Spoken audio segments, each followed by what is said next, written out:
Hello, everybody, and welcome back to the Collegiate Esports National Competition. Today, we have two amazing regions that we are revisiting for our virtual event. We saw these two regions live, the Midwest and the Southeast region of the CENC. We were there live in South Bend and Kissimmee, Florida, where we played Overwatch and Rocket League in the later part of 2021. Now, starting 2022, we are revisiting those regions for VALORANT and Super Smash Bros. Ultimate. It is so great to be here and welcome everybody. Let's take a quick second and let's get it hype here. Let's get it hype. Let's wake up this morning and get it going. This is going to be some fantastic VALORANT that we're about to see. 16 of the top colleges, 8 colleges, in both the Southeast region and the Midwest. So if you're on Esports U, twitch.tv/esportsu, you will be joined over by Caster Camel and Dan Dryad for our commentary on the day. If you're over on twitch.tv/esportsu2, you can enjoy some of Catnator 3K and Spicy Pyro. Those will be your casters for the day over there. But we have some amazing action today so far. We have Super Smash Bros. Later in the day. We start out the mornings with VALORANT, and we have some amazing prizing too, which I just want to go over really quickly.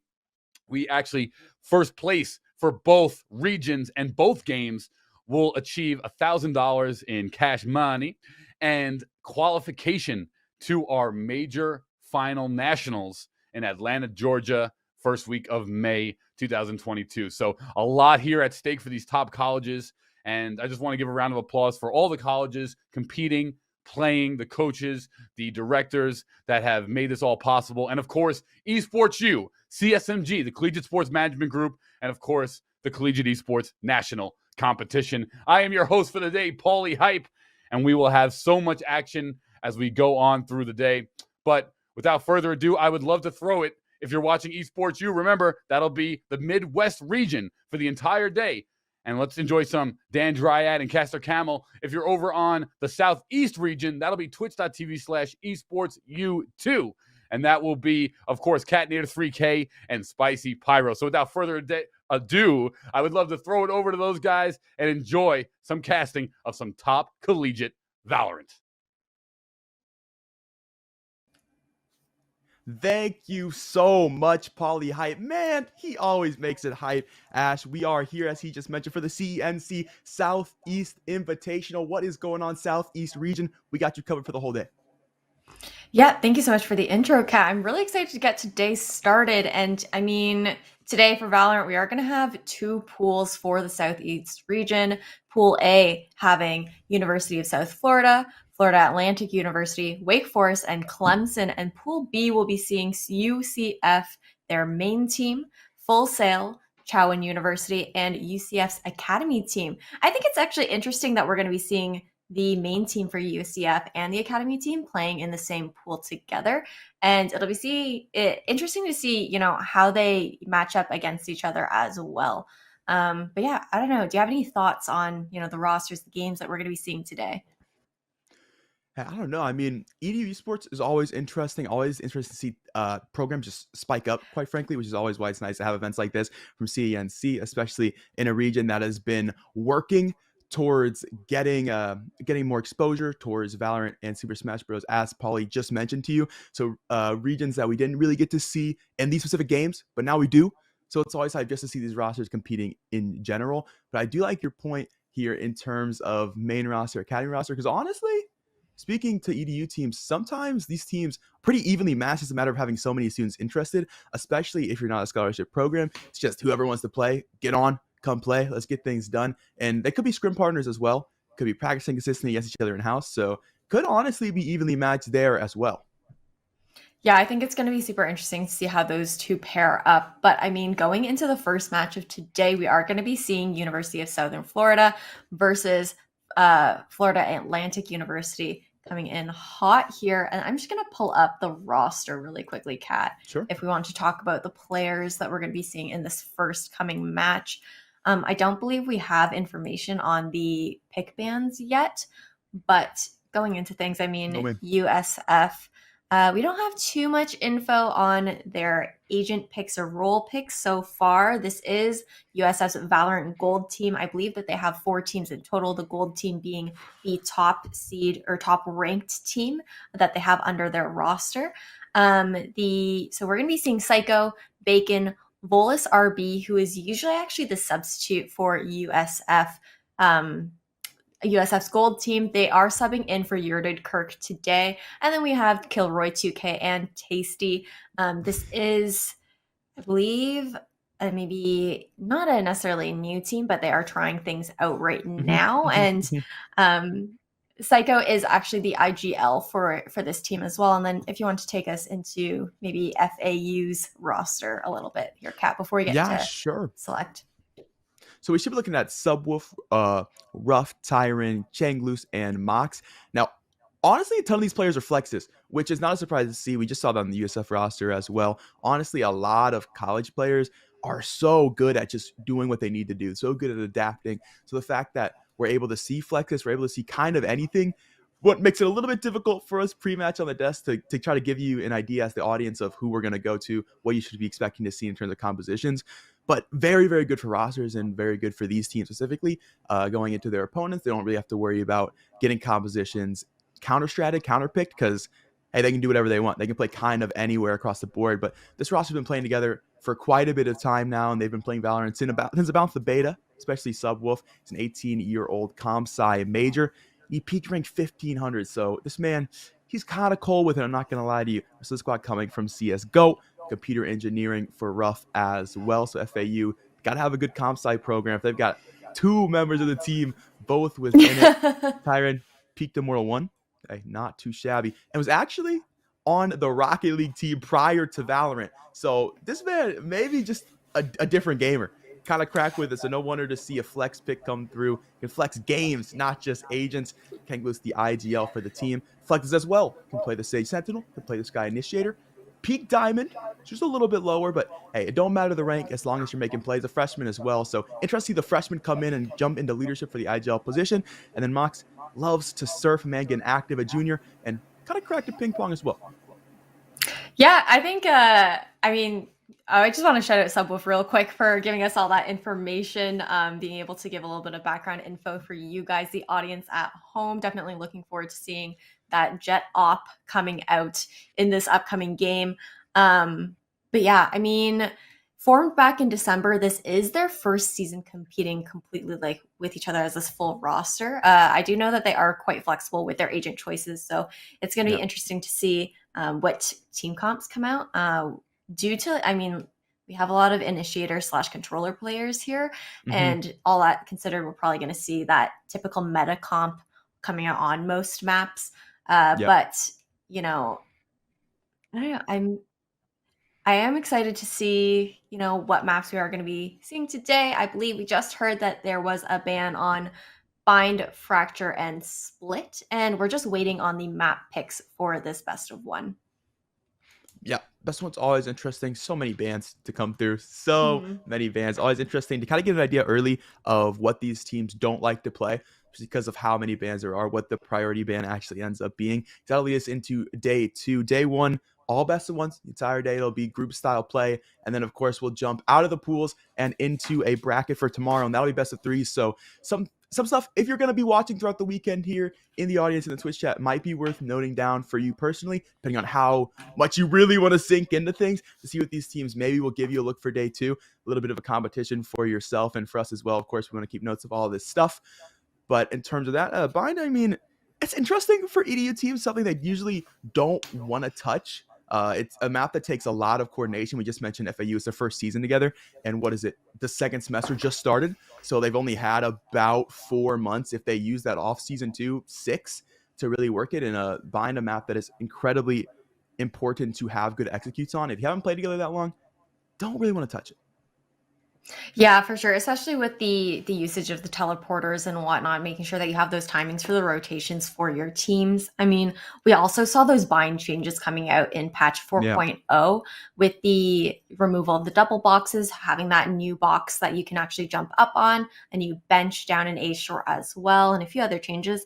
So I know that, a lot of early season bans for at least this particular act are coming out in across like all tournaments for bind as, teams are getting used to forming new strategies and adjusting to those changes. It's something that a lot of teams aren't quite prepared to tackle yet.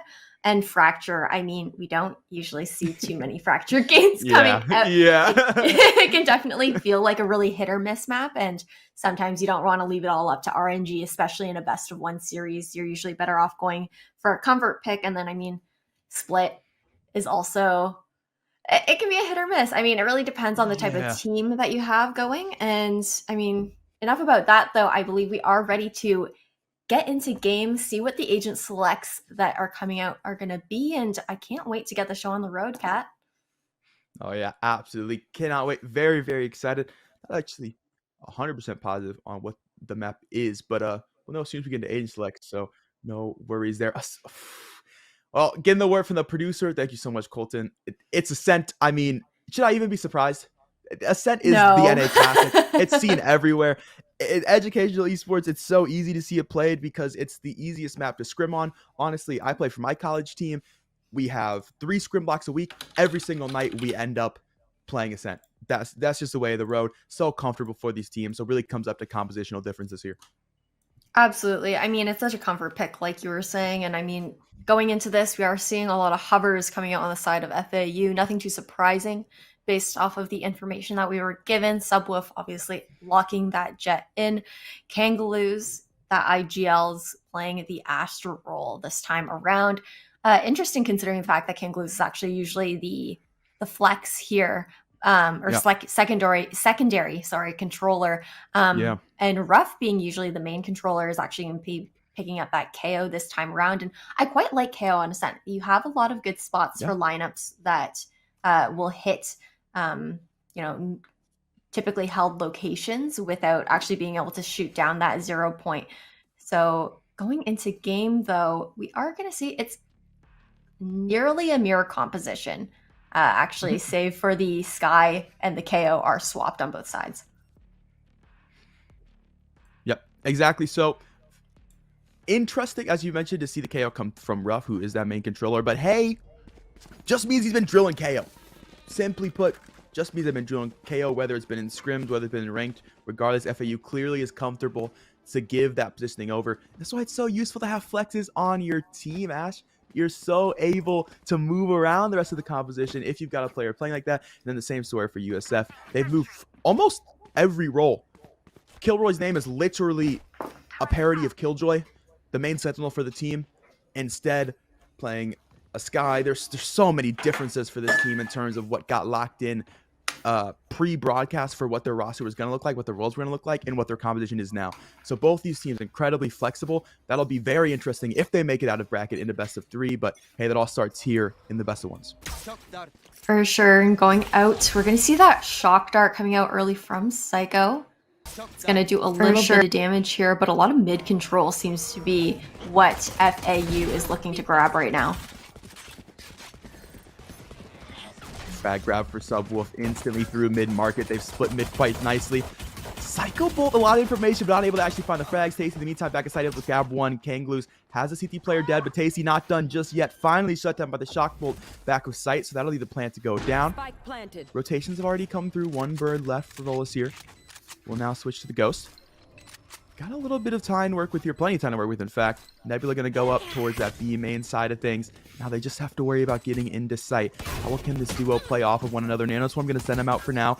Dart's got the information. Can't really spam too hard with the pistols. Vol's able to find one as Tyron peeks off that Dart. Look for a second as well. Tam want to get away. Bacon will grab Mox over towards the top box. Need to find one more back to the side, and Volus has it. Subwoof will fall. A great mid split, but it's shut down by the retake.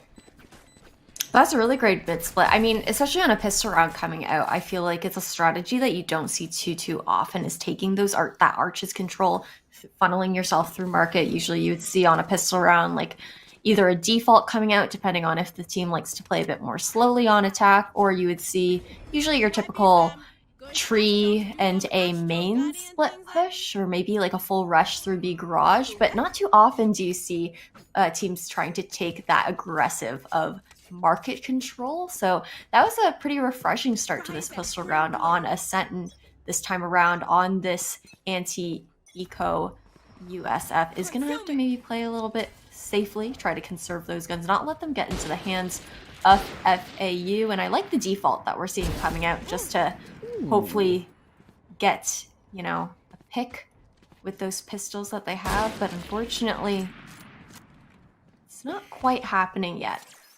No, most certainly not. The picks will go early to Kilroy, who will step forward onto the jet, find that first frag. Got a second look as well. The body shot to put the KO very low, but alive nonetheless. And the default hasn't amounted to much just yet, as you've mentioned, Ash. They'll move towards B lobby now. Spike in that direction, but all that KJ utility there. No one's been able to quite clear it just yet. Harder to do so, especially low utility. Okay, rough. Able to find a Marshall shot of their own. So we've got 1-for-1 Marshall trades early into mid. Be the catwalk control gain for FAU, and they'll start to make their way there. They know the KJ utility's on B, at least they should. So it will allow them to get an easier time up to cat. Just have to worry about that Astra on scaffold.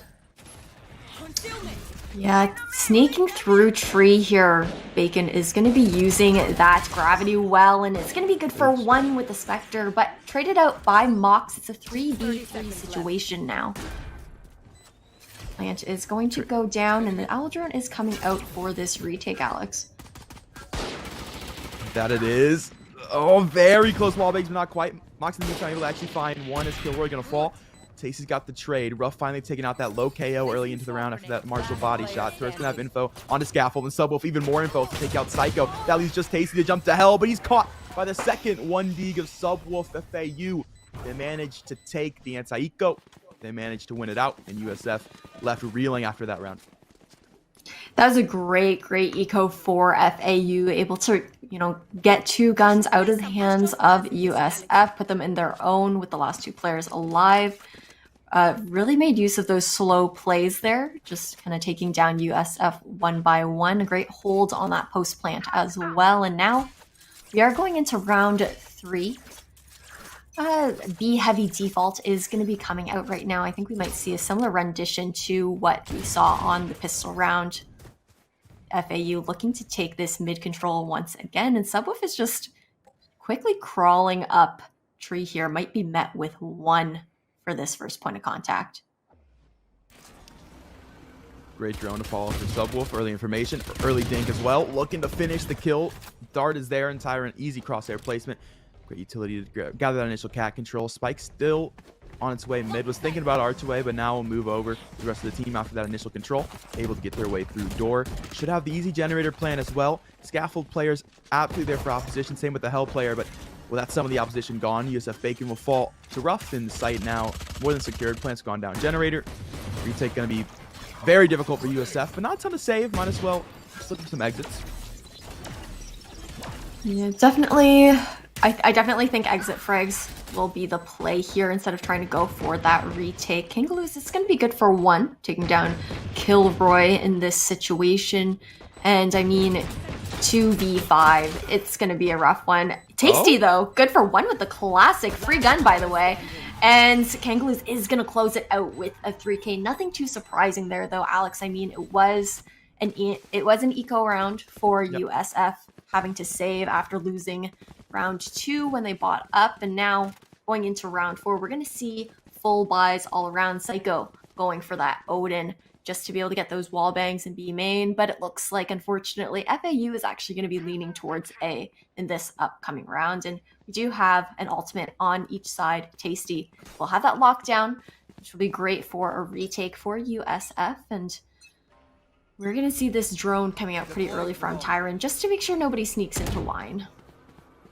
Yeah, back early. Gelato going to gather that control, as you mentioned, towards the wine side of things. Haven't spotted anything back of sight just yet. Might see... Okay. We'll still look at the door player, so don't know about the Astra just yet. Bacon stuck door anyway behind Nebula, so it doesn't really matter. Popeyes has come out, but not able to swing through that smoke. Just too much impression there to actually make that happen. Dart's very good for scaffold players to get peeks. Kilroy able to find 1. Will dash away as well. Bacon has 1 from door. So trades that come through. Vols will grab another. It's been an absolute massacre for the defensive side of things so far. They play off site, but it works quite nicely. Subwolf able to find 1. The 1 player who did manage to get to site using Jet Dash, taken out just like that by Bacon. Trade from Max to come Cat, and Volos will catch it from doors. USF will take their second round. Interesting hold for the defensive side of things, Spicy, but definitely worked out. I actually really like that hold, all things considered. I was expecting the Sova to be playing for that wallbang spot on B, but the gamble towards A site where it was already 3 stacked, you had Tasty holding down the 4 on B sites and Psycho just playing for a quick rotation there. Very, very good read on the side of USF. And now going into this upcoming round, we're going to see that FAU is able to afford a full buy. Once again, the Knives Blade Storm is going to come out for Subwolf in the place of a rifle. And this time, the stack towards B is actually going to do Psycho quite well. And there goes the Blade Storm taken out with the wall bangs. Take flight. So smart, Ash. You talk about it, instantly next round comes to fruition. Oh, tucks the drone? Tucks the drone? Possibility here? Now it's going to come from it. Just too far away, the rest of the team, so there's no trade possibility there for Tyron. Would have to work through CT. There's no Nebula there. Just a little too difficult to make the play happen. Did tuck the drone, though, but it's about it for the fancy footwork. An orb earned, at the very least, for the Juke if they want it. In the meantime, the rest of the team going to work their way towards Cat. Still that lockdown available to take, but same story for USF. So the retake potential going to make that not worth it. Alarm bot's going to spot out this mid push. Spray comes through from Kilroy. Gets him low, but not quite low enough as they're able to find this mid split now. How much farther can they get off of it? Tyron now able to find that CT player. Psycho no. Nailing the Odin shots. 2 more added to the tally of 3K now for the Sova player back site. Taken out by the doppelganger Sova of FAU as Tyron has that one planned to go down. Cosmic Divide will get them in. Another one available for the retake. I'm actually kind of surprised to see that Cosmic Divide coming out, considering its placement, only really cutting off CT here, but that Guiding Light is going to come out. Not going to find anything quite yet, just clearing corners here, and unfortunately Kilroy, caught out by that drone, is not going to get Kangaloos, and it's 2v1 situation now. Spray through from Tyron and would have to get the ace with the Odin to win things out, but Bacon will swing. Green box and find the frag back of sight. UCF will grab their 3rd round. Once again, a clean retake from the squad. Cosmic Divide towards back boathouse. Splits that site so nicely. Just able to play 1v3s. It's a clinical retake coming through off the ultimate. Right here. I honestly, I was surprised to see Tyron playing that position in boathouse, considering the fact that bomb was not planted in their favor. They did have the Odin in hands, but the spray through unfortunately did not come through now. FAU is going to be forced onto this kind of an odd buy coming out, considering the difference in economy here, but there are so many ultimates available across the board. USF definitely having the upper hand with the ultimates here. That Hunter's Fury will be able to take out the lockdown if it is used by FAU for the take onto site. Now, just kind of a more slow default coming out from FAU, changing their pace a little bit since their faster takes haven't been working out quite well for them. But I mean, Subwolf always creeping up through Cat, looking to find one. The Trailblazer is going to come out, get a bit of information, but not capitalized off quite yet. Most definitely. At least that Cat presence is going to be there, so it doesn't allow Subwolf to play forward just yet, which is good since it's all physical control. There's not even an Astrostar donated to this Cat push, so it's definitely fragile. When the classic act strong when you are weak scenario towards Cat is absolutely trying to sell the fact there might be a crossfire setup, even though there is not. And FAU definitely are feeling the sell, taking their sweet time. Subwolf now recognize, wait a minute, there's nothing here. Boys, I'm up Cat, bring the spike. And that they do. Nebula's there, completely free for the execute. Do they get that Astro close sight generator? Not just yet. Hunter's Fury able to tag a teammate, but tags Bacon as well. Bacon in the meantime able to find Mox. Back of sight, caught by Subwolf through the Nebula. Good read from Subwolf. Also shoot that Seeker, so no concussion going to come through. Second Hunter's Fury now to stop the plant, but the plant has gone through. Kangalis will fall afterwards, though. And finally, the USF lockdown has a chance to be used. They'll use it for this early retake, but caught out is everybody. Tyron will grab one. Subwolf has another. Subwolf's going to have to push for guard in there to try to take the lockdown. Will fall to Tasty, who's now out to his side. Trying to isolate 1v1s, able to grab the first. That's rough, will fall. He has to find this last player who's stuck in the detainment, and that's easy money for Tasty. Retake yet again from USF. Second round in a row we see that happen. I don't know. I really think FAU could have converted that round into their favor. I mean, they did do so by getting that plant down. However, Ruff, unable to help Tyron out on site after the plant was put down, I believe was peaking just maybe a little bit too early. I think, considering the fact that Tyron wasn't able to get out of the lockdown, was detained, Ruff would have been better off, trying to play for time, just maybe distract just enough to be able to give Tyron the chance to be undetained. But unfortunately, that's just not the play that was able to come through this time around. And another B-heavy default is going to be what we're seeing coming out from FAU this round. The Sova Dart Recon's not going to find anything in arches at the moment, and you can see that Subwoof and Tyron are creeping up Cat once again. And the wallbang just always coming out from Psycho, doing so much damage. It doesn't seem like FAU's really learned their lesson from that quite yet. Most certainly not. You recognize that once again can work their way towards Cat. Difference this time, there's no A main presence, so it's going to allow for the crossfire actually to be a setup this time. And it's kind of enemy conditioning here, because FAU, they were able to play up Cat, so we'll recognize, okay, they're baiting us. They're not actually putting a second player here, but now they are. They're not ready for it. Bacon has that one on Subwoof. That's the operator down. Was looking for the quick scope, and brother, this ain't FaZe Clan. This FAU. This not happening for him. They do recover the operator. They're right there for it, but Bacon will grab another. Moves to the off angle. Finds a third now. Volus will grab one as well through the Nebula. Looking for one more onto Tyron. Just sitting there in the smoke. Rest of the teammates have been decimated. What can you do 30 seconds left. in close garden stairs? Able to make the jump to platform. Nebula's gone. The curtain has fallen, and the show's over for Tyron. Volus has that one. USF 5-2 now. The defensive side of things looking pretty darn good. We do still have that lockdown available in Mox's hands, though. It hasn't come out for several rounds despite being available for that take, but now on an eco, we're likely not going to see it for another round once again. And Ruff does have that null command available as well in combination with the lockdown, could be really powerful. And, if they are able to take some guns out of USF's hands, maybe we will see, those ultimates coming out just to ensure the round conversion for a Thrifty. But a full A main blitz here, Subwoof's going to be dashing onto site. He is, and dashing straight out the round. Kangless is a quick trade, though, nonetheless. As Volus will fall. Bacon from Hell now looking to do the Lord's work, and has done so. A 4K from Bacon. That's Phantom things. Vandal don't do that. End of story. Spray trans were so clean. 6-2 for USF. They'll grab another round. Round they definitely should have had, but Bacon makes sure the damage is at an absolute minimum there, keeping all the guns, keeping the eco strong. Absolutely, we are going to see that Cosmic Divide is available in Bacon's hands now as well. However, their double also has it up. And those three ultimates on the side of FAU, the Cosmic Divide, the Lockdown, and the Null Command, they're forces to be reckoned with on their own, but even more so when used in conjunction with each other. So going into this round, it's going to be an important one for FAU to secure. Otherwise, they're going to be constantly stuck in this kind of ping-pong economy where they're going to be forced on these saves and buys kind of every other round. This drone's going to come out from Tyron just to make sure nobody's pushed up too close here on a main. Clearing wine as well. Not going to find anything. Just going to check that Nebula. However, nobody is hiding in there, yeah. Honestly, FAU, just throw every ult, brother. You need a round. You need a round. It's been 5 in a row.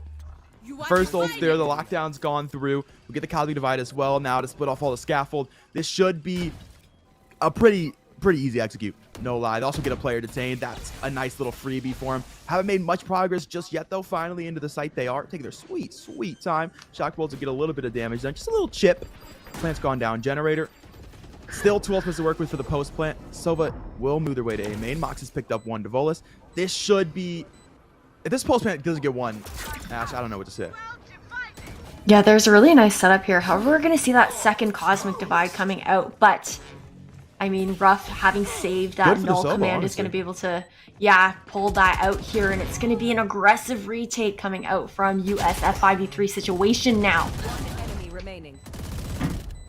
So we'll find one, and the second as well. We'll swing out through Hell, take out Psycho. 3K for the Jet, and a third round for FAU. Takes them a couple ultimates. But they've had them for so long, as you mentioned. Spicy might as well throw them out. That they do. They get themselves around. Use this momentum. Keep it pushing. Yeah, I mean, it was an expensive round for both sides. However, we're going to see two ultimates now on the side of FAU. That Hunter's Fury available. However, I mean, Volus RB is one away from that Sky Seeker as well. I'd like to see maybe a little bit more contesting of the alt orbs coming out from USF. Not that they really needed it, having this 3-point lead now, but they're kind of slow default round coming out from FAU. More of an A heavy one this time around, not showing too much mid presence. However, I'm kind of wondering if they might be going for an A fake just to kind of commit to B after the rotation happens, changing up their strategies a little bit here, especially with these slow plays. But USF is holding quite strong right now. Not too early of rotations being pulled. Psycho kind of just playing that rotate in defender spawn right now, and FAU is kind of struggling to gain this map control. 50 seconds now left on the clock. Yeah, you mentioned definitely read very hard for the fake, and that Trailblazer from Cat is all the info they needed for USF's defense to realize, okay, nothing's happening here. They have never once gone A without splitting Cat. Nobody's Cat, they're not A, boys. This is clear fake. Dark came through so early, no presence off of it, and everybody more than set up. Quick rotate Jet has come through 30 mid. seconds left. Second guiding light will come through Cat. Still nothing. This should be nothing. This should be red for USF here. All the utility now comes active. They'll pull everybody. Psycho, huge chance to spray it on if it comes to fruition, but we'll be throwing utility instead. Some chip damage is there and a frag to go with it. Sub will fall. Tasty's been able to pick up one. Another to go with it. Kangu's just running it down CT to find Psycho, but can they get the sight? No, they cannot. Tasty has that frag. Rough to take one off screen. Also looking to shut down the last player. We'll do just that as Ruff will fall. 7-3 for USF. Offensive side read like a book. Yeah, I mean, like you said, the conditioning with the Cat presence for those A takes has been really, really strong from FAU. Unfortunately, they were not able to use that to their advantage to really sell the fake to USF to get those early rotations pulled over. But I think another thing is that FAU is kind of struggling to force USF to use their utility for those stalls, especially with the slower plays. They're not showing as heavy of presence as needed to, you know, get Killjoy to pop those nano swarms early on. And you can definitely play for the slow into a blitz to a site. But if all the stalling utility on the defensive side is still available, you're going to have a hard time really actually busting out here. But this time, it looks like FAU is going for a similar play, but through A main, and they're going to be met with 4 if they decide to commit to this. However, it looks like the rotation might be being pulled here, cutting noise, and it actually might be a re-hit. It's a little bit frustrating for FAU, to your point, Spicy, the fact that they've been conditioning Cat so hard that at this point you would expect the KJ to move over. But if USF can just retake with utility, they can give Cat away, they don't have a reason to move the KJ over. FAU, as close as they are to actually making it feel like that area of the map needs to be refortified, whether it's with Alarm Bot or Turret, they just haven't been able to fully sell that point to the USF defense. They haven't needed it just yet, and so that KJ still is over towards the B site, which is so hard on this map. It's so hard to bait B site utility because of how easy it is to smoke it. Anytime Subwolf will smoke himself into the site, Kilroy, well, he ain't looking at a smoke, he's looking at frags. We'll find 2 from Scaffold, but the operator Bacon will grab 2 as well, and Volus will grab the 5th. USF 8-3 now on the defensive side of things. FAU says, okay, B's not going to work, too much utility. Let's go back to A, hope for the best. We'll burst execute, but no initial pick, no initial util breakage, and USF, they clean house. Yeah, USF's just stacking A at this point, but now considering the fact that, I mean, it's been several rounds where A hasn't worked out for FAU, looks like they're going for more of that default defensive position here, having the 2 on A, 2 on B, 1 watching arches. And when I say 2 on A, I mean, you know, 1 on site, 1 watching tree, and the operator is going to keep their eye on mid here. Going to be good for 1 taking out Subwolf. That aggressive entry now off the table for FAU, and it's going to be an interesting take this time around, but Ruff is actually good for 1 with that Guardian. However, Psycho with the wall bang, it's always good for 1 in Garage. FAU now, and in this 3-4 situation, Seekers are going to come out to get so much information as well, and Kangaroos is now revealed to be here by Arches. Oh, they've been able to put the Astra all the way down Cat as well. Something you definitely don't expect if you're FAU. Drone is shot instantly. So there's no info onto it. Bacon will be able to get away with a frag as well. Taken down now by Mox, but what more can you grab as Kilroy's found your teammate in mid with that operator? Will be able to make some presence here towards window. Is able to escape that gunfight alive, but very low HP. Stuck towards generator. Now getting pinched for both sides. I think both scaffold and door now from the defensive side of things. Extra player will now come over to help Cat. Mox stuck towards hell right now. Yeah, Mox definitely in a tough position. The Owl drone likely going to clear them out too. It's going to spot Mox there. Not get the tag off, but stuck Jenny. It's going to be another round going to USF Volus, closing it out 9-3. We are going to be swapping sides, and I mean, it could be a 9-3 curse here, but on top of that, I mean, some teams are just defensive sided too, especially on a map like Ascent. True. There are a lot of teams who do struggle on attack on this map, despite being it a comfort pick for most teams. And definitely interested to see how FAU holds up on defense, if they're able to kind of hold strong, maybe keep their name in the game a little bit longer. But with this round coming out, Alex, I mean, we are seeing this be heavy lean, and we're going to see that typical Sentinel lurk towards the other side of the map right now. And I'm excited to see what the pacing is going to be like from USF, if they're going to be, you know, as patient as they are on defense, or if we're going to see some aggressive power that we maybe won't expect coming out. Fantastic question. Initial 0 point comes through. We'll gather suppression for at least 2 towards lobby. A third is there, but not caught in dagger range. So information gained early here for the FAU defense. I will say, to your point, teams that have been running KO rather than the double initiator have been looking more defensive sided. I feel like teams just haven't quite learned how to play KO on offense effectively just yet. It's a lot easier to zone the dagger when you hear early presence for the execute and then just shut down on the burst execute utility than it is to try to get a good dagger lineup going into site instead. So that's the advantage for this team. That could be the difference maker, is just utilizing the KO more effectively, utilizing the agent. Right now, Gravity was a little bit late, so Kilroy's been able to sneak around, and Volus able to pick up a frag as well. So that is the team running it down through Cat. They played a lot slower, as previously mentioned early round, Spicy, but first execute came through. They got the pick and they made it happen. Regrowth going to come through after the shock bolt damage, and Tasty now set up for the post plan as well with the Sova. Should be pretty clinical pistol round win. Definitely. I mean, that turret is still available to maybe get a peek through door here. However, we are going to see that fragment coming out. But Kilroy with the peek is going to be able to get one here. Mox fighting for their life. Able to get that headshot down in a 1v4 situation. Now 43 HP. Might be able to be good for another, but it's not going to happen. Volus going to be taking a 10th round on the board for USF, and that's 10-3. I mean, pistol was really important, Alex, for FAU to win, to be able to have that economy advantage, to be able to buy up. We aren't seeing a force up so far. Looks like they will be saving for, you know, round. You know, I can't even count. It's so early Don't ask in me, the I can't do morning. math. Yeah, no, Don't we're ask not. me, please. Yeah, we're not doing math right now. This next round is 15. If you get anything farther than that, I can only add 1. That's all I can do. Enough about math, though, going into this upcoming round. I mean, another B heavy lean from USF here, and a lot of aggression should be taken in 3 kills. Garage, but yeah, on this anti-eco, Kilroy is going to be good for 2 with the Bulldog. Nothing too surprising. Yeah, he said it was early morning, and Kilroy just had his 2 eggs for breakfast. Cracked them straight open. And as the B site, just like that, plant will go down. FAU just looking to grab 1 crumb. Just 1 exit frag here. Please give it to him. Trailblazer will get information to Subwolf. Set up quite nicely for the crossfire trade opportunities. Just pistols in hand make it difficult for FAU.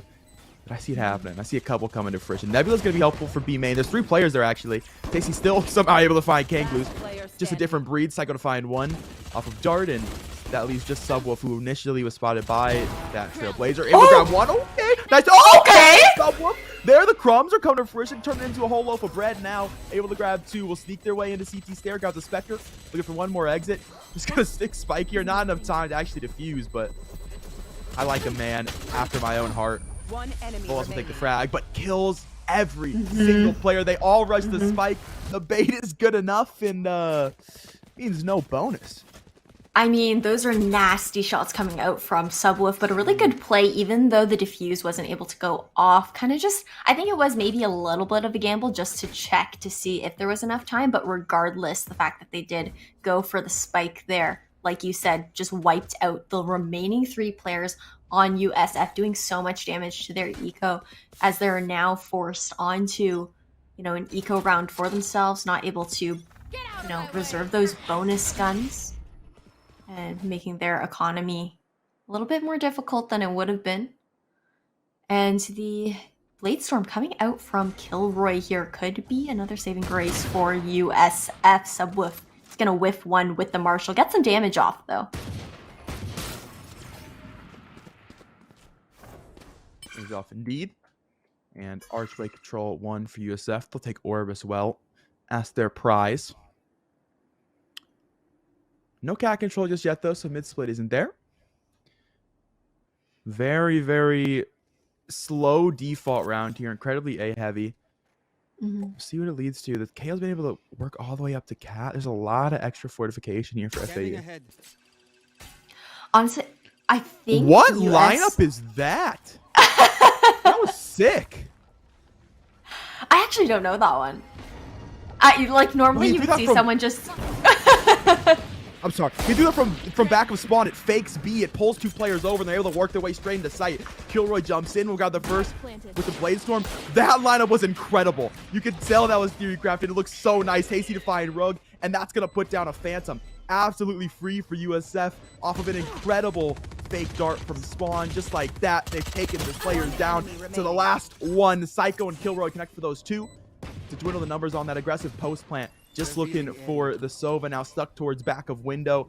Dart won't quite scan, so Psycho can't grab the wall bang. Tasty close, looking for the shots, and we'll have them. It's flawless for USF. I wish we had a replay. That was insane. I'm sure we're going to see it coming up. I mean, in the highlights after the match, it was we got some crazy Sova mains in this game. I mean, I had heard that the Sova Tyrant on the side of FAU had some wacky lineups coming out, but turns out that they have a match on the other side, Psycho having some of their own, and now another interesting buy from both sides. I mean, USF was able to conserve those guns from the previous round, putting their eco in a nice position, and FAU is going to be forcing up on match point now. Don't forget, guys, at home, this is potentially the win for USF. I mean, once the first team to hit 13 here is going to be the reigning supreme in this best of 1 series, and Tyrant's taking quite a bit of damage from the shock darts. Yeah, more damage to go with it. Second one's through into the Nebula. Psycho has that frag, and back to even numbers here. Yeah, 4-4. Such a slow round coming out from USF, but they do play the patient game very, very well. Gonna be caught out with the alarm bot, but Tasty's actually good for the frag instead, taking out their double. I thought Mox might have the drop on them here, but looks like USF is going to be taking this advantage coming out. The market door will close by Ruff. And I don't know, it looks like Kilroy actually might need their double here in spawn, but Subwoof actually backing off this time around, and I'm so worried right now. Timing for Sub was so unfortunate. Just somehow updrafts overall the bull. It's a Matrix moment to get away. Kang goes up close. We'll grab one from close guarding. Killer will fall. Bacon's around for the flank. We'll take that frag. Subwoof instant trade back. Phenomenal Guardian shots from Generator. Now tucked towards Hell. Just trying to kill time. 15 seconds. Psycho has to get this plant down. 10 seconds left. Can they find the Hell player in time? Ares in hand. Start the plant. We'll look for Hell, but Subwoof is taking another. And now Ruff is out through Scaffold to finish the job. FAU are able to scrape together a round to keep themselves alive at USF's match point. As you mentioned, Spicy, that was somewhat of a bonus going in for them. Now they can buy. Yeah, I mean, I really thought Subwoof really got away from this by the skin of their teeth there. The updrafts, the movement to dodge the bullets, but I mean, keeping their name in the game for now. FAU not able to afford quite a perfect full buy. We are going to see the areas coming out, which is still slightly buffed. I mean, was nerfed in patch 4.01. However, there's just a little bit of balancing that was needed, and opening pick on Mox here by Kilroy. Fortunately, that's the Killjoy out, and on defense, that's not the first person that you want to see dropping. Utility broke very early. Trailblazers out. Fragment's been utilized. Lockdown's now here with a lot less stall potential. Just going to be the gravity well if utilized. See if it comes to fruition. Hasn't just yet. But to be fair, no one's moved out of B main just yet either. Will now step forward. Tailwind for Kilroy straight into his teammate. Hate to see it. Tyron straight in. Shooting bullets to Volus. We'll be able to grab one. Site they go. Plant should go down, but FAU looking posed for the retake. And the 4v4 situation, they're definitely itching to keep their name in the game for this best of 1 series. I mean, unfortunately, nobody's going to clear logs here. And oh my god, the trigger discipline. It's going to be good for 1, but not for another. 2v3 or 2v2 now on this retake, and unfortunately it's not gonna happen for USF. Match point so close yet so far. FAU still keeping their name in the game. FAU have done it again. They found the retake, they found a way, and they keep themselves in the match for just a bit longer. USF can buy here. Wouldn't be shy to see a buy down, just to make sure they can get full utility going into what hopefully will be the last gun round of the game. And yeah, we'll see a Shiko come out. Kilroy will buy Vandal just because he can. He's got the money for it. The defensive operator isn't great when you are the solo duelist. Absolutely, when you don't have too much more entry power. But I mean, Volus does a really great job at entering as well.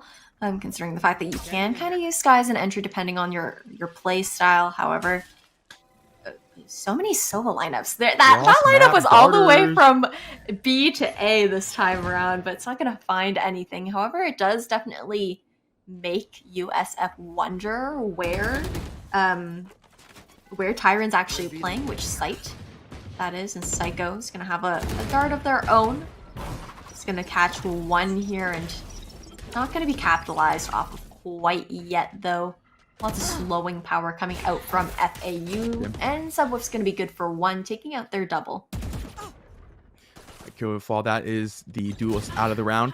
Burn Tailwind to try to grab that frag, and unfortunately caught out jetted in the actual peak of things. And the Tailwind, of course, for FAU still active, so we're able to get away quite easily.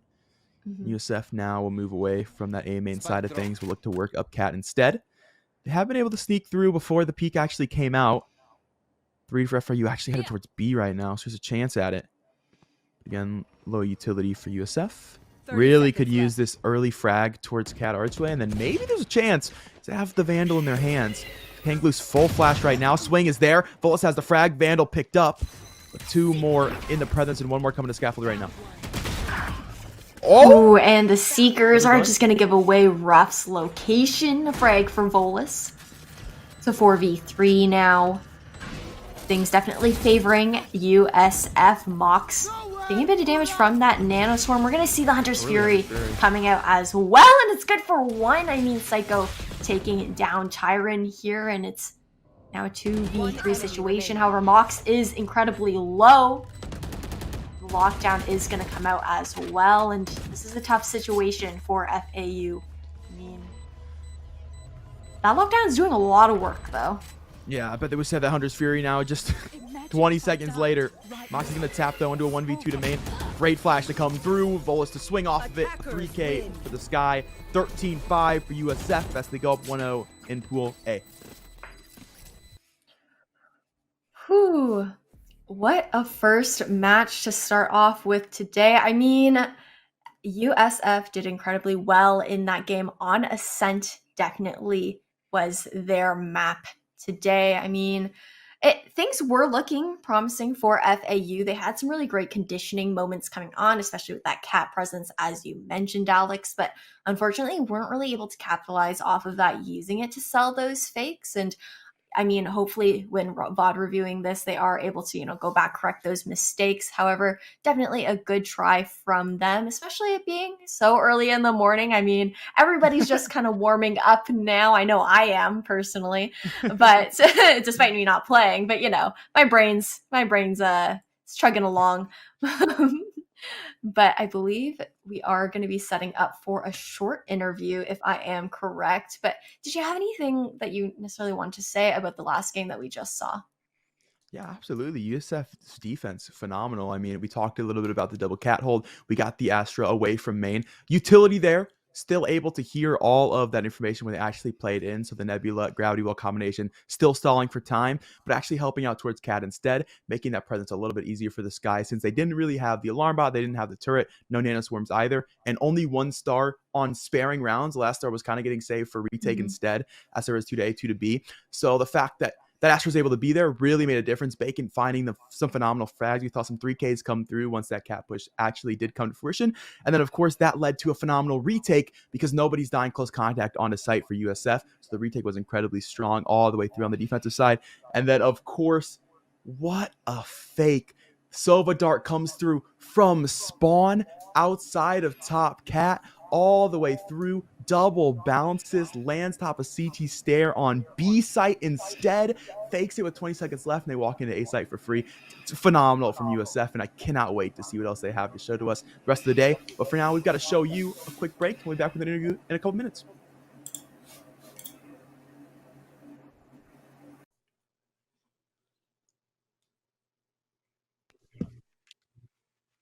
Hey, welcome back, ladies and gentlemen. We're back from break. We've got a switch up of the names, but you know the faces, so no worries at all. And of course, you notice a new face in the middle. It's Psycho. What is going on, brother? First match of groups, very early in the morning, but you look awake and definitely looked awake in the match. How did it go? It actually went pretty well today. We, it's a new team that we have going right now, just with the new semester, and so. We were just kind of just trying to acclimate to each other because, our last team, we had pretty good chem and whatnot, but, some people had to leave. And so we're picking up new people and just trying to figure out what works exactly. So, I think we're doing pretty decent. For sure. Nice. Well, I just want to say, well, first off, I believe it was one of your VALORANT managers that I was talking to this morning asking about some background information, and gave me a little bit of a quote from you saying that you wanted to be called Naruto, the world's most unpredictable IGL. And I was kind of curious to know what comms are like for you guys. Do you have a set strat book that you pull your strats from, or do you genuinely just make stuff up off the fly? I'm just asking this purely because of this this quote that I was given. Honestly, I'm curious. No, that's funny. I said that completely as a joke, but no, I mean, yeah, it's kind of just, as the game's going, I'm just people are playing a certain way. I'm let's just, do this, do whatever. Sure, we don't necessarily have written strats in the book, but just kind of general things that we know how to do together. So, I just kind of call around that. Nice. Speaking of calls of strats, you gave us, for the brief attacking half we got to see, because the defensive half was so darn good, quite frankly, we got to see last 20 seconds, Sova Dart from top cat all the way through spawn to BCT stairs to fake B site to take A. You mean to tell me that was on the fly? You didn't work that? I mean, I do it sometimes in ranked, I guess, so I was just I was like, let's just group up main, we made noise towards B. We still have somebody over there. Let's just send a dart over there. I think some people will rotate, and they only had Jet on the site, so I think I was right. Oh, you were right. Nah, I saw the whole mini map. You were right, brother. Awesome. No, yeah, that was definitely a good read. And I guess one last question. How do you guys obviously this was a great game for your team, but when it comes down to maybe closer games or games where you're losing off the bat, how do you guys keep a good mental? If I'm being completely honest with you, sometimes in scrims, we just try to figure out, things that work and whatnot. And so we've seen a lot of, 0 to 5s off the bat and whatnot. And so we're always trying to come back because we're always trying new things. So I just think we're I don't want to say used to losing or anything, but but being down 0-5 doesn't really phase us, just because Yeah. we're always trying new things, and so it's just kind of a part of the game. 100%. That's a fantastic mental. And take that mental with you going into this Clemson matchup coming up at noontime. I don't know if it'll be on stream or not, but nonetheless, we know you guys will be bringing the heat, bringing the mentality. So best of luck to you. Thank you so much for stopping in with us for your time. Fantastic showing for you guys, and good luck the rest of the event. Thanks, I appreciate it.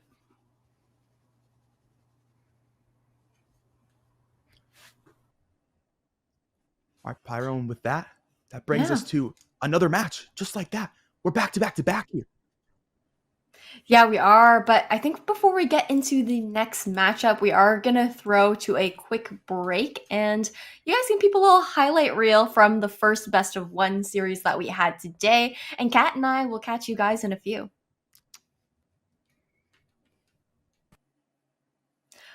Welcome back, everybody, to CENC's Regional Invitational for the Southeast region today.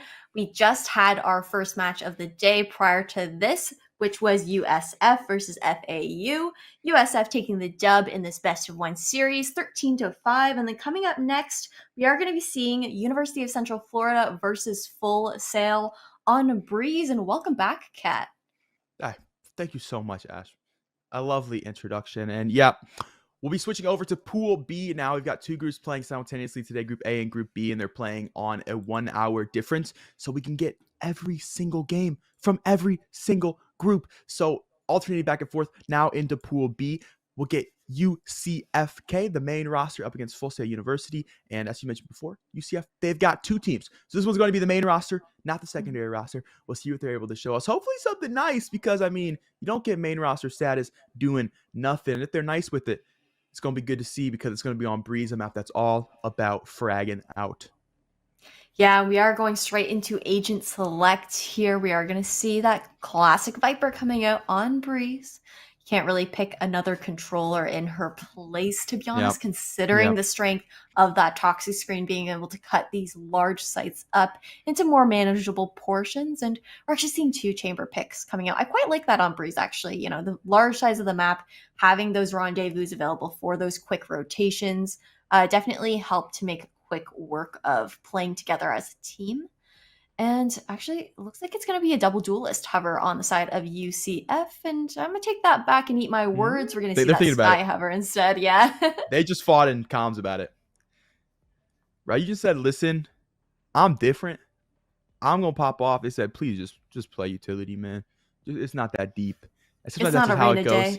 Yeah, sometimes, that's just how it goes. For Full Sail Armada, maybe they don't have a duelist yet. They don't have the Jet for early presence. I'm not going to say that Reyna can do what Jet can do. Definitely cannot supplement, but at least you got something for duelist potential. So that's probably where Jay ends up going, sitting on the hover right now, just talking a little bit pre-match. But Ash, I get torqued for Chambers on Breeze. The ability to hold hallway, the ability to rendezvous over towards sites, and the amount of creativity that we see come out of Chambers is absolutely ridiculous. I am so excited to see how these teams use the agent. Absolutely. I mean, sorry, I almost said Casper. I was writing down the player's name, but Chamber is definitely a treat to see, especially being one of the newest agents. And although Neon is actually in the agent pool today, we have yet to see her come into play, but we are also only on the second match of today. Who knows what we have in store for us? And this time around, it looks like it's going to be an A heavy lean for FSA. Full Sail is going to be full sending it to the A site. And it looks like actually UCF is kind of maybe gambling that a little bit here, having 3 postured towards A. That's Sky holding halls, but ready for the quick rotation in case they need it. Now this is a point of interest. UCF definitely gambling towards the A site. They've put the Viper on A, and it looks like a default setup in terms of the chamber being over towards B, has their trademark spots already ready to go in the rendezvous as well. I'm interested to see this defensive side of things, because typically the Viper is seen holding down the B site, locking it down, just like it were an Icebox map. So that definitely is a point of interest for a little bit later, not this round, of course. So we've got the Breeze Classic. Run it down A, screen your way in, do your due diligence. Mentioned Jay's going to be on the Reyna instead of the Jet, so gets in just a little bit slower, but gets in nonetheless. So far, they've been able to clear in front of Cave, but they haven't got to the back of sight just yet. Now that contact will come through. Some shots traded, but no kills. No kills, and it looks like FSA is actually falling back immediately. That regrowth is going to come out to get the heals off, but Rujan has actually pushed up all the way through halls here, just narrowly missing the information on the rotation. Not seeing that quite yet, but Cookies and Cream poised on the B site. It's going to be ready for this rotate, but however, it's not quite an explosive entry quite yet, just posturing themselves up for this site take. And here's the chamber opportunity. 30 seconds Oh, we'll left. peek out looking for the second shot, but it's just shots from Cloud right now. We'll take two. We'll hit both. Two goes, one taps. Casper will fall. Triusion back of CT, and Cloud has another. Is Bible going to fall into this one? Book close for just a moment. So that leaves the pinch to come through for UCF in a 2v4 right now. And no angles from Nest just yet for the Sky. Gonna have to get a lot closer to do damage. Seif in the meantime able to find one as Cloud will fall to a bit of its own medicine. One tap to come through for that Arcane Sheriff as it works its way now to Pillar. Kaiser will take down Ryujin. It's all up to Seif now to do all the work. Able to grab two, a third, potentially. Yes, it will be. But can they grab that final frag? They've got to get this spike to half. That new wall so convenient. Can actually hold this thing. Wait, No way. from the dead. Holds Oh it. We'll get it my. with just 50 seconds left. And the frag as well. A 4K from Seif. The jet comes up huge for UCF as they take the pistol.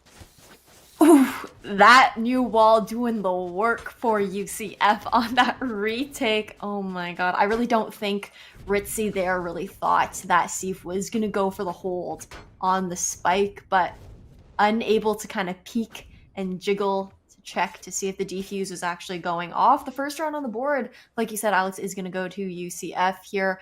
And now giving them a little bit of money to buy up on the second round. Two Marshals and a Bulldog will be in their hands, as well as a Spectre. And we're going to see that Trailblazer coming out as well. Not going to get too much information, though, as it has been shot down quite immediately. Once again, Viper set towards A, Chamber set towards B. Pyro, you got thoughts on this? Honestly, I don't mind it. It's working out for UCF right now. true, It's that's definitely, I don't know, Viper is definitely stronger on the B site, but I think we can only really tell as further rounds go out, because Sure. it really is based off of, you know, how the teams are playing, even though Sure. it's not playing into the meta quite as much. But with all this mid control being garnered by FSA right now, it's going to be, you know, a bit of a change of pace here, kind of clustered together. They could be fish in a barrel. However, a trade for a trade has gone out, but FSA has taken a lot of damage so far, and only 35 seconds left on the clock. No moves have really been made towards a 30 site seconds left. itself. The spike still has yet to be planted, and the time is on the side of the defenders. That is 20 seconds left.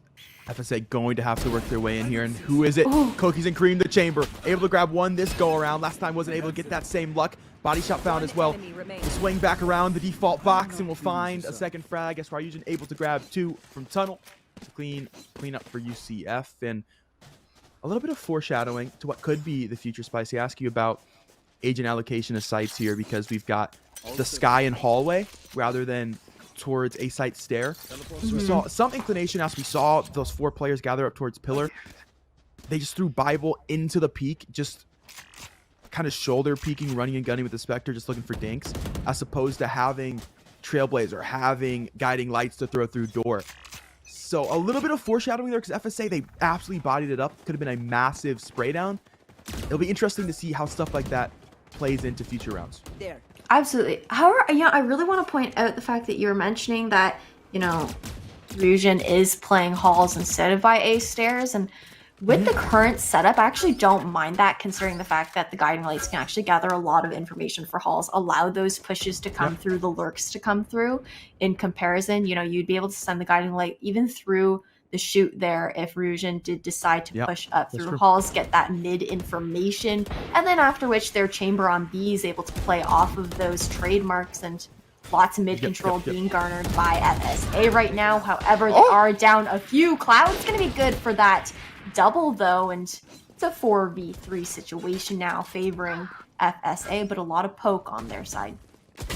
Stealth scans come through, forces the peek from Cookies and Cream and taken out by Jay.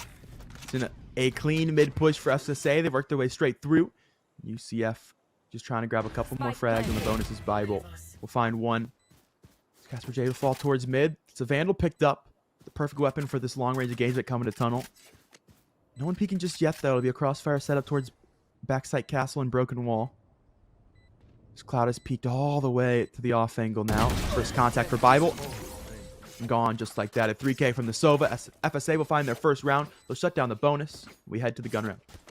Cloud does really well with these multi-kills. I mean, it's only 3 rounds in, but grabbed a 3K for themselves in round 1 as well. Actually, all their kills on the leaderboard are from those 2 3Ks, and the Hunter's Fury is already online.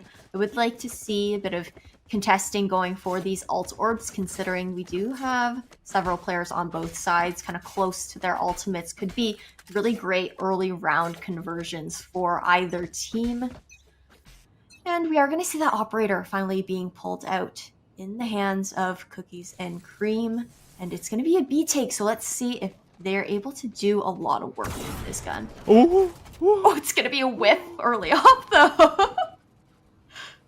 If the cave had a hitbox, Oh! was gone. Well, there's definitely a hitbox there in the middle of Chamber's chest as Casper will fall.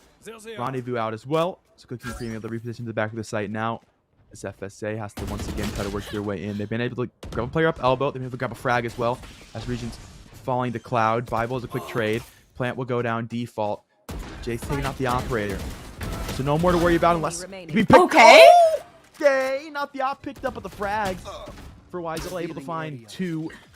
Dart to the back of sight.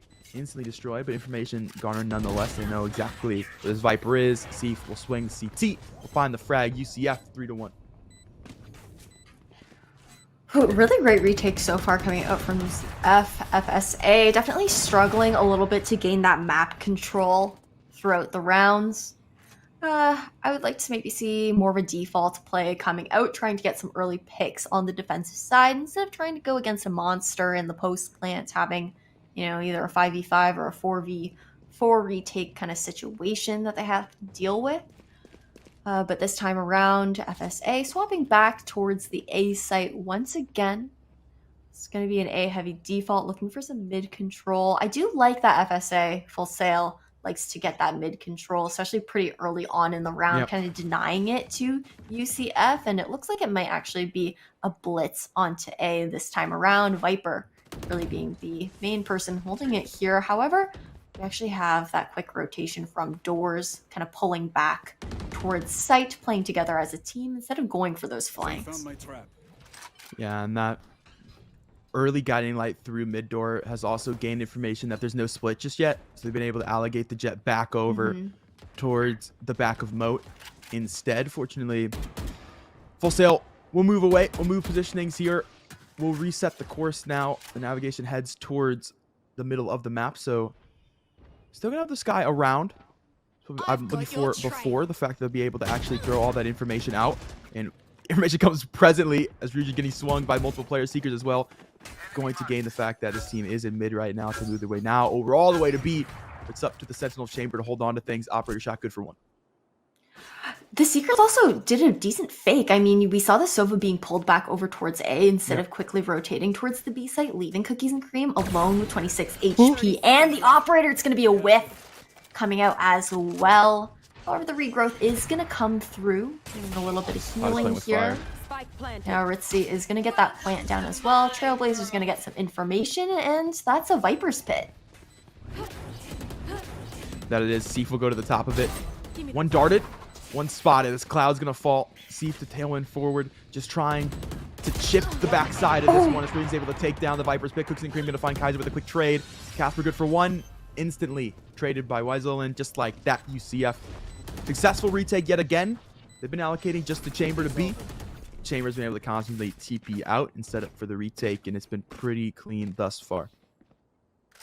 Honestly, I really think that the switch over to have Viper playing on the A site probably has to do with the new breeze changes. You maybe need a little bit more stopping power there, having the toxic screen up, being able to use that poison cloud as well, since it's a little bit easier now for the attackers to clear these corners while entering A site.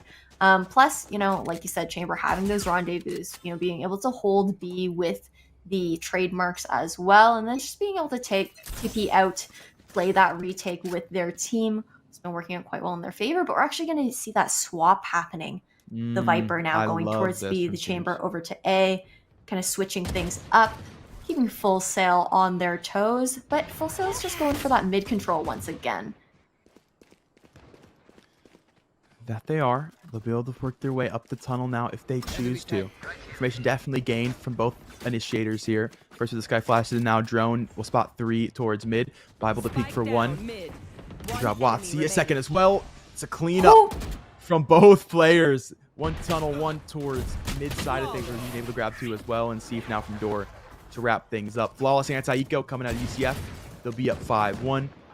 Love teams that can switch it up on the defensive side of things, Spicy. I love teams that are able to reallocate resources. It really keeps attacks guessing.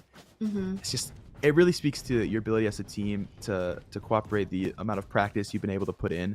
And that's really, really good to see from teams in college.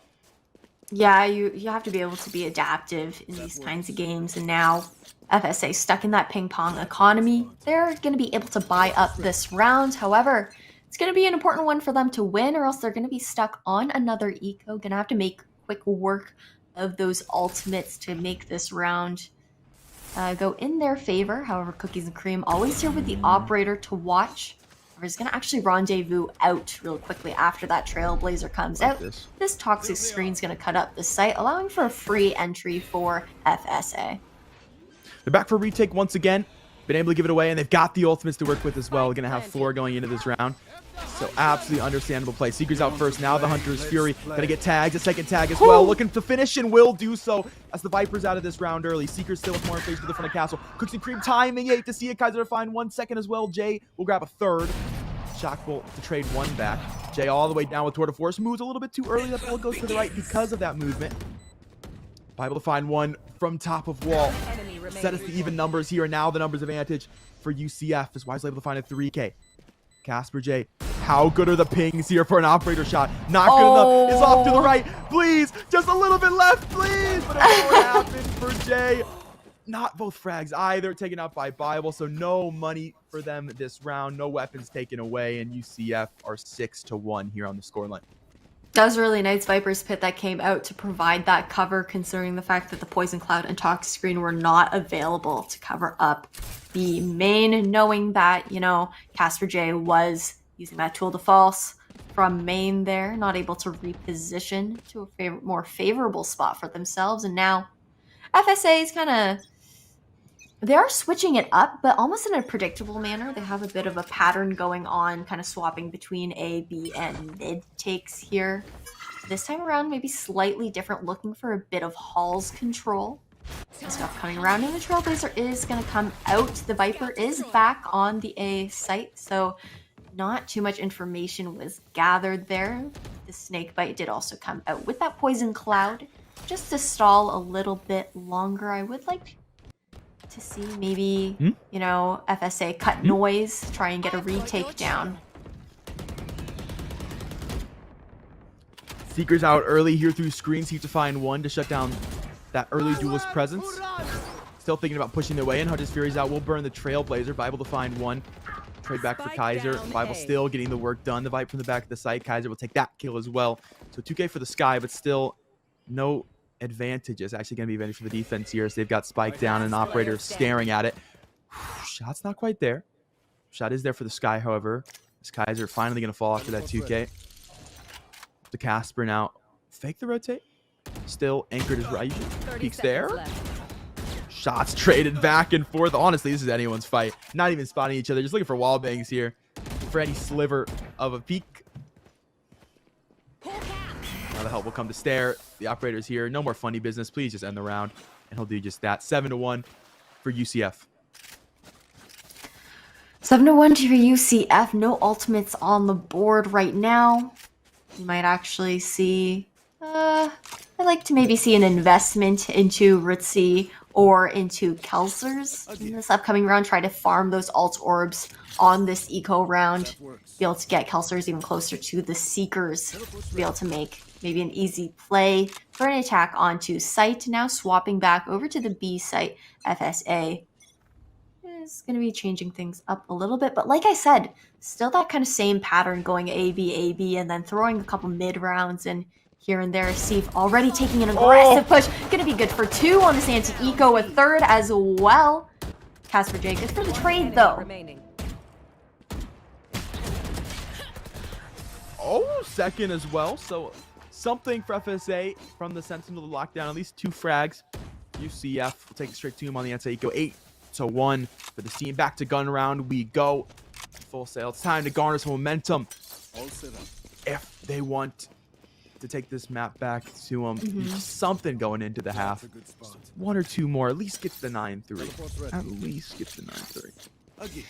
Yeah, I mean, we are 3 rounds away from swapping sides. I really like that play from Seef, though, being able to push out through tunnel there, taking that elbow control. Considering the fact that UCF has actually not flanked very much on FSA. They haven't really had the need to. So switching it up, catching them off guard there was definitely huge. Trailblazer coming out from a different direction this time is going to spot 1, and it's going to be this kind of blitz onto the A site, but Bible's going to be good for a 2 there with Collat fans rise. Remaining. 3rd to go with it. Region has picked up 1. At least Kaiser just the mid door all alone, able to swing for 1. Nothing more to be found though. The Chamber will bring their way over tunnel. Find the refrag. UCF 9-1 now. Making quick work of this team, and they're able to allocate so many resources over to mid door because they have Seef playing like he's C9 Leaf, walking all the way through cave, getting to early contact. 2nd round in a row now. You can tell they're really feeling themselves in this map. Definitely. Plus, I mean, with a map like Breeze, you have to take advantage of those lurks and those flanks as much as you possibly can on defense. Obviously, switching things up to keep the attackers on their toes, but you really want them to be looking over their shoulders, kind of worried about what might be going on behind them. And that Viper's Pit's going to come out quite early on A main. Good read from Bible, making it a bit tougher for FSA to commit to this take. It looks like they will be falling back this time around. Going for that mid control. However, we do see Cookies and Cream always holding steady, holding strong on B. Such an incredible anchor on the side of UCF. That he is. No offer this time around, though. Gonna have to do a little bit more work to get in the angles longer. Seeker's info. Okay. The free 1-tap off the Seeker shot, and then the finish as well from Cookies and Cream. Able to find 2. Has moved away from the totem, though, so no TP available. Break it as well if they want to. Ritzy actually going to get broken instead as Cookies and Cream good for a 3K for the back of the site. Usually we see Cookies and Cream looking for 1 and done, looking to jump away from the site. But this time around, different story. 4K now off of a beautiful dart region with the operator will find a frag as well. 10-1 for UCF. A fantastic Breeze defense. Yeah, their defense has been impenetrable so far. I believe FSA has gotten the plant down maybe only once or twice, not even being able to hold it every single time, either, as the retakes have been impeccable from UCF on top of their holds and stalls. We do have 2 ultimates on both sides. Full to false in Casper J's hands. Might be coming out this round considering the fact that they are stuck on that Spectre.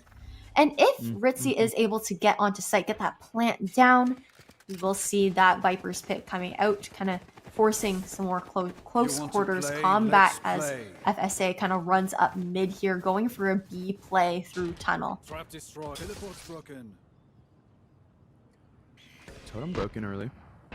Cookies and Cream going to be stuck to site once again, but worked out pretty well last time around. Well, not this time. Kaiser has a frag. Right up close. Oh! Able to find it just as the blind fades. Looking for a second. That's a full blind. Not this time, buddy. Kaiser has it. Good for the first 2 frags to lead this team in. Bible has a trade, though. These guys are dipped a little bit too far. You don't double dip. Those are the rules. Seef has his flank, though. Like, Seef totally bypassed both of those trademarks, you know, and Spawn there watching for the flank now with that Windows control. is actually able to take down the spike, putting FSA in a precarious position, having to kind of regain that map control on site. Both players, unfortunately, did not make it on. Cloud is going to be good for one, though. It's a 2v2 situation now. Oh. 30 seconds Unlucky. Yeah, just not watching there, but it's going to be a 2v1. However, spike has still not been planted. 20 seconds, Alex. I mean, the worst thing here, though, would be for FSA to allow Whistle to get these 1v1s. One enemy remaining. Two There we go. 1v1s. Speak of the devil. The first 10 one seconds found. As Weisel will take Cloud.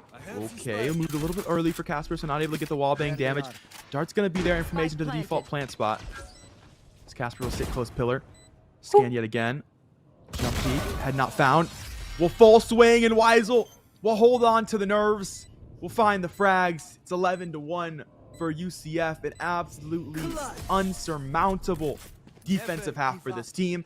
A clutch to finish it off as well. So much momentum going into a Switching sides. huge, monumental pistol round. Yeah, FSA's really got to win this pistol coming up next to be able to give them that economy cushion to be able to buy up on round 2 for those bonus guns coming out to give them as much of a lead as possible. Ideally, they'd be taking the 3rd round on the side as well with their bonus weapons, but only time will tell. Might be more of a defensive-sided kind of team coming out here. They do have a lot of information, too, with both initiators. I honestly did not feel like I saw the Sova drone coming out enough on the side of Full Sail, but it's possible that maybe we just didn't have that perspective to be able to see the Sova drone coming out for those takes. But going into this round, Weisel is going to be using that drone to clear these corners through main. It's going to be your standard A take so far, kind of walking up while the screen is up, waiting for the other toxic screen to go down. Or defaulty position here. Free CF able to sneak their way in. Plant's gone down. Kaiser going to pick up one from mid door. Second for Ritzy, now traded.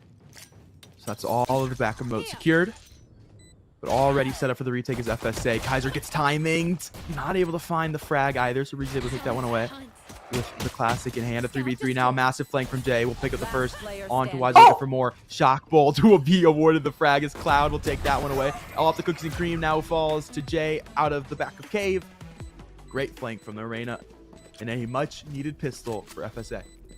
Clean little retake for Full Sail. It's going to be able to buy up in this upcoming round. And on top of that, Full Sail is going to have to play a pretty strong anti-eco here. Not really get too greedy with these guns. However, as I'm... Okay, there we go. I was worried that they were just sticking with pistols for a second there, but we're actually seeing a buy coming out from UCF as well. One Marshall on the board, too. I'm biting my tongue. I'll just wait a couple seconds longer before I talk about the guns, but yeah, like I was saying, FSA is really going to have to preserve as many weapons as they can in this upcoming round, just to make sure that they have as much economy position as they possibly can before UCF hits match point, or maybe avoiding that altogether. And that Poison Cloud is coming up, kind of delaying any information that Weisel could be gathering right now. But, I mean, FSA does know that the Viper is still playing on the A site. Cookies all the way up elbow here. We'll spot the shoulder of Jay. Now into the scope of the headhunter. Waiting for the repeat. You know what's coming. There it is. There's a chance. Timing not quite there, though. Is for Cloud. A Sife's going to fall down mid. There we go. There's the timing they're looking for. But not a second frag. Cloud will take that one in stride. Find a second frag in FSA. Numbers advantage, at least by a player here. So usually going to be looking to work this Marshall. 1 of 2 bought for the team. Second one, I believe, the hands of Sova. So still have both guns to work with. Can they make an impact?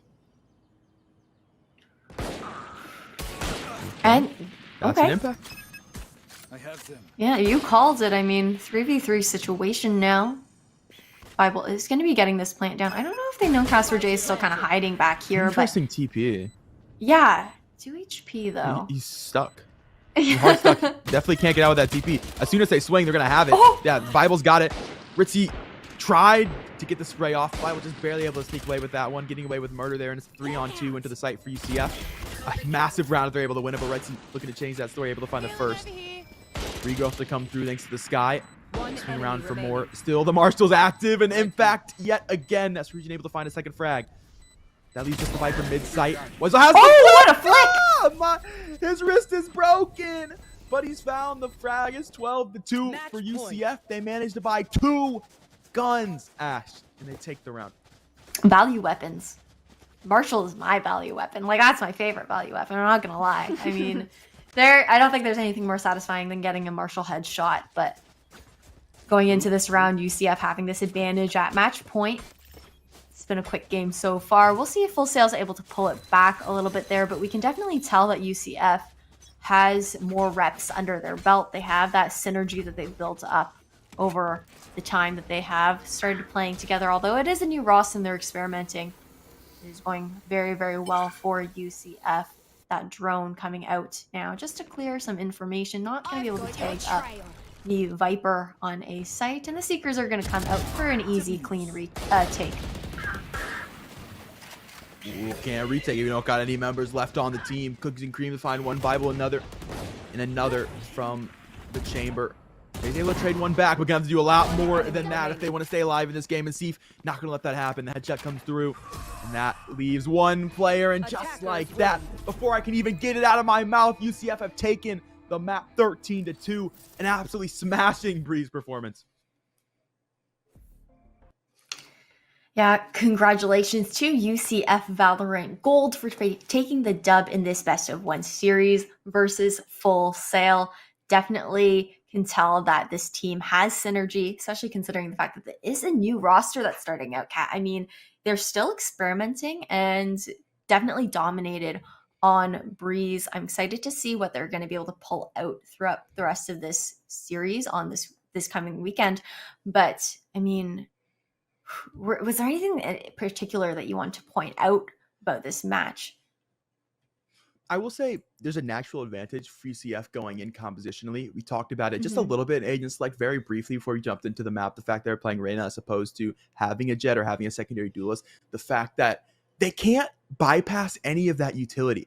They can't tail into sight. So it made the option to try to flow over to B almost impossible because they can't get past any of the trademarks, which allows for Chamber to set 2 trademarks, 1 tunnel, 1 towards main, and just sit back a sight. And it just created opportunity again and again for Cookies to just find frags. And it's unfortunate, really. You don't expect it compositionally because typically we've been kind of moving into Chamber on the B site, but it's more of like if we need to switch sites, if things aren't working hallway, we'll move the Chamber over. But if the Chamber sits there the entire time, suddenly you've lost an entire site and you can't even make tunnel a reality because the second trademark's there as well. So the fact that they don't have the Jet, I think really, really hurts them. And we got to see some examples of how impactful a Jet can be in terms of shutting down trademarks with Seif's flanks onto Cloudburst, walk straight through, as you mentioned so perfectly. That's why you're one of the best color casters. The fact that they're able to walk through on the Cloudburst to that utility, and that's just something you don't have if you don't have the Jet in your composition. Yeah, I do want to point out, though, that even though they didn't have that Jet advantage, they did have 2 initiators on the side of Full Sail. We had the Sova and we had the Sky. We saw a lot of Sky util being put out there, but I felt like I was seeing recon darts after recon darts, but there weren't really too many Sova drones, the Owl drones going out that the team was able to at least capitalize off of. There was maybe some that, went out for information, but nothing that was able to be, used in conjunction with any other plays. Right. And I think that, despite the fact that Chamber was playing on B site, I would have liked to see Full Sail maybe trying to go for more of those B takes, considering the fact that, the Trailblazer and the Sova drone can actually find those trademark points, and then you can just ping it for your team, let them know, shoot it out before it's able to pop. But unfortunately that didn't go through, and definitely a great dub for UCF. You can tell that there's a reason why they are, out of the 4 teams that they have on there, the top one. And yeah, that is match 2. I mean, I'm not sure. Okay, so we are throwing to a quick break, and then afterwards we will be hitting up an interview of a member of UCF coming up. Thank you guys so much again, and we will see you guys shortly.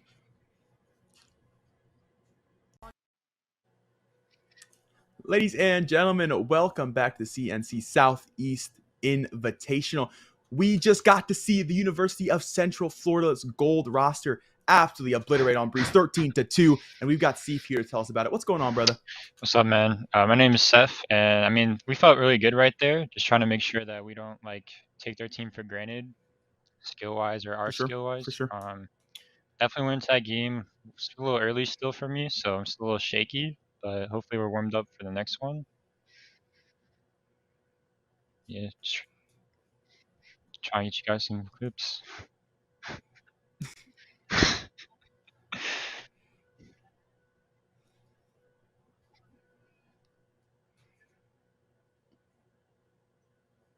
Yeah. Saturday morning. What are you doing to me? Yeah. Oh, sorry. There we go. I did not have my mic on for vMix, but you guys could hear me in Discord. Yeah, Saturday morning. I don't know what we're doing here right now, but we're playing some good old Valorant. And do you think the early morning hours is affecting you guys at all as a team? I mean, obviously you've popped off, but otherwise, do you feel like it's affected you guys as far as like warming up for these games and whatnot? Not really. It's more just like nerves. Just like if you're a little nervous, like I Sure. know that's probably why I was shaky, but definitely not. I'd say we're still just as good. We just gotta get the nerves out. That's super valid. I think we definitely got to see the nerves start to kick off, especially for you, just a little bit, Seth. The fact that your team, are you personally able to start working some flanks a little bit? We saw you start to work your way up cave. We saw you start to cloudburst trademarks and work the B flank when it came to it, because a lot of B hits came through for your opposition. So I definitely think we saw the nerves in the server kick off for you, and you really started to come into your own, started popping off, brother. I knew to ask you about your defense.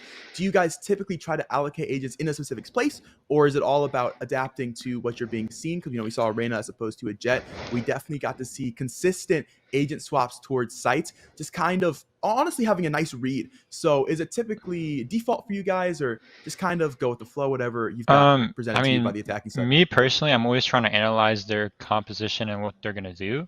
So like I know that they're playing really slow, and they kept, for like the first 4 rounds, they kept bringing pressure and then going towards B.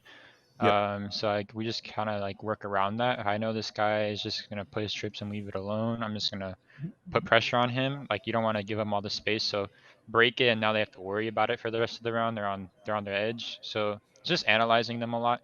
We do kind of put our positions based on our comp. I'm still new to Jet. I probably started playing Jet like last week, to be honest. Oh, Normally I'm like a raise 1 trick, but yeah, so we're just working on that and just trying to work on our aggression together. It's more like synergy when it comes to aggression, so just communicating on what we're gonna do together. Absolutely. And I guess one last question. We were curious to know if you guys normally run with the Sentinel playing on B site and Viper running on A initially to kick things off, because I know that for the meta when Breeze first came out and for a while after the map initially came out, you typically see Viper playing B, but I've recently noticed like a shift for a lot of teams to throw Viper over onto the A site, and I was curious if that was like a new thing for you guys or if it's something that you guys have been trying out and testing. I mean, we're still like new, but we've been testing it out. I think personally it covers more ground. Like Viper can do a lot more space on A than Chamber can.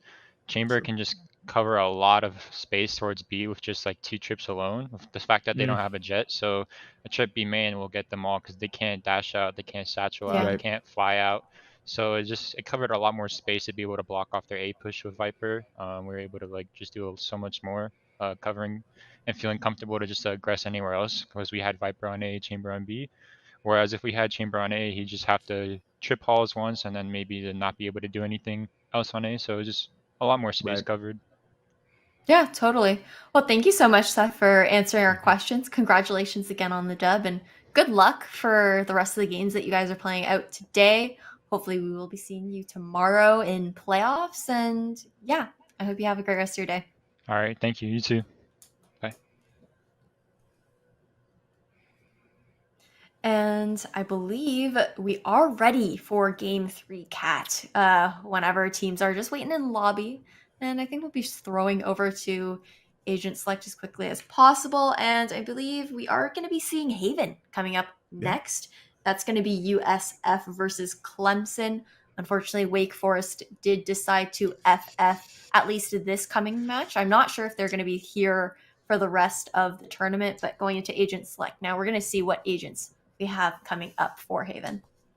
Yeah, USF, they found their way already back onto the broadcast, and boy, did they give us a showing for map number 1, which was initially on Ascent. So back they are for Pool A. We've transitioned back once more. They're up 1-0 right now. Not quite sure what the scoreline is on Clemson, but we'll know soon enough, and we'll get to see how that scoreline shakes up here as Age Select comes through.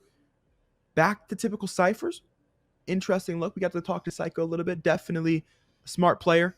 The Naruto run definitely came through last map. We got to see him running down some sites, especially off of some fakes. And maybe we'll get to see a slower pace from the lurk on the chamber. Yeah, absolutely. I mean, so far it looks like a nearly mirror matchup coming out. Going for 2 initiators on the side of Clemson so far. I might be eating my words here. Looks like USF is just going to keep me on my toes. Going to go for that Cypher pick instead. So we might actually be seeing 2 Sentinels on the side of USF. Not a bad idea starting out on Haven, considering, the size of this map, the fact that there are 3 sites. You want to cover a lot more ground, and this gives you a lot more opportunity to make reads on the attacking team, considering you have that informational utility, whether it's the trips from Cypher, whether it's the trademark from that chamber, and then also the guiding lights and the Trailblazer, both for those retakes and for early info in place of a Sova. I really, really like this composition coming out from USF. The question, of course, will be their attacking side not having the extra initiator utility. But as long as they're able to get good lurk potential, as they have 2 lurk options here, both can be pretty dang effective. There's definite possibility that the execute can be easier for them. It's just up to if the lurk is able to find frags, able to find space. But that's a story for 12 rounds later, Ash. Right now, we've got to look at what the defense looks like for them, and it should look pretty darn good. They decide to allocate that Cypher over towards the A site. The chamber will work B right now. I'm sure we'll get Trademark's Garage in the future. We're going to get the classic USF energy, the classic USF execute. Looking like they're going to take it early up grass here on the defensive side. Yeah, it looks like it might actually be, one of those A blitzes coming out for round 1. And like you mentioned, from B here, it looks like that chamber and the Jet are going to be itching for this grass control, maybe getting a quick flank off on Clemson as they push on through A. That recon's going to come out, not going to find anything long. However, it does clear a lot of information for Clemson going into this round. Drone will be the one to send Sultanate in. Spotted early is the Sky, darted as well. A couple ghost tags, but able to jump away towards short. A lot of util gone within seconds here for USF. Trip is there. The swing to come through in the back of the site. It'll be Volus to find one instead. Look for additional frags at AZN, but he'll fall to Kilroy. 2 quick trades, though, from Clemson. So they're all the way stacked up towards long. Into a bit of a stalemate now. They'll slow down the push just a bit. Shockbolt going to come down towards site. No tag, though. No tag, and we're down to a 3v3 now. Clemson kind of all gathered up in a long here. Not actually, maybe a rotation will be coming out. They did cut noise so far. 2 players of USF still anchoring A. However, Garage and B are quite open for the taking, but it's going to be a retake through short. However, USF has been holding strong here on A. Yeah, they have. They have the crossfire setup as well. Well, not anymore. False info peeking. Kind of has to there for information towards short, and well, information was definitely received. Sultanite sent it straight to the brain with the ghost of 1 tap. We got sight just like that. Plan has gone down. An extra member for the post play. Now USF Chamber's already back. Already out towards CT. Looking to split up the cross, but Sultanate once again will find a frag. Doesn't even have to get the third. A Scarecrow's there from sight box. It's 1-0 for Clemson. Whew. I like the fact that, Clemson did cut noise there. A long decided to re-hit through a short. I mean, could have been dangerous considering the fact that USF did have that crossfire set up, but with the amount of timing that they had, kind of waiting, playing that game of patience, unfortunately, Bacon did turn away trying to, get that rotation through CT just at the last second, leaving their Sky Volus kind of high and dry. But another A heavy hit coming out, and we're actually seeing a quick flank coming out from C-Long. Flash out, early blind, but Sultanate blind as well, so can't help just yet. Is able to get back at the flash. He's gone. Second shorty. Looking for opportunities. Will jump through. Tasty able to find what they're looking for. We'll grab one. Scarecrow, the trade, of course, to come through. And that is the A site control. Garnered is going to be the gravity well set up for the plant. We'll stop plan indeed. No one really able to capitalize off it, though. Just stall for a bit of time. We'll set up the quick retake, and Psycho already down. Well, living up to the name and gone for the round pretty darn early. We'll jump out Heaven. Be caught by the Spectre Spray of Jax. Plant now will go down under Heaven. One enemy remaining. CT just looking to get the round over with. They've done just that. AZ and Yuki combined for the final 2 frags. The teammates for Clemson, everyone getting involved. 2-0 now. Nothing too surprising considering Clemson was on that bonus, that buy-up round, Spectres across the board. We're able to conserve a lot of those guns as well, just to be able to contest the rifles coming out from USF in this upcoming round. No ultimates yet on the board. However, I would like to see some investment going into Scarecrow here. They are 2 away from the Seekers. It would be nice to maybe get the both alt orbs or maybe assist Scarecrow into getting a frag as well as an alt orb, but it's not going to be the play this time around, as Garage control will be taken by Clemson.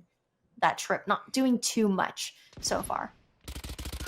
Yeah, most definitely decimated quickly, but at the very least, it does burn the tailwind. Yuki will burn Psycho over towards A short. Was trying to find a lurk and shut down by the Cypher. Rest of the team going to move back over and now look to take A short instead.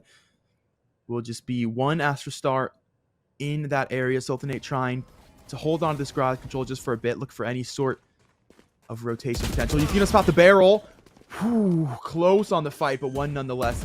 First 2 frags will go to Yuki, and that's the plan to go down for Clemson. Sultanate now. Oh, look at this timing. We'll hear the reload. Perfect timing as Bacon will fall. The Vandal clip still yet to get loaded into the gun. And USF down to the last 2 players. USF down to the last 2 players and just hunting for Sultanate right now. But with this rotation, this repositioning coming out from Sultanate, kind of hoping to catch one now through CT. But it looks like USF is opting for this save, considering it is a 2v5 situation. Not even going for exit frags here, kind of conserving the shields and the guns available, allowing Sultanate to kind of pick up that Phantom. Still looking, considering the fact that Clemson does have this cushion with their economy. Might be able to find one, but Kilroy is going to be good for the trade. And that's a save for USF. 3-0 now for Clemson. Yeah, they're hunting. They are hunting for these 2 players. It's the detour coming through towards Garage. I think just barely would have made contact in time. Probably not enough time for the kill, regardless. But nonetheless, Clemson will go up 3-0 here. We'll have guns going into this round. Of course, UCF will take their last 2 saved. Not going to choose a buy-up around it. Respectable because the eco's so low. Just buying for next year 2 hero rifles to work with. Kilroy and Tasty will have to figure out for next round, but should be pretty solid in terms of rebuy. We'll see what these rifles are able to find. Who knows? Maybe they're able to snag the round. Yeah, I mean, it's going to be more of an A blitz coming out this time around, considering the fact that USF is on this eco for the most part. An easy site take for Clemson. And giving up space, playing this retake situation in a post plant instead of opting to, go for the site stall and whatnot. We're seeing that gravity well come out in Heaven. It's not going to find anything yet. The Trailblazers just going to get some more information for the players pushing in through CT. Post plant crossfire set up. Great utility thus far for USF, but they haven't been able to actually get anyone physically to peek off of it. Well, speak of the devil, there's the peek. Go and find one, Tasty, another. Peeks from hell for Sultanate, able to find 2 trades. Looking for, the tailwind away, and Yuki to save the day. They'll jump out of Heaven, and Yuki will swing for a 3K. Absolutely saving the post plant for Clemson, bringing them up to 4-0. 4-0, USF now on another bye. This is going to be a round to win for the University of Southern Florida. I mean, otherwise, they're going to be stuck in this ping-pong economy, forced to save again after this round if they aren't able to convert it into their favor. And I think it's going to be tough, too. I mean, Yuki does have that Neural Theft available. Sultanate will have the Blade Storm in case they get stuck in a sticky situation. Maybe want to use some of that jet movement to catch USF off guard. And another lean towards A. Clemson's doing very well at conditioning this A split take. Absolutely. That conditioning leads to so much utility as well. You see the Trailblazers through the flashes out early for information. Short, there's just one bird left to the back of sight. So if they were to burst execute, it would be difficult for the defense to swing. Though Clemson will take their sweet, sweet time. You should know a trademark is up top of short as well. See if they do opt to send Jax so far up to break it. It's pretty dang far to try to go, almost to a point where you can't uncommit. Instead, they'll opt to default. They'll hold it there just in case, because Psycho has been moving down short quite frequently. So they'll opt to anchor a player there. The lurk will be there just in case.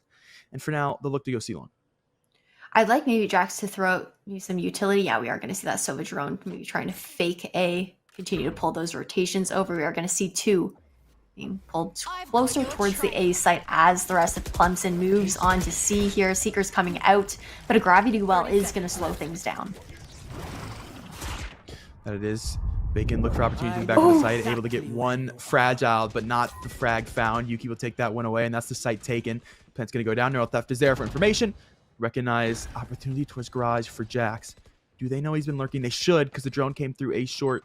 About 20 seconds for this execute came through. Vols is going to find AZN. CT Seekers now are out as they'll slide their way through. So they to find one. Yuki, another killer with a quick trade. Into the site they go. Vols has another into the 2v2 now. Jax garage, presence known of.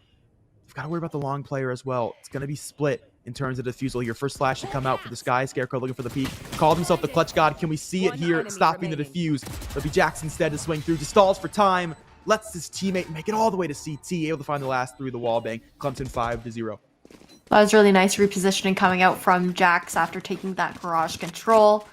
And the fact that, you know, Jax had that garage control, you could see that the players on USF, Kilroy and Volus were kind of just checking over their shoulders, worried both about the garage choke point and CT, knowing full well that Jax had the opportunity to make that repositioning happen. And that was definitely a round winner for Clemson. 5-0 now. USF struggling to keep their name in the game so far, but not going to count them out quite yet. A couple ultimates available on both sides, and that cloud burst has just allowed them to sneak through to a short scot-free.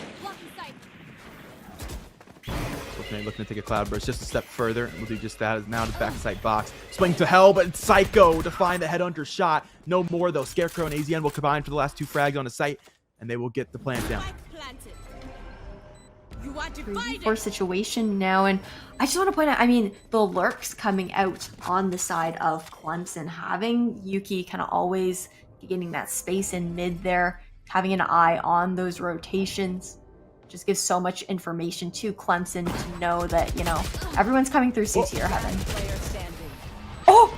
Greta was shutting things down. Scarecrow and Jax will combine for the final 3 frags. This is an absolute massacre in terms of the crossfire. Clemson 6-0. Look so good on the attacking side. The post plant's been quite clean as well, as they've been able to consistently get utility condition, as you mentioned, Ash, and get their way into sight.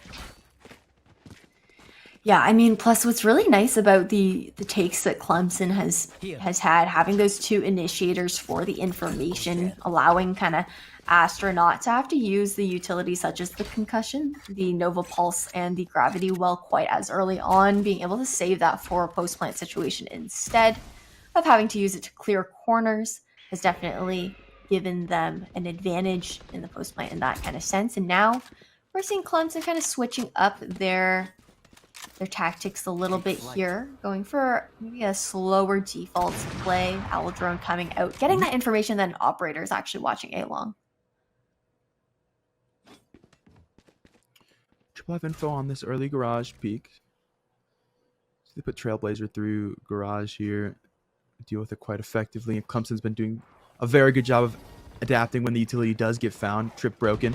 Just to go ahead and play off of it. Sultanate's in first. Cloudburst and Tailwind to sight. Gravity Will, but only to Yuki. He's the only player up long right now. The rest of the team gonna swing off the pop flash through garage. He's gonna find one, but Bacon is swinging back of sight for 3. Jax finally get the trade, but the damage has been more than done. Still close side is Volus. Plant hasn't gone down just yet from Clemson Scarecrow, and now hold on to that thing.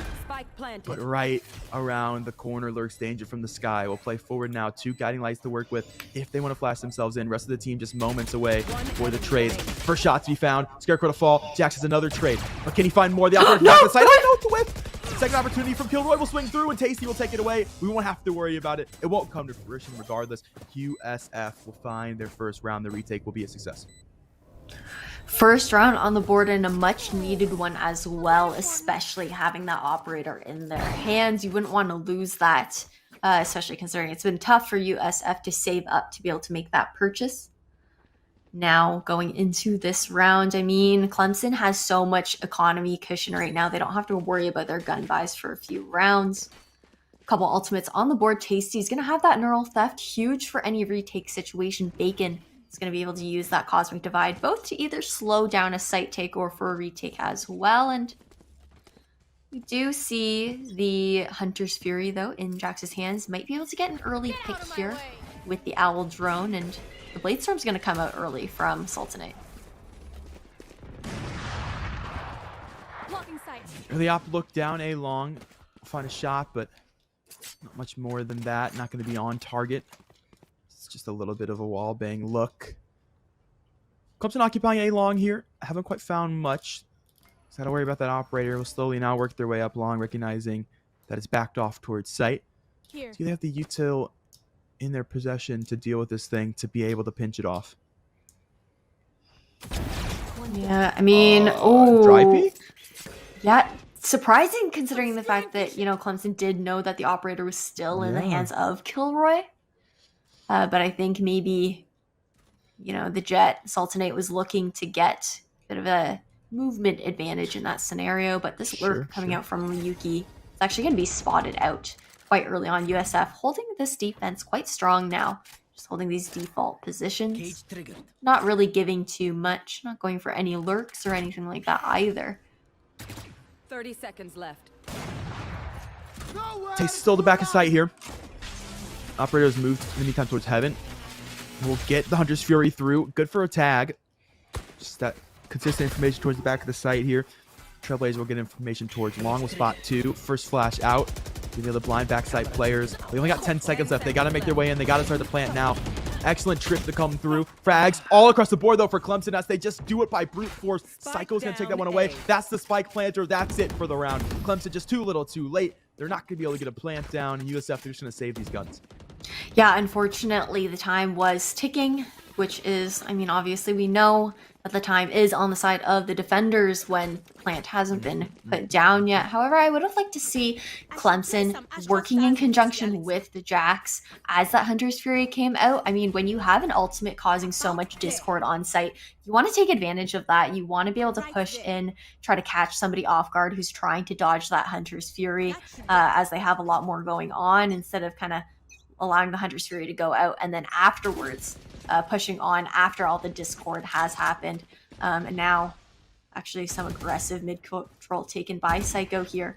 Not going to be able to find one though, and backing off just to play their life with the team.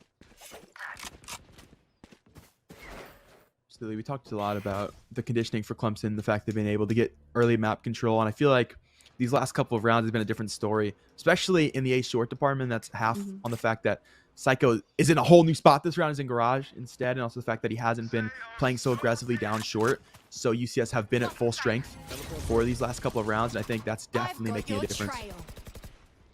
Yeah, absolutely. This Tour de False is going to be peeking through B, but going to have to kind of fall back here. It's going to be an A take. A lot of ultimates coming out. You look from Psycho. Oh, no. Good peek, but now caught by Jackson. The rear Volus with the kick trade, but too little too late. So that is going to be the chamber down. Vega's going to find Sultanate, looking to swing towards Sight, but caught by AZN now. As that plant should inevitably go down. Seeker's going to be there for the concussions. Not able to quite swing off, and then the Cosmic Divide going to keep Yuki safe. He's able to tuck back towards box. But now gets held. This Nebula is going to come through to these first 2 angles. Yuki going to get up close and personal with the logs. First pop flash is there.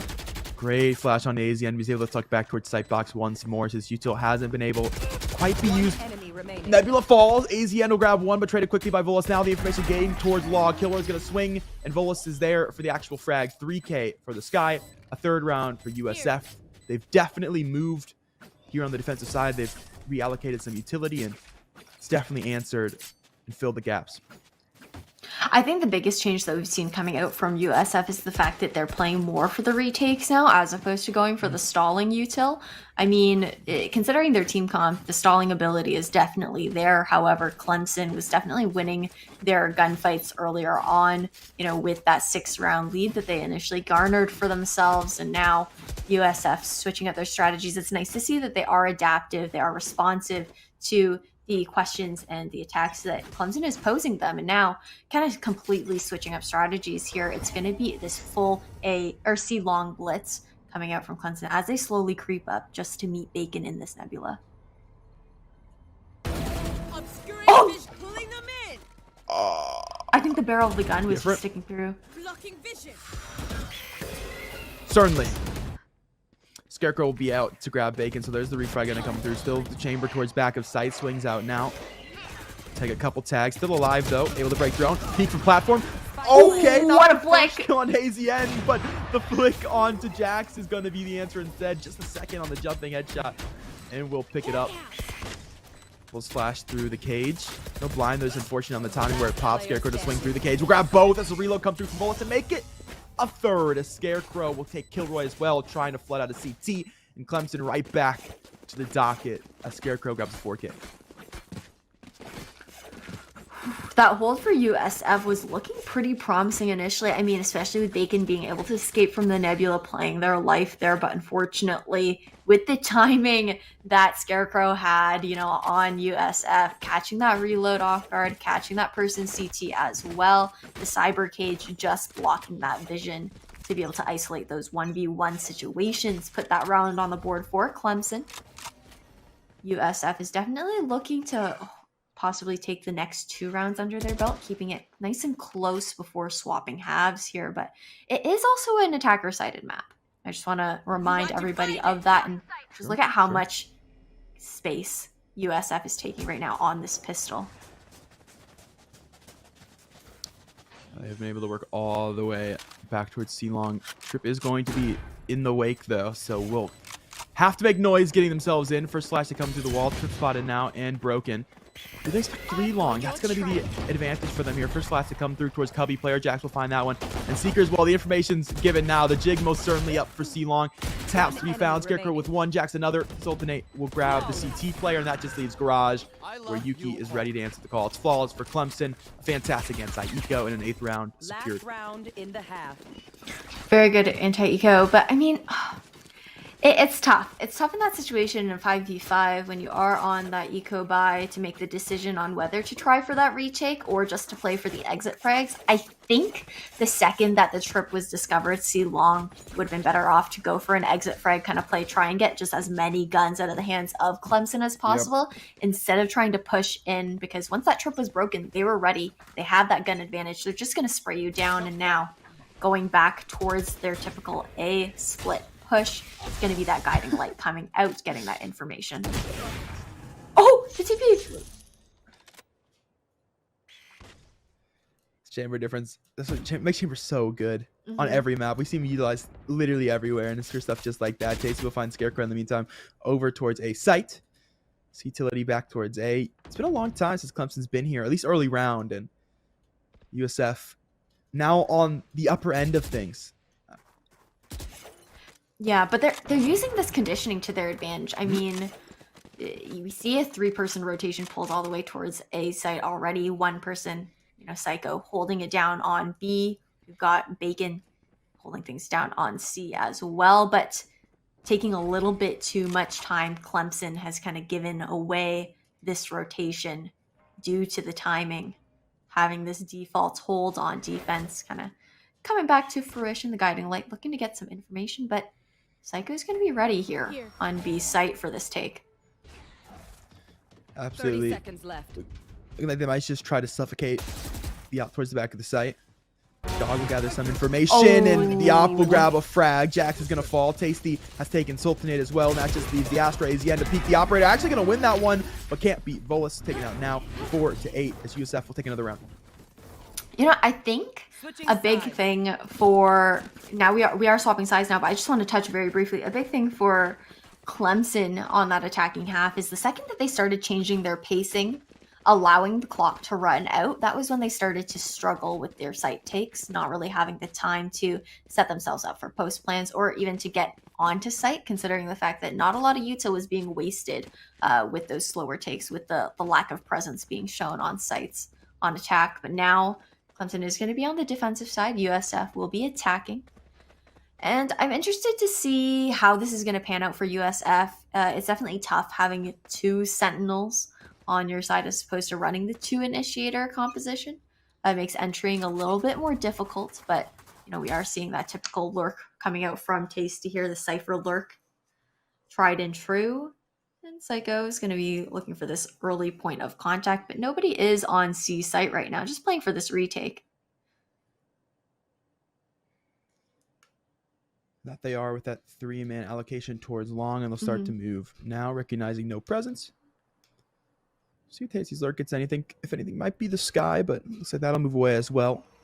So plant most certainly going to go down. We'll see what the retake leads for Clemson. If it's anything like the offense, hey, good chance for the execute. Just less utility, though, going into the pistol.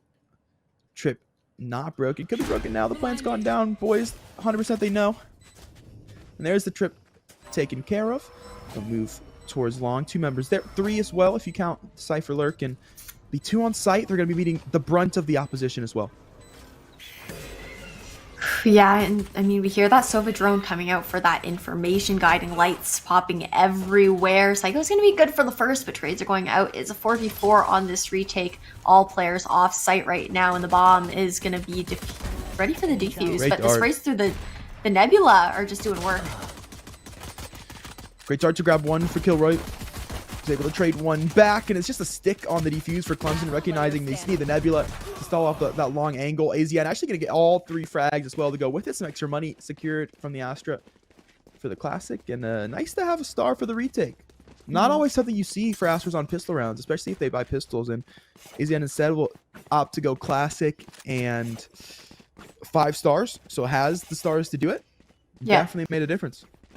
I'm actually surprised that USF played off site there, considering the fact that site was completely free. They had the time to set up the crossfires, and on a pistol round, you really can't afford to play C long. I mean, you can't spray down the spike the same way that you would be able to with any like rifle or SMG. You kind of just have to trust your aim there, and it's definitely risky.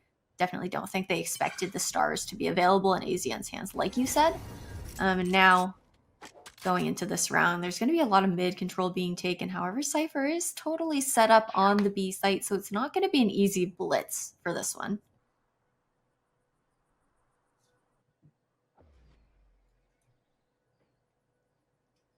UCF recognizing that fact as well. Take their time on this one before dealing with that trip. See if they opt to just suffocate B site here. I think that might be the call. Rest of the members going to make their way towards grass now. Back at site angle. Saw for seconds as Yuki's able to take both. Not even looking for more. We'll push off the cage. Beautiful pop flash out of the smoke as well. Able to find a second. But no more as AZN and Scarecrow will instead combine for the final 2. Volos able to grab 1 from window, but no more than that. Clemson will keep 4 members alive. 10-4 and now into the bonus. Yeah, onto the bonus indeed. We are going to see rifles finally going into the hands of USF. This is going to be the round that they need to take to keep their name in the game, or else, I mean, losing this round will be absolutely dire for them, giving Clemson 11 points on the board, and then as well as being on a save, and likely go to match point in the next 2 rounds, unless we see a crazy thrifty coming out. So USF's really got to take this round under their belt. Playing a slower anti-eco, not really willing to give any rifles to Clemson too early on, and Sultanate is stuck here in A short with the Marshall, and updraft is going to come out early, just get a better angle. However, USF has backed off of A lobby now, itching for that mid control once again, this time posturing towards garage. Concealment. Nebula going to go up to B, so Kilroy not going to get that early information that they were initially looking for. Dog once again will break trip. Same story for the other side of the map here as well. Sides flip, but things still stay the same. Ash, in the garage they go. Nebula going to be utilized rather to get them into the angles. See if they have to work through garage. 3 players to the B site for Clemson, so definitely have the quick rotation opportunities if they'd like them. I mean, 35 seconds on the clock are left as well. You can't really pull a rotation to another site with that amount of time. It's going to have to be a commitment to C or B. You're going to see one fall on Clemson. Bacon taking out Sultanate. With 20 seconds, the spike still hasn't been planted. Hasn't planted, and the time just gets shorter and shorter. The frag's been found, but it doesn't mean nothing if you don't get to site. They'll work their way through now into CT. They got to find 2 players, and Yuki not going to make this easy for him. Able to find 2 frags. Kilroy with 1 trade. Back a second as well. Plant just with enough time. About 3 seconds to spare. The 4-second plant starts with 8 remaining to get the plant, and that just leaves Scarecrow. Low player to work with, but only 1. And Regrowth going to bring them back out of 1 body shot range for the Sheriff. 2 guiding lights in hand. First 1 tap secured. Isolating the 1v1 so far. Looking for that fake flash. Puts the Spectre. Second flash now active. And Tasty run and gun Phantom. Able to come out, get the job done, and dispose of Scarecrow. 5-10 for USF. They'll find the anti-bonus. Get themselves another round. Gonna be an interesting buy for them going into this round, though. Yeah, plus, I mean, going into this upcoming round, USF is definitely going to have to invest some ultimate orbs, you know, into Bacon or into Bolus here. Most likely Bacon, considering the fact that they are only 1 away from that Cosmic Divide, but they need every advantage that they can possibly take to keep their name in the game so far, keep Clemson from climbing their way to match point. We are seeing a default coming out, playing pretty far back actually in their spawn. A really good read considering the fact that Clemson's actually pushing out for this mid control here. Mid control, gonna be good for 2 frags. Can they keep it rolling though? They cannot, as Tasty will grab 2. They start to line up. The Phantom spray transfers clean. So both the grass and garage players will fall. USF, they're able to find all the frags. They don't even have to leave the spawn. It's breakfast in bed for this team, and now they get a chance to decide where they like to wake up and work to. Yeah, all they have to do now is play together as a team, not allow Clemson to isolate any 1vx or 2vx situations. Trailblazers going to do just that by clearing out part of B site, checking back site as well. Should be a pretty easy take, but Yuki is here poised on A link, and they're going to spot him out. They are. They've been able to get themselves into B. Plant will go down now to follow. Drones out for Jax. Will give information that he is over towards that garage side, but it will give him info as well. I spotted 1. Doesn't know about the backside player. We'll use the dart to figure that one out. As Psycho has to shoot it. Gets tagged as well, and they're going to look to spray this through from Link. Shots found. Not quite the kill, though. Headshot on Volus. They got him low. Matter of if they are able to pinch together. Jack Shockbolt gonna find Psycho to back to the site. Now the push towards Cubby. Yuki's taking that one. Knows exactly where Volus is as well. Just need to pinch it together, and they'll do just that. It's a nice 2-man retake from both sides of the link for Clemson. B site, the site you'd want to be on if you're in the number disadvantage, and Clemson shows why 11-5. Yeah, they had a great pinch coming out there. I mean, you really couldn't have asked for a better retake in that 2v3 situation. The coordination was impeccable. You had, I mean, Yuki was, you know, spraying down towards Psycho, who was hunting down their back site. You had the shock darts coming out as well, just trying to do as much damage as you possibly can. They took each enemy down together for the most part. And yeah, just very, very good teamwork coming out from Clemson there. And now with that 11-5 lead, Clemson is 1 away from match point here. USF playing farther back in their spawn once again, kind of worried, I guess, that Clemson might be getting a little bit aggressive, trying to play a bit slowly, and the Blade Storm is looking to do work here in mid. So with our early cross, Mac is info that's over, not on the A site. And we'll start to see it get worked early for USF. Dogs in, clearing util short. Spot nothing. Yuki on the cam, though, so should have seen the cam. Jax will see Kilroy, and we'll find that frag. It's 1 grass player gone. It's a little bit of map control lost early for USF. Yeah, 4v5 situation now. We're going to see the players that were postured towards A kind of falling back this time around on the eco, where there's mostly just sheriffs across the board. It's definitely a slower round coming out from USF. 45 seconds left on the clock, and not much map control has been taken whatsoever. Well, map control leads to site control, so honestly, same difference. Because ain't a lot of either going on for USF right now. In 30 seconds, they'd like some site control. If they want to get the spike down, they'll try to work garage to make it happen on the C site, but there's some oppression to be found. Psycho will find the first frag with Sultanate with a quick trade. Sultanate, don't do it, brother. Come on. Look, I know their eco, but now I guess he's going to jump down, looking for the spray down. It's one to be found, but no more. Psycho's taking that one away, looking to get to CT, but Jack has the first frag onto his teammate. Psycho has to recock the gun, and AZN able to swing to finish the job. It's match point for Clemson, 12-5. Match point.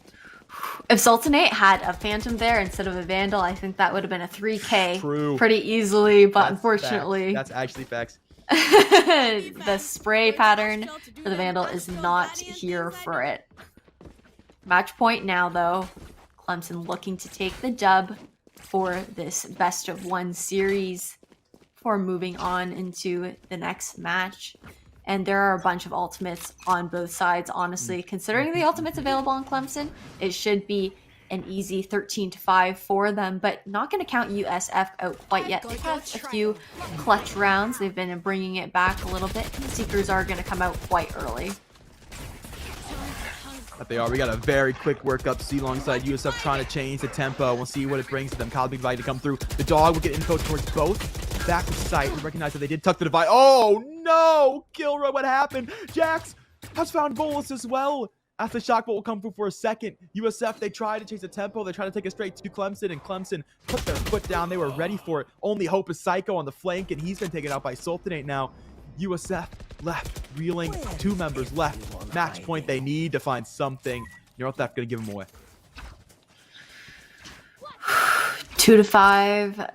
It's definitely a tough one. There's so much information available for Clemson as well, with the Sky, with the Sova, the Cypher too. Just be able to garner all of that information. However, it's been turned into a 2v4.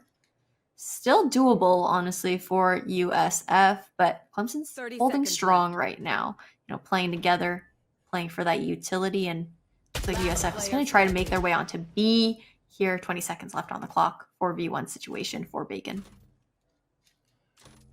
Bacon better get it sizzling. Does he check back his sight? We'll have to clear Cam and Sultanate. Will fry him with the right click. Clemson 13-5. They've taken the map in spectacular fashion.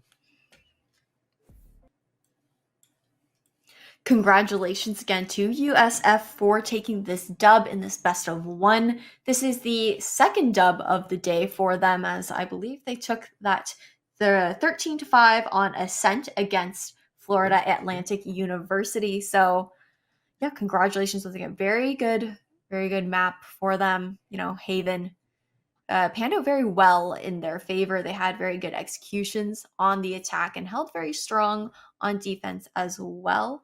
Unfortunately, sorry, Clemson took the dub. I am going crazy right now. Yeah, I thought it was me, and I was like, no, okay. It is all me. It's the early hours. It is actually so early.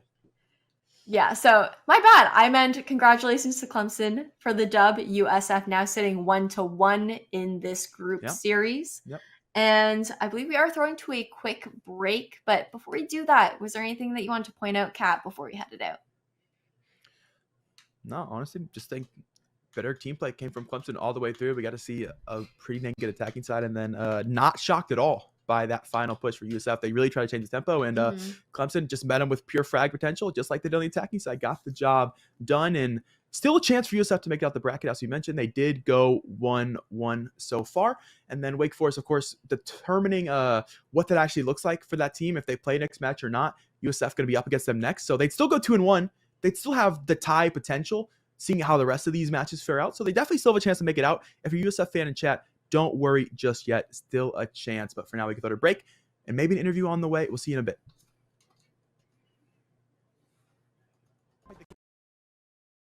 Welcome back, everybody. Oh, I didn't. Okay, well, that was a simultaneous introduction. I didn't mean to cut off Alex. No, it was good. It was like, it was coordinated. I felt like we were synchronized, and we'll sync with an extra member, but off camera, as we've got Yuki stepping in to the call to talk to us about that match. What's going on, brother? Oh, just out here taking dubs. Out here vibing. Well, congratulations again for winning the last match. I mean, I don't know. I do a lot of the analyzing in game, being mostly the color/hybrid caster, and I think it's always a fun question to ask how things are going on behind the scenes for your team. So I was actually curious to know if your team has any like rituals or kind of traditions that they do to kind of prepare for a match, hype yourselves up before going into it. Because I mean, you guys have been rocking it today so far. Yeah, no, we don't have any team rituals, I'd say. I'd say we all have like our own individual rituals we might do. Like Asian was talking about how he always gets on late, later than we wanted to. Sure. But then he gets on and he says he was watching YouTube videos, to get in the zone. So yeah, that's his thing, I guess. I don't know. Okay. The pre-game ritual is to ignore the team, run it down on YouTube, and come back feeling refreshed and energized. I like that. I like that from a player. All right, I'll hit you with a more towards in-game question here. Up 2-0 on the day. First and foremost, congratulations. You guys definitely making it out of groups. There's actually no way you don't make it out of groups unless computers implode, the server implodes, something like that. So congratulations. Definitely should be seeing you into day 2. But I will ask you, you're the lurk for the team. We got to see one good look for you in terms of the lurk that was towards A short pretty early in the game, about round 4. But you were able to adapt and V top frag, 19 frags at the end of the game for the team. What did that adaptation for you look like to still have potential even when not on the lurk? Yeah, so a lot of my lurking, well, like you said, there was only really one good lurk, I would say. I sort of caught on early on that they were pushing the extremities where we weren't pressuring. So I was kind of just holding the pushes there. And then eventually they stopped pushing, I feel like. So in those instances, I would just go with the team and trade it out and try and hold down sites and post plant.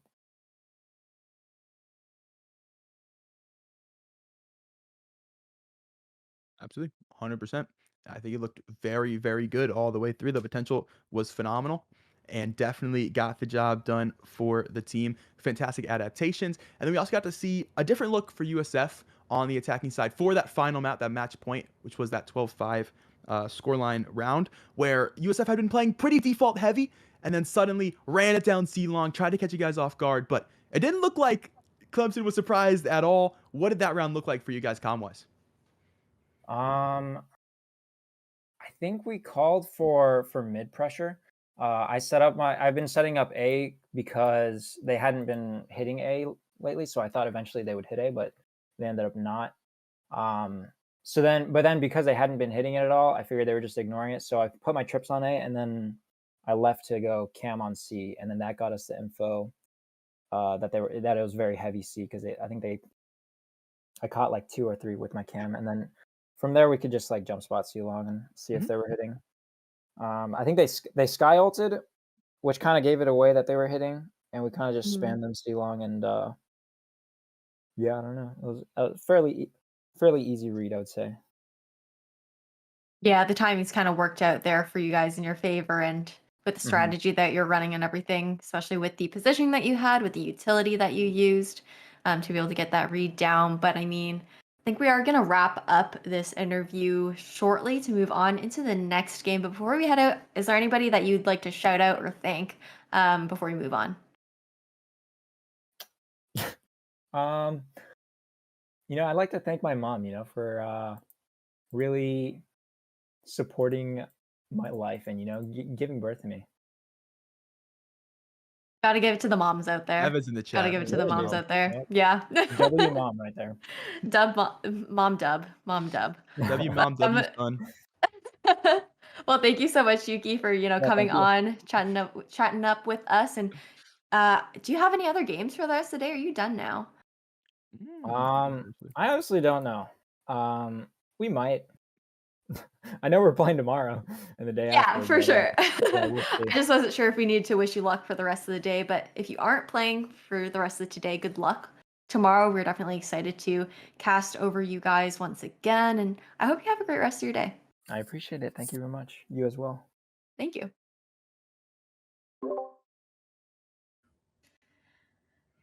Yeah, well, I think that's everything for the interview. Are we heading into the next match now, Kat? If you want to give us a little bit of information on that.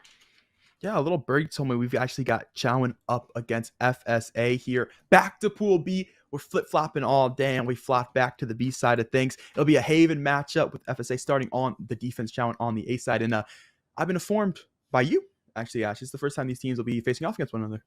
Yeah, it's going to be the first time that they're facing off against each other. I think it's going to be definitely an interesting match coming out. I mean, Full Sail did just play against UCF 2 games ago, is the one that we covered. They did lose 13-2 on Breeze, so they're trying to keep their skin in the game for now. It would be, I believe, their second match of the day. Correct me if I'm wrong. No, absolutely correct. Perfect. But yeah, I think Chowan's definitely going to be a boss of a team to go up against Chowan's going to be a boss of a team to go up against. And we are going to be heading into Agent Select coming on out here. And we're going to... Perfect.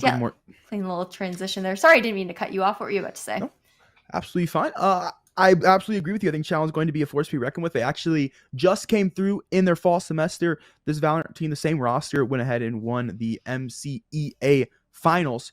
Couple notable colleges in that event, and of course just an EDU event in general, so the same sort of general competition. That's the main stage Collegiate Esports Association. So they came through all the way to finals, won it out. So this is a team that definitely has some talent, but they do have a little bit of a wrench in the plans. They're playing with Patty, who was a gold player, Rocket League captain, filling for this team, stepped up to the call when a player had to unfortunately unenroll from the university, has stepped up to the position. Can they still find the same success? Honestly, I mean, despite being a gold player, rank doesn't always mean everything. If you have coordination with your team, if you can be a supporting character, elevate the players who are maybe better out fragging than you are. And plus, with our insider info, we did hear that Patty does tend to hold up quite well in these high elo lobbies, in these scrims. So maybe they're an up-and-comer. Maybe this Rocket League captain will make a swap over to VALORANT in the near future if they're able to climb these ranks. But going into things, Agent Select is over, and we're going to see quite different compositions coming out on both sides. Actually, the first Sage that we've seen today.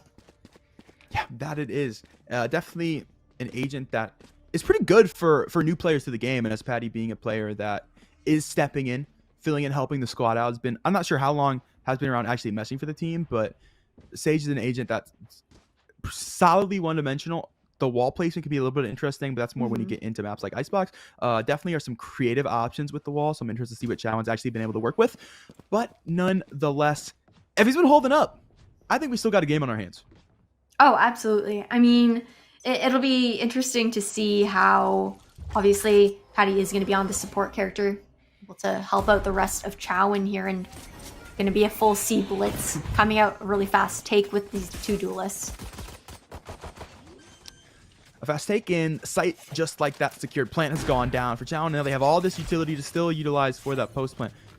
Wall will come up as well, so we will get that utilization from the Sage early. We'll follow CT, make that rotate. The retake just a little bit harder for FSA. Town will spot Kaiser out towards long. That'll be Kaiser winning that duel. The Sky to come through. Patty will have a quick trade onto Jay. Paranoia coming through. The Owen pick also pretty darn interesting. Patty and Astro combined for 2. Casper shots found, but nothing quite connecting. There we go. Right click on Nene. Looking for more, but Astro going to be the one to win that out. Dusty has Casper, and that leaves just Ritzy, who has now fallen to Dusty, as FSA will fall in the pistol to 1-0 for Chowan. Whew, Dusty cleaning up, sweeping up the dust on site there. 1-0 for Chowan, like you mentioned, allowing them to buy up now on these SMGs. 2 Bulldogs, coming out as well, especially with the Bulldog buff that we saw in patch 4.0. The gun definitely feels a lot stronger this time around. It looks like it's probably going to be another quick C take with this gun advantage, trying to mow down whoever is holding on to site. Early drone going to be out here for C long. They will peek now out into the Lear though, so gonna have to opt to head back to CT. Rendezvous actually not utilized, just gonna opt for the good old-fashioned walk instead. Kaiser will walk straight out of garage into town. taken out by the Spectre spray, and that's the plant yet again. Chowan just walking straight into C long, waltzing on in, plants down, and now looking to secure the post plant. Same wall goes up. No charges left. Yeah, nice post plant positioning here coming out from Chowan as well. That aggressive angle that Nate was able to get vertically. It's going to get that headshot position here, and it's a 2v5 situation now. Oh, no, the util! Oh, it doesn't get worse than that, and Nate will swing for the final frag as well. A 2K coming out of garage, a 3K for the round. Chowan 2-0, flawless on the anti-eco, now into the bonus with all this utility. Oh, no ultimates on the board quite yet. FSA is going to be able to buy up full on third round as per usual. Nothing too surprising there. I mean, Chowan's doing very well with this aggressive kind of take that they've had so far. Definitely posturing up for a different kind of round now that FSA does have rifles in their hands. Itching for some mid control here. And with the pings that we see going out, it looks like it's going to be a garage and B split push.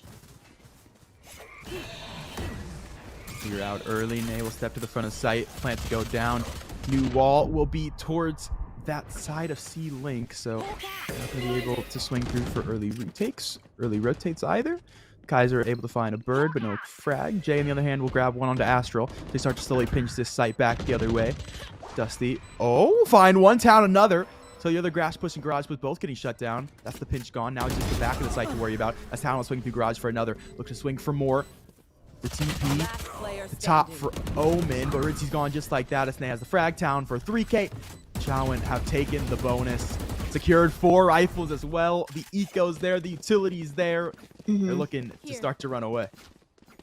Yeah, they're killing it right now with this aggression, and it's actually a refreshing change of pace compared to the games that we've been seeing today. We've seen a lot of slow defaults. We've seen a lot of slow split pushes, but not the same kind of aggression as we're seeing from Chowan right now. And that's really only allowed because of the fact that they have those 2 duelists, especially the Jet, who's able to dash onto site as Town leers out, being able to help clear those corners. And going to be a jump spot here just in case there's, a sniper rifle at any point. But the Headhunter is going to miss this time around, forcing that fall back into spawn here. It's going to be a free plant for Patty as well in this spray down. It's going to take down 1. Oh, Jay looking for the shots. It'll be Nate to find a second as the Jet entry frag. Good for the site hold. Good for the extra post plant. And still an eco for FSA, so we'll let it slide. It's all good. Happens with pistol. Just looking for some exits. Dusty's hungry though. Definitely looking for some more here. Astral has definitely, helped out the team there with that owl drone, being able to peek through, and the duelists just hunting people down are going to turn that into a flawless round for Chowan. Nothing too surprising. Like you said, it was another eco round for FSA. However, they do need to win this rifling round. Otherwise, they're going to be stuck in that ping pong economy once again, forced to save and buy on every off round. I'd like to see maybe see FSA contest these ult orbs a little bit here, trying to get an ultimate online, maybe for Kaiser, have those seekers available for the retake. However, Chowan does have 2 ults of their own that they can answer with, and now moving over towards the A site. It's going to be a split push here. The owl drone clearing that space in short, and a very quick rotation being called out from Full Sail. No flanks coming out. Nate into the back of the site, looking for one, but Cloud will shut it down on the off angle. Rest of the team now looking to trade that out as they slide their way up short. Astral will find one a second as well from the Sova. Just getting the work done, brute force style, as Chowan will work their way into the site now. Great paranoia comes through, but Astral hits it full blind. Forget vision. The man's got senses. As Astral will find a third. Plant has gone down, and the numbers advantage to the post plant as well. Walls back up and instantly shot through. So confirmation, still a player towards CT, and okay. Little visual confirmation with that kill feed. Is Casper going to find one on the Patty? Looking to swing through. Great concussion from the dog. But Town has the trade. All up to Kaiser. We'll spot out Town. We're going to double swing this one. Flashes out. Swings to come through, and Town has the cleanup. 5-0 for Chowan. I mean, Chowan's synergy is unmatched right now. They move like a unit. You can definitely feel the chemistry going on here. Full Sail's definitely trying to put up a fight. However, things aren't panning out so far. It's going to be one last rifle buy, considering the fact that you're able to accumulate more economy, more credits, the more rounds that you lose. And I believe it's up to the third round. The third round is when you kind of max out there with the credits, and then you don't gain anything extra for losing a couple rounds in a row afterwards, but it's going to allow them to still afford. Toll to False is coming out quite early on, and dash up mid already. Some aggressive mid control being taken from Chowan. Dart was looking for mid. I think land's a little bit high, so didn't actually scan any grass presence. Unless the scan is up towards Cubby, in which case I'm dumb and wrong. I do like how Chowan kind of, fake this aggression has fallen back now, but now it looks like some aggression is being taken by Full Sail instead, and able to get one. Not going to see another, though. Unfortunately, it's not going to pan out, and people are just dropping like flies here on C-Long. Good stuff there for the Hunters. Fury Cloud's out for it early, and Kaiser there to protect him from Log, able to swing out for what could have been a huge shutdown for Nay.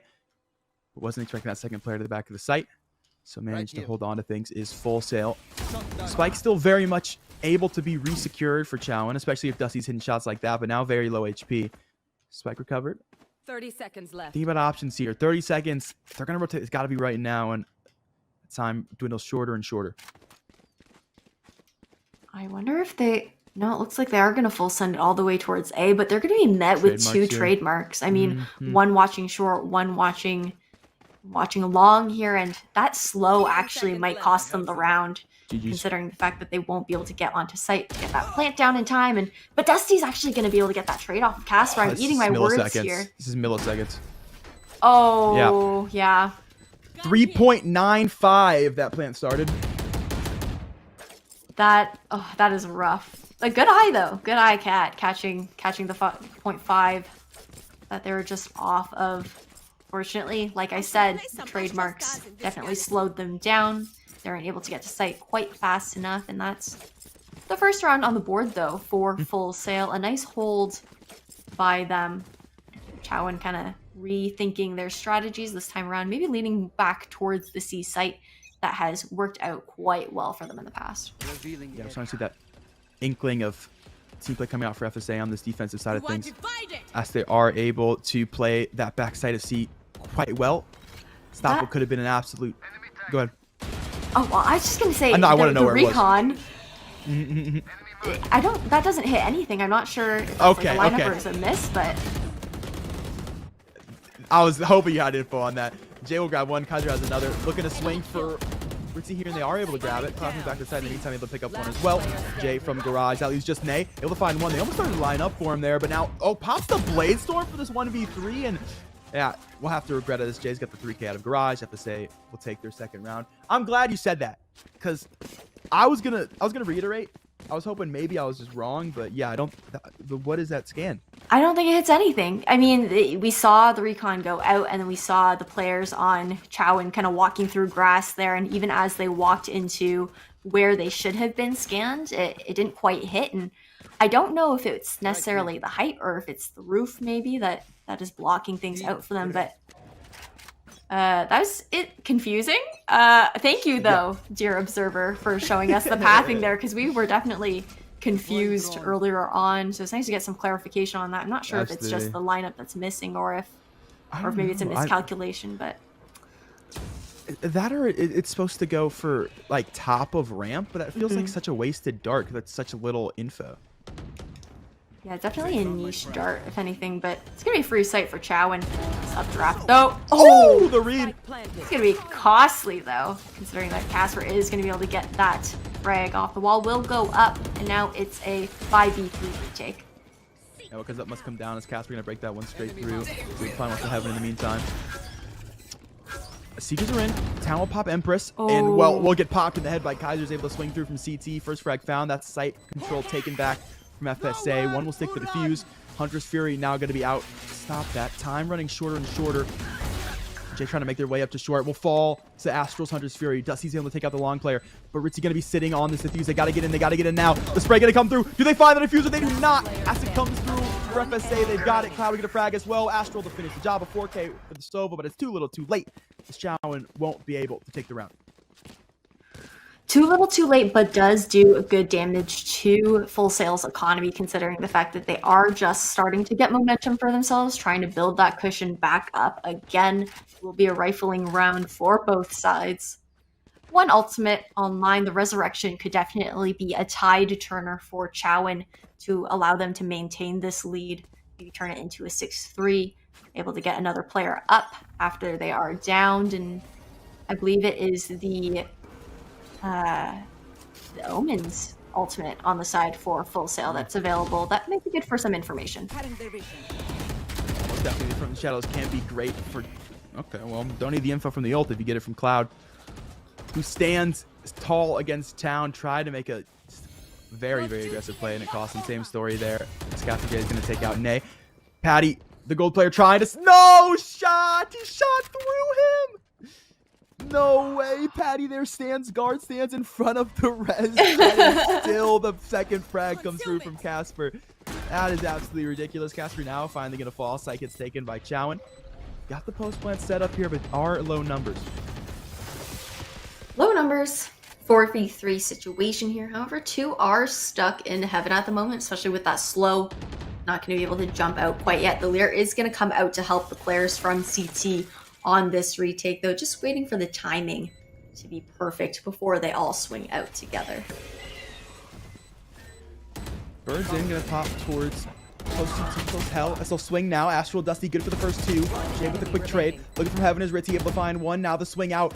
Looking to pinch hell together. The jump down for Ritzy. He'll make it happen. The aggressive play to drop out, and the defuse will come through just barely in time for SSA.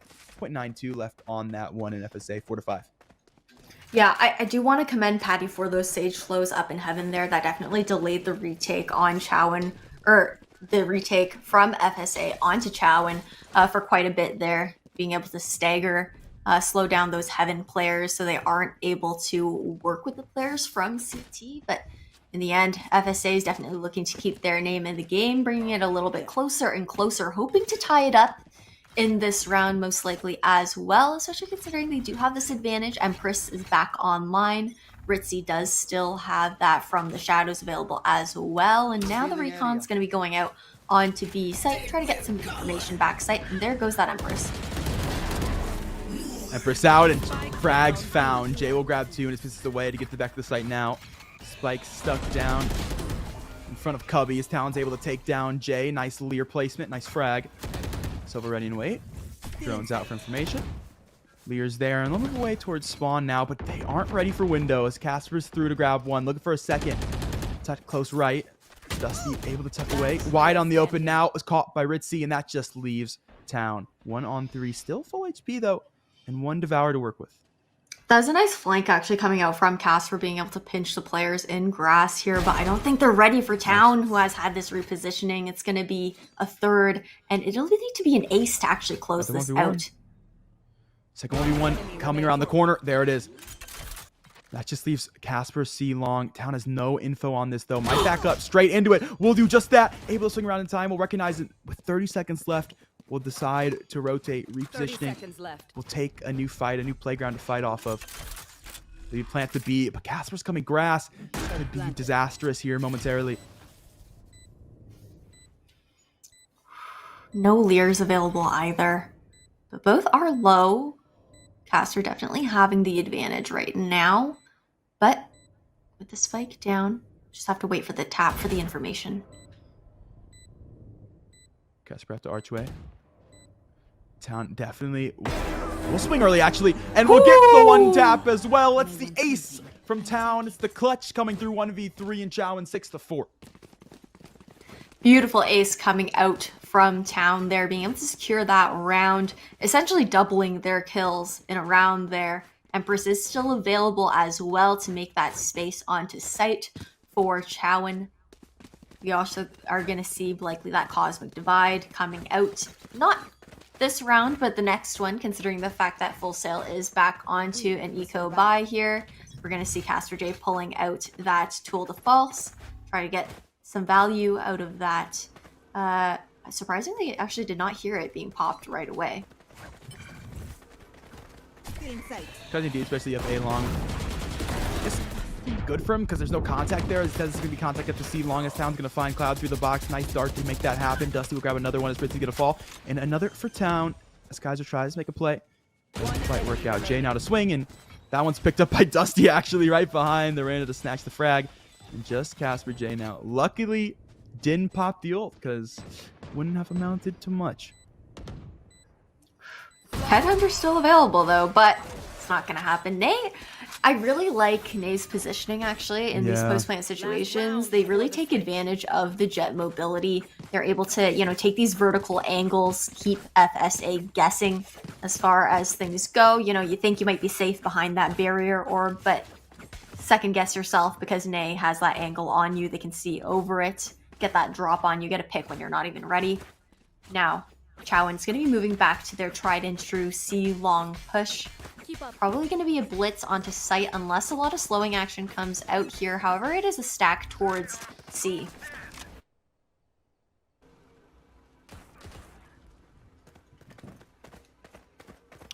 We'll get the rendezvous out. With the tour de force out early. Once again, no A presence. Straight back into C they go. Dusty to grab one. Chowan looking like those early first 2 rounds is exactly what we saw from them as Dusty to grab another. Kaiser has one instantly traded by Patty. The captain stepping in, finding the impact frags. It leaves just 2 to CT, and one of them has to try to retake now with this operator in hand. Oh, Naya grab stuck. Getting head bonked there, and Town will bonk the heads of both Casper and Cloud to wrap it up with the final 2K. It's the CT players fall 8-4 for Chowan now. Town's really found their footing in the past few rounds. I mean, after that ace, they've just been popping off with all these multi-kills. A lot of impact frags for their team, making so much space as Arena. But now we're swapping sides. Gonna see these 2 duelists on defense as opposed to attack now. I'm sure we're gonna see a lot of flanks coming out, especially considering the fact that we do have Nay, who's on that jet. Gonna be able to cloud burst those, whatchamacallits, those trademarks. I had a little bit of brain lag there, but I'm sure we'll see some flanks coming out, some pressure from Chowan, considering they do have 2 very aggressive players on their team.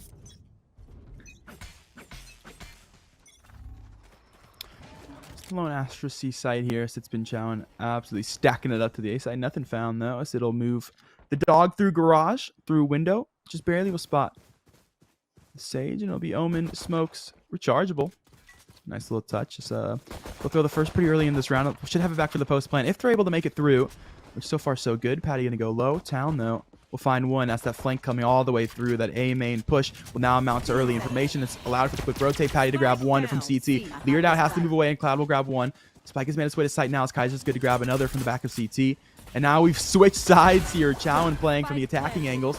As Town will find one, dismisses in, looking for a second frag, has it. One more for the road, not to be, as Jay is able to trade one back. Still 2 more frags to find though. As Chowan has pushed their way onto the site, they stolen the control away, but planted for Jay. The spike is. Astra will fall. Jay taking plenty of shots from Nay, and just barely Nay will win it out. Chowan 9-4.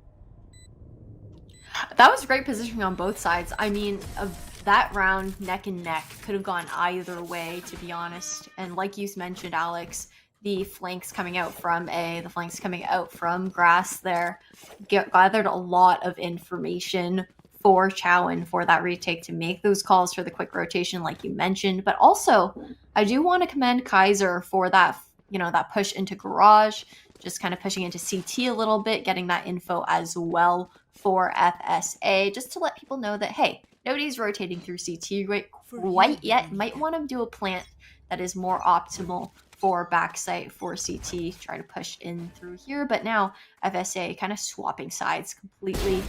Going over to... Oh, what a nice headshot!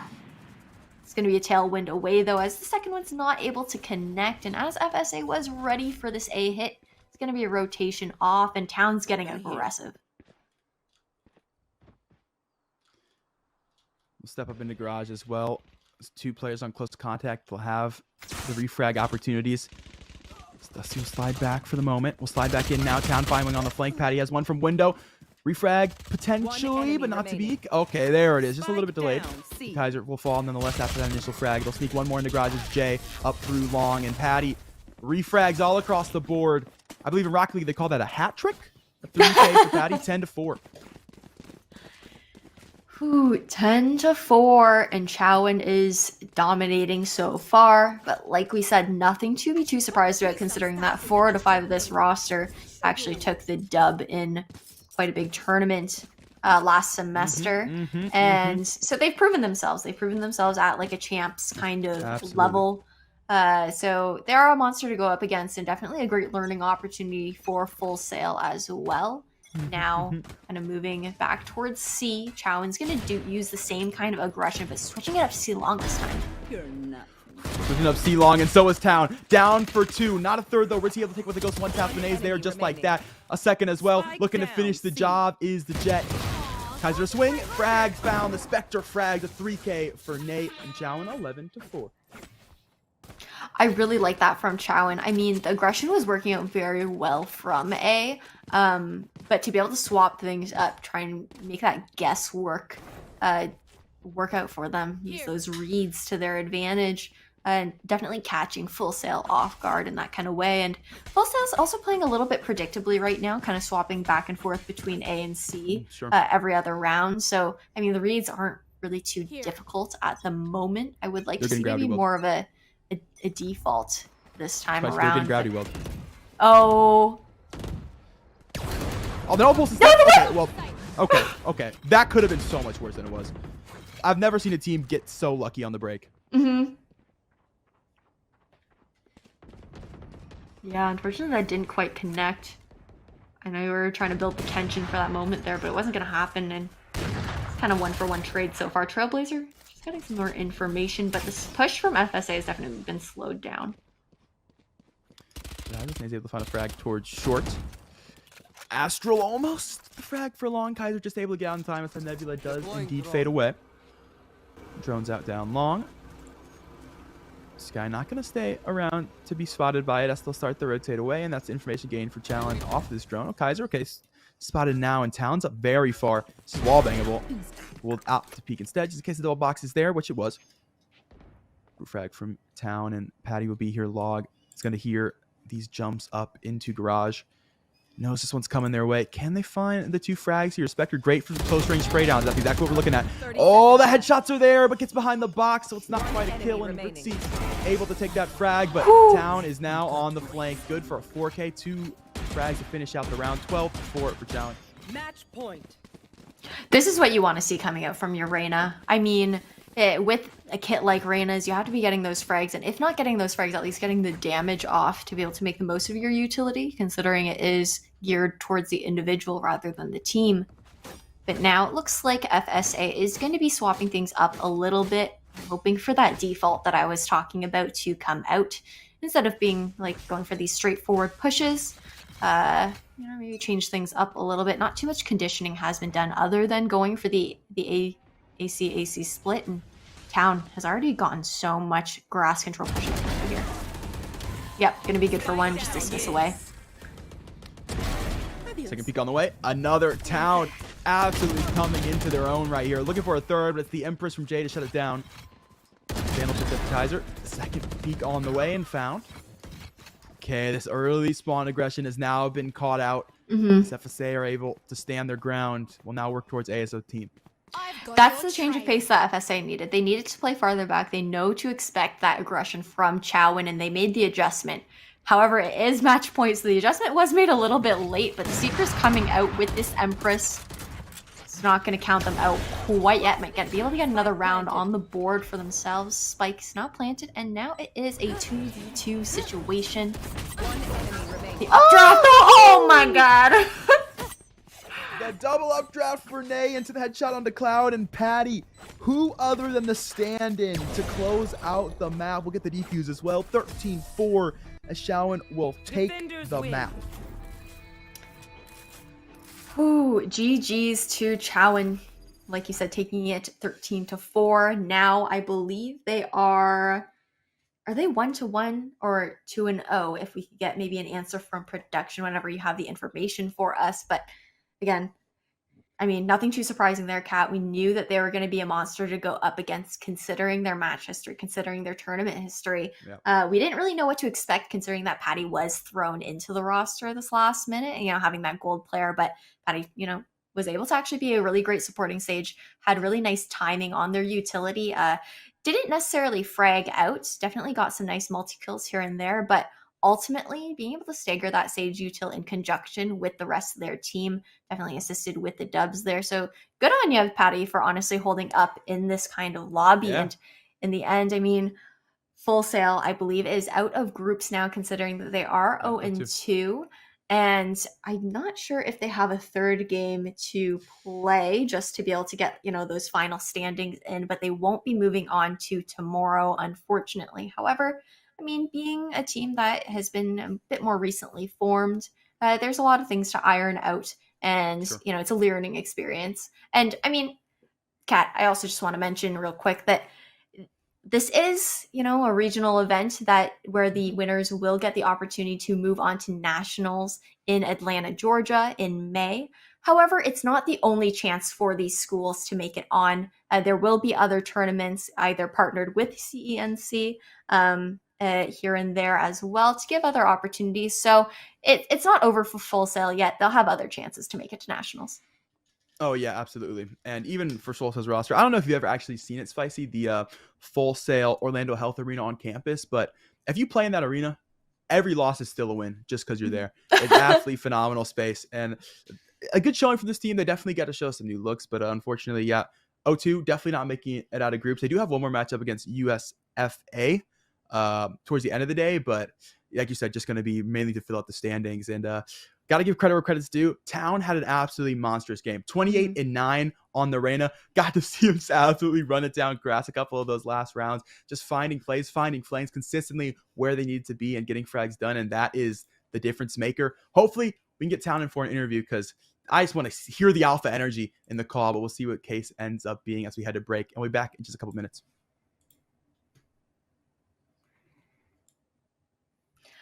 Welcome back, everybody. Sorry about that quick break. I hope you guys grabbed a snack while we set up this interview. And today we have Town with us, you know, dub from Chowan, the top of the leaderboard, actually 28-9 as that Reina player. How's it going, Town? I'm good. Thank you. Yeah, all good. Congrats on the dub once again. I just had my main question, actually. I'm curious about Patty specifically. I was wondering, you know, having Patty as that sub, I was curious to know what you feel or the team feels in general, if you're able to speak for the team themselves, but what kind of difference was made having Patty on the team as opposed to having your like set fifth, especially them being like a lower elo player coming into this team of Immortal and Radiance. And I think that Patty did an outstanding job being able to support the fraggers, being able to support the team in general, staggering their utility to make use of, you know, any strats or plays that were going to be done. And I was just curious to see how you felt like that maybe changed the dynamic of the team as compared to having, you know, your set fifth that you guys were working with before. Yeah, for sure. With Haven, we haven't practiced too much on Haven, so it's been more of like a pug play style, or like we weren't expecting to play it, so we were kind of just gonna have to pug it either way. And Patty not playing or like coming in as a sub was just he played everything like pretty perfectly for us, just supporting everything he could and putting his slows and his walls was pretty much every time perfect for us. Oh yeah, absolutely. Well, thank you for answering that question. I think, yeah, I just wanted to highlight Patty there just for a moment. I mean, the whole entire team did really well, but especially being a lower elo player in this this matchup here, did a really great job holding their own. Yeah. So, but otherwise, I mean, your team had amazing synergy. We could feel the synergy between you and your Jet player, who I believe was Nay. There. Sorry, I just like checking there. I Yeah. have so many lists of names on my notepad right now, but you guys had great synergy entering site, being able to be really explosive and aggressive together. So yeah, I just want to commend you guys for that. We could definitely feel the chemistry and are looking forward to see you guys playing it out tomorrow. Thank you. Absolutely. Talent. We'll talk about holding your own. Brother, 28-9. Mentioned it, top of the leaderboard. If there was a hole in the map somewhere, you snuck into it. the amount of flanks that you had, what makes you feel so confident in this roster to go for such aggressive peaks such as those? Honestly, it's great support with the teammates. Like, if I'm going for a flank or something, I know that they're gonna be pushing like the other side of the map, so it leaves a hole open like 80% of the time.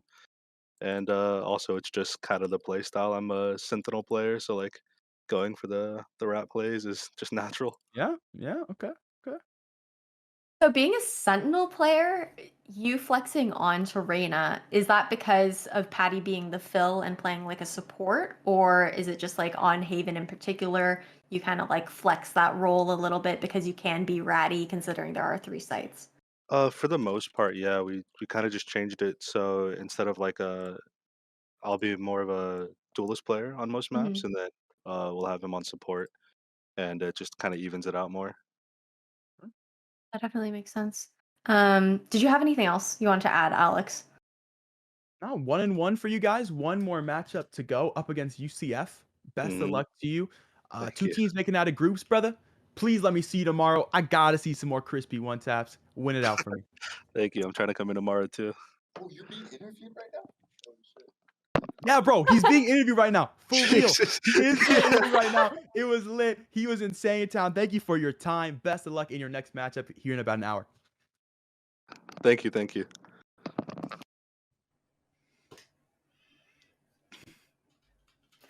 Okay, it actually looks like the lobby was set up a little bit earlier than we were expecting. So we're actually going to throw straight into the next matchup, which is going to be Florida Atlantic University versus Clemson coming in hot.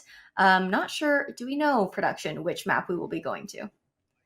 And we're going to be taking to Icebox. So that'll be the first time we're seeing Icebox today, and I'm excited. It's one of my favorite maps, personally. Icebox always fun. Just to see the frag potential. Mhm. So many teams so good at fragging. And Clemson, a team that definitely has come out the gates hot. They're 2-0 right now for a reason. And I'm worried for FAU. I'm gonna be honest with you. Clemson, they got some fraggers, they got some firing potential, and they're now going to Icebox, a map that's all about getting frags. This is going to be a match for FAU, most definitely, as we jump into this age select. We see what they're able to bring to the table. Hope the composition's good. And I also would really like to see some chamber usage. Yeah, I mean, Chamber on Icebox is always fun, and your dreams are going to come true today. Sultanate actually picking up that Chamber right off the bat. That makes sense. He was a jet player. Yep. So moving over into an operator position off of Chamber instead. It is going to make the entry kind of weird. Since they're not going to have the jet, they're going to go for the Lone Reyna instead. But Sultanate definitely we know he'll get value, at least defensively.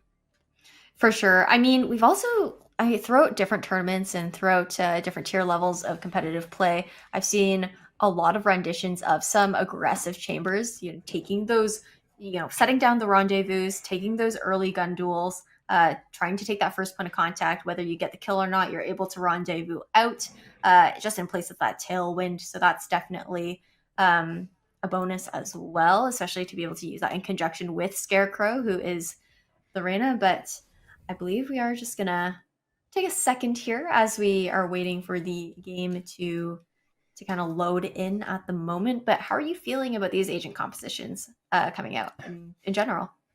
I'm feeling good. I feel like Clemson definitely plays to one condition here of having the chamber. I'm still. You're right. Okay. You're right. First thing first, you're right. The rendezvous for chamber early is absolutely effective, especially because while not instantaneous, it's pretty dang close, about a couple milliseconds before the TP comes through. So it definitely can function as the tailwind for a chamber to get an early peak belt, get out, no holds barred. The same story for if they kind of want to lurk or throw pressure towards the other side of the map.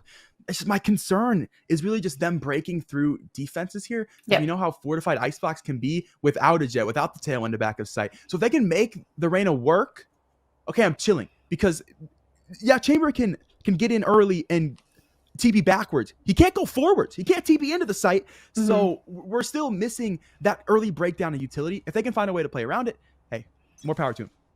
I honestly don't think it should be too bad, though, considering the fact that there actually is no Cypher or Killjoy on the side of FAU. Sure. You just have that Sage pick for the Sentinel, which is a pretty classic for Icebox, you know, being able to use that wall both on defense and even like for retakes in the post-plant situation to get a safe defuse off. But otherwise, they don't have an informational Sentinel when it comes down to it. And that's also going to make flanking a bit easier for CLEM here going out. And it's a slow round to start.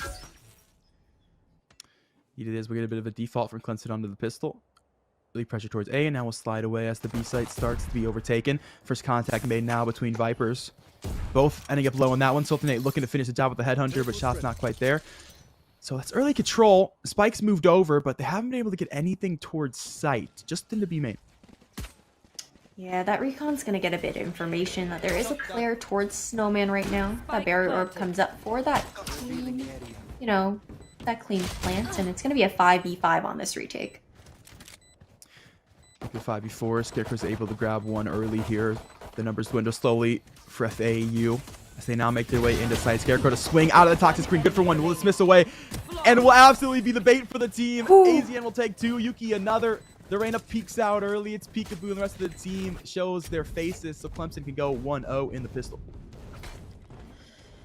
That was a really, really nice hold from Clemson, actually, on that post plant. I mean, being able to capitalize off of each other, be able to swing, get those trades off. I was definitely worried for Scarecrow there with the aggression past the toxic screen. If anyone was looking in that general direction, they would have been done for. But luckily, they were able to get away with the rain dismiss, and now looks like Scarecrow is actually electing just to go with a Sheriff on this second round buy up, along with the SMGs that the rest of their team is holding. And there's a 3 stack towards A right now on the side of FAU. Yen drone in early, spotted nothing. Now shots towards screen, so they've got information at least towards that front of the site. No, back of the site has to be what's occupied, and that guiding light from Mox will confirm that fact. Sultanate will step up into sight now, looking to swing back with that headhunter's shock dart in first. Will tag just a bit, and Sultanate will tag for quite a bit more. First frag found, Subwolf to Ninja will find a quick trade, able to disembark as well. Tailwind's all the way out of things. The screen peeks come through, but both shut down as Yuki and AZN will both gather kills. AZN dart through information. Running gun Spectre time, has the frag. Absolutely nothing you can do there, and that just leaves Kangloos all alone towards CT stair. Shots, okay. Found with the right click. Yuki can't quite find theirs. One frag down onto AZN, and Jax has the cleanup. Clemson will take 3 Spectres out the round. They've taken the anti-eco. I just want to point out also that we're actually seeing Kochukan subbing in here for Ruff, who we saw playing earlier on in this series. So I'm curious to see if this switch out is gonna, you know, maybe cause a little bit of discord for FAU, just like the swap of players, maybe slowing down their groove a little bit as they readjust to having their sub playing for them. But 2-0 now for Clemens. We're going to see that recon coming out, get a little bit information, but not quite tag up Subwolf here. It's going to be a slow A take with that Viper lurk towards mid. Scarecrow early belt has some contact. Chip shots aren't quite found. Lear broken quite early by Subwolf back to sight. Extending slow right now. Second Lear. Not going to be broken though. Subwolf really risking it all here in this peak. We'll get away scot-free though. No worries at all. Team once again. Clemson will make their way through to Maze. Just like that. Now top of 430 is Subwolf. A little bit of spray. Back away once more. Still just sitting pretty as FAU's defense. Going to catch on the substitute. Will find the first onto Yuki. So no mid flank going to be available here. Rest of the team for Clemson. Recognizing the space not occupied as they'd like it to. They'll walk away. Sultanate able to grab one before the rendezvous. Yeah, they really didn't expect Sultanate up there. And Kangaloos with the trigger discipline is going to be able to get one. Going to spot another out. But that toxic screen is going to allow them to get away scot-free, getting a second for themselves as well. Now it's a 4v2 situation. We've got a 4v1 as Kangaloos almost tries to close it out, but Scarecrow with the Sheriff's going to lock onto a head. Can they clutch it? We've heard that they're a clutch god. So that we have. Able to find another. We'll dismiss away towards the Phantom. Gonna isolate the 1v1s though. There's the first. Shot's not quite there. 13 seconds now. Gonna have to run it down. Gonna have to find the peaks. And There's no way FAU is going to give the peaks away. Well, they give one. Plant does have time to go down, and it will. Sub will stuck towards Snowman. Will start to work forward towards site. Scarecrow will go to the top of Cargo. Positioning pretty dang good. Didn't see the barrel, though. 180 that still gets it! Is this FaZe Clan?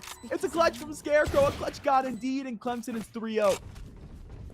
Nice little 4K for Scarecrow, and the statement I was given reigns true. 6-0 now for Scarecrow, and 3-0 for Clement. FAU now stuck on another save. There's going to be a few marshals coming out, some sheriffs as well. They're going to be seeking heads here on out. I'm not going to count them out, though. I mean, these players are, high elo, usually around Mortal, Radiant, some Diamond players in the tournament as well, but they're quite good at locking onto these heads. We're going to see this recon bolt coming in. Not going to find anything B main. However, shooting it out from mid is going to give off a little bit of information. Down mid as that drone free cam for the team. We'll get information towards the close jet. Tyron going to be there for... Oh, the dash in! Oh, wrong way, brother. Sultanate will take that one for free. AZN has Mox as well. Tyron able to get a trade, though, via Shockbolt. So boiler control now secured. Sagewall going to go towards CT here to get them into the A site. I like this from Clemson. Love to see innovation with Sagewall, especially around mid. And just like that, they're into site. Plan's going to go down. That was a really nice Sage Wall. The timing there was impeccable. Now these eco guns are going to have to go for this retake. Oh, they're going to be able to spot one here. Tyron is not going to be able to get the kill off, though. I think it was a little wall bang. 4v3 here. Kanglu's trying to push onto site. Scarecrow will take Kanglu's. Push the site, not amounting to what he would look for. 2 rafters now for FAU. I think they will full commit to this. Scarecrow trying to full commit to the jump. Fortunately, missed it. Kept him live, in fact, and Yuki's got Tran. Scarecrow will take it in his newfound position towards the bottom of rafter. 4-0 for Clemson. 2 ultimates now on the side of Clemson as well. We have that Empress online. We have that Hunter's Fury as well. And then both Yuki and Sultanate are actually 1 away from their ultimates too. Kangalu's likely going to pop this Viper's Pit pretty early on just to try and deny the site. But otherwise, not too much going on as far as ultimates on the side of FAU. I would like to see them going for more ultimate orbs, trying to get, that advantage if possible. That Snakebite is going to come out, but not finding anything considering the fact that Clemson is postured towards A right now. They are. So Yuki's able to grab the first pick into mid, all the way up tube, in fact. Oh! Classic comes from Sultanate onto Mox. Subwolf going to find the quick trade, though, from back of sight. Walled off now. Have to look for another angle, and it's going to catch Scarecrow coming up into sight. Looking for more, and more will be found as Tyron's going to fall as well. FAU absolutely staggering on the peaks. Falling one by one, and that leaves just Kangloose for the back of Weather Station, and he'll head for the hills. Yeah, it's going to be a save coming out from Kangaloos. Can't blame him. The econ isn't looking so great for FAU right now. Stuck in that ping pong economy once again. Sorry, not once again, but stuck in that ping pong economy where they will have to be saving and buying every other round or so. Clemson definitely hunting. Kangaloos. I'm so stressed. Will they find AZN here? Not the classic right click! Very unfortunate, but Kangloos was also low. That is 5-0 now for Clemson. FAU now going to be on this kind of save by here, this eco shorty coming out from Subwoof. Gonna probably see that Blade Storm being popped right off the bat as well. And I was surprised not to see Kangaloos pop that Viper's Pit, but luckily they didn't, considering the fact that it wasn't a B hit. Oh. You see that a couple of times already today, especially with Tour de Forces, this time with Viper's Pit. So it's fortunate timing. Misfortune leads to fortune sometimes, and sometimes you just get lucky with old timings and when they get popped. It's being one of those times. Slow popped, trademark pop towards mid. The Subwoof has to back away on that Blade Storm. So we'll head back to the team over to the back of a site. FAU's been here plenty of times before. They've had the numbers when it comes to holding this site and haven't quite been able to find what they're looking for. This time, let's see if it's different with the Blade Storm. You can see that FAU is playing more for a retake kind of positioning right now, playing farther back in mid, farther back in their sites, playing for those rotations. Yal Drone's going to be able to clear out a lot of A site here. Recon getting a little bit of information. Snakebite coming out to slow that plant as well, but the wall's going to go up and the plant's going to go down anyways. 5v5 on this retake. Bladestorm in Subwoof's hands, but not able to connect, unfortunately. 5v3. Peek the rafters for Jax. Will find one Scarecrow. Not able to find anything. As Seamus is able to come around all the way to front site now. Taken out from default finally after 2 frags come through. Yuki has the trade there and has the last frag as well. We'll take Mox down to the top of rafter. 6-0 for Clemson now. I'd like to see some flank pressure coming out from FAU on the defensive side. We are going to see a timeout starting for now as FAU kind of debates their strategy going into this defensive round, considering it is another bye for them. And if they don't win this one, they'll be stuck on another save slash kind of a scuffed bye going out, depending on what their economy situation looks like. And I mean, yeah, I think the main thing I would say is I'd like to see a bit of flank pressure coming out from FAU. You can tell that Clemson isn't really worried about the flank at the moment. They don't really feel that pressure, so they're able to kind of just focus on what's in front of them, the site that they're trying to take in general, as opposed to, you know, having a chip on their shoulder that they have to kind of look back on. So maybe some conditioning on those flanks, whether it's actually committed to or just breaking the chamber utility, would do very well for FAU in order to maybe get into the heads of Clemson a little bit. Absolutely, and we'll hope that timeout does advocate for something of the sorts. Fiber's Pit, as you mentioned, not popped prior, so could be used in this round. We'll see if it gets utilized or not. Hasn't been a ton of D presence, and that is going to be where the Viper allocates to once more. So honestly, I feel like it's still the same situation. If it gets pop B, I don't think it'll get the value they'll be looking for. Yeah, but I mean, there are also 4 ultimates, almost all 5 available on the side of Clemson as well. So it's going to be a pretty ultimate heavy round if they decide to invest to get this round under their belts as well to take it 7-0, but not playing quite as passively as before. FAU is getting some earlier information this time around, and that Hunter's Fury is actually going to come out and tag some up. Sultanate will step forward. Sub will be able to find one. Sultanate now to trade. Able to get forward to pipe. Rest of the team going to be working the other side of things, though. They'll head to B. Rendezvous resecured, and Clemson on the rotate. That was a nice rotation actually coming out. Beautiful. Yeah, and then we are going to see this Viper's pick coming out now. Just try and secure this round for Clemson here, providing that cover. But Scarecrow has really nice positioning. Might be able to get this flank off of the players that are going towards Kitchen for this retake. All a matter of where FAU decides to check here. Scarecrow's been able to sneak all the way up to jump up. We'll find one. Overheal as well. Looking for a second. Ooh. Has found second of hour going through as well to make sure still on 150 for this final peak. Looking weather station. Shot so much of the railing. You hate to see it. Subwolf taken so low, but the railing saves it. Can't say him for Sultanate though. That's wide open spaces, and Clemson wide open on the score 7-0. 7-0 now on what looks like is going to be a force up on the side of FAU? Question mark? 4 ultimates online, though. Anglu's still holding on dearly to that Viper's Pit. This eco round might be the one to use it, to be honest. I mean, when you're on the worse buy compared to your enemies, being able to kind of close it down to some more close range battles where your eco guns can do a bit more damage, especially with the Viper Decay. Might be the play, but it's not so far. Might be saying it for that retake instead. Already into pipe we go for Clemson. They recognize they got the util advantage, and they're going to take a straight team. Scarecrow to grab one. Second from Sultanate towards Rove. Subwolf is able to take up one in the meantime before getting traded. Wall will go down towards screen from Jackson. That's the plant to go down for Clemson. Honestly surprised not to see the Viper shuffled over for onto A site. Meantime, Chikukin has shuffled to mid to find Yuki. It's a weapon picked up now. See if they can find off of it. Scarecrow will find another as Kangalu's going to fall from Rafter. Just a tiny gap in the wall, and Scarecrow will be using every single inch of it. Spot one. Shot's not found, though. Chowan has that one. Second frag now picked up. It's that newfound Phantom One doing some enemy work. remaining.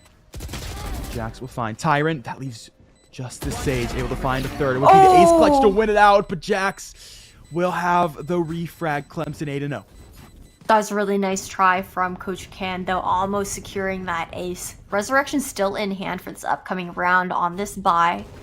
And we still have all 4 of those ultimates available. And that was a really good point, Kat. Surprising to see that the Viper on the side of FAU, Kangaloos, has not been moved over to A, especially not, the really popular new Viper's Pit that people have been doing this meta on top of 410 there to be able to, cover also the upper angles for the attackers.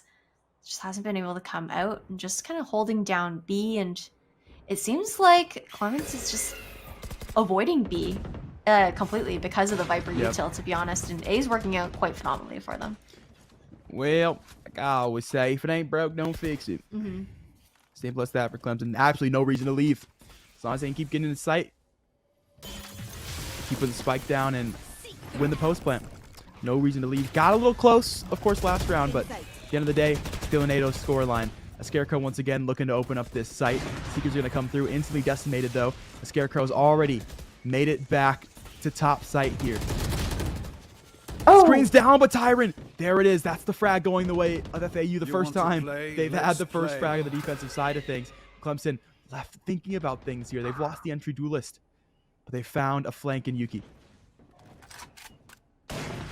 Tool of False was also popped, but that operator is going to be doing work in Subwoof's hands. 3v2 now. Kind of just creeping through maze here. Clemson might get the drop on Subwoof while he is scoped into the operator. I'm nervous. Spotted. Still alive, though. Oh, great flick from Subwoof. Caught out by the trade from Jax. Wall's going to go up, instantly decimated, though. Might stop the 1v1s. WC Kangoos does it. Turns straight to go to ramp, and Kangoos is able to find it off the B rotate. FAU will finally catch their first round. And, well, like I always say, if it's broke, fix it. Maybe go B. Yep. A little caster curse there. Cat through saying that it wasn't broken, and that turns out to be the first round that FAU is able to actually snag out from under the noses of Clemson here. Still 4 ultimates on the board. I'm not sure what Kangaloos is holding on to that Viper's Pit for. We do have that Resurrection available. That would be a huge tide turner for FAU if their Sage is able to play their life. Try and give somebody another chance during a round, and an aggro mid-take is going to be slowed down by that Sage Orb.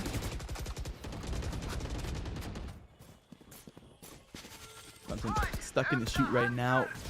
Start to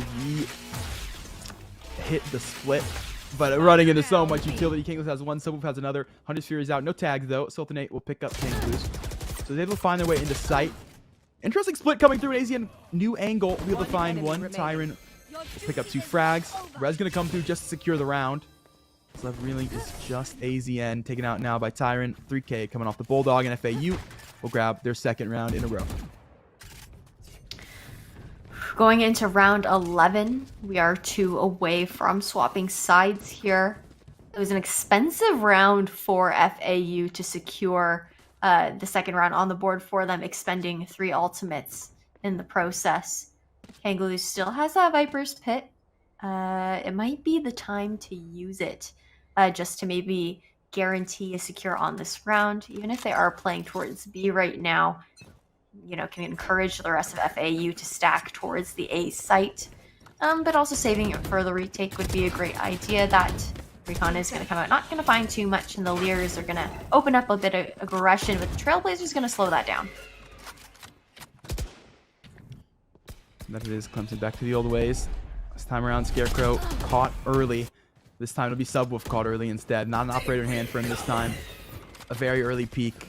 Back of side, and he'll pay the price. The Scarecrow has that one. Dart taken care of, but not for the first scan could come through. And it'll be Tyrant to find out through the toxic screen thanks to it. This Jax is going to fall. Not for the wall goes down, though, so still going to get that post-plant utility. Still going to get that value. Shock bolts are out. Didn't quite get the default. Clemson chilling with the numbers advantage here for the retake. Yeah, they definitely have the numbers advantage right now. Time is ticking. Snakebite is going out, and just waiting for that Sova util to land to maybe help with that retake. And Scarecrow is so clean. Always repositioning to nest here as well. Absolutely. CFAU, no.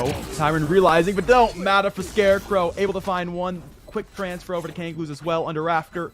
And Clemson are 9-2. Once again, the entry duelist just doing entry duelist things.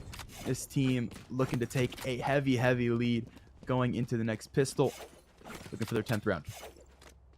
We've seen some dominant Reynas, honestly, so far this series. Scarecrow now, I mean, I'm not one to focus on stats too much, but 19-6. I mean, that's an almost 4 times KDA there. Definitely a boss monster to be facing right now. Yeah. A huge entry power, really great frags coming out, some impact frag for sure, and subwoof that jet main. The op is going to come out, shut down Sultanate, and it's a 4v5 situation. That was the one win condition we got on the A defense, was Subwoof finally got an operator in the hands and was just able to put in the work. Yet again, it's going to be the early frag. Got to find Scarecrow, though.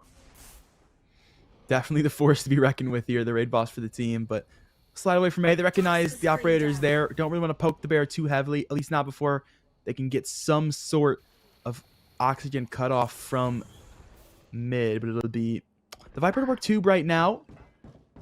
Catch the Sage. Yuki will step back away now. Trailblazers gone through all of B main, has spotted nothing. See how they want to move players here on the FAU defense.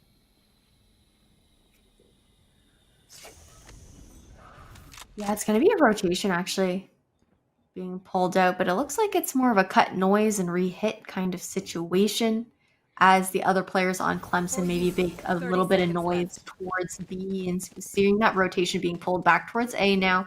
25 seconds left on the clock. Clemson's going to start making a move onto site. That recon bolt coming out, and the resurrection on Sultanate as well, turning this into a 5v4. Walls up to back of CT. Clemson once again to site. The post-plant's been phenomenal. Hunter's Fury is going to work its way back towards spawn as well. So Clemson definitely have options here. In last round, certainly we see it get popped. Snakebite's going to come out. Scarecrow will take that one with the fragile. Only needs one real shot to do it. And has it just like that. Sultanate's going to find Tyron. Subwoof looking for the op frag. Flick not quite there. Jax will take him down. Tank looks for a quick trade to Sultanate. But that is all she wrote. The position's well known of for the Viper, and Jax will take it home. 10-2 for Clemson. A pistol round FAU desperately needs to win. You're absolutely right about that. To be able to keep their name in the game, FAU is going to have to win the next 2 rounds, if not the third as well, after they bonus if they're able to take the first 2 under their belt. Yeah, because otherwise, I mean, if Clemson's able to take the pistol, that'll take them to 11, and they'll bonus at that point, giving them another gun advantage, and likely taking it to match point. So FAU's got to get their reps in now. They've got to get them in early instead of risking letting it get a bit too far as far as the difference in the score goes. And it's going to be an A heavy lean coming out from FAU. Actually, a full A push coming out from them, and it's a 3-person stack towards A. Gambling this. Gambling, and so far hitting the jackpot as Yuki's able to find one early. Mox. Quick trade though. Continue the assault onto the A side. Silva's now already quick rotated over, so there's going to be help from screen to go along with this defensive side. Drones out. Should get the information that Silva's nearby. Spot Subwoof. Tag is there. Looking to jump through. Is Yuki able to find another? Shut down by the Sage. Yeah, it's a 3v3 situation. I mean, on the side of Clemson right now, we are seeing Sultanate kind of holding strong on B with that trademark on B main here, with that information that will be given that'll call for FAU's rotation towards that site. At first I don't know why I thought that was Sultanate recalling the the trademark there, but it was not. It was the rendezvous. It's going a little crazy, but I don't know if they're going to be able to clear this out or if they will be slowed. Well, answer right afterwards. Unfortunately, slowed. but making a sight nonetheless. Sultanate could play anti-plan here. Gonna let it plan instead, and we'll play for quick retake. No peeks just yet. We'll have to do all this work manually as well. So how long Silver Dart has left on it. Could potentially throw it to yellow, but Sultanate just going to step forward. Oh. Ooh, step forward and step out the round as Subwolf has that one. Looking to swing as this defuse getting held. Second frag as well. Looking for the third. Spinning in circles as Jax. He knows his fate as Subwolf is there for 3K. The third round secured for FAU. Yeah, Subwolf locking onto heads there. Unfortunately, I wish Sultanate, maybe played time a little bit longer. Especially now knowing and realizing that Jax actually had that barrier orb still available. It would have been much easier to defend that as two with one person on the spike trying to get that defuse down instead of allowing it to turn into a 3v2 situation. But now, going into round 14, we are going to see another lean towards the A site, especially with this gun advantage. Should be a nice one for FAU, but the Marshal is going to whiff, and Subwolf is going to take a bit of damage here, and Scarecrow is finally being punished for this aggression. Absolutely same story for Jack. Peeks back to the side as Subwolf has that one with the Marshal. Step forward as FAU, just looking for the Viper. Close contact, and they've got it. AZN now will slide into a close contact position. The last hope for the sight hold, and gone just like that. It's a swing to come through back of sight. FAU plan will go down. Easy post for them as well. 1-on-5, and Subwolf has it just like that. Flawless for FAU. Now into the bonus. It really seems like FAU is finding their footing here on the attacking half. I mean, sometimes, I've mentioned it before, sometimes you're an attacking team, sometimes you're a defending team. It depends on the map, depends on the day. But going into round 15, luckily, FAU was able to reserve all their guns from that bonus round, and they will, be a bit more of a force to be reckoned with, especially with that Bulldog in hand against these rifles. Looking to move as a unit, though, through mid here. That Guiding Light is going to come out, get some information, and unfortunately not capitalize off of, but a nice poison orb to block that boiler vision. Sultan able to find Subwolf as they make their way down to 2 for FAU. Scarecrows look at his around. quick flank. Flanks there. Good for 1, good for 2, good for 3 on the Phantom Spray. And Sultan finishes the job from side 11 to 4 for Clemson. Flawless against what could have been a bonus. FAU more than caught out. I'd really like to see FAU maybe going into this round trying for a fake, whether it's, fake and a re-hit, but more so fake for information, fake to bait out the aggression that we see from Clemson. Just showing some presence there and hoping that someone takes the bait for that early rotation, either that or playing a default like we are seeing them come out with now, since they do have these rifles, no longer moving as an exact unit. And once again, Clemson is getting aggressive here in A main, and Subwolf is going to be good for that wall bang onto Scarecrow, taking down the raid boss of Clemson, keeping them in the game so far, and good for a second too. She's for a third. AZN will opt for the drone. Meantime, FAU has rotated all the way to the B site. Toxic screens there. And they'll look to escort that spike planner onto the site. Sultanate going to be the last line of defense here. Just looking to spam plant spot. Wall's gone up now, though. Siren able to find another. AZN's going to fall. Caught out from mid, and Clemson, well, not looking at much this round.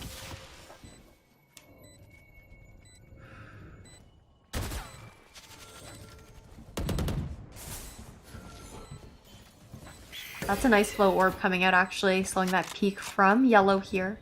A lot of tension building in this 2v5 situation. Clemson kind of itching to get it to match point, but it's not going to happen. And Mox is going to shut that down. Nice flawless coming out from FAU. They're keeping their name in the game so far, getting the rounds that we said that they needed to get under their belt, keeping Clemson away from reaching that match point, kind of slowly breaking their econ, as well as this is going to be Clemson's last buy until they're forced onto a save. However, with Empress in Scarecrow's hands, this could be anybody's round. And it could be a big round for FAU here. A chance to break economy, a chance to really cement themselves back into this game. As you mentioned, Ash has been phenomenal for this team so far. This is the last ticket in. Subwoof will grab the first. Jack's playing a ridiculous offense on wall and did not get the high risk, high reward they were looking for. That's site taken by FAU. That's the plan to go down. Shockbolt is in position, will do some damage. But nonetheless, spike planted. 2 on the flank here. The shots haven't connected. Noise now known. The team has turned around. Huge potential for Scarecrow. Able to find one. Will dismiss away. Sultanate will fall, though. It's a quick trade. So many players watching for it here. Mox will find Jax onto site. Subwoof has that one. AZN off of Rafter now. Will sneak down towards site. Front of Maze taken out by Subwoof. A 4K from the Jet FAU 6-11. They've done it. They've cemented themselves back into it. Yeah, Subwoof has really been picking it up. 21-13 now. Has just been getting multi-kill after multi-kill, trying to keep FAU in the game. Taking their team into their little backpack here. Trying to carry them through, carrying them closer to a tie-up. However, I do also want to point out Mox is doing work with that regrowth with those guiding lights. 11 assists to their name. Definitely being a great supporting character. And now, Clemson has their econ broken. Scarecrow did not end up popping that Empress, so that is available for them, and as is the Tour de Force, and we're going to see that popped on A site right away, but this time it's going to be a beat hit. Viper close to main, looking to play close contact. Yuki's had moments before. Raina's going to be there to support as well. Drones through. This poison orb hasn't found anything. Completely gone is the battery, and no info. Just doesn't get a B main. Straight into Scarecrow. Sheriff, who's been able to find 2. He's been saving it for this very moment. Will sneak away with the dismiss. Site secured for now for Clemson. 5v3 situation in this retake. Oh, that's a clean head tap. I mean, one more? 4? This could be a huge ace for Scarecrow right now. Still searching for the last one here, but it's going to be a rotation away. Just checking flank right now from Tyron. Scarecrow's definitely hungry for it. And a Vandal in hand now. Makes it even more likely, but it's going to go for the clip with the Sheriff. No, please. Not the clip. Not the clip. The rest of the team behind him will pick up rifles as well. Tyron to swing. It's the clip from Scarecrow. The ace comes through. 12-6 for Clemson. Just when we thought FAU had cemented themselves back in, Scarecrow said, forget all that noise. Don't you know who we are? We're 2-0 for a reason. Now they're on match point. That clip's going on TikTok. I'm calling it right now. I mean, sticking with the Sheriff just to get the last one too is absolutely clean. Definitely a risk being taken, but Scarecrow was confident in their aim. And what a way to take it to match point as well. FAU still definitely itching to keep their name in the game. Going for another A hit. They're going to be met with 4 if they do decide to commit to this. And Subwoof has actually picked up an operator on the attacking side for this round. And hopefully they can make good use of it. Stolpenate able to find the first from back rafter. Tyron has to shoot the Lear. Swung out, but will find the one tap. Scarecrow will fall. So there's the trade. 4-4. Gonna be a low Tyron, though, for the rest of this round. Unless they can get to that sky for the regrowth. Looks like they're gonna try to link up here outside of B main. So there's the regrowth. A little bit of health left. Still one tappable, but 100 feels a hell of a lot better than what was about 30-40. Yeah, but I think with the timing now, it's going to be a call back towards the A site. You know, it actually was a really great lurk up to be long here. However, Jax was anchoring the entire time. Not that FAU knows that at the moment, though. And now, Clemson's actually taken that bait. This timing is going to be working out very well for them. Left. A site free for the taking. 30 seconds on the clock, and this drone is going to catch one out. Drone will catch one. Plant should go down here for FAU. They've been able to get all the way into the A site. It's kind of how those rotations get pulled, and Subwoof just hit top 410. Looking for opportunity. I think just yet might be the feet of Jax, depending on timing, will be just that. And this is the body shot. We'll wait for the full damage shot and has it. So Jax is going to fall. That's one member out of the retake for Clemson. Looking to put it all away right now. Bolt will get smoked. So no information off of the dart. Yuki just steps forward. Has to worry about the player behind him, though. Kangoose has a clean shot from the back. A second as well. And that leaves one man, Sultanate, to be upped by Subwoof FAU. They hold on yet again at 7-12. Econ on the side of Clemson is looking a little rough right now. Not going to be able to afford a full buy across the board.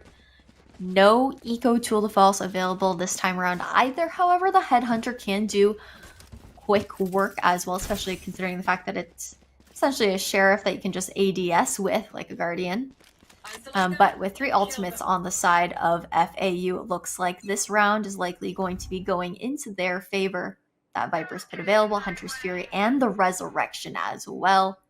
Would be a great round converter. However, that Viper's Pit's going to come out pretty early on the A site just to deny or delay this push for a little longer. Well, what is this? No! Free gun! Free Vandal. Built different.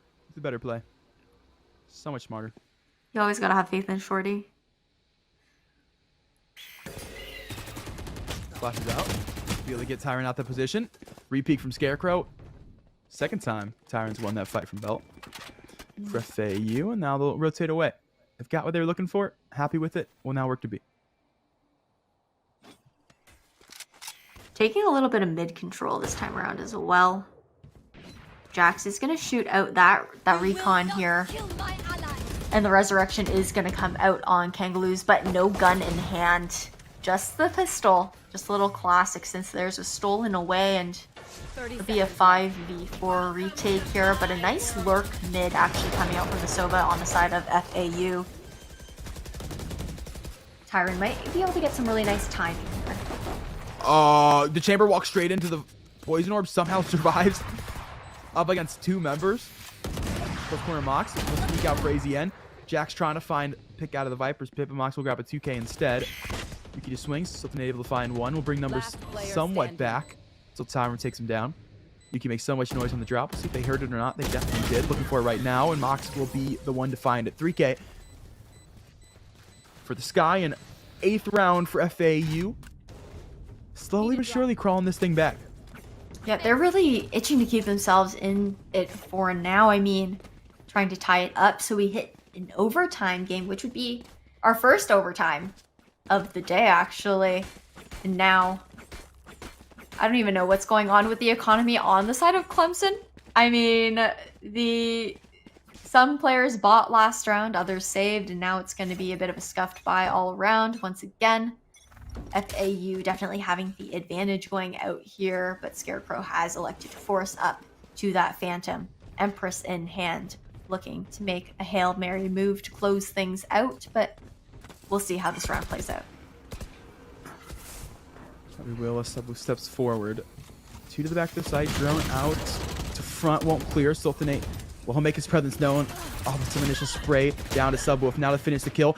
Second frag with a Headhunter as well. We'll pull out the upgraded secondary, make it a third. Sultanate looking to single-handedly take FAU out of this map. One pick on the Scarecrow as he's going to fall. Second as well. And slowly, the turns get tabled. Isn't enough. It's Tyrant. Okay, we're able to find Yuki into a 2v2. So the work Sultanate's done has been stalled out for just a couple moments here. Hunter's Fury is going to be up for Clemson, for both sides, rather. Spike down in the middle of sight. Yeah, Clemson definitely has the advantage here. And I think what's kind of fun about this one is the fact that it's a mirror matchup, Sova versus Sova, and Sage versus Sage, both Hunter's Furies coming out. And unfortunately, Tyron is going to fall, but Kochukon's keeping their name in the game for now. But Jax is going to close it out. 13-8 for Clemson. A nice try at that climb back by FAU, but it wasn't quite enough this time around, Kat.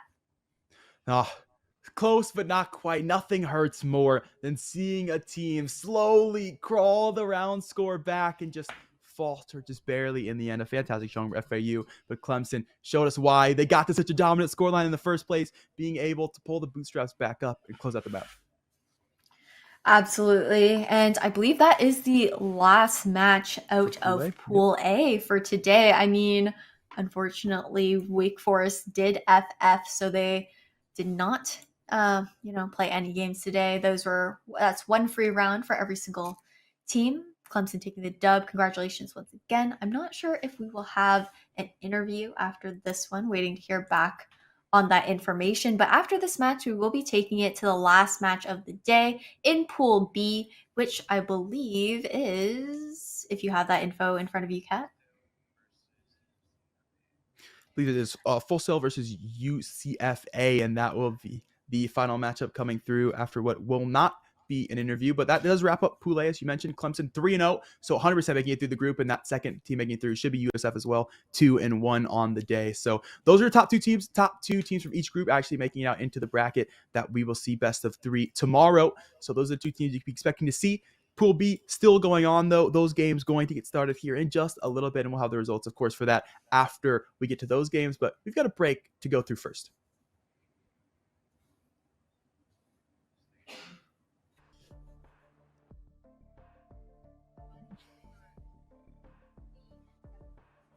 There we go. I was muted on vMix. My bad. Welcome back, everyone, to CENC Southeast, the regional invitation for 2022.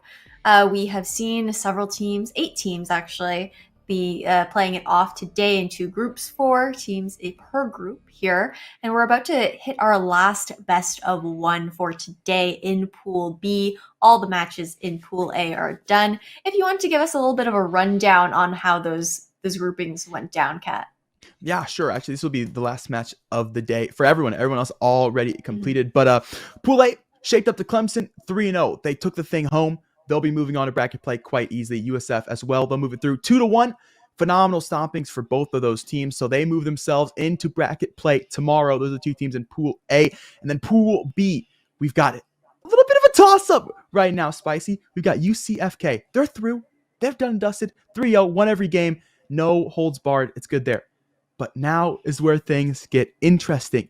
Chowan is 1-2. Just finished a game. 1-2. That's where they're stuck there. That's it. That's going to be the scoreline for them. UCFA are 1-1. FSA is 0-2. That's the game we have right now. There could be a 3-way 1-2 tie. There could be a UCFA going 2-1 and moving on.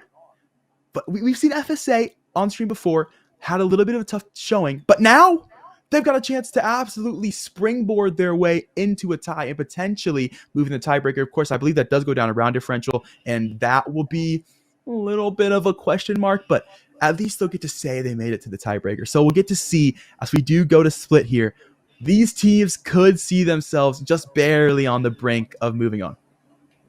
Yeah, and I mean, just to reiterate for everybody at home who might not know how this bracket is working out, today in the group stages, they were all best of 1 series.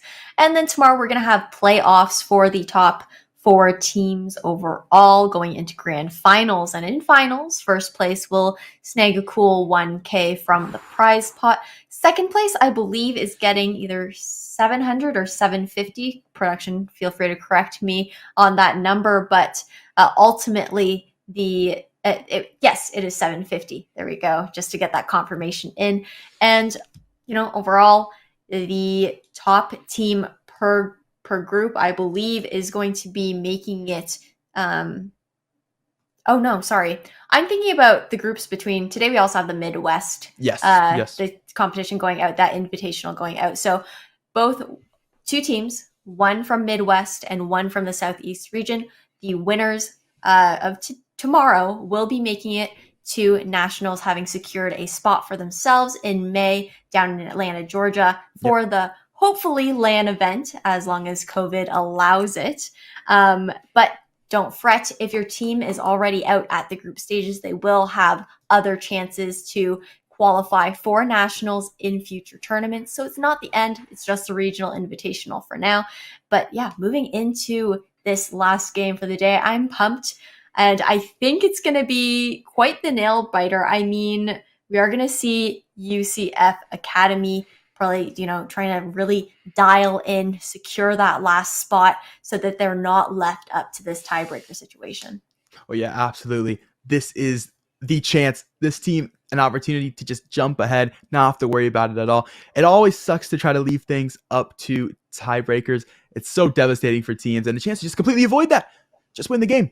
Just like that Full Sail team that we got to see before, as I mentioned. They had an interesting showing on Breeze. We talked about their utility, the struggle to kind of try to break through those chamber trademarks initially. So we'll see what they can bring to Split, because we know it's a map that mid control is incredibly prevalent. If you're not able to deal with mid utility, you're not able to get into heavens on either A, B site, it can be very, very hard to make takes happen. So we'll see if Full Sail has been able to come back, adapt, and make something happen as we jump into Agent Select.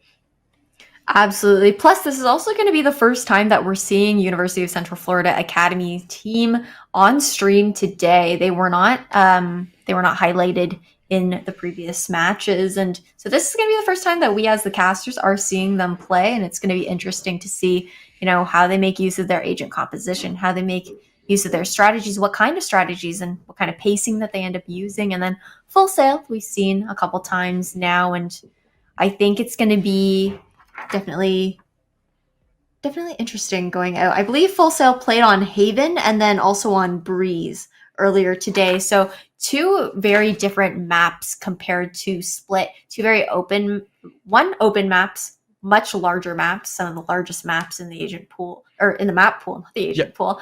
So transitioning over to Split, which is considered probably the smallest map, I believe, out of all of the maps right now, or at least the one with some of the most close quarters, especially that in bind.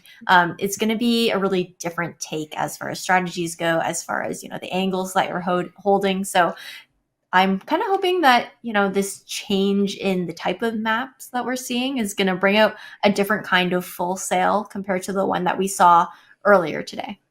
Yeah, absolutely. We're actually getting a different Full Sail here. Talk about agent pool and different takes. We're seeing Ritzy has moved over agents. We get a tab just real quick. I'm not absolutely positive which age they moved to, but I do know they moved. I think it may be the Sage, and then there's been a move over to the Omen as well. You mentioned we got to see this team play on Haven, and Casper J was running, I believe, the Chamber, now moving to the Omen. Ritzy's moved over to the Cypher. A lot of changes coming through for Full Sail. We talked about the fact that utility was kind of rough to get together. Maybe the difference going to be the change up in compositions, but so far util a little questionable for UCFA as well, but hey, they make their way in. They got that first frag to back a B site, have all of B heaven, and should be able to get themselves back to the site. Just need to find one more frag. They've got it just like that. Ritzy will fall. It's Beniper Bios, and Achilles down. Good for one. Another coming from Beniper, and Kaiser able to find one trade. Now a ghost in hand, but taken just like that by Malek. And UCFA up 1-0. 1-0, and a really quick round to start. A lot of aggression coming out right off the bat from UCFA. I was definitely worried for a colleague there running through paint shells. I thought that they were maybe going to be done for, but managed to get away by the skin of their teeth. Spectres across the board. Nothing too surprising considering that Split is a more of a close quarters map, so the SMG does a bit more work than the long range, the LMGs would. And then some shorties on the side of the defense here, and a lot of mid-aggression coming out once again. No barrier orb, though, to slow things down. Already to heaven they go. Beniper able to find the frag on Kaiser off of a clean Lear. Now looking to sight. Second frag to be found. Ritzy will fall just like that. Be sight cut wide open once more for UCFA. Beniper will take J. Tries to make his way towards heaven. Two more to CT. Both hurt out. Kali has the first. Swinging for the second. Shorty frag is there where the shots are. Frag not so much. Kali good for a 3K. UCFA, they're up 2-0 now into the bonus. All the weapons still alive. I'm curious to see if this aggression is going to continue on as we move into the rifling rounds. Now round 3, FSA having this gun advantage. However, I don't know if they're going to be prepared for the aggression that normally comes out from UCFA. Might try and mow them down with the SMGs. No ultimates online yet for either team going out, and it's going to be more of a default, a heavy default, that is, play coming out from UCFA this time around. Yeah, for lack of a better word, mid is kind of free for UCFA. You saw how quickly they run through. There's no real utility to play towards mid aside for this one tripwire. That's the reason why Astra is so prevalent on every map. She's such a good controller, and Omen just can't do Astra things. It's that simple. There's no gravity will, there's no Nova pulses. So this team once again are straight through heaven as they make it through mid so free. That's the one piece of mid utility now broken by Akali, and they have full access to the entire map now. UCFA can rotate as they see fit, and they'll do just that. Malek will run through rope, come all the way to heaven to find that frag to Jay. Ritzy able to grab one. as he's left from the back of the site now to CT, but UCFA have taken sight. They'll get the plant down. Beniper going to be up close and comfortable with one, with Star Potato on the rear, on the flank will find that one, and that's what that map control can do for you. Beniper has that frag. That's a Vandal picked up for free. That leaves one member for Full Sail, the Omen. Casper J with a Vandal and a Dream, but with that full shield still in hand in this 4v1 situation, considering the fact that these rifles were recovered by UCFA, it's going to be a full save coming out from Casper. Nothing too surprising there. But like you mentioned, I mean, especially in coordinated team settings, not having that Astra available, she has so much more potential than Omen does in comparison, especially since he was nerfed several patches ago. But going to be caught out here. The paranoia is not going to quite be able to be enough. Rudy is going to get that kill despite the near sight, and the team ace for UCFA, a huge bonus round for them, being able to recover all of those rifles and just putting a huge dent into FSA, who is now on an eco, all things considered, allowing UCFA to likely get an even higher lead. Yep, 4 rifles thieved away for UCFA. The final one bought up for Kali, and make control. Spicy, I'm foreshadowing very early on. You got to put presence there. It's the only other option, but putting presence there really leaves you to not having retake potential, because you're putting physical bodies there that, of course, can be shot if they're peeking. So definitely going to be something this team's going to have to figure out and brainstorm throughout this match if we're going to see them start to find defensive rounds. In the meantime, we found Beniper up ramp. Flash is there, no contact. Now contact to be made, but Akali all the way behind. Nobody's on A site. It's a huge flank from Lorraine, able to find one a second, as well as Cloud will take Beniper. Quick trade, though, for UCFA. They work their way into B Heaven. They'll catch Ritzy, who will fall, and Jay dies to the nade of Melik. UCFA 4-0. Nothing too surprising, as we mentioned, though. Full Sail being on that eco that particular round, but, you know, as you're saying, they are struggling with map presence in general, both on sites and in mid, like you mentioned. I do, at the very least, like that the barrier orb actually isn't going up right away in mid. Sage, Kaiser, they're actually saving it for either another choke point or for a retake situation. And the reason why I actually favor that is because of the fact that UCFA is so aggressive. They just shoot down the barrier orb immediately, kind of negating the whole point of it. And the slows are luckily coming out, though. That paranoia is going to do work as well. Burned early, especially with the slow, but at least not a free entry into mid as per usual. And Jay with that opening pick. Opening pick for Jay. Opening pick to B site for Star Potato. Able to find Ritzy. Once again, that's the Sentinel taken out of this round, or the more heavy util-based Sentinel, I suppose. Obviously, Sage exists. I'm surprised like Helen's actually not calling for their team to rotate right now. I mean, after getting that... Oh, well, here the rotate goes. Especially after getting that pick off of Casper. We're going to see UCFA now moving their way to a free A site that has been completely cleared out by CLEM here. He's all the way up in spawn. Should be good for at least one, but hopefully doesn't over-aggress a clean head tap. It's going to come through. Good for one indeed. Paint shells could be good for another, because those are very low players. They're able to just barely dodge that shrapnel. Won't be touched by the initial nade. The repeaks definitely could be another story. This team not opting to save. They'll take the fights instead. Beniper to find the first, but instantly traded by Cloud. And looking to finish the job, and he's done just that. A 3K coming through. UCFA 5-0 right now. And as long as they keep working the map in such a way, they have so much play potential. They force players to pull into mid and pull off site because of how aggressive they're getting in that direction with the lack of utility. I don't see a way this team gets beat, at least on the attacking side.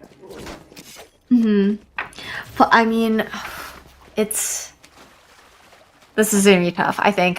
I'm curious to see, once we switch sides, to know if UCFA will be punished for this kind of aggression on the defensive side in case they might over-aggress during, lurks or flanks or whatnot. But before we get into that, we're still on the attack for them. That Blade Storm being popped early but annihilated by Akali.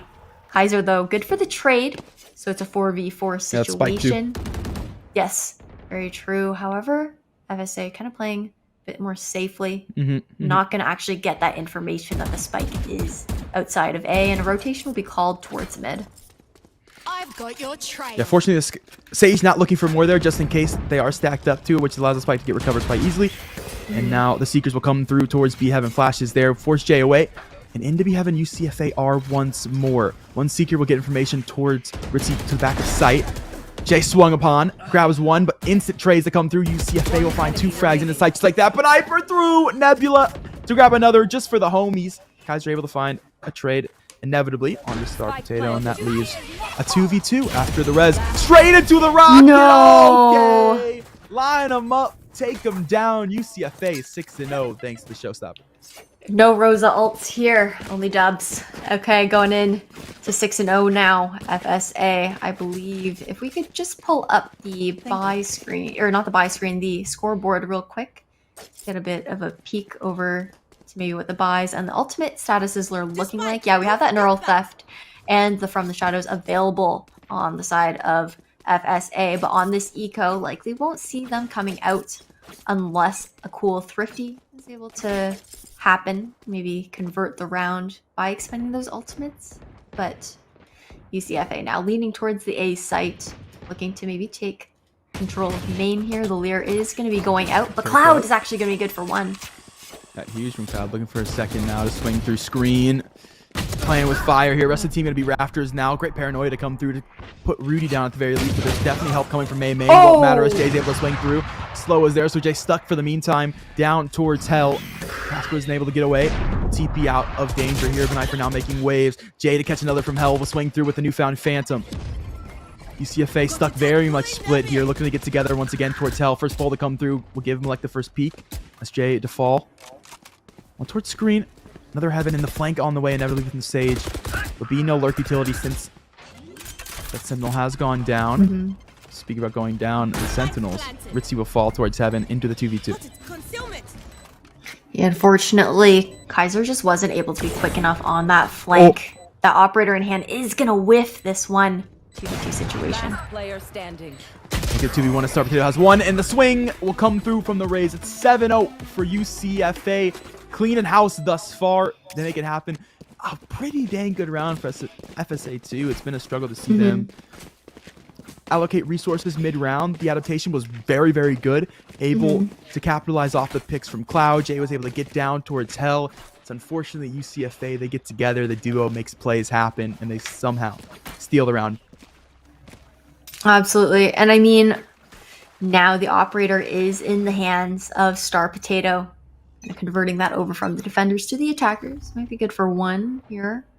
But nobody's going to take the bait and peek B main early. That Empress is going to be popped. And yeah, the paranoia gets extended pretty early, like you mentioned. And the Lear is going to come out through mail here as Akali tries to take this space. Back to that original slow orb. We haven't actually seen this slow orb since pistol round. So good to see it back. Casper will fall to Milik. Quick trade to come through. UCFA have made their way into Heaven. Peek from Cloud. Kali's going to take that one away. Looking to pinch towards sight now as Ritzy on default box. Hoping to dream and will shut down just like that. Star Potato will take that one Milik through for a second frag. He anchors towards Heaven. Another on the way. Kaiser will peek. Gone. 8-0. Yeah, I mean, I think what Full Sail's really struggling with right now is playing as a team, to be quite honest. They are allowing a lot of 1v1s or 1vx situations to happen, not really playing for those trades, and their positioning makes it a little bit difficult to help each other out as well. I did like the stack in B Heaven there, considering the fact that they are used to UCFA, you know, taking that B Heaven control kind of right off the bat, but unfortunately, the timing, the change in pacing did them dirty. Having that rotation being called off towards A as well. So some nice conditioning, a nice fake coming out from UCFA, and now more mid control is going to be taken, and they really just give it up for free. I mean, split is called split for a reason. You're splitting through mid and you're splitting through A main. You can't give up mid control. There's nothing to hold it. They tried to use bodies, and that did not work out. They used the bodies aside instead, and it's kind of the same story as it was the mid. The frags just come through for UCFA. Kevin's going to grab another. He's looking for 3, but it will be a quick trade coming through from Sniper. Always there for the support frag. It's been fantastic on this guy all map. Casper on the ropes. Heard. Naded, will step forward, very low HP. Oh, The Wallbang's just barely off, pixels off. The swing and the frag, 9-0 for UCFA. Hey, Spicy, I think they might make it out. I'm not going to say anything quite yet. I don't want to jinx anything, don't want to curse anything. And Yeah, there I are hate two you don't wanna curse ultimates. it. Yeah, there are two ultimates on both sides right now. Star Potato has that Cosmic Divide available. Rudy with the Tool Default as well. And Ritzy and Casper have been holding on very dearly to these ults on their sides. Haven't used them quite yet, but I guess also haven't maybe had the opportunity to. However, if mid control is going to be given up like this, I would like FSA to be, taking these flank positions instead. You have to put pressure somewhere else if you're going to, leave another space open. You have to take a different kind of map control for yourselves. If, things are just going to be left for free. And now, B control, B heaven, that is, just being free for the taking once again for UCFA. That it is, and Akali leading the charge yet again. The raid boss Rain, a good defined one as Casper will fall. Second frag as well as Ritzy's down to the back of the site. Cloud does manage to pick up one. That's the position known about. A fantastic flash in for Akali, but not able to gather that space. Just able to push the op further and further away. They recognize it must be on its way to heaven. They'd be right in that guest sniper looking there. We'll grab Jay. Timing perfect for Akali right now. He's going to sneak behind. First flash is good. Akali to swing. Make it one. And Kaiser turns. What a flick. Barely turns. A flick for the ages. But eventually all flicks must come to an end. The movie has credits for a reason. Malek will take that one away as the credits roll. 10-0 so far for UCFA. 10-0 for UCFA. Now going to be on this scuffed buy for Full Sail. Kaiser's opting to buy up to this Phantom right now. I'm not sure if the entire team is planning on forcing in this upcoming round. It looks like ultimately it's going to be... I don't even know what this buy is. You have to be consistent with the team. I mean, that is the number one rule, is to make sure that the buys are lining up with each other. Like, you say that now, Ash, but I see through this. Rizzy is about to pop off on site. He knows they like to finish B from B heaven. We'll just pop off, grab an ace, FSA get on the board, take the momentum, start rolling. It's that simple. Easy Cypher clap. It's that simple. Just ready and wait. Oh my god, the lurks. Yeah, there's so many. Every time they allocate resources towards mid and they throw players there, it just means the lurk's on the way. And Akali's back once more. Jay's able to grab two in the meantime, but there's the lurk. It's here. Rudy will be the one to take that frag. As Jay inevitably going to fall. And Ritzy, telling you, here's the moment. He's gonna get the peek with the spike there. B heaven once more. Could be huge if Kaiser can grab picks, but Rudy with the judge gonna catch it out. And it's Ritzy's time to shine, baby. Good for the first. Looking for the second. Gonna peek the operator. Finds damage. Can he stay alive? We'll get peeked towards sight, and Akali will take it away. Dreams will fall here as it's 11-0. UCFA still leading flawlessly. Rudy also just keeping that judge in hand right now, even though the op was lying there, primed for the taking. He said they didn't need it. Just gonna run it down. It's split. You got them up in their grill. Those frags off. And now Cloud is gonna be forced to use that Blade Storm in this coming round. There are 4 ultimates available on both sides, almost 5 for FSA. They are gonna have to expend every single one of them for the last round before we swap halves here. That Cosmic Divide is going to come out quite early on B from UCFA. Not going to deny a lot of information. I've actually been waiting for that. We've seen the paranoia consistently from Casper, but no one's actually peeked off of it. Now Jay does. He's able to grab the ramen player. Cloud, so close. Trigger not pulled in time. Kyle will take that one. Seeker's going to come through to garner all this mid control. They'll run their way through as Akali's running through rope yet again. Now here for the flank as Jay's going to be stuck towards mailroom. And well, package not sent as Kaiser has that one. Quick trade though for Viper. And Rudy with the judge close range. This could be exactly what he's looking for. Popeyes going to come through. Ray able to turn back into the angle in time, but down nonetheless. Viper and Star will combine for the final 2 frags. It's match point for UCFA. It's 12-0. This could be the last round on the pistol.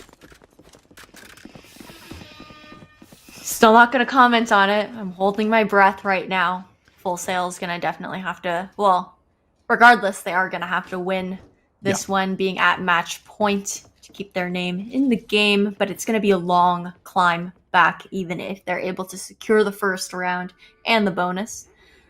I mean, I think what's what's tough is also the fact that FSA obviously went with this 2 Sentinel composition right off the bat, so considering they were starting on defense, but they weren't really able to use it to their advantage, and they also have no information agents other than Cypher, but Cypher's just anchoring site, right? You don't have an initiator, so they do have the double duelist, so maybe some newfound aggression will be coming out here. Who would win? This push or one grenade? Well, it'll be the ghost shots instead. He's able to grab one Akali into the smoke, but gone just like that as Kaiser has the frag. So even numbers so far. Not so much anymore. Rudy's got the headhunter shots. They're looking for more with the ghost. Not quite there, though. Haven't rotated yet, though, FSA. They know the presence is there, but just looking to take it to him frag-wise. Rudy will grab another, and that leaves just 2 members of FSA. So much work to do, and, well, it's not to be today. It's 13-0. It's a flawless victory for UCFA, who stormed their way out of groups. And I just want to say, this is the Academy team, too, Yeah. for the University of Central Florida. I mean, we saw the main team, playing very well today as well. Actually, them being in the same group, both of these UCF teams, the main team and the Academy team, played against each other earlier. UCF main team taking the dub over the Academy team, but this just proves that the Academy team is definitely up and coming in the collegiate scene as well. And congratulations to them for getting this dub. Yeah, UCF, ironically, formerly a CSGO team. They always attend LAN events. Their roster actually, 2018, I saw them up at DreamHack Atlanta. They were #1 ranked in the nation in terms of collegiate CS. So not surprised to see a team that can flow through attack FPS, very similar to VALORANT, and then come into VALORANT and look pretty darn good. 2 of their teams in the group, and guess what teams made it out? Both University of Central Florida teams will be making out of Pool B. They will be in bracket play tomorrow, and joining them is Clemson and USF. But that is it for today. Those are your teams moving into bracket play, and what spectacular fashion to do it. Absolutely. And I think we're going to throw to a short break. We will be back shortly. And after that, we will, give our ending notes to you guys, and we'll catch you in a few.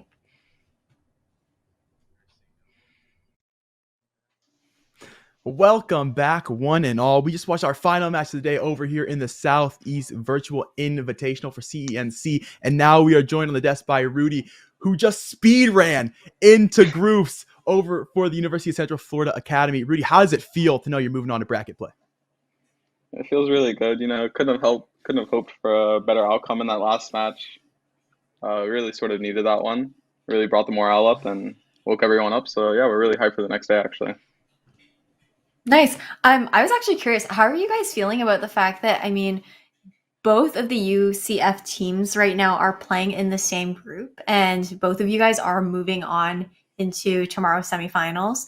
I was just curious, do you guys normally scrim against each other, practice together, or are you guys going in blind against each other? No, we play a lot. We've been playing a lot since last semester as well against each other, so we sort of know a lot of the vibes and strats that we go for. So the match is definitely a lot more intense than others, because in others sort of just go in blind, have to sort of adapt midway through the game, but we sort of know how each other plays, so it's a bit harder, and we have to, 3D chess things. So 1,000%. Now let's talk about 3D chess. Looking a little bit two-dimensional instead in terms of mid pressure for you on to split. How did it feel taking mid? Did it feel like a struggle at all? Was there adaptation there? Walk me through it a little bit. It's split. You got to get the mid pressure. You always got to get it down mid. We just kept pressuring it. We realized that it just kept working, and it became easier and easier. So, the mid was sort of just left free, and so we took advantage of it. It was really easy map control from there, and we were winning our gunfight. So even when we were in a favorable position, things sort of turned in our direction. Collie and CLEM really went crazy that match. Yeah, for sure. And I guess I was curious to know, is there anything that the team does together to prepare for, tournament days and whatnot? If you guys have any traditions that you do together, to hype yourselves up before games and whatnot?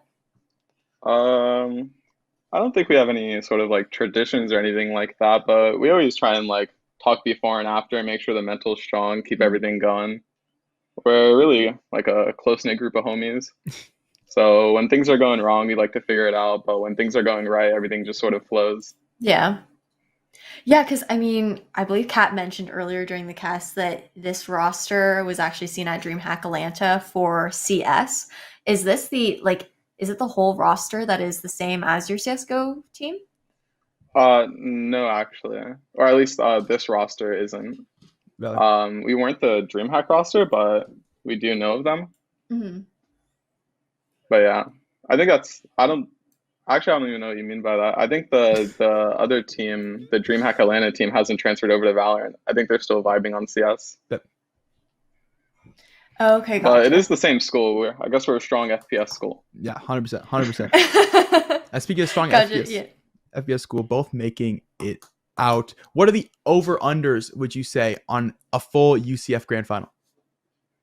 Like UCF versus UCF in the grand finals? I think it's like 50%. Okay, I like that. Like, I feel like we have a really good chance of making it, and the other UCF team has a really good chance of making it. And looking at some of the other teams in the pool, I feel like both of us have a really good chance about winning against them. So Sure. I think it's very possible. Sure. Obviously, I don't hope they lose, or I don't hope they I don't hope they lose. Like, I obviously want to win it, but Of course. they're still the homies regardless, and it would be really really fun if we got to go into the grand finals against them. Of course. Yeah, of that'd course. be a heated match for sure. But yeah, again, thank you so much for coming on, talking to us, doing this interview, for your time. Congratulations on the huge dub once again, and for moving on to tomorrow. And I mean, before we head out of the interview, was there anybody that you want to shout out or thank before we headed out? I gotta give a shout out to my boy Star Potato. You know, the Opping Astra always goes crazy, comes in clutch, notorious clutch star. And, you know, he did get like the 1v5 clutch last game. I don't know if you guys saw. It was pretty crazy. So he's shout out to Star. Star name for a star player. But yeah, thank you again so much, Rudy, for coming on, and good luck tomorrow. We're excited to, cast tomorrow's games and see your team playing once again, and definitely rest up. Probably going to grind. I would imagine you guys are grinding more Valorant probably later today. Yeah, we all got to hit Radiant, so. Yeah. Exactly. Well, thanks again, Rudy, and I hope you have a great rest of your evening. You too.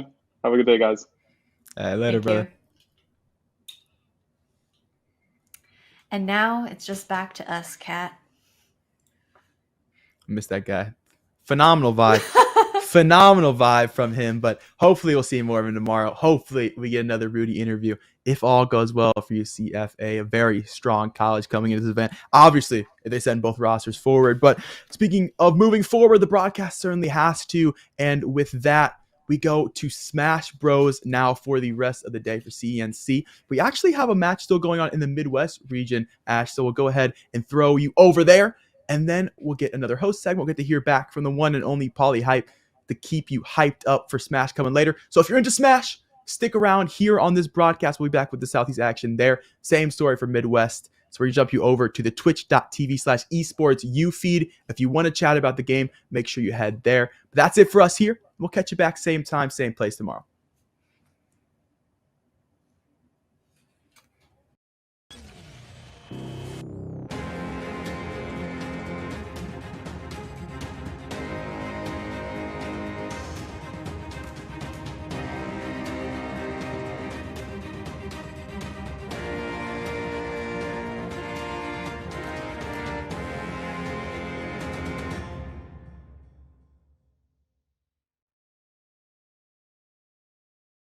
One, and Polly's up. Good morning, everyone, and welcome back to day 2 of the Collegiate Esports National Competition Southeast and Midwest Virtual Qualifiers, where we're going to be playing today, once again, Valorant and Super Smash Bros. Ultimate for this qualifier. Don't forget, all these teams here today are competing for that first place prize, $1,000, and also qualification to Nationals in Atlanta, Georgia, that first week of May. I believe it's 4th, 5th, and 6th. But this is going to be some amazing action on the day. We have some of the top schools here that have made it out of their pools and will competing in the semifinals. As we start the Midwest, we take a look here. The 10 a.m. slot are going to be Ball State going up against Northwood in their semifinal matchup.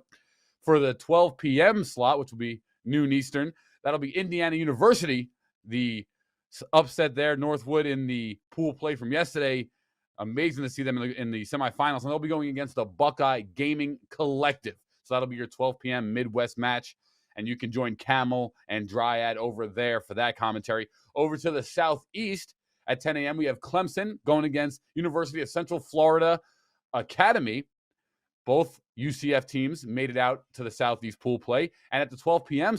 Bracket, we're going to have a second semifinals matchup for the Southeast. That'll be UCF's other team, the Knights, going against University of South Florida in the Southeast. And the casters there will be Catinator 3K and Spicy Pyro. So once again, like always, I'm your host, Paulie Hype, on the day. Let's take a minute. Let's get hype. Let's get the energy going because we have some amazing Valorant action coming to you all day long. So without further ado, the casters are prime, set, and ready. Let's throw it over to Camel and Dryad. If you're watching the Midwest, that'll be over on twitch.tv/esportsu.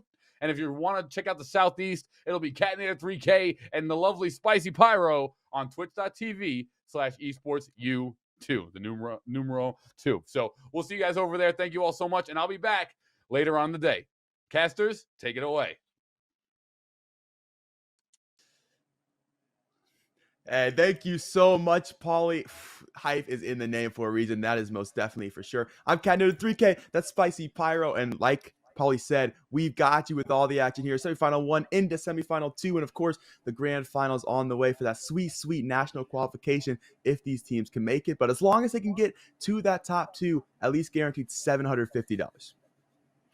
Absolutely. I'm super excited to see what's going to happen today. I mean, just as a reminder to everybody, it is a best of 3 series. And first up, we're actually going to be seeing Clemson versus the University of Central Florida's Academy team.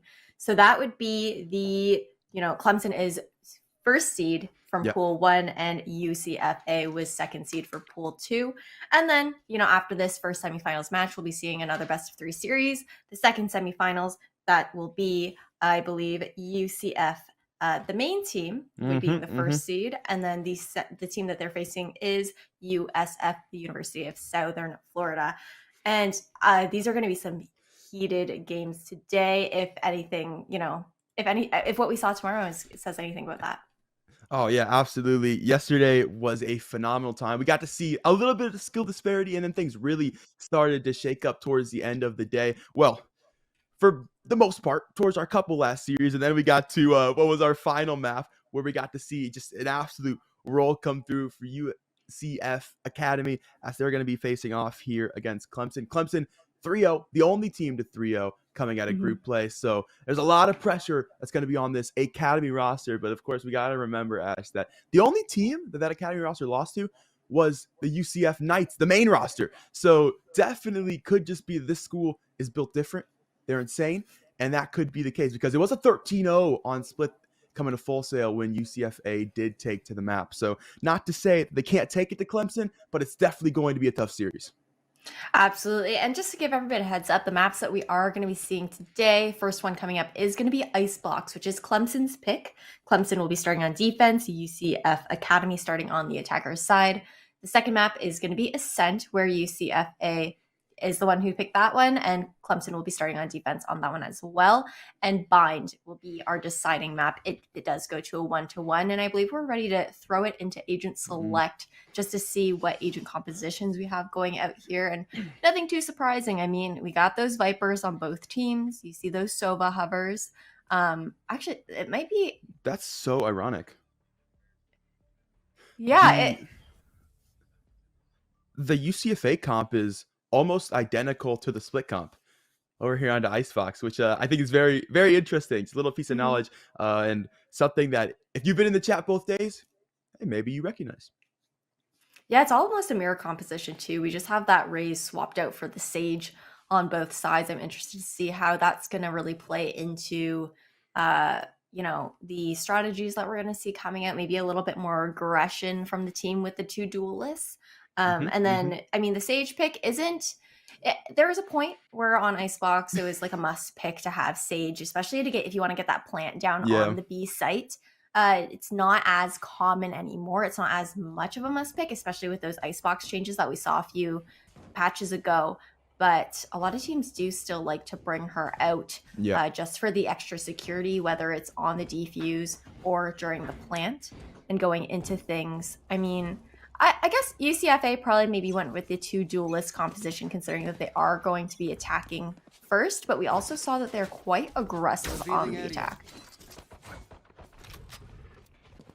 No, absolutely. And as we start to kick things off here, Spicy, I do want to ask you, what do you think about the Rays on Icebox? You see a couple teams run it, but it's very, very selective. Do you like it? Do you not like it?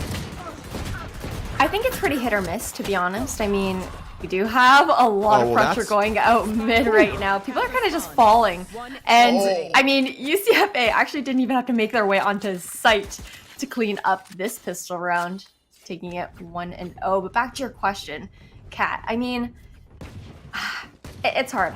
I personally play either Sky, Sova, Rays, or Viper on Icebox. And I think that if you have the movement for Rays to be able to make that space in the place of a Jet player paired with the Reyna, I think can go do quite well. There aren't as many like close quarters for the paint shells and whatnot, but the movement can be quite helpful. So I think it really depends on the team composition and the play style.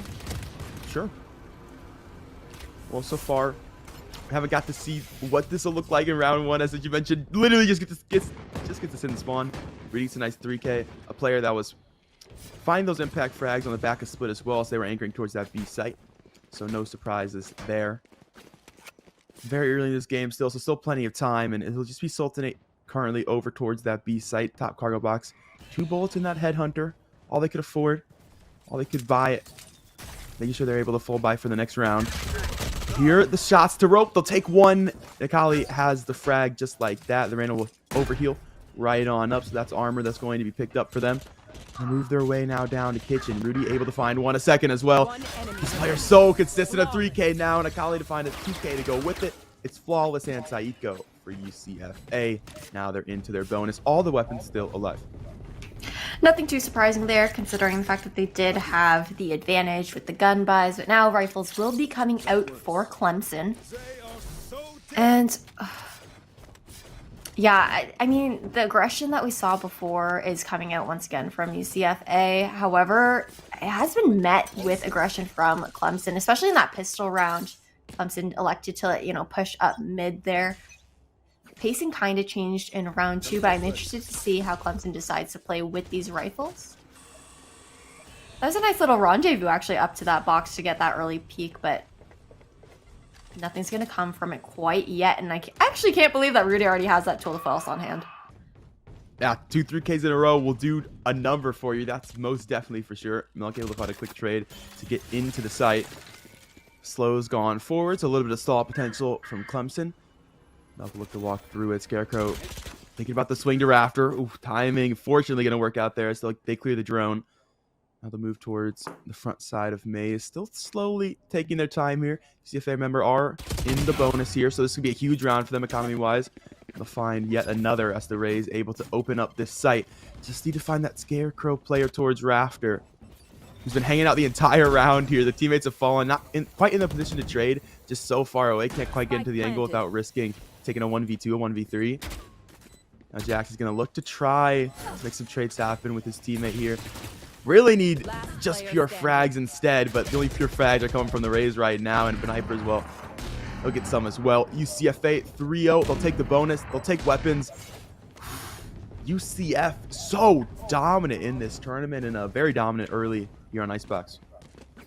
That was a huge round for UCFA to take for themselves as well. Like, being able to secure 4 rifles out of the hands of Clemson on top of the extra padding that they already had for their credits for their economy with the bonus round, having won round 1, it puts Clemson in a really difficult position, having to be forced onto this save now going into round 4. And then, it's going to be a quick adjustment into a ping pong economy if the following buy round doesn't go well, but a bit of change of pacing going out here on this anti-eco for UCFA. Not looking to lose any guns too early. A little battle here going on. Boiler, both players looking to find some heads. UCFA has been incredibly patient all the way through this map, and the trend continues on to the anti-eco. Kali will sit mid. We'll just wait for peeks. Trying to find the headshot angle. Boiler to Jax, who's just up and down, playing whack-a-mole here on the angle, able to finally find a frag. The Star Potato is going to fall. No trade to come through either from the Reyna.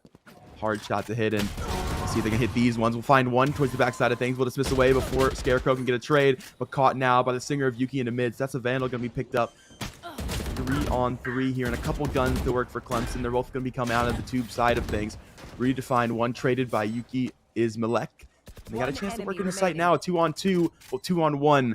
Sniper consistently finding frags. A utility player, but you need a frag. Sniper will get it done for you, and that leaves a 2v1 for Scarecrow.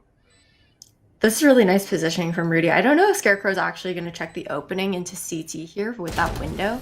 And yeah, unfortunately, doesn't check it quite quickly enough. That's going to be another round on the board for UCFA. It really looked like Clemson had the potential to convert that round into their favor.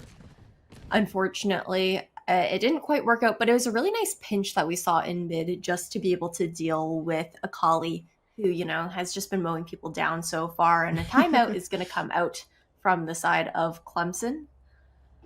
They definitely have to rethink their defensive strategies right now. Yeah. I find that, you know, Clemson is taking these early fights that they're losing, you know, holes in their defense coming out quite early on in the round, making it a bit harder to play as a team, easier to pick each other off.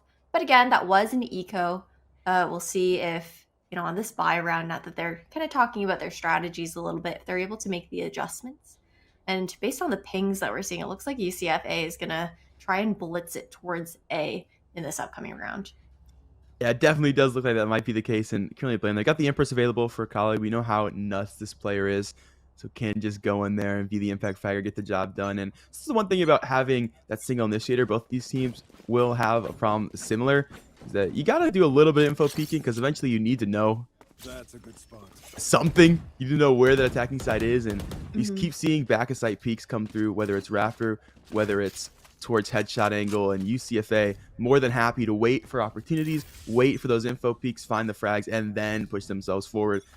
Pushing them forward is going to be Yuki, thinking about throwing the Viper's Pit, waiting for confirmation. Dart will come through. That's the confirmation needed.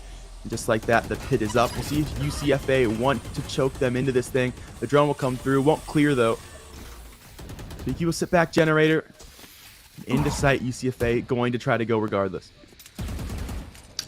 Yuki just narrowly missed that snake bite. It just wasn't able to connect. And the fact that, you know, UCFA is actually taking these upper angles now, being able to take out Yuki, the Viper's Pit, now nullified. It's going to be a massacre on site so far. Now a 4v3 situation. Clemson with the upper hand for the first time. Quick rotates come through from Clemson. We'll be able to catch Akali off before any more danger can come through. Melik, perfect timing. Scarecrow thinking about shooting a dart. And that'll leave a 3-on-3. Satchels come through from Melik. Won't actually jump to Rafter. Now positive was just missed. Was a little bit of a bait. But either way, still down towards hell. We'll find one as AZN's going to fall. Nade now refreshed. And out just like that to Rafter. Jax, no choice but to jump back to the Snowbakes. We'll take just a little bit of damage as well. So that's armor gone from the Sage. And both players here on the retake will work their way towards screen. Rudy top 410 hasn't seen anything just yet. These players start slowly but surely moving their way into this thing. We've seen two-man retakes before from Clemson. Hasn't worked just yet. And, well, this round is no different. Beniper and Rudy combined for the last two. UCFA 5-0. Clemson Academy sent back to the dust. And this is the synergy that we saw yesterday on Split Cat. I mean, UCFA, you can see that they are, like, the communications must be incredibly... I can't even speak right now. The comms must be going incredibly well for them. You know, always being able to swing off of each other, playing off of each other, peeking off of each other is something that we've seen quite a few teams throughout this tournament actually struggle to do, kind of giving 1vx situations instead. And UCFA is really clean when it comes down to that. And I was actually surprised to see that Viper's Pit not being pushed off from 410 because it does allow the players on UCFA to kind of jump over the site like we saw in the previous round, and things are already kicking off with one member of Clemson down. Scarecrow able to quickly trade that back. Dismiss away. Screen control picked up by UCFA. The first time we've seen Akali play so far ahead, and well, the first time we see them go down so early in the post plant as well. AZN able to find 2 clean Sheriff 1 taps, and that leaves Clemson very much open to get to the back of the site here. 103 up for AZN, but no info, so can't use it quite yet. Drone tag might make things just a little bit different, but Clemson very close to the site.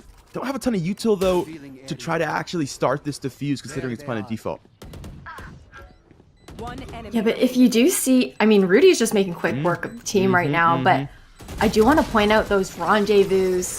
Oof, Rudy cleaning up with the 3K, but yeah, those rendezvous, I really like the placement of that. Rudy placing one on top of belt, the other behind pipes, and, you know, with the plant and nest on a site there, it's, I don't know, I just really like the spots for those TPs, allowing Rudy to, you know, get away, reposition themselves, but also still be able to peek off on the defuse if the tap is happening, if you hear that going out. But still like causing a little bit of discord, making Clemson have to guess where Rudy is at. Yeah. Didn't really need to make use of it in that round, but a strategy that I really admire. And now going into round 7, UCFA is just the swap over. What a read. Yeah.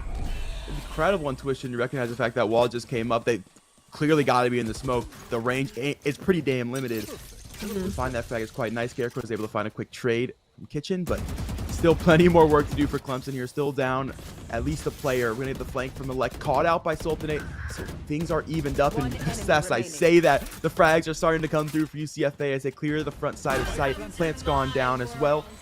And post plant for UCFA, well, it's been pretty darn good. Undefeated so far, Spicy. Sultanate will try to look forward here. Viper's Pit's going to be up. Full HP, but can Sultanate find? First TP totem has gone up.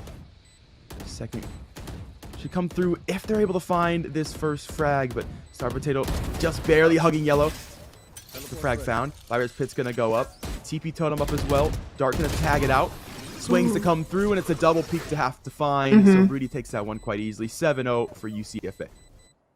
An NT for Sultanate there, but a really nice hold by Rudy and Beniper Bios with the double hold, you know, taking those off angles with each other, making sure they don't give those 1vx situations. But I mean, going into this round, it's going to be an awkward buy for Clemson. They have been stuck in this back and forth economy. Scarecrow is going to elect to buy up to the... Oh, actually, it looks like it might be a full buy coming out. Yeah, because Sultanate actually does have that Tool False available, so I think the team will be electing to buy up with those rifles just to be able to help out a little bit. And Akali, always good for that opening pick.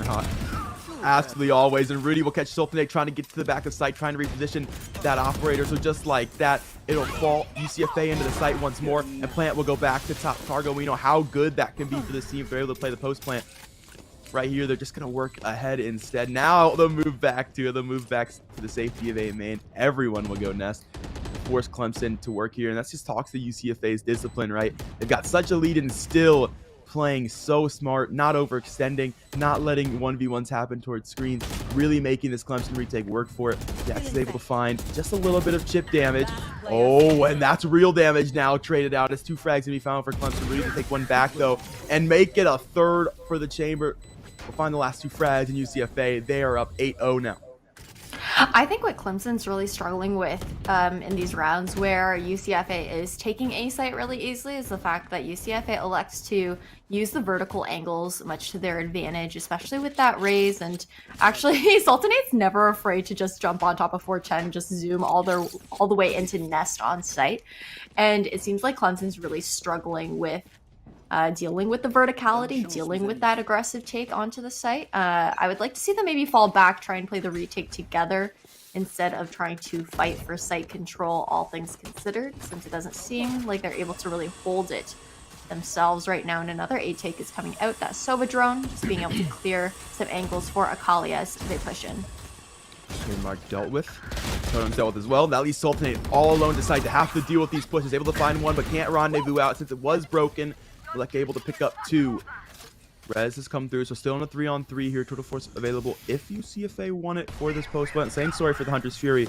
Gotta get the plant down first, though, before they can start playing the post. And There it goes. It'll happen now. Clemson looking for the quick retake, trying to catch this team off guard, but well, no surprises to be had. UCFA absolutely nail the post plant yet again. They stay on close contact. Rare we see them do that in the late post plant, but when they do, definitely catches Clemson off guard. It's 9-0 now.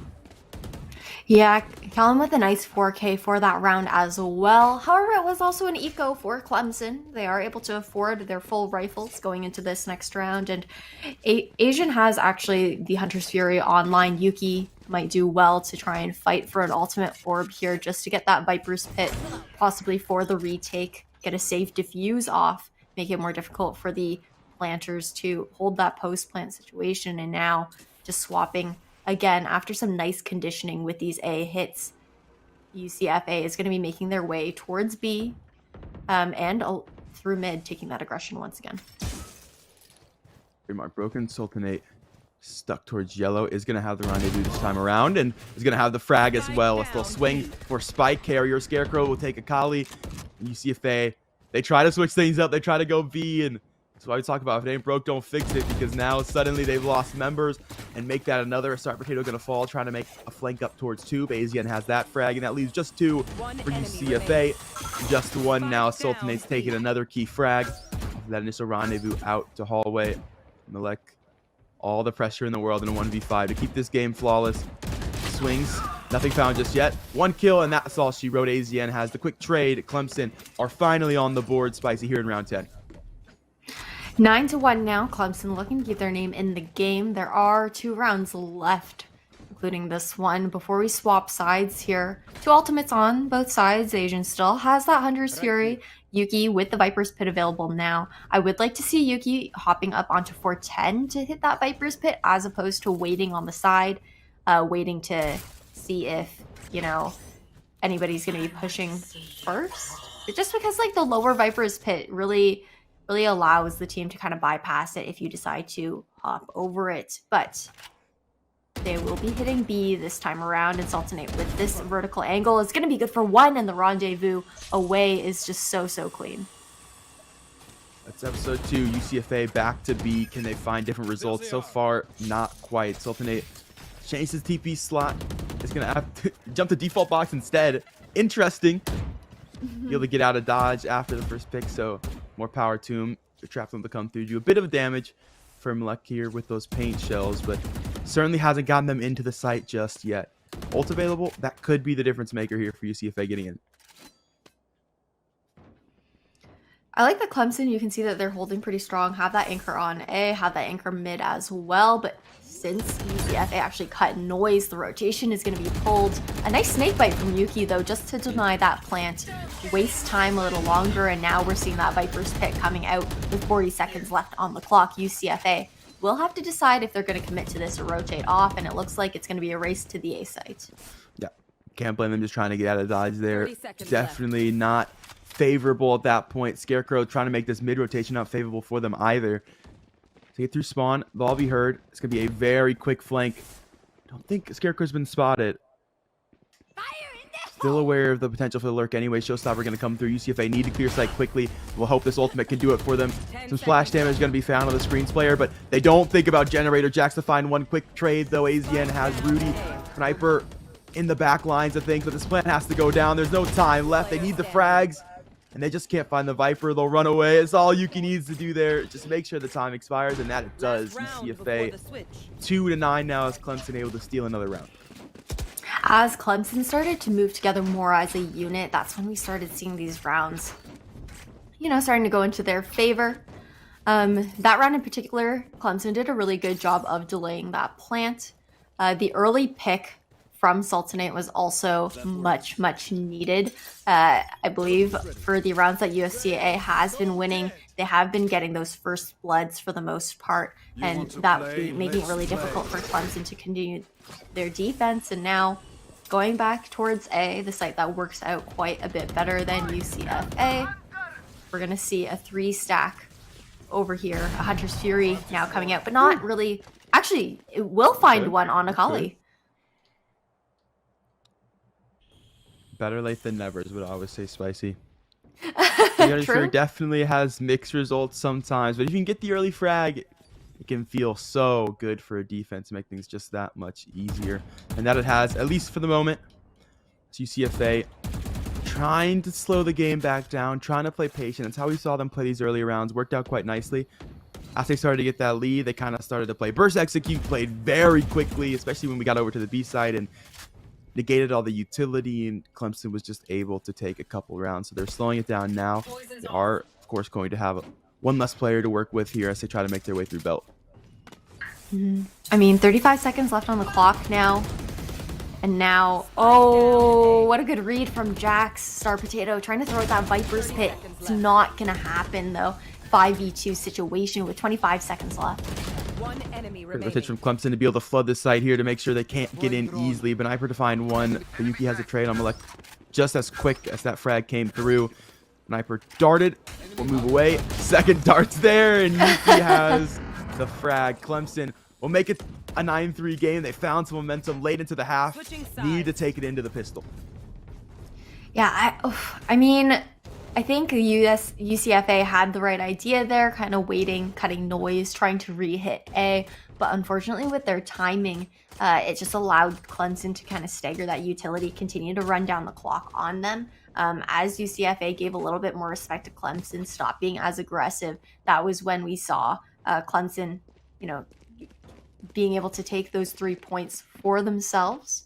And now going into the second half, Clemson will be on the attack. They're leaning towards A first off, where we're going to see UCFA placing both of their duelists here just to fend things for themselves.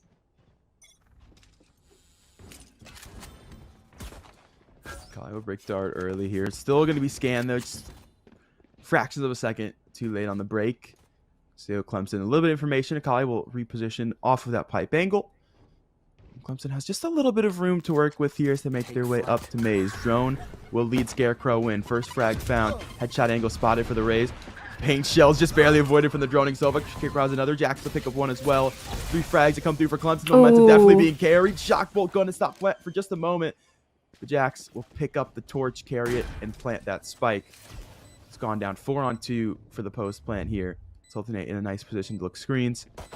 See the swing coming out from Rafters here for the Sova. Hasn't amounted to much just yet. Star Potato's peak definitely has, though. We'll find one. Great dart for Sniper. Able to pick up Jax now towards the bottom side of Rafter. AZN will fall as well as Star Potato. These shots coming in crucial.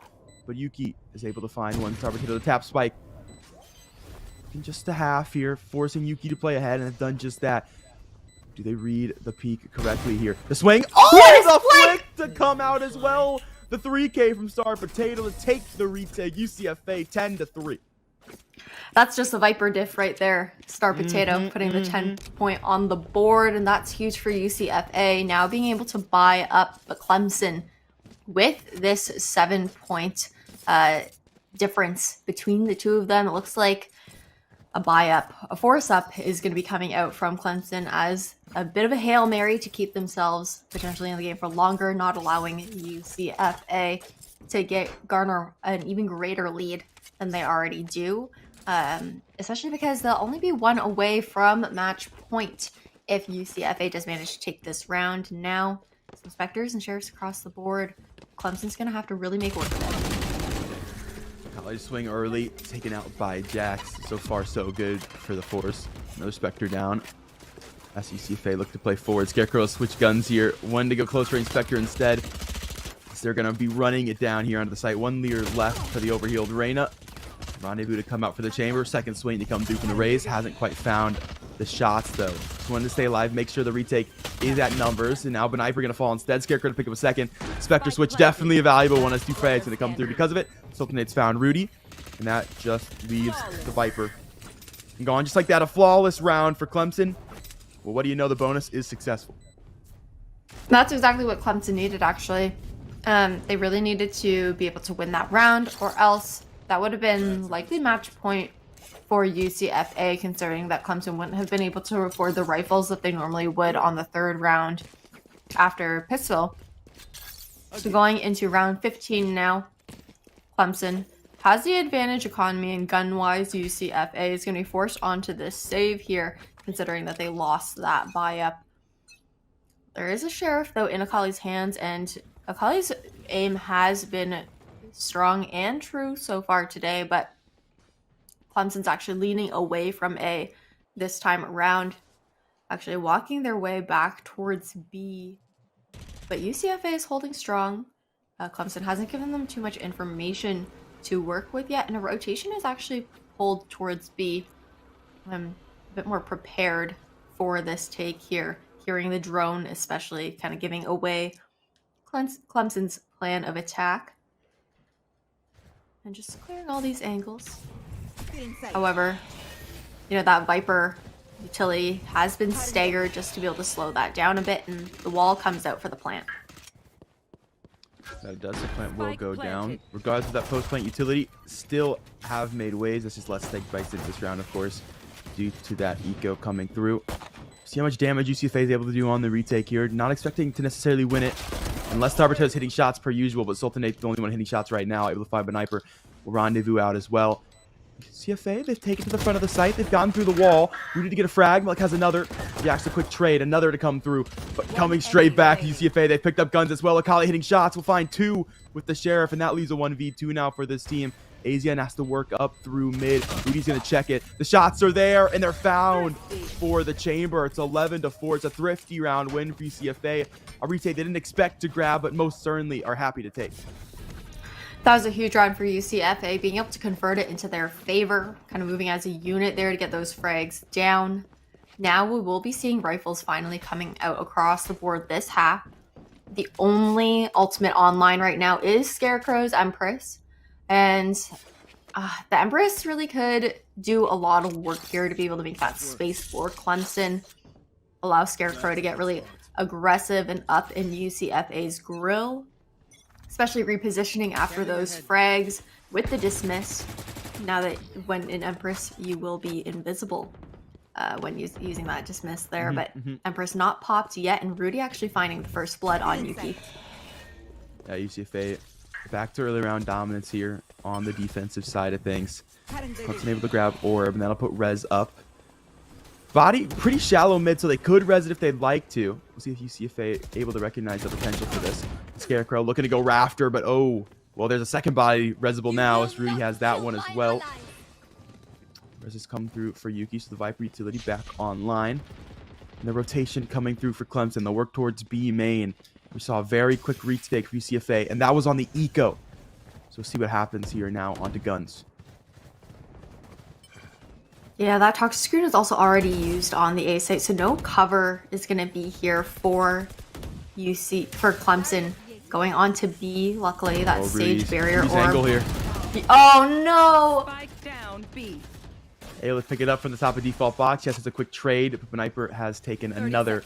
So still have to try to work this plant down in less numbers now. Beniper gonna pick up the mantle. We'll take the default spot instead. Sultanate able to rendezvous away, but that's more than Herd, and Akali has the Spectre frag. 12-4 match point for UCFA. Clemson started to get their share of rounds, and now UCFA done playing games. Done playing games, and now Clemson is forced onto this eco force up for the last round at match point here. And just a reminder, this is Clemson's map pick. So this is an upset that we're seeing right now, 12-4 on the map pick of Clemson. Ascent being the next map up will be UCFA's pick, and UCFA sweeping right now.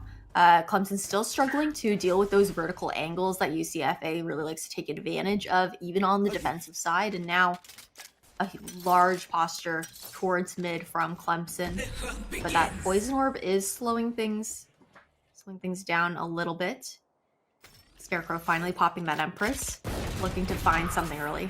Ooh. ATN able to find Beniper towards the boiler. Weird to come through this poison orb, but they haven't played off it just yet. Pain Cell's going to come through. They'll back up for just a moment. Is Rudy able to find one? Jack's going to fall. Star Potato on the flank. So patient for UCF Academy right now, recognizing how much mid control there is. Taking their time, but Malek is going to go for the peak boiler, and Scarecrow has a clean triple burst with the Bulldog. Will find one. Clemson still just waiting for peaks, letting UCFA walk into them spawn. What I really like about the positioning, though, that UCFA has is that you have the chamber watching underneath tube, now knowing that, Clemson, for the most part, hasn't really pushed their way through up through mid, especially considering that 30 trademark seconds is watching kitchen. And then you have Viper watching that B push right now. So the only read that UCFA can really make would be that Clemson is heading towards A, and Akali popping that Empress. Good for the first kill on Asian. Plant is going to go down, though. But it is Akali able to swing for one. Second not going to be found. Scarecrow has a massive trade, a much-needed trade in the Viper's pit now as Clemson. A very low Viper, though. So they've got to keep Yuki alive, and they really want to make this post one happen. Into the 2v2. Snakebite's going to go just a little wide here, so both these players going to be alive. Flank on its way. The Chamber will jump towards the top of zip lines as well. Scarecrow has found Star Potato, but it's a quick trade coming through. Yuki able to dodge the spray, almost taken through the Viper's pit. Will reposition now. Chamber more than Nona making so much noise. Yuki spots it, has the Spectre spray, and will win out the round. Clemson staying alive for your 5-12. That was a huge round for Clemson, keeping their name in the game for a little bit longer, now being able to forward rifles across the board. And this is going to be the last buy round for UCFA as well. So if Clemson is able to take a 6th round for themselves, they'll likely be taking a 7th, kind of creeping closer and closer to the potential of going to overtime here. Clemson is actually going to be moving their way towards A once again. I still think it's really interesting that UCFA, postures both of their duelists over towards the A site, but with the aggression that Akali likes to take, trying to get an early first blood, it's not too surprising. Goes out for a quick scan. Sultanate tried to get the peek through the scan, but instead gets caught by the bullets of Akali, so going to fall early, and that's it. Operator out of the round here. No early frag this time around for Clemson. They're going to have to work a little bit from behind here. Close maze is the Reyna. Veer's out, but a swing under it is Akali. Looking to end this thing right here, right now, and take it to map number 2. The swing for a third, and well, a third will be had. AZN going to fall towards Belt. That's the spike down as well. Akali will reposition. We'll move further ahead here, recognizing the angles advantage. Lek has Jax towards Belt, and it's just one player, the very late Viper lurk that just made its way through B. Yuki, you got to find some 1v1s, homie. You got to be absolutely nuts to keep this map alive. Well, Yuki will likely find at least one 1v1 here on site, considering the fact that CLEM is alone right now. Snakebite is going to go out here, try and do a little bit of damage. Snakebite's there. The Fragiles come through, but Rudy will save the day from the top of Nest. UCFA 13-5, and that's on Clemson's map.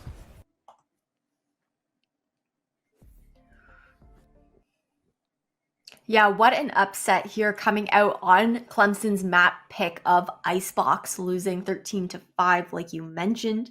And now we are going to be going into Ascent. However, I just really want to highlight, UCFA, they did really, really well with those vertical angles, both on the attacking side and on the defensive side. I would have liked to see Clemson maybe take a few more rounds on defense. I think it would have been possible had Clemson played that retake a little bit more. We saw that in the later rounds when Clemson was able to get 3 rounds of their own before swapping sides. It was definitely because they decided to play together, because they elected to play those retakes as opposed to just trying to hold things down, stall things out. Playing a bit more passively too, because Clemson's defense always had a hole in it really, really early in the round. Usually having someone picked off very early on. And yeah, UCFA, they just really, really took advantage of those vertical angles, and Clemson didn't know how to handle it. Yeah, absolutely insane for UCFA, man. We got to see them 13-0. We thought, okay, maybe it was just a full-scale skill difference. Doesn't look like that was the case. Looks like these guys are just absolutely insane, which is ridiculous considering this is, of course, the Academy team. The A stands for Academy. Mm-hmm. Doesn't stand for main roster. It's not ABC. It's Knights. It's Academy. And the fact that this team is able to come out here and look this good against the only team that 3-0'd getting into the bracket is insane. That's Clemson's map pick as well. And as we get to Ascent, which is going to be UCF Academy's actual map pick, I am nervous for these guys at Clemson, but we do know how good of a day they had yesterday. There should be a chance for them to come back into this one. I will say, though, the map pick's quite interesting here, the way that we kind of work backwards, right? We get Icebox, a map that's very burst execute heavy, that's very quick pace, all about having that first early frag to really set yourself up to make side executes happen.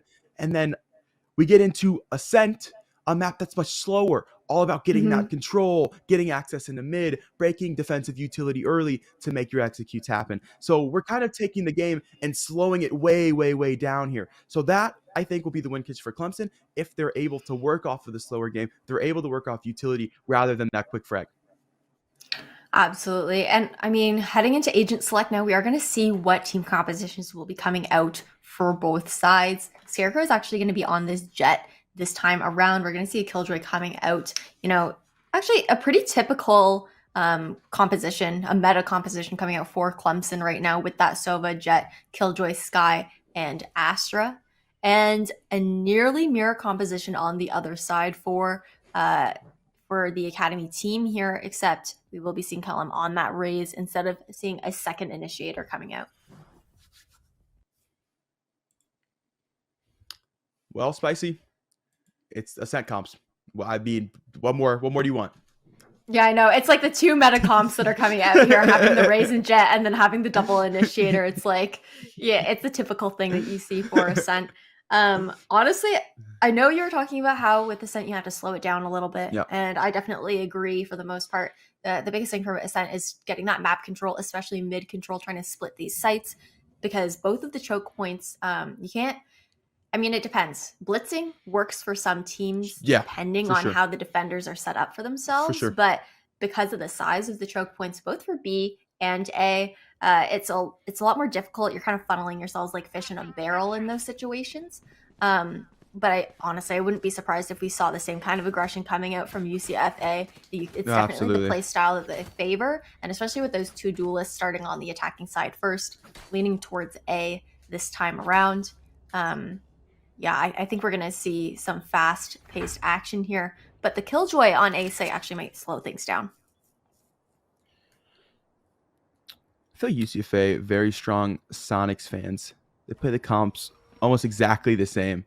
At least before Jason switched to a Sky. Anytime it's incredible crossfire setup towards Cat. Both frags going to come through. Clemson will adopt to play double Cat rather than worrying about A main, worrying about back of sight. And so far, that reward is going to be had. Scarecrow about to be caught from tile, and absolutely is. Star Potato has one. Can upgrade to a Sheriff now if they'd like to.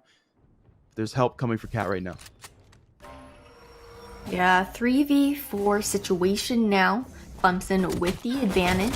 However, Yuki is going to be peeking into 3 here in mid. Will be good for 1. Rudy getting the trade off, though. Now a 3v2. Sultanate just trying to jiggle peek for some info. Do a little jump peek here. And UCFA just clustered up in mid at the moment. Some utility set up for those flanks. But, you know, it looks like a market move is going to be made. That it is, and they'll dodge all this utility in doing so. Just have to worry about this 1v2 now going into lane, as AZN's going to be tucked very close here onto that platform angle. Shots not to be had. Starbertino going to take that one. Lots of damage done, though, to Rudy. So going to be low HP. Plant will go down now, and there's no utility to work with here. Turret will be up in 7. That will be just about it. Dart's gone very, very high over the wall, in fact.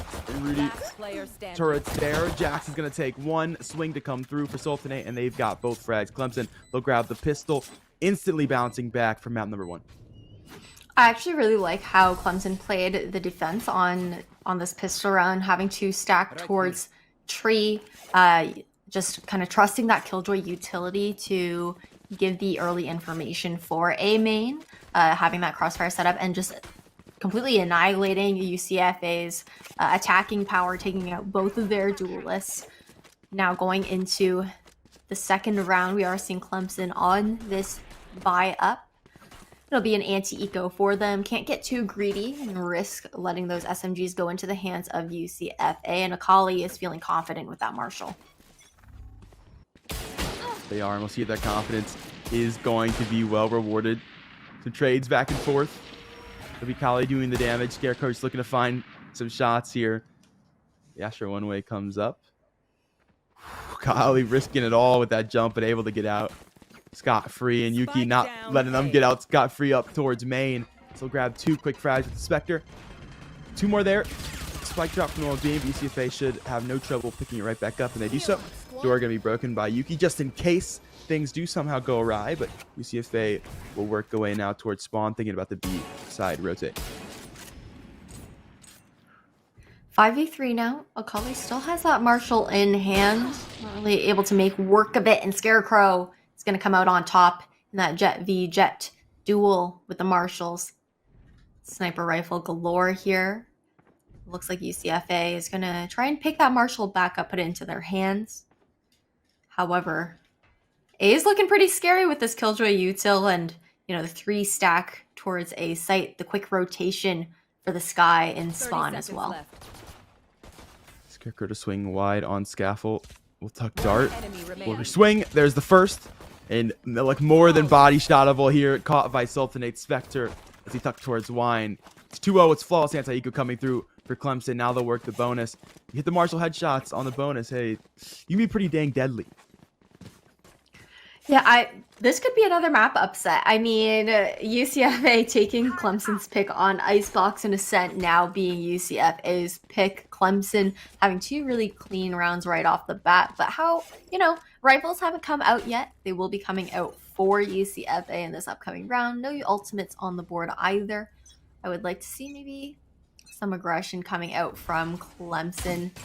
Try and get a few closer angles with these SMGs here, and Yuki's gonna read my mind, pushing into B garage, and UCFA's actually really slowed it down a bit more than I was really expecting, and I don't know if that's, you know, more of a detriment to them or if it's ultimately going to be better off. And you know, as I was talking,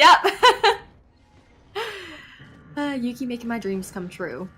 Yeah, close angles with the Spectre, certainly favorable, and that is exactly what we see come out the bonus early for Clemson. Yuki will grab 2 as they try to make their way into main, and UCFA now slowed down yet further as they try to re-clear these angles. Really thinking about it. 50 seconds on the clock, so still plenty of time for this team. They haven't been able to get too much util down just yet. Still going to be the Thanos Swarms. The Seekers are going to come out now as well for Clemson, really wanting to secure this bonus and that early economic advantage. Get information. You're going to actually go ahead and swing off of all of this util. We'll recognize, okay, they're still tileless. They're pretty close. I'll leave that alone. But they know that UCFA kind of getting zoned here towards mid. Bring an extra play over towards B, and we're looking to go mid-market, so great read so far from the Clemson defense. Shots are out with the Marshall. Nothing found just yet. Yuki able to take another with the Spectre. So good with the spray, but finally taken out by Sniper. Caught straight into the gravity well, though. 20 seconds remain. This team has to find 3 kills just to get onto the side in the first place. Malek's still looking towards CT. Scarecrow's found one with the Marshall. Now traded out by Malek, who has so much work to do to get down to log. Second shot's not found just yet, and they won't be anytime soon as Jax has it with the Spectre spray. Guns picked up for Clemson. They are able to get the bonus 1-3-0 for them. That was huge for Clemson, allowing them to, you know, garner an even greater lead, especially going into this upcoming round. Clemson will likely be taking it 4-0 as long as things are played out as we would normally imagine. A little bit of a half buy coming out from UCFA, some sheriffs and marshals across the board. I'm wondering if the slower pace is actually working against UCFA in these situations. And we're not seeing the same kind of aggression that we're used to seeing. Scarecrow with a nice body shot with that Marshall. Just going to do a little bit of work on UCFA. Just backing up here, nice reposition as well. And Yuki always getting aggressive here in B main, taking this space, just getting a little bit of information, even if they don't commit to it. Absolutely. CFA yet again to a crawl. Haven't been able to grab those early frags, and it's really been detrimental for him here, Spicy. We're really not seeing the duelists do as much work as we're probably used to. And as I say that, Akali's going to get one on Always Asian. the way. Yeah. Definitely. And it looks like A site is free for the taking for now. But Sultanate's good for 2 here in tree. And Grady will come up, not even really needed anymore. Sultanate's already done the brunt of the work. Spike picked up, but still has to cross the gap. Scarecrow to find one out of scaffold. Akali's going to have the quick trade. So Sultanate going to fall finally. Jax has Akali, though, just like that. Black will get the plant down, but not much more to be expected. It's Nico, so the goal really is just to get the plant. So they've done what they needed to do. Great flash comes out for Jax to drop scaffold to finish the job. 4-0 for Clemson. Now back to the gun round for UCFA. Gotta get the ball rolling here.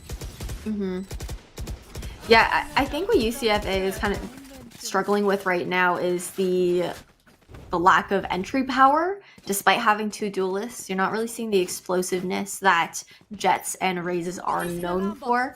I mean, there's no issues really with the pacing itself, in my opinion. You can still play slowly and then try and explode onto a site later. But now, seeing this operator coming out in Scarecrow's hands, a stack towards the B site as well, and we're seeing Spike being postured over towards B2. Scarecrow might actually have the spike in their hands in just a second. Turret shot for Scarecrow here, so not caught out. Is this very, very aggressive operator angle. Fortunately, no one on UCFA working towards B main, so we'll get to stay alive here as they work once again towards that A split. A lot of great information, though, being gathered by Clemson with these aggressive angles in garage, getting that info, knowing the Killjoy is around. Oh, and that's going to be a nice shot for Scarecrow. A nice tailwind away as well, taking down the Soba. Now, UCFA left with no really real info utility here, save for that raised boombot and the turret for flank. Scarecrow to swing. Ooh, wallbang comes through off the body shot. So Kali just lucky to be alive here. Lockdown's going to come through to try to get UCFA into a site. We haven't really got to see any strong post plans just yet. The only plant we've gotten is, of course, the eco round. So can't really fault them there for that post plan. This time around, see if they're able to get the job done as they make their way into site. Alarm bot's going to be taken care of. They got to clear Jax to the back of the site, though. Last player left to deal with before that spike can, of course, go down. 25 seconds on the clock. Needs to get the clear quickly. No one's cleared back site. No one's checked it at all. Malek has to worry about the CT players when the flash comes through, so they'll have to find one. Trade's coming through for UCFA, but Akali very far away from home right now, all the way over towards spawn. It's going to be too little too late. Only 10 seconds on the clock, but have to find 3 frags. No time to plan at all. Is able to dodge the op shot, but can't dodge the blade storm. Scarecrow has finished the job. It's 5-0 for Clemson. And Ash, isn't today best of threes? Today is best of Are threes. You sure? And we are... We're looking at 2 completely different teams. I know. I mean, it's like map to map. It's like the same rendition of what we saw in Icebox, but this time around Clemson dominating early on. I think UCFA was quite confident that backside was cleared for B, but you still got to check it. I mean, with that lockdown, you can always see that there's at least like one little spot in Boathouse that isn't fully covered for the most part. Right. So that was a huge risk that they're taking there, not clearing backside whatsoever. I do like how Clemson has actually moved their Killjoy around, being able to move Jax from site to site, trying to get those reads off, use that Killjoy utility to their advantage. Yeah, Clemson's just doing a really great job at stalling. UCFA is, I think, struggling to play off of each other a little bit here. We are kind of seeing a lack of coordination actually coming out from UCFA with their utility.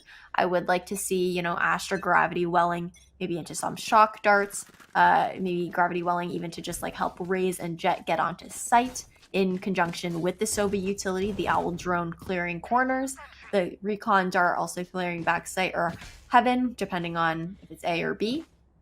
And now going back to a default for UCFA. We're going to see Scarecrow once again with this operator. Trying to look for an early pick in B main, but no one's taking the bait this time around. Yeah, they'll force the turret Scout destroyed. fall under the bus there, take the damage instead. Mm-hmm. So they have information on the early peak once more for UCFA. They're going to bring that spike as quick as they can over to the A site, where they'll look once again to split. It's been a struggle to get cat control for UCFA. Been one round they've been able to get the spike at least through, but it did cost them 2 players' lives. This time around they're going to be on the eco, make things tough once again. AZN will be the Astra, will be right here, and there's the Gravity Wells. This team is able to jump through. Yuki in a precarious situation, able to find one. The Blade Storm to fall. Sultanate's got their back as well from Ticket. Swings to come through now. Beniper and Star Potato to catch 2, but AZN just like that has traded them straight back. Star Potato with AZN's frag, and Jax the Nano Swarm will be awarded the final frag. 6-0 here for Clemson now. UCFA back to the gun rep. I'm really surprised that Star Potato put down that Cosmic Divide on the eco round when an early pick wasn't had by UCFA. If UCFA had maybe defaulted, or even if they didn't like default, if they were able to get 1 or 2 picks to try and put that cosmic divide out at that point, would have been worth it, but seemed a little bit premature to me, considering the fact that Clemson had a huge advantage with the guns.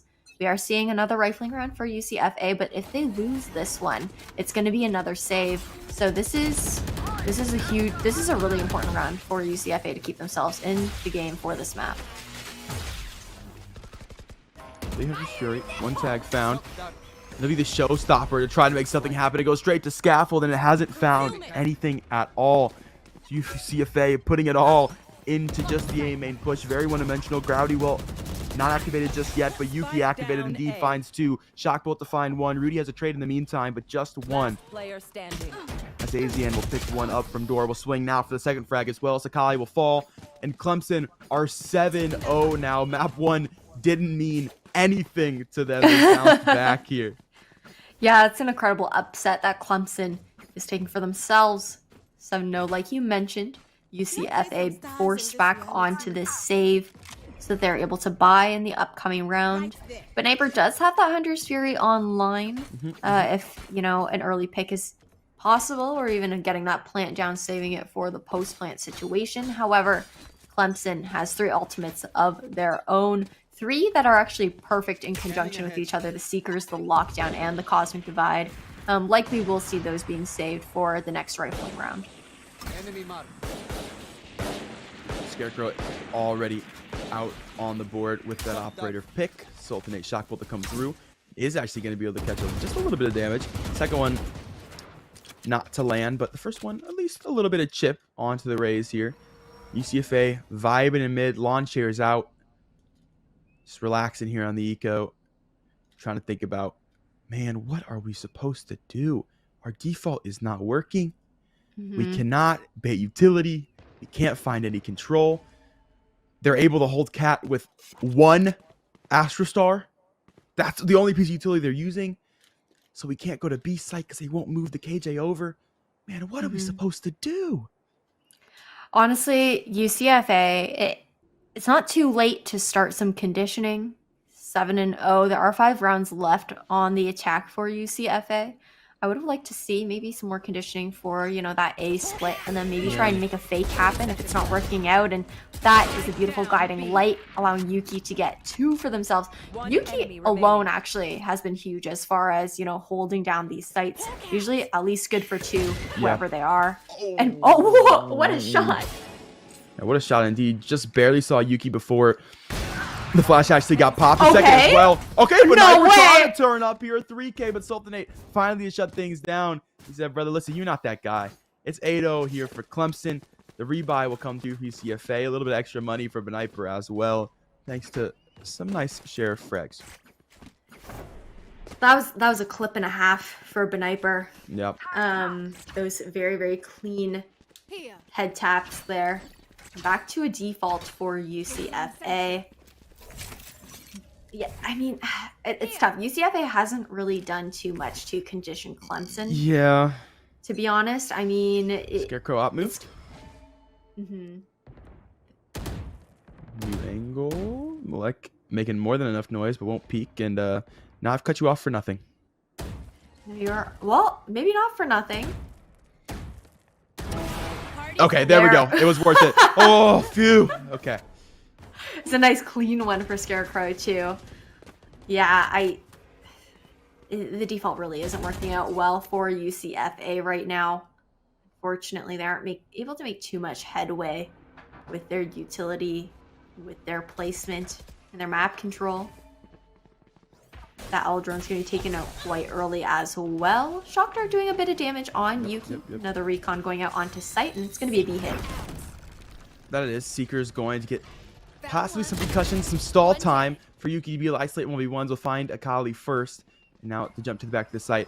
Bird not up till 8 seconds here, so it might be too little too late to actually flash out of the back of site. Great dart to come through to find 1 for Yuki, looking for the second, but it won't be. Rudy has the quick trade. Scarecrow with the operator now for CT Stair to find 1, and Sultanate has the last frag as well. Clemson 9-0 now. UCFA finally make it to site, but they are gone from it just as quick as they got there. Clemson has really found their footing. I mean, ever since the end of Icebox, we did see them starting to move more like a unit, playing more together, greater synergy coming out. They've definitely warmed up, especially going into Ascent. It's quite the different team that we're seeing coming out, and it seems like UCFA, on the other hand, has lost their footing a little bit, lacking the coordination that we're really used to seeing from them. 2 ultimates are available on both sides right now. UCFA will likely need to expend those to be able to get around under their belt. If they're able to get 3, it will be a lot easier for UCFA to kind of climb back up, but that guiding light is going to give away their positioning. That it is. Yuki once again playing behind just this singular star, but it is the 3-stack coming through from Clemson. The dog out will spot 1. Not aware of the second, though, and that could be the advantage of UCFA here. The lockdown not going to come through. Scarecrow to find 1 to mid, traded by Akali, who's now back to help Sultanate. Okay, just taking the fight straight to a mid, and we'll win it out. Akali now traded. We'll get out the lockdown as well. UCFA, they'll let the lockdown pop, and we'll start to work their way into sight. Now still have to worry about this Astro scaffold, and they've traded the kill quite quickly. Spike picked back up. Door going to be closed, so should have the chance to plan here as long as Sniper wins that fight, and that he does. Yuki gonna fall, plan to go down. 2v2, the best look on the post point we've gotten so far from UCFA, but the lockdown looking to spoil the plans. Scary Hunter's Fury. Star Potato has to protect it and has done just that. Bolt's gonna come out here. Lockdown broken by Beniper, and that just leaves Sultanate out of door. Has to find a 1v2 to keep this flawless for Clemson. Great shock pull to come through. Drone for info. Will catch the generator player, but that is about all. Sultanate to swing forward. Will break dart. Information gained. Great double swing comes out for UCFA, and Beniper a 3K to finally put UCFA on the board. Round 10, exact same scoreline for Icebox as well. Whew. Yeah. Oh my God. Yeah, you're right. This is just, it's like a reverse roll coming out here. 1 ultimate on both sides. Clemson actually has, 2 who are quite close to theirs as well. Scarecrow is close to that Blade Storm. That could be helpful in a sticky situation if they get up close to personal someone with the operator in hand. Sultanate is 2 away from that Hunter's Fury as well. Would have great stopping power. Scarecrow is always great for that early pick. Taking 1 down. And it's tough too. I mean, UCFA, I am now realizing part of the issue that they're running into at the moment is they don't have any flashes. And they're not using the Owl drone to... I mean, it's being used, but it's not... It doesn't have the opportunity to clear corners in place of the flashes, considering the fact that Clemson does very, very well with shooting it out early before they can gather any information. So the Aldrin can pretty effectively force operators off of the angle, but it's hard to do that when Scarecrow is in a new angle every single dang round. Scarecrow now up to cap, will find 1. You're right, UCFA, if you don't flash this, you've got to be able to work off vision now. You got to be able to work off just early raw frags, and that's definitely been a shallow point for this team in the map so far. Not the same story for Icebox, just new map, new things going on, and Sultanate able to find an off angle. Will take down Star Potato. Over the top is Scarecrow to find their 3K. Looking for 4, and it will be had. Clemson 10-1. UCFA sent back to the Swans. I mean, also regardless of Scarecrow, switching up their angles with the operator, changing their positioning every round or so, we usually see at least 1 person with Scarecrow nearby to actually shoot out the Owl drone for Scarecrow in those situations. So even then, it's not doing too much work to push Scarecrow off of those angles with the op. Now, going to be watching B-Link this time around, and UCFA is postured up for this B-split push. The Owl drone actually pushing Scarecrow off for the first time, just like you mentioned. That's what we need to see, but is it too late though? It's enough rounds for Clemson here early to be more than satisfied here at the defensive half, and we know how good Yuki is up close. First flash to come through, second one perfectly timed. The swing to come forward. It's the Phantom. This is the gun to do it with. Scarecrow will take 1 as they reposition to CT. Just to back away is Yuki trying to find it with that bolt tag. Not quite, but Jax has 1 on the wall bang supplement. Yuki's in, dogs forward, concussion found. No Star Potato still in that close angle. Nanoswarm's there to force him away, and Yuki to spray through. Great read from Clemson. Great defensive plays. And that will make it a 1-on-4. Too low for Malek to work with here. Double satchel opportunity going to be there as well. Oh, okay, we're good. We're good. The satchel will make it through safe and sound. And Malek looking to make a rotation happen. 30 seconds on the clock, though. Bro, no one is behind this face. Oh, unfortunate that Malek was scanned by the dart here. Not necessarily ready for this player to be on. Cat and Asian is going to have the drop on Malek in this situation. 11-1. We are swapping sides now. UCFA will be on the defense. Clemson on the attack. And things aren't looking so great for UCFA. I mean, having the two initiators as well. If we're going to see the same type of coordination coming out from Clemson on this attacking half, I'm sure we'll see Yuki and Sultanate grabbing a lot of info for their team to be able to make these strategies happen and come to fruition here. But maybe UCFA, their duelists could be more defensive-sided duelists on Ascent. Okay. We might see some flanks coming out, some aggression that we're familiar with. But, sometimes defense is your side, sometimes attack is your side. It's I'm not going to count UCFA quite yet. Of course. I am surprised that no tactical pause came out, though, to kind of revisit their strategies. Definitely. Oh. Well, I'm eating my words. No, I mean, that was the aggressive peak. Just didn't quite go the way they would have liked it to.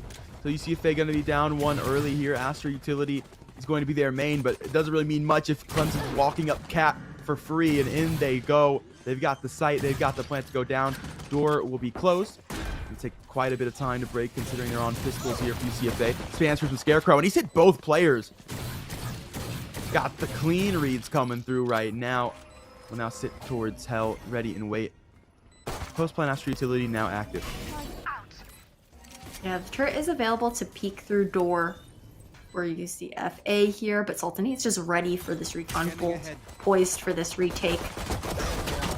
Oh, great gravity well to find two for Sultanate. The opportunity to find a trade, and that makes it 2-on-2. Beniper thinking to go Hell. They'll time the drop together, the coordinated assault, but neither player will find anything as Jax will take both out of the round. It's 12-1. It's match point for Clemson, and they've got the extra money going into what could be the last round of map number 2. UCFA is going to have to force up as much as they can afford going into this round. We are going to see actually a decent buy across the board, other than the fact that UCFA is obviously stuck on the light shields because they don't have the same kind of economy as Clemson, as they lost that first pistol round. At match point, there's no real point right now for this particular round to be fighting for ultimate orb control. UCFA is going to play it a little bit more safely, probably play their lives a bit more so they can play as a team, play those retakes if necessary. And Scarecrow's actually already taken quite a bit of damage. Scarecrow to make it up archway. Oh, massive shot opportunities. And it will be found. Will bail themselves out of danger. You're going to find one Jax, another cut from Tile as Rudy will make the flank happen. Try to even out the numbers just a little bit here. Still going to be down a player, and Akali very, very low towards Scaffold. Still finishing jump box. Oh, you can see the flash coming together. Perfectly played by the team. The gravity will to help that as well. That's 3 players assisting that frag. Clemson's teamwork unrivaled right now. Sniper will find one from Scaffold. Dogs come out looking for the stall just in case his team decides to drop. They'll look for the coordinated peek towards Hell once again, but Generator player going to be there as well. They'll spot it early. Daisy going to take massive damage to the back. Time running shorter and shorter, about 20 seconds. The team has to jump down. They'll do just that. Sniper, the running gun Spectre, able to find 2, but the third not to be found. It's the reversal onto site, and it's 13-1 for Clemson. Map number 1. Who cares? Clemson takes it on UCFA's map. And that's a second upset coming in for the second match in this best of 3 series. And just to reiterate, Clemson lost to UCF Academy on Icebox 13-5. Prior to this, that being Clemson's map pick and Ascent, was UCF's pick. Clemson taking that one home for themselves, 13-1 this time around. That means we're going to be going to Bind coming up next. And it's like it was a reverse sweep. They completely swapped, the kind of energy that they're bringing into each of these maps. And I'm curious to see how Bind is going to go. Yeah, and as we think about that exact point, Spicy, what are the similarities between the playstyles on Ascent and Bind? They're both closer quarter maps. I mean, they're smaller maps. You are going to have to, prioritize splitting sites a bit more. Those are the main similarities between Bind and Ascent. If you're pushing B, you're going to be taking both hookah and long. If you're pushing A, you're better off going short and through showers. There were some bind changes in the two patches ago, patch 4.0. So we saw if you're not up to date with the game right now, the double stack boxes in A short has been swapped. So they're a lower box where everybody can actually jump up, get that aggressive angle, and the little bench on A short as well. And I believe before we go into Bind, though, we are going to throw to a short break just so the players can get situated before a third map, kind of talk things over a little bit, and we will catch you guys in a few.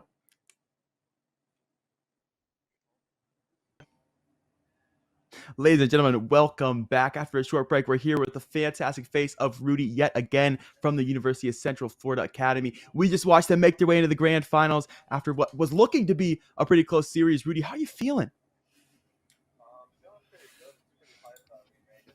Finals against our own sister team, so that'd be pretty hype.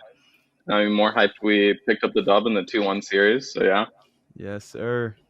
Absolutely. I was curious. I mean, going into the last map, the decider on Bind, how were you guys feeling? I mean, you swept on Icebox, absolutely killed it on Clemson's map pick. But then when it came down to your map pick, it was a reverse sweep coming out. And then going into Bind, you guys definitely, I mean, things were really close during the first half, but you were able to really bring it up in the second half once you guys swapped sides. And I was wondering how the mental was going into the third map after you did lose out on your map pick. Honestly, Ascent's sometimes a gamble for us depending on how the other team plays. So losses like that, while it hurts because it's like a reverse sweep on our map, our mentals are really strong. Got some iron mentals over on the other team, so we knew we just brush it off. We got to take the sub. That map doesn't matter. Whatever happens, happens, and now we're here. So we were pretty hyped. And, made a more interesting series. A little 2-1 action instead of just a 2-0 sweep. Exactly. I mean, yeah, kudos to you guys. I think the strong mental is definitely half of the battle going into, series like this one, especially close games and whatnot, when you're trying to get the dub to get into the final portion of the bracket, into grands, and definitely something that a lot of teams struggle with as far as tilting at each other and stuff like that. So kudos to you guys and congrats again. Yeah. And going into that final map, we saw a very slow, very focused game play style from both teams up until halftime. We got 6-6 for the first 12 rounds, and then it was almost like the Twitch chat copy pasta. 6 is all they get. You guys ran it up to finish at 13-6. What was the flip switched there in the second half of the game? Why was it so dominant towards the end? Well, you know how Bind goes. Sometimes breaking defense holds is really hard, and they're playing double controller, and Viper is basically a sentinel because her kit's just so strong right now. So we knew once we got on defense, it would sort of be wraps. We just have to make them play at our speed. We sort of figured out their playstyle by the third map, and by the second half, everything was figured out, and it was just a matter of getting our kills. Absolutely. Well, congratulations again. Unfortunately, that's all the time that we have right now for the interview, as we do have to get into the second semifinals, which would be your sister team, like you mentioned, facing off against USF. It would be pretty crazy to see you guys go head to head in grands. And before we go out, I know we will. Got the confidence. But before we head out, was there anything that any final words that you wanted to say before we see you later in grands? Any thanks or shout outs for now? For now, just you got to thank the team. Collegiate, Caleb, Beniper, Star, always going crazy, keeping it up, keeping the mental strong, and we're excited. We're gonna show you guys. I know our sister team's gonna pull through, so we're gonna show you an interesting series: the UCF versus UCF in the grand finals. All right. Well, thank you so much, Rudy. We'll have to see if that comes to fruition, but your sister team looking pretty mean. We'll see if they got what it takes, though, as we're going to jump into that game here momentarily. And Rudy, get yourself some nice rest, man. Relax, take a breather. Maybe watch the game just in case your sister team doesn't win, so you got at least a couple strats to know about. And we'll see you later today. Yeah, see you guys later.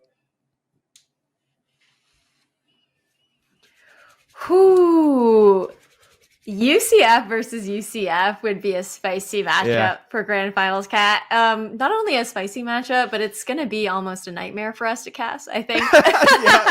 yeah, a little bit. A little bit. I'm going to be like, wait, which UCF team am I talking about right now? But I don't know, maybe we might call the main team just the Knights and the other team Academy to make it easier for ourselves. But going into things, I just want to go over the map picks and bans before we head in. I believe UCF Knights, the main team, banned Bind, and then USF bans Fracture. UCFK having the first map pick, going with Ascent, where USF will be picking defense first, and USF picking Breeze as the second map. UCF also picking defense first. And then the last two bans going out will be Split and Haven, leaving Icebox as the decider. We don't know who will be picking sides yet, because if it does go 1-1 for the first two maps, it'll be whoever had the most rounds. And I think we're going to be ready to throw to Agent Select really shortly, just to see what compositions the teams will be going with. Here we go into Agent Select for map number 1 here. Important to remember, this is the main roster, one for the University of Central Florida. It's also the top seed here coming out of Pool B. We've got the second seed for USF here. We did see them go 2-1 in their bracket, other than the 3-0 Clemson. So statistically speaking, UCFK is going to have a massive advantage going into this one early, but the stats never tell the whole story. It's all up to what happens in the server. Absolutely. And I mean, on the side of Knights, we are seeing a double duelist coming out once again, kind of similar to what their Academy team was running. However, in place of the Jet, we are going to be seeing Reyna instead, and Cookies and Cream, always on that chamber pick, is definitely really strong with it. I like the aggression that we see from Cookies and Cream on the chamber as well, and I think it'll be a nice replacement for the Jet Opera that you normally see coming out on Ascent. It's very similar to the UCFA composition, almost like they're from the same school or something. Almost like they have the same coaching staff or something like that. I don't know, just a thought. And USF, very similar to the original composition we got to see from them yesterday. So no surprises there. Both these teams are going to be very comfortable. I will say a lot more nuance coming through in the chamber, just about how Cookies uses it. And yesterday, Cookies used it pretty dang solid. Yeah, it'll be a nice eco weapon, having that ultimate, the tool de force, available in place of the operator, in case their economy isn't able to quite afford it in future rounds. But yeah, very similar agent compositions. I do know when we talked to Rudy the other day, we found out that the Academy team and Knights, being the main team, do scrim against each other quite frequently. So they are quite knowing about each other's strategies and whatnot. So if UCF Knights does pull through to grand finals, it'll be a really, really interesting matchup where both teams have a lot of insider info on each other. But before we go to that, I mean, we are still in semifinals, map 1 being Ascent. And I mean, it is UCF Knights map pick. That is true. The same thing for the last match we saw true. on Ascent. So I'm interested to see if Knights is actually going to be able to take this one home, or if USF will upset like we saw in the last semifinals, best of 3. I do like the picnic table tea party, rounding that for UCFK to send them into things. Always good to see the team vibes are high going into this series. I will say, we just talked to Rudy. He said this is a gamble for the Academy team. We talked about the same coaching staff, same sort of composition. Difference is going to be the Reyna, of course, so a little bit of flashes for UCFK, and hopefully that will be the difference for this roster. That's already looking to go straight into the ace site. They are. Aiden's going to find one through the green box. Great wall bang to be found. Steve has another, and into sight just like that they go. Plant will go down. Generator as well off the frags from both of these entry duelists. Door broken momentarily here by Volus. Yeah, already a 3v5 situation. Some really nice crossfires being set up here as well. No flanks are going to be coming out on this retake. The whiffs from Cookies and Cream, but eventually they will land. Getting a second headshot for themselves. Now 1v5 situation, and Cookies and Cream is just going to close it out with a nice flawless 3K for themselves. A nice start for UCF Knights going into map 1. Absolutely, and we definitely saw that the weaker side of this map. Well, I mean, one round came defensively, so I guess technically the weaker side of this map for the Academy roster was, of course, the attacking side. So, early attacking side lead is always great to see from their sister team, and now they get to buy up all these weapons. The Bulldog will come through for Weasel just in case. We'll see what it is able to find for this round, but should be pretty secure for UCFK as long as they play the cards right, as long as they avoid close angles like this chamber on the lurk is about to walk into.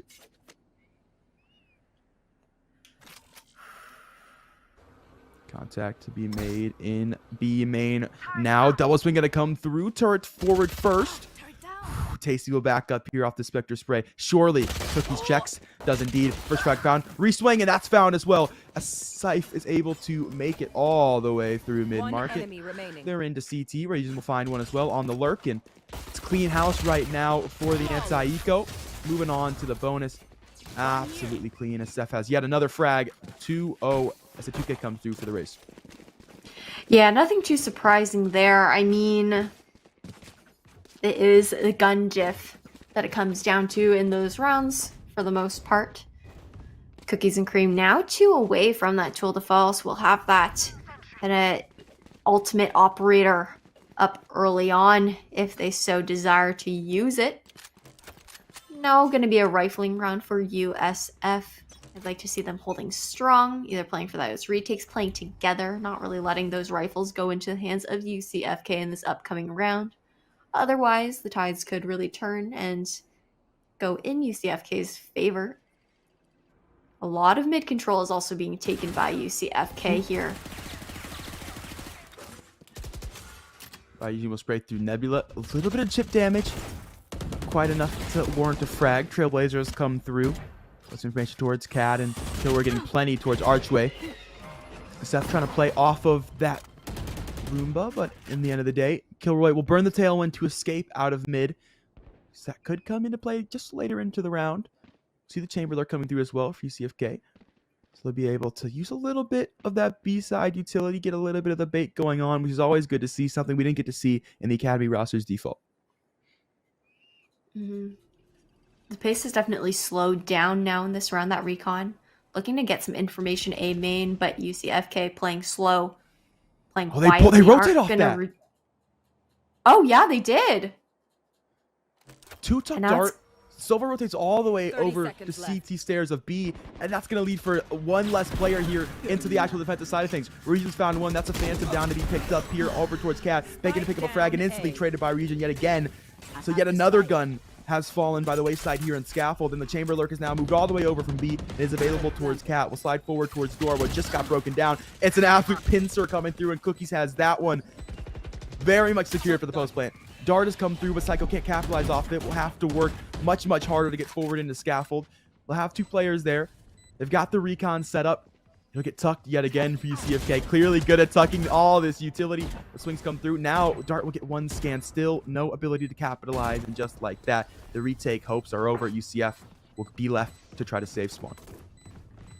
Yeah, I gotta save those guns, especially now that UCFK manages to secure some for themselves, but hiding in Spawn not gonna do too much for USF. Playing for those exit frags there, not really able to come to fruition. UCFK have a nice stack of money for themselves now. They're gonna be solid for quite a few rounds, can risk a couple losses. Not that they would want to, obviously, because this is one of the best of threes for semifinals, the deciders for who will be moving on to grands.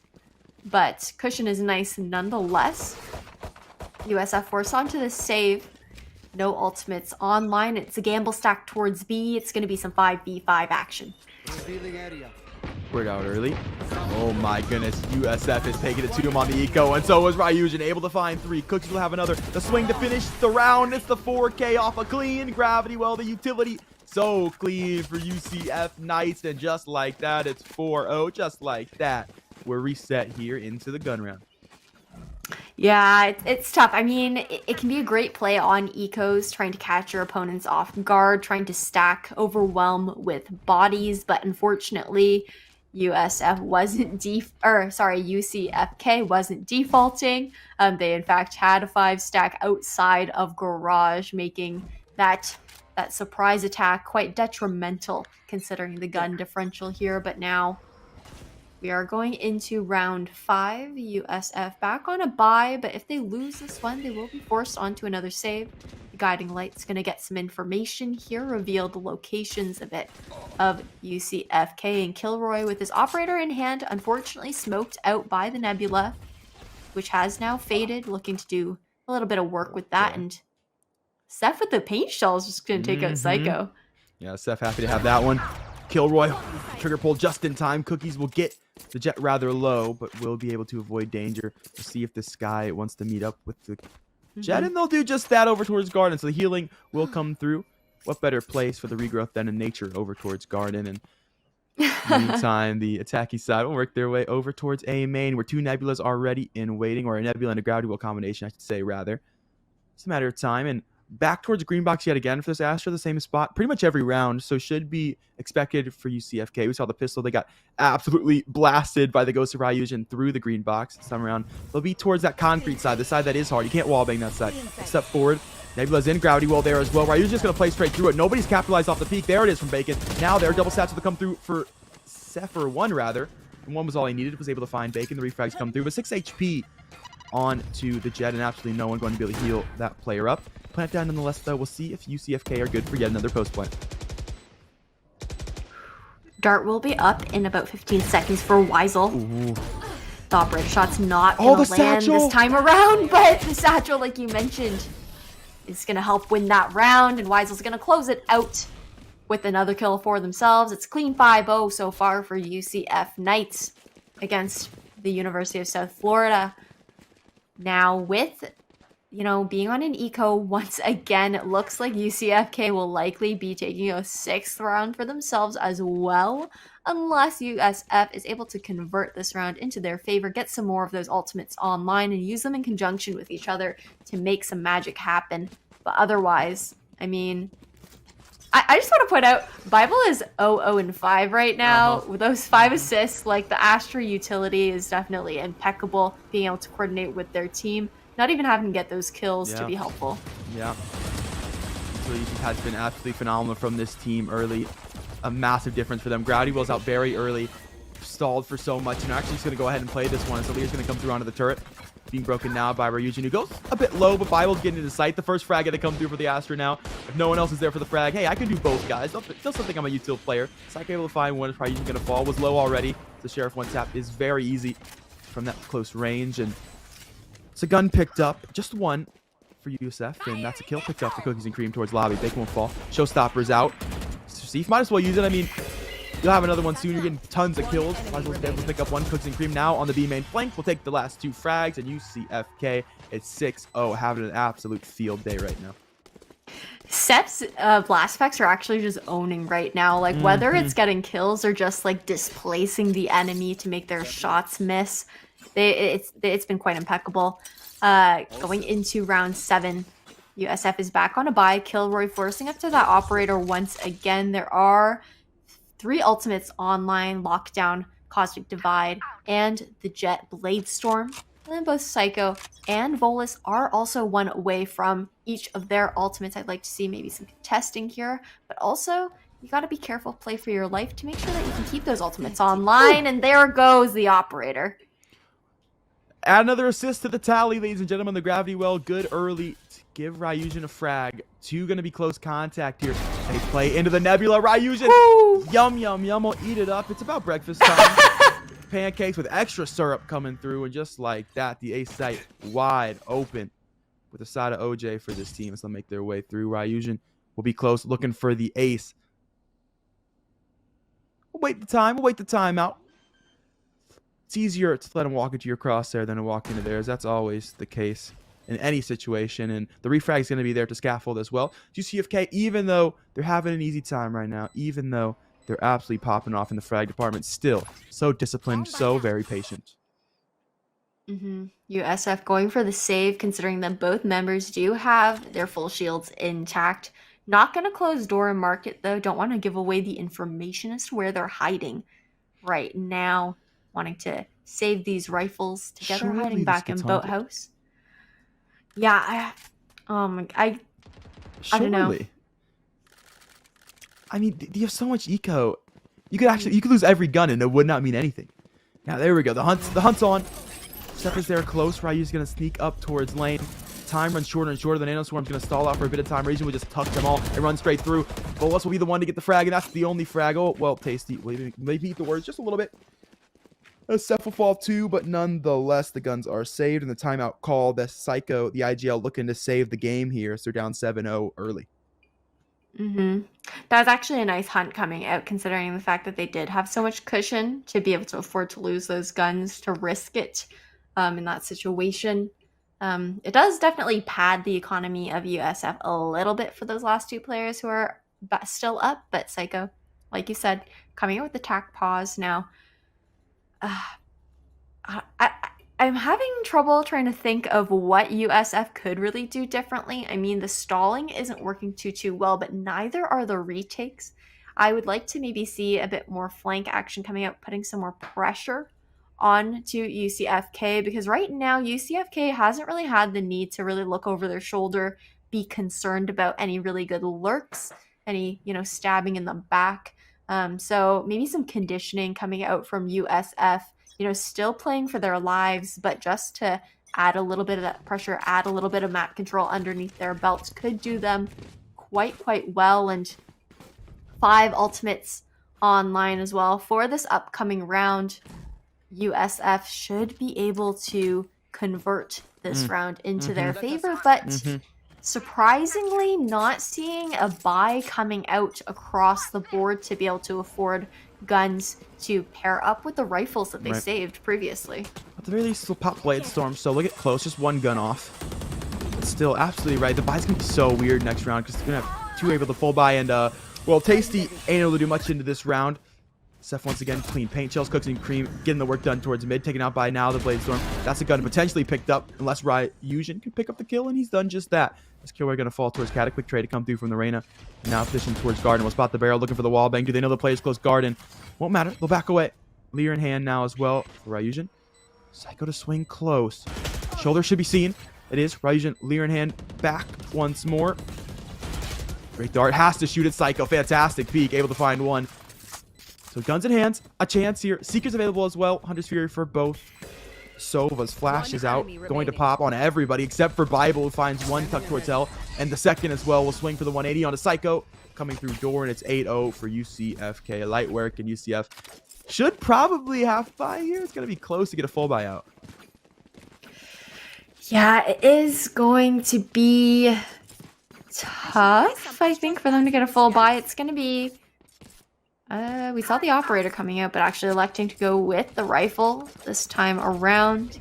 I would like to see USF maybe just doing a normal save to try and get their economy back in line with each other instead of being on these kind of off buys. And now going into this round, we're seeing a slightly different setup here. Kilroy is going to have that operator watching B-Link. No one's peeking it quite yet, though. We have the Killjoy on the side of USF, still playing the A site, but playing a bit farther back this time around, not looking to die early on. Because, I mean, if the Killjoy does die, so does their utility and all of that slowing power. So you got to live for as long as you can. Straight facts right there. And the aim side of things, not going to work to that operator towards Cat. See where the contact comes tiled. A lot of timing for this one. Okay. Cookies and cream. Bro, it's just been on point with these phantom shots. And one more for the road. It's Bacon going to fall, trying to make a way through mid-market. Another repeat from the Sova. Will opt out of it, deciding to help the team instead on this retake. They got so much utility. So many ultimates to actually make this one happen. Hunter's Fury out. Ryujin stuck in a pickle here as he gets concussed by the dog. And Psycho to pick up one. That's the first ult expended. The first frag found off of it, though. Lockdown going to come through. Seeker's going to be available as well for USF. But the Hunter's Fury saved for so long for UCFK. They've used it to perfection to take down that lockdown. Bible's taking out Bolas off a quick trade towards Scaffold. Psycho to swing through. Once again, blast back. Seth hasn't quite found the frag yet, but has zoned Psycho. It's zoned by Tasty, though the pinch to come through. Weisel has found one towards Scaffold, so a quick trade, and now into the 1v1. Tasty to tap, the swing, and Weisel will win the 1v1. 9-0 for UCF Knights. That was a really close round. Probably the closest round that USF has gotten to possibly converting it into their favor. we did see Weisel was able to clutch it out there. An expensive round for both sides, actually, with all the ults that were expended to make the plays happen. And I'm not going to say anything because I don't want to cast or curse anything, but an eco is coming back out for USF. We will likely be seeing UCFK taking this round under their belt as well. 10 and 0. You said it, Ash. Well, you might be right. As far as he's able to pick up one. Go back away now. Weisel dropped it to Broza to find another as well. Vol's able to take one. The whiff! The head's there. Found. Jet able to get away, but okay. Well, Tour de Force not whiffing anything. Clean shots to be found. And that just leaves Tasty. Jump spotting towards mid. It'll be 2 players there. The Killjoy left with just the Sheriff. The peak towards Cookies and Cream has been on fire. Yeah, the trend continues. 10-0. Burning up is UCFK right now. Absolutely demolishing. And they'll keep the fall score line rolling as we head back to another gun round. Cookies and Cream has had actually impeccable presence over in B Link, regardless of their team playing for a B push or an A push or in default. The lurk that has come out from Cookies and Cream has definitely been very impactful throughout the series so far, or this match, I mean. Usually good for at least 1, often 2, with some lurky picks throughout mid, cutting off those rotations, really opening up the sites where their team's not having to worry about, those stacks. And Psycho with the aggressive push in is going to take that first pick out on Seth, but Weisel close behind is there for the follow-up. He's just stuck in gravity well. Move forward now. First Lear didn't need to make contact with anything. Bacon will make contact with Cookies and Cream and will take one down. Caught by Drone, and Bible will take the frag. Assist awarded to the Sova. Kilroy has found a quick trade. B main will be cut off all the way through thanks to the Cosmic Divide. Kilroy has to work back forward. They use that Trailblazer to sneak through the divide right now. Stars caught towards lane. Dog has definitely spotted Ryujin close CT stair. Looking to swarm that as quickly as possible. It's going to be this retaking side of things. Spam through Nebula. Nothing found just yet.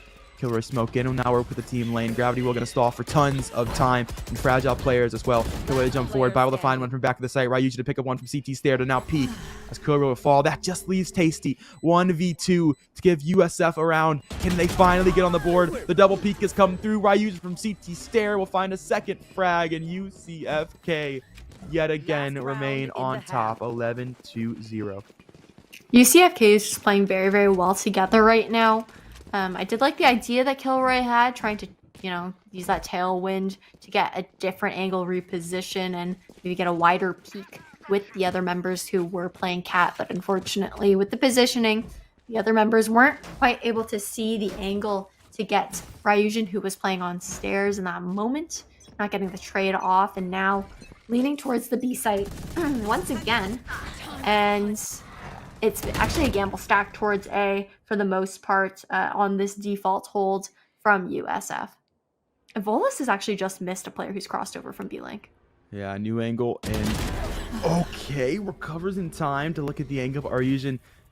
The man hasn't lost many fights today, and that story will remain true as they speak up through Archway. Now the mid-market split going to come forwards.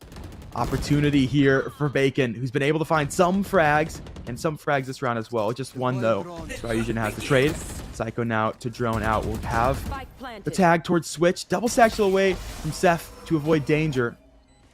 Plant's gone down. Post plant more than fortified for UCFK. Tasty going to look to come market. Ryujin has caught the barrel, has caught the frag. Looking for another on to Psycho out CT, but will falter. For 3K though, plenty of frags from the Reyna this round. Wise will find one. That just leaves Psycho in a 1v3. Shock bolt to come through. We'll bounce it off to exactly where it needs to go. With those shots as well, precisely exactly where they need to be. 12-0 match point for UCFK. Switching sides. Match point. I mean, regardless, USF has to win this one if they want to keep their name in the game for map 1. UCFK definitely dominating on their map pick, being Ascent, run out a 12-0. That is quite the score line to actually try and come back from.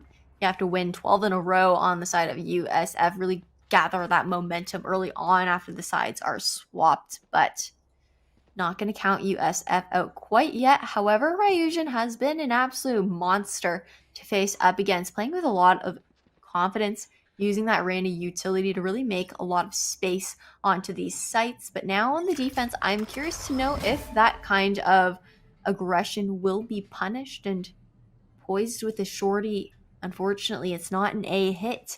It's actually a lean towards B and mid from USF. That it is. Astro Utility going to be set here. They're going to have to worry about that. Kilroy, okay, a nice little one dink going to come through onto Weisel. Now the drone will come out. Will peek with the robotic utility rather than his own head. Just to be safe. Kilroy tagged, will have to head away. Rest of the team in the mid-market now. 3 growths to come through. Look to slide their way up towards mid-market. Psycho's shock bolt going to be on point. So we'll move away towards CT. Oh, the shorty. Oh, the shorty. Now is your time. Now is your moment, Ryujin. They line up. They'll find 1 second. And Dismiss is away. Very rarely do you see the frag and the escape. Psycho's going to find 2, though, to trade things right back. Into the site they go towards A. Great shot, but Psycho just barely backtracks, moonwalks away from disaster. The second one dodges well. Bacon's been able to find a frag. Another to go with it. And the Roomba shot just out in time. The utility hasn't been there for UCFK. Just little 30 seconds little left. adjustments. So close, but yet so far. And now Vi with the scaffold. The last man standing. 1 star left in the inventory. 1 currently on the ground towards Generator. This could be the game here if the clutch does come through. Shots onto Tasty, but they're coming through the box. Plenty of other players going to remain on site as well. Second star now out to pull the gravity well to get Tasty out into the open. The peek's there, but the shots are not. Tasty has found it just barely. USF holding on by a thread. It's 1-12 as they finally take the pistol. Finally take the pistol, and now we'll have that gun advantage, trying to push back this loss as much as they possibly can. Spectres and Bulldogs coming out now. That was... The shorty kills were nasty, actually, from Ryujin. I can't believe 2 came to fruition there in that situation. Now Cookies and Cream taking some shorty inspiration as well. They're going to be all shortied up on A, looking for their own shotties, but USF not taking the bait. They will be headed towards the B side right now, to looking for these longer angle fights, taking this mid control for themselves. Just knowing that UCFK will be playing those cheese close corner guns. That they will. Found out the hard way into the early pistol last round. Bible will back away, allows the shock bolt to come forward. Not going to connect though. USF still so patient. They know they have the utility advantage, as you mentioned. The cheese is ever so pungent with this team. Like to be made. Not a ton of utility, of course, as it is the eco. So USF can most certainly just walk out of these angles. They'll choose to come mid instead, as they have some knowledge of the positioning of Seth. Yeah, another slow round coming out. USF playing this anti-eco very, very carefully. Shorty has been revealed in tree here, and the recon's going to come out. It's not going to land this time. There's the shorty, and well, it's good for damage, but not the frag. Bacon has been able to find it. 30 HP left to the Astros. Name plant's gone down for USF.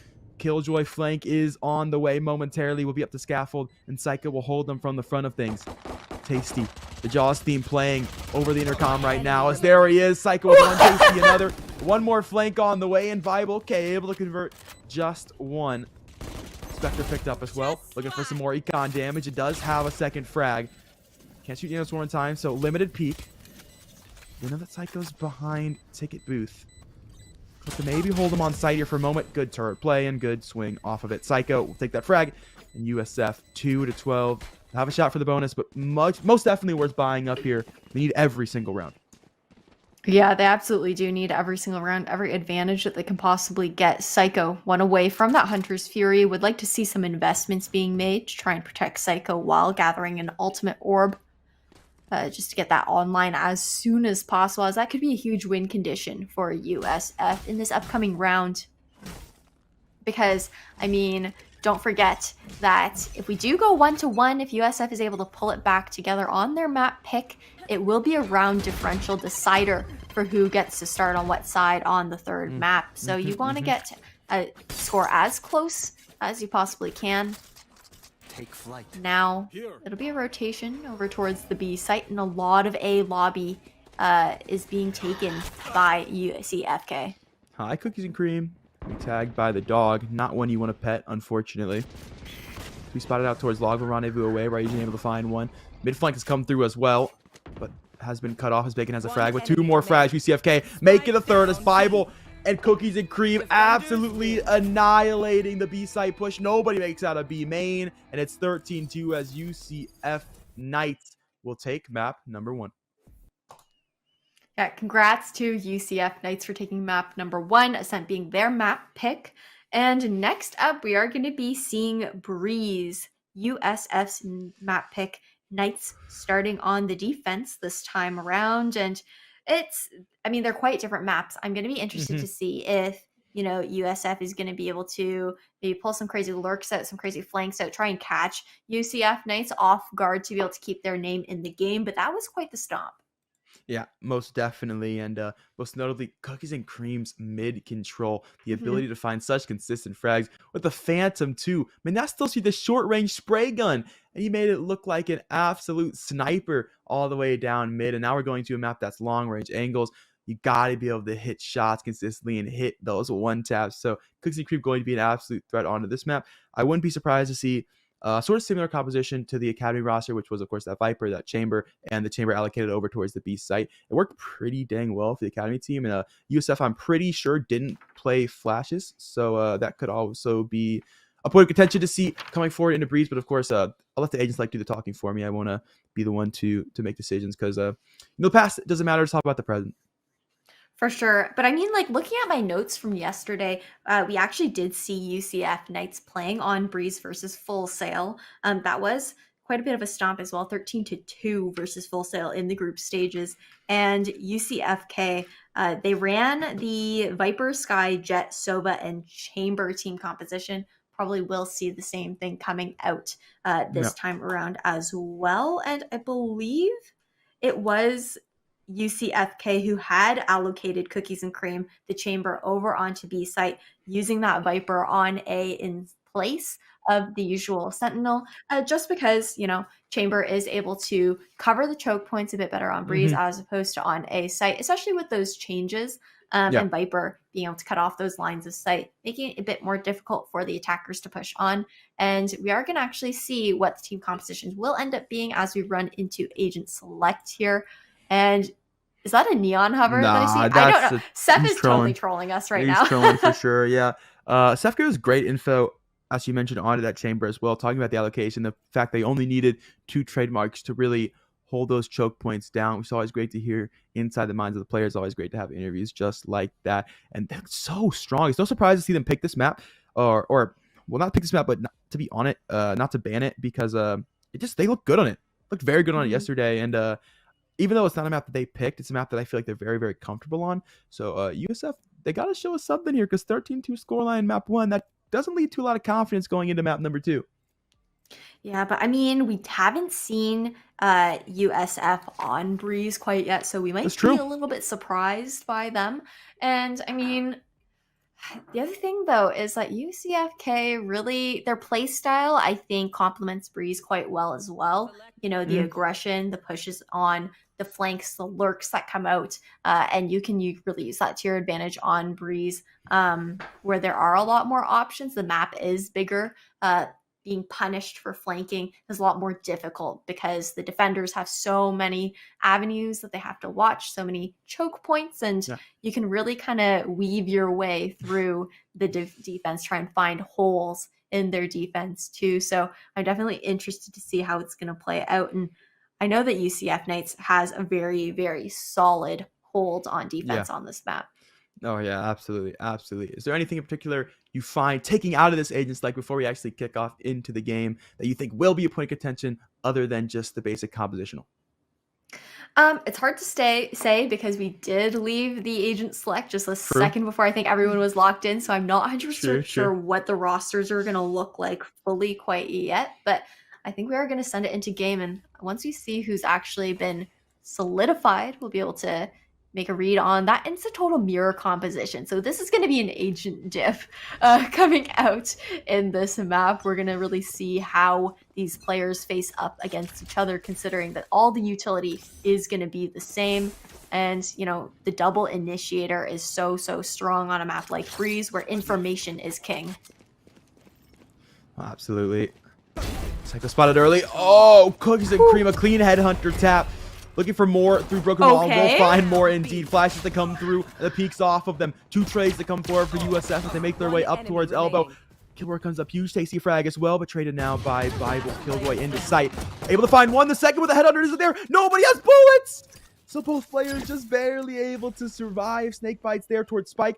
Peeks from Bible. Both players staring at each other on the angle. Bible will swing. Will find the classic 1 tap. And a very close pistol will lead to the lead early for the University of Central Florida.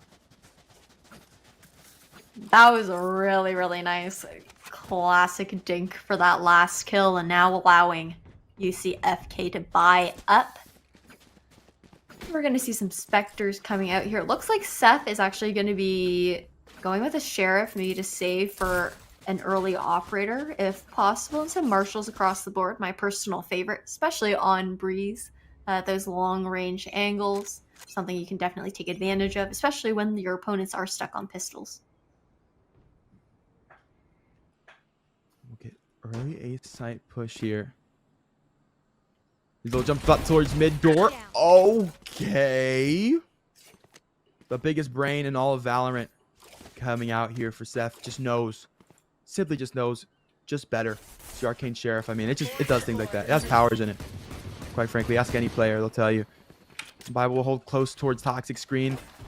Seth still towards the back of the site. Peeks to come out now. Dart for both sides of things here, and Weisel going to save his jet towards the back of site, finding Psycho with the Marshal.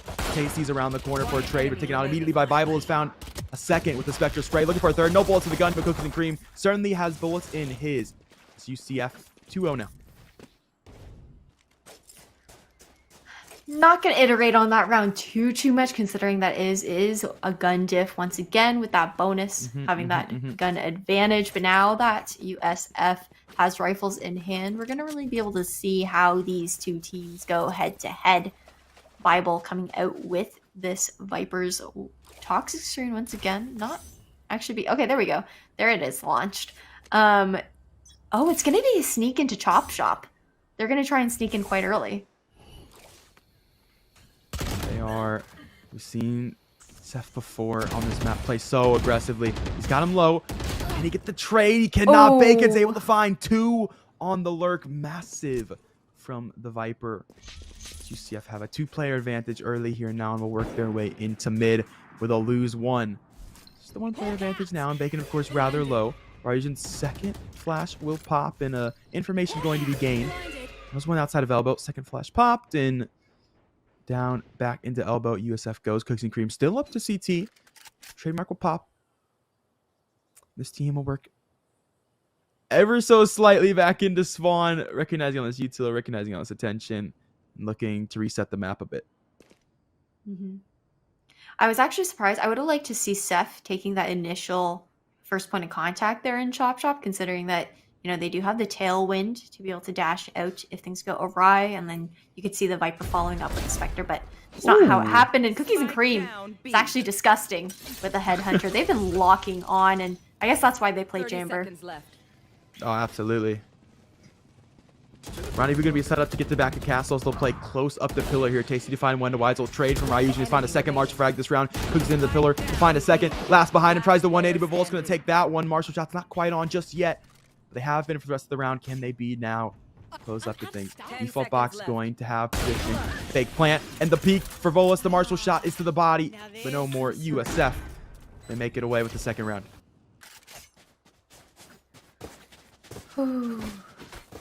I'm actually interested by the fact that we are seeing Psycho playing on the Jet pick this time around. Normally we see Psycho being the IGL for USF. Is usually playing an Initiator. Most often Sova has those really nice lineups for the recons for the shock darts. But now switching over to a Duelist. Quite a different play style. Meanwhile we see, I believe it is Tasty picking up that Initiator role instead. I'm curious to know how this is going to continue to affect the play style of USF going into this map. And Weisel's going to be poised with that recon, looking to get a bit of information. Not going to quite find something. Ooh. And Bacon getting that drop. He's going to get that first blood. That he is. In the meantime, right, you just made significant progress outside B main, so tons of information going to be gained for this one. Trademark going to be there, though. So it's broken. Attention's going to be gained. Slow pinch to come through from the attacking side as Bacon's all the way into site. Bible trying to make opportunities happen, but traded quickly by Vola. Site taken. UCF, the plant to go down. Ryujian recognizing the teammates are gone. Money going to be there for a rebuy and potential look towards exit frags here. I'm too far. Yeah, exit frags would definitely be the play in this particular round, but actually going to elect to try and peek through double doors. They're still looking for heads to peek out, but USF playing safely, playing together, not really willing to give up any of their guns as they try and get into a 2v2, but Ryujin is good for one, taking down Kilroy, and Recon is going to come out, though, causing Ryujin to fall back. But, you know, still able to get one in this 1v4 situation isn't too bad. Now waiting for the bomb to explode. Not going to die to it, just going to preserve this gun for now. And going into round 5, we are still going to see that operator in the hands of Psycho. And a timeout's actually coming out from USF as well as they revisit their attacking strategy. No. Yeah, interesting, of course, Spicy, because that was a pretty solid attack, pretty clean round. Just a kill given up there towards the end of things where he's just able to find a nice shot. But other than that, the round looked pretty clinical, looked pretty convenient. I don't know if this timeout is for just comfort, possibly like bathroom break scenario, because I feel like the team's looking not too shabby right now. Either that, or it's possible that they're, you know, maybe looking to break up the momentum coming out right now, just to maybe slow UCFK in their tracks, especially considering the fact that Ascent went so well in their favor. I think it's not necessarily a bad idea to have a tactical pause coming out this early on.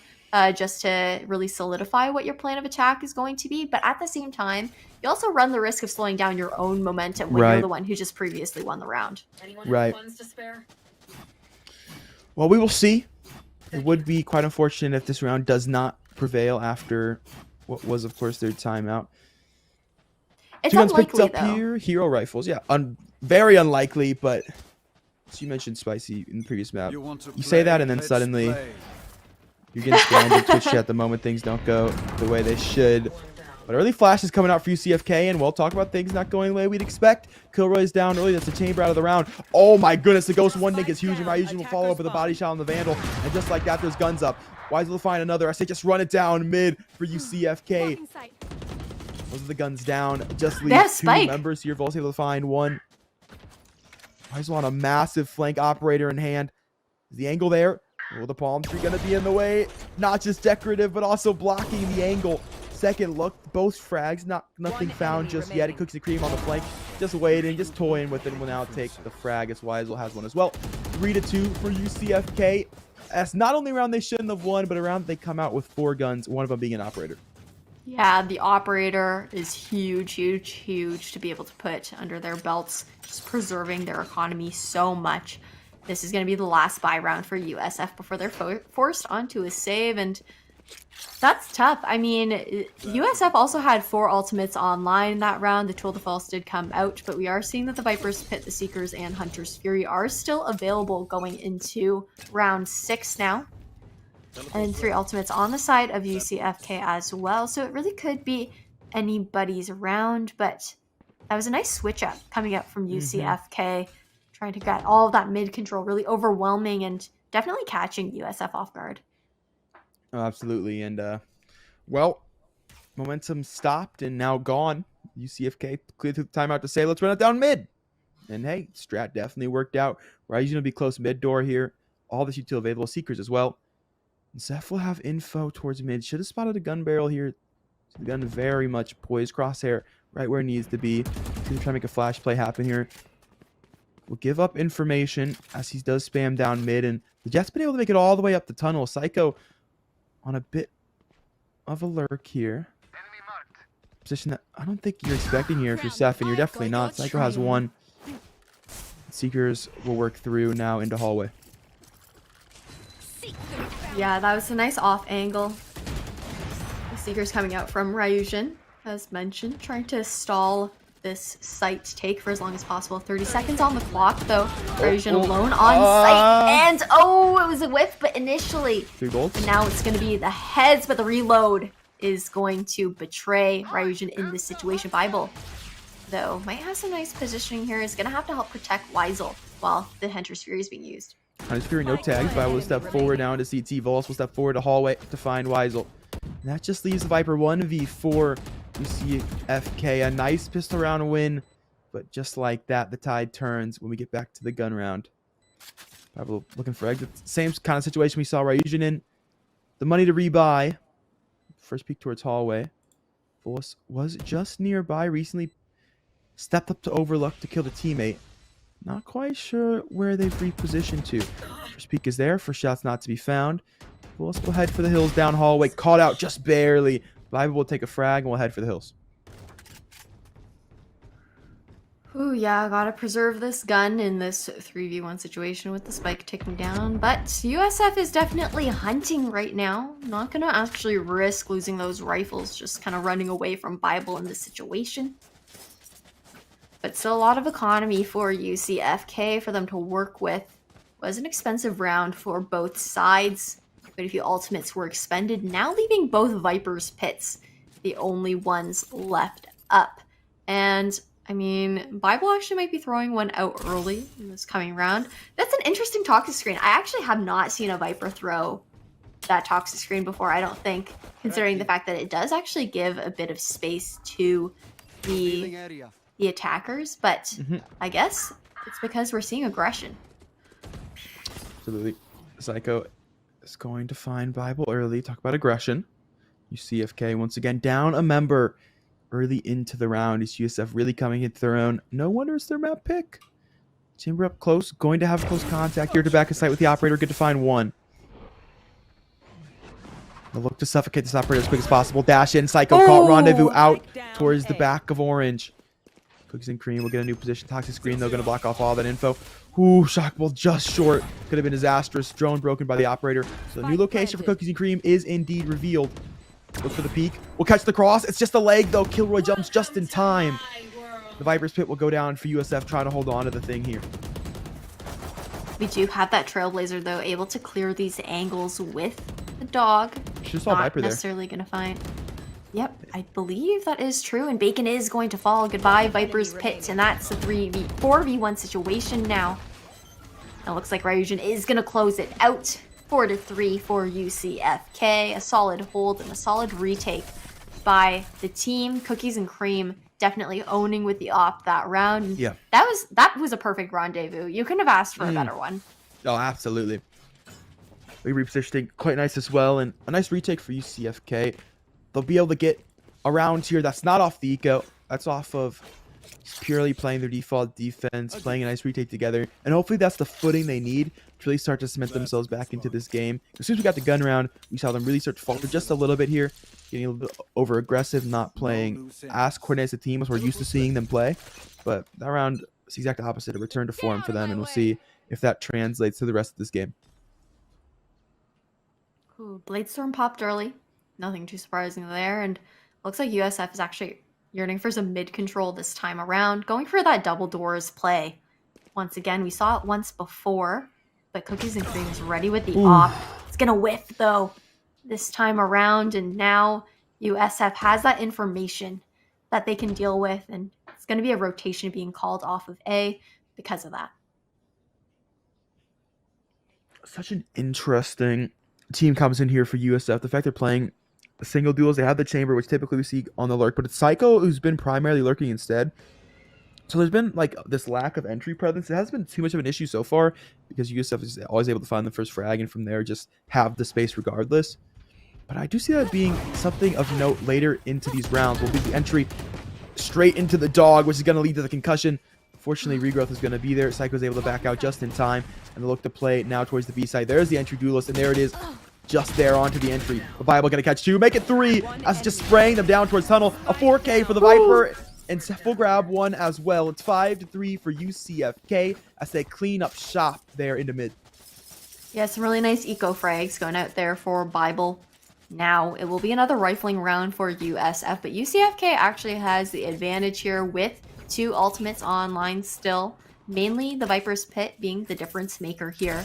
We're going to see the same toxic screen coming out from Bible. I'm still not sure how I feel about it, considering how much space is given to the attackers, being able to kind of creep into those corners, but I'm interested to see how it would play out.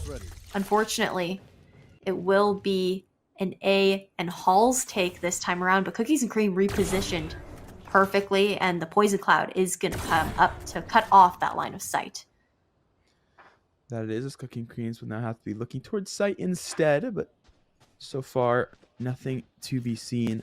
Poison Orb doesn't last forever, and gone just like that. Cooking Cream back onto this angle. Still nothing as Ryuji is able to find 1. They'll sneak into the spawn here. UCFK, now to mid door they go.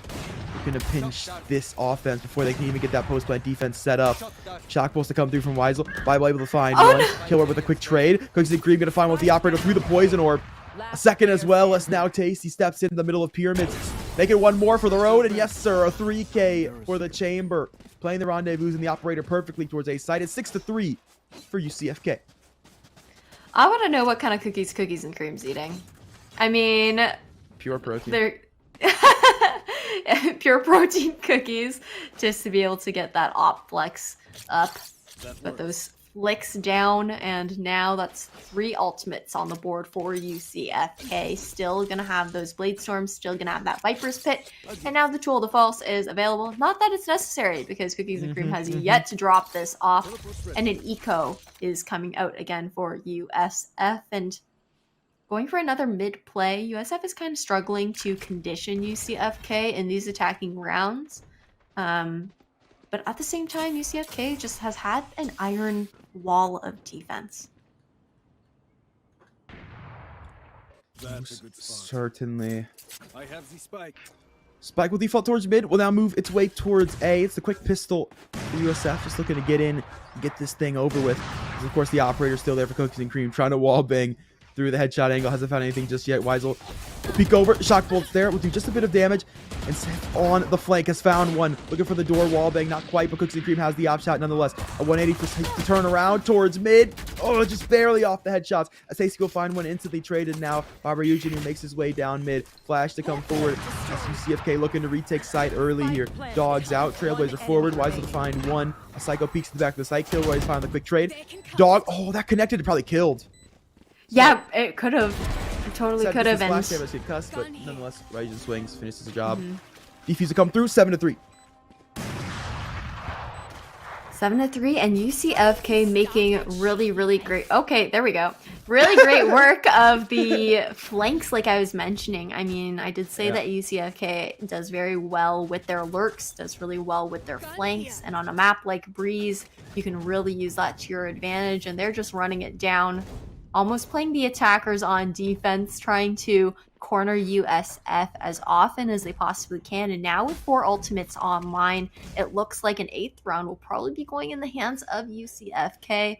That Viper's Pit still hasn't needed to be used quite yet. And I would like to see Volus fighting for an alt orb here, maybe an early frag instead. Just to get those Seekers online, really help USF make a read, make a strat, and play onto a site. Bible waiting for this hallway push to come through before dropping this pit, just to make sure. Cookies and Cream up shot. We'll take drone. Seth is able to find Bacon. Ryujin very far down to chop shot. Concussion will come through off the Seekers, but Tasty is right there. Perfect place, perfect timing. Come out the chop shot to cut up Kyujin, to cut up the flank. And Seth will head back to the safety of his teammates, head back towards inside. And Spike will sit still towards default here for USF. Psycho yet again has lurked all the way up mid. 2 players already in wait. Clean 1 tap to find 1. Second peek now towards the back of B site. Not quite there, but it's the flank from Weisel. Oh, the reload. This whole reload. Psycho turns around here. Weisel, perfect place. Perfect time. Has the frag. Recon forward now as well to make sure no one else coming up elbow. Nobody else tunnel. but it will be Volus up hallway. Ooh, giving away their location there, though, by opening the door. Now the Trailblazer is going to come out at the risk of losing a lot of HP. Yeah, so much HP lost, but they did stall the operator for so long, and the rendezvous comes through from Cookies and Cream. Forgets that it's on the middle of the site, so Volus has full visual onto the chamber. We'll take him down. So risky play indeed from the Sky, but one that was very much monumental to getting them into the site. The plant's gone down now. Set up to default. No one to play lineouts. Unfortunately, the Viper is dead. Weisel out to CT. Make that very low Sky fall to the ground here in this one. The retake still on. Dart taken by Kilroy. Information gained. Snakebite going to come through. Going to force him off the angle. Bounces a little far. The Bible's found the frag. Those shots not far off at all. Perfectly placed. Kilroy will peek. He's going to go ahead and jump on out of the site with that rendezvous. Bible will throw the Viper's Pit. Looking to get onto the spike right now. Has to hold it. Onto it. On the off angle as well. Kilroy has to play forward into the pit. Time running shorter and shorter. A couple seconds left on the hold. And just barely it will go off. It's half a second off Ash. And Kilroy just barely gets to walk away with the clutch. That was so close. And I think the funniest part is the fact that nobody on USF pinged the bomb for Kilroy in that situation. He was just running in blind, trying to shoot and run it down. But, I mean, time was on their side anyways. But come on, guys. Like, you really got to ping the bomb for your teammates in that situation. You can't leave them high and dry like that, especially with a close game like the one that we're seeing. And now Patrol de False finally online. We're going to see what Cookies and Cream can do.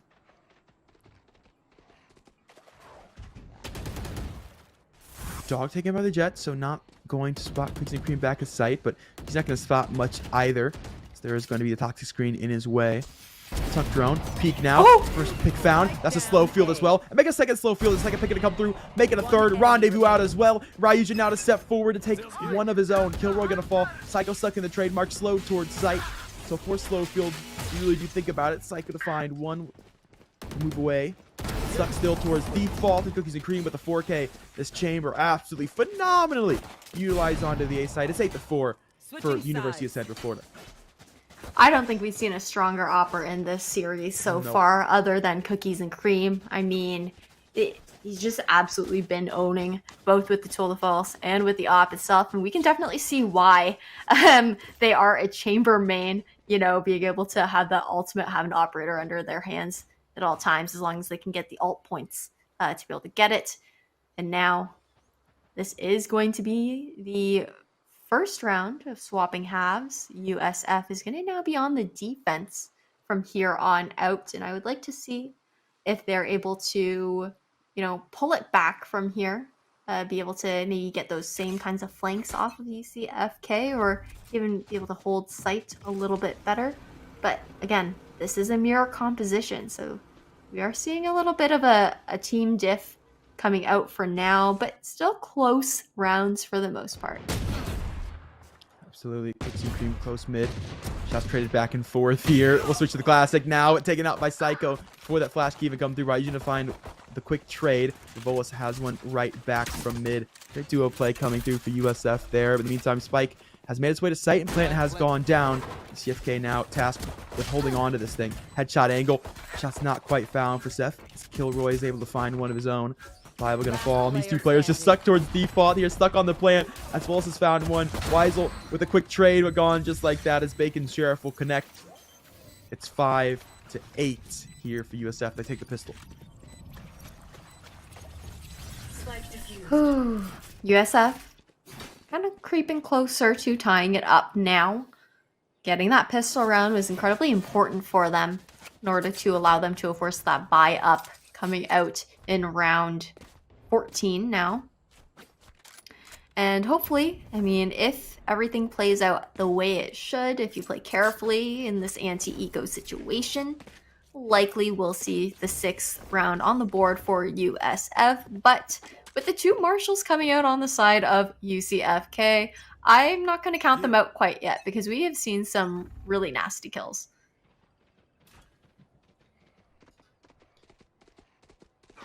Dog will come down, will jump just short of Cookies and Cream, so able to dodge the FOV. Limited, of course, in the dog. Cookies and Cream to walk up elbow. It will be the chamber to lurk. And a very aggressive default coming out of UCFK. They're very segmented here, very split apart. Spike will rest towards the outside of Chop Shop for the moment being. Now picked up by the Viper. See if they try to move it over towards B as they start to make space. Yeah, slow round coming out actually for the Just team. Viper. Cookies and Cream has actually just snuck up all the way onto B site here. Gonna actually miss the players who are on B right now. Not sure if they know the Viper's still posted up back site and might actually Now get Snake one Bite in just the came back. through. Snake Bite just got thrown, so Cookies and Cream more than knows that Bacon has to be to the front of Castle. Shot is hit. Shot's found, and just like that, it means the plant should get down to the B site. So UCFK already a successful eco if nothing else comes their way. But they got a Spectre now. Back Castle. Gonna be handed over to the Jet. And okay, Cookies and Cream with a Headhunter. No recoil on the weapon. And a very clean shot with that scope onto his upgraded Sheriff. A one straight back from Kilroy. Anything you can do, I can do better, brother. He's gonna need more frags, and yeah, USF still down a player into this retake. They start to move their way in. Dart instantly broken. Rendezvous set up. Bible to find one with the Sheriff. Peeks forward for Kilroy, trying to get to back of Castle. Rendezvous now activated just in case this frag doesn't quite go his way, and well, it's not going to. No Rendezvous either. SF has one in Ryujin to finish the job. UCFK, they managed to play a very split default. It takes so much space, and it's 9 to 5. And that was a huge, semi-buy-up round for UCFK. The lurk coming out from Cookies and Cream was impeccable, very impactful there, getting those 2 frags out. And I mean, we did see Kilroy answering with a Headhunter of their own, and I guess that's why the ability is named what it is. That is reigning true today. USF now forced onto this save. No ultimates online right now. And a little bit of an aggressive angle is actually being held on the A site at the moment. But Psycho will be cleared out by this drone.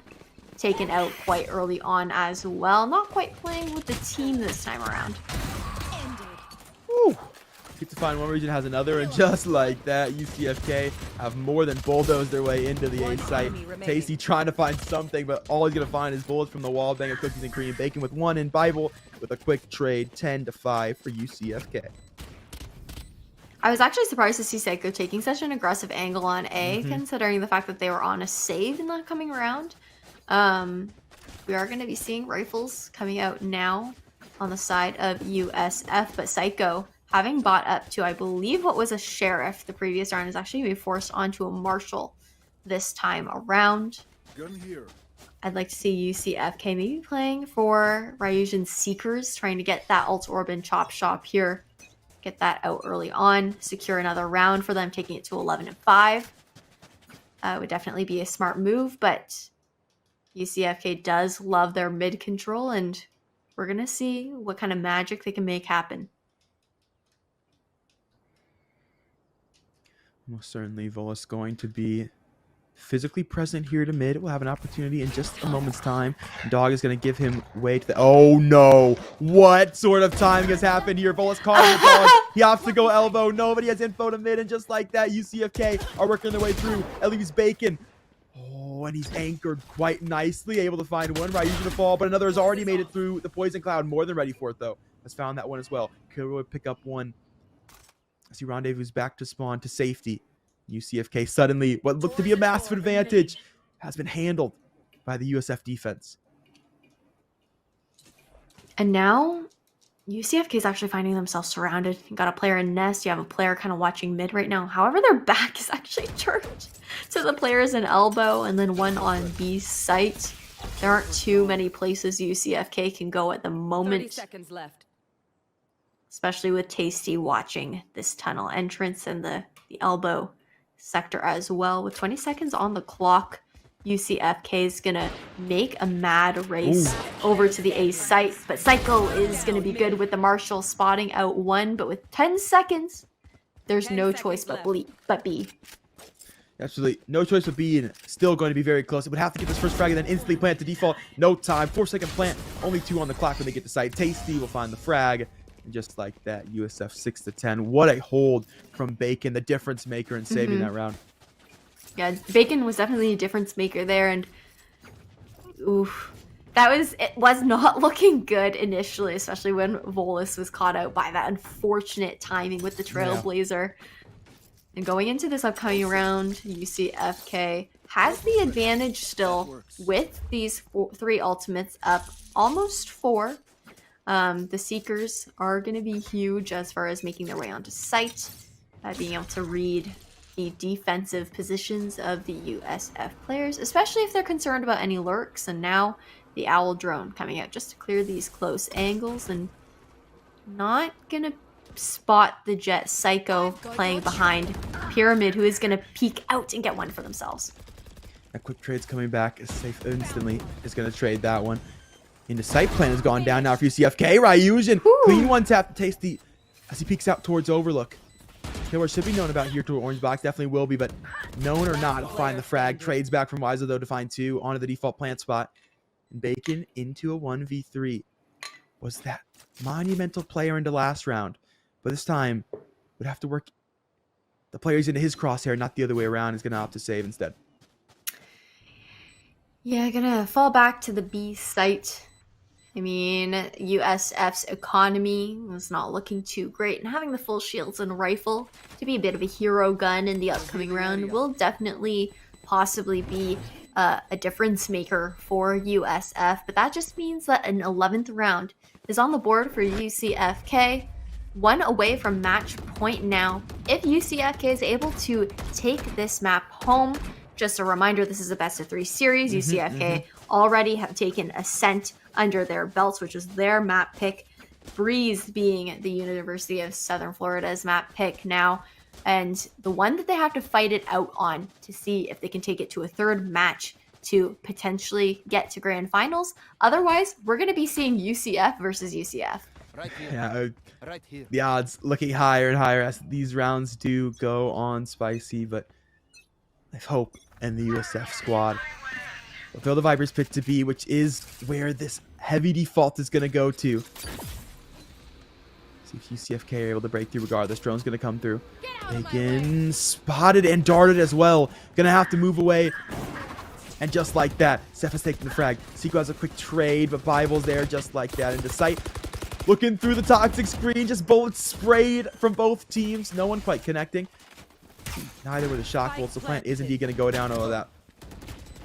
Just barely going to clip the side of the tunnel there. So no, the second shock bolt no good either. Rajan has one instant trade back from Kilroy. 2v3 now for the retake.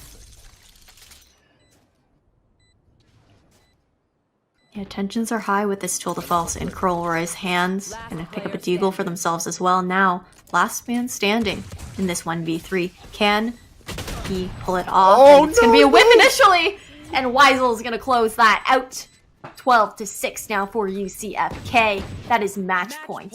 Oh no, Kilroy was slowly lining it up, had the 1v1s, the opportunities, just is ready for the second kill before the first has gone through, runs before he's caught the ball, and unfortunately it will be incomplete for him. UCFK match point, significant economic advantage here as they look to burst execute straight to the A site. Whew, yeah. I mean, this is probably going to be the one where we see UCF close it out, considering that, considering that USF is on this save. Tool de False is coming out. And so is that Owl drone to clear these corners. And an early Seekers. Very early. Out from Bolus. Quite surprised, actually. Also surprised by the Psycho frag, able to find one on the one tap. The Seeker's not going to find any sort of value. And now the Viper's pit is up. The time where you really wish you could have them. Kilroy to jump to stairs. Able to find a Dakin still alive. But Weisel to find 2 yet again. So consistent into the post plant. Will slide away. Hunter's Fury going to be in his possession now as well. Bible to pick up 1. Make it a second for the Viper out of the pit. And that just leaves the Sky gone to the gun of Sefin. Just like that. It's 13-6. It's a UCFA Grand Finals. What a game. I mean, Breeze was also USF's map pick going into the second match, and congratulations for UCF Knights taking this semifinal series 2-0, meaning they're moving on to grands where they're actually facing up a team that they know quite well being UCF Academy. And we talked to Rudy previously. We do know that these two teams scrim together. They know the in and outs of each other's play styles. So it's going to be a really heated matchup coming up for Grands. A nice try from USF. Unfortunately, we're not able to pull through in the end. But honestly, when you're dealing with an operator like Cookies and Cream, what are you going to do?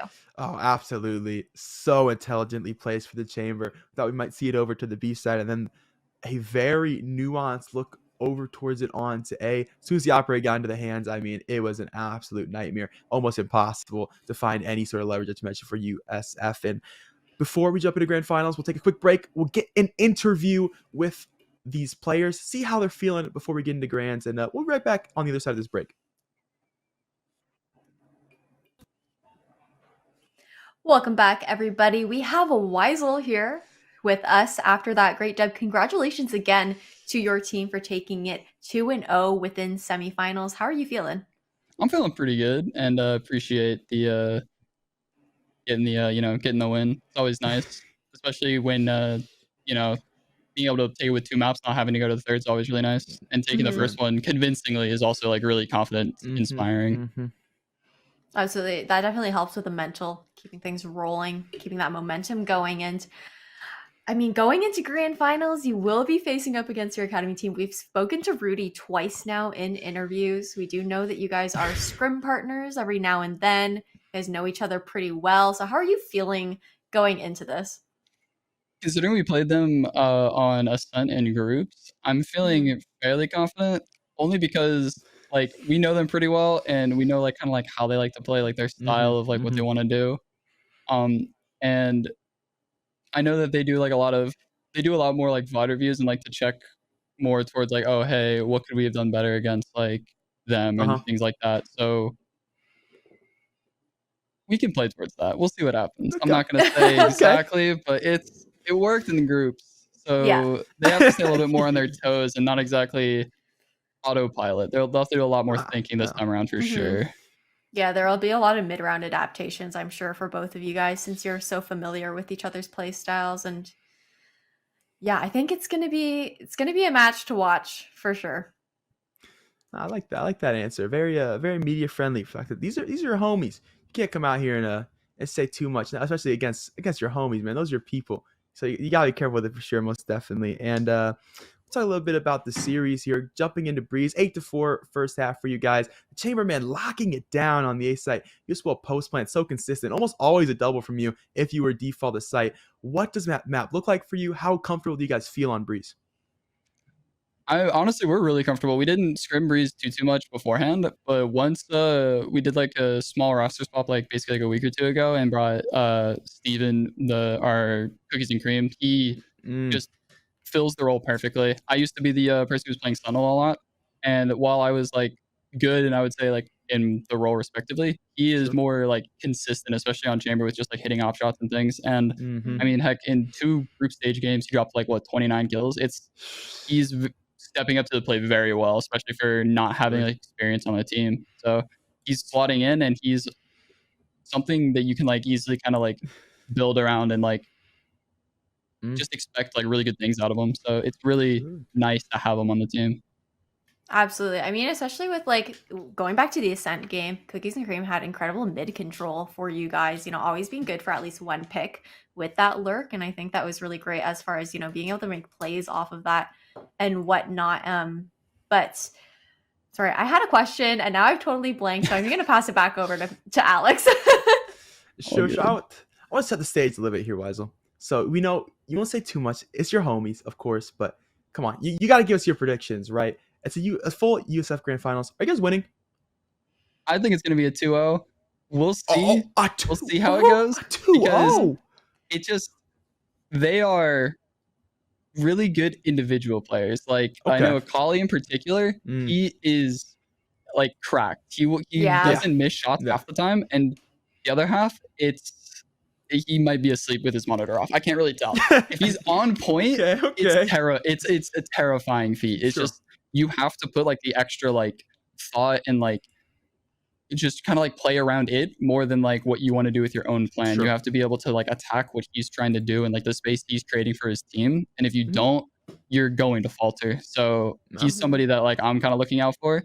If we can shut him down early and just kind of like get in their heads a little bit, I think a 2-0 is very viable. But it all depends on basically how the first five rounds go. Okay. Absolutely.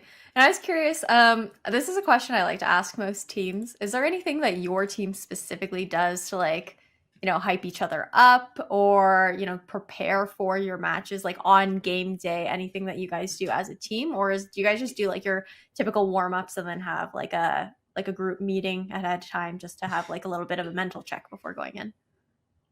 Most of the time we don't do too much. It's all like fun and games. I mean, we're playing games for a chance to like win money, so it's always kind of fun. Right. And we like have like good mentality going into it. But I know like even in the beginning of like both maps today, it was just like we're getting everybody just huddled up and spawn just as like a joke. I saw that. The tea party percent table. Yeah.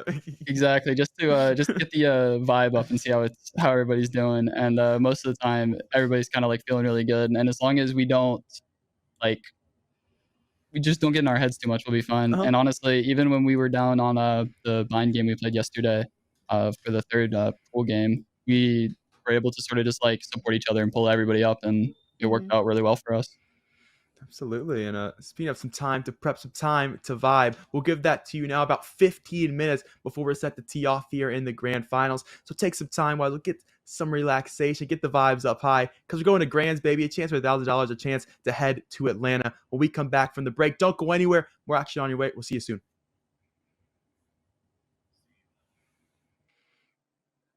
Welcome back, one and all, to the Collegiate Esports National Conference Southeast Region VALORANT Invitational. We have made it after 2 days of intense action, first in the best of one group stage and now into the best of 3 bracket play. We're here into the grand finals where UCF has swept the whole dang thing. It's the Academy roster up against their Knights main roster.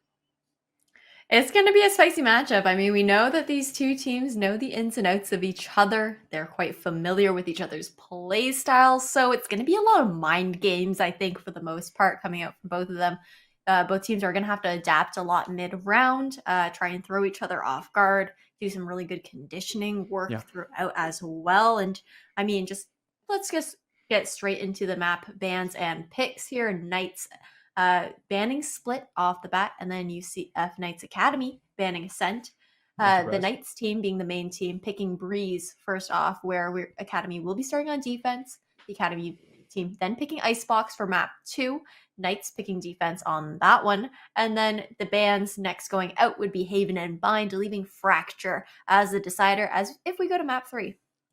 Yeah, that will be an interesting matchup to watch for sure if we get there, the first Fracture of this event. We've seen every other map but Fracture, so it would be kind of hyped to see it, but we'll see what the case ends up being. But in regards to these first 2 maps, we're looking at maps that are very frag heavy, very puck heavy maps.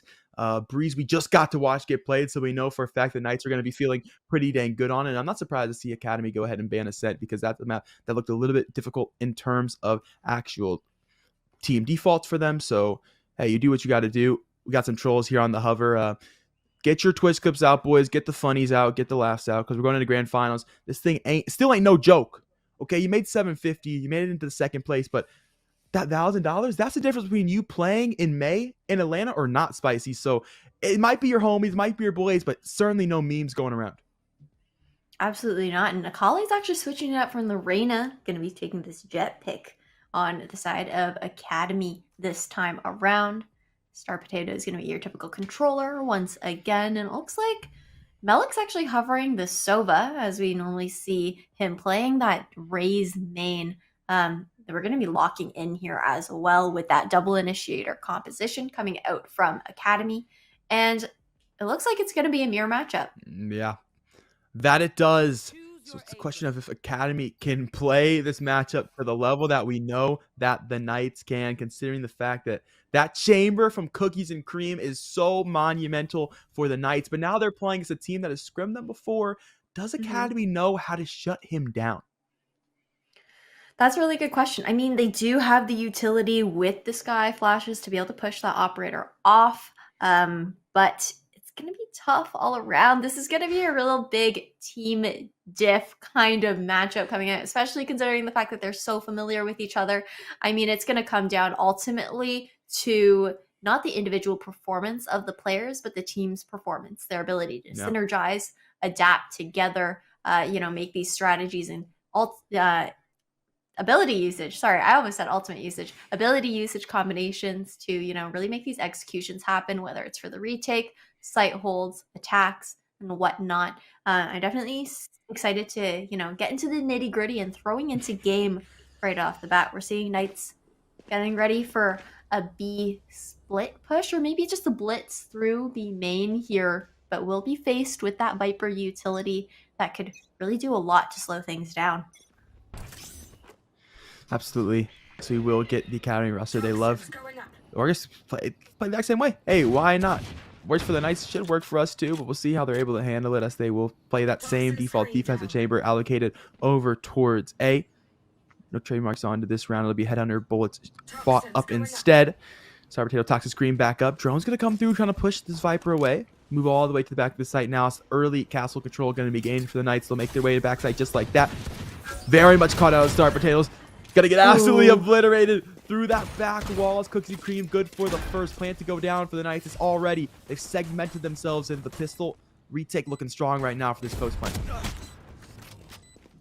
Yeah, Cookie's taking a lot of poke here, though.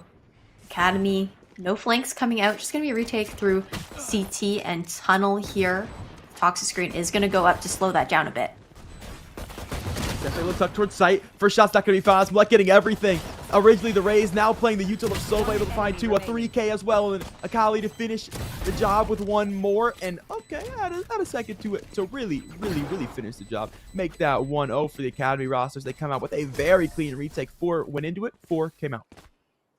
Yeah, I mean, like Weisel said, when Akali's online, Akali's online. And Akali has been online all day so far. Some nice kills to clean things up, and Melik as well with 3 for themselves.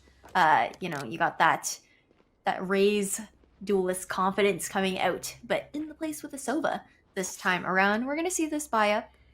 Melik's actually electing to go just with the Sheriff in this coming round, maybe saving for an early operator for themselves.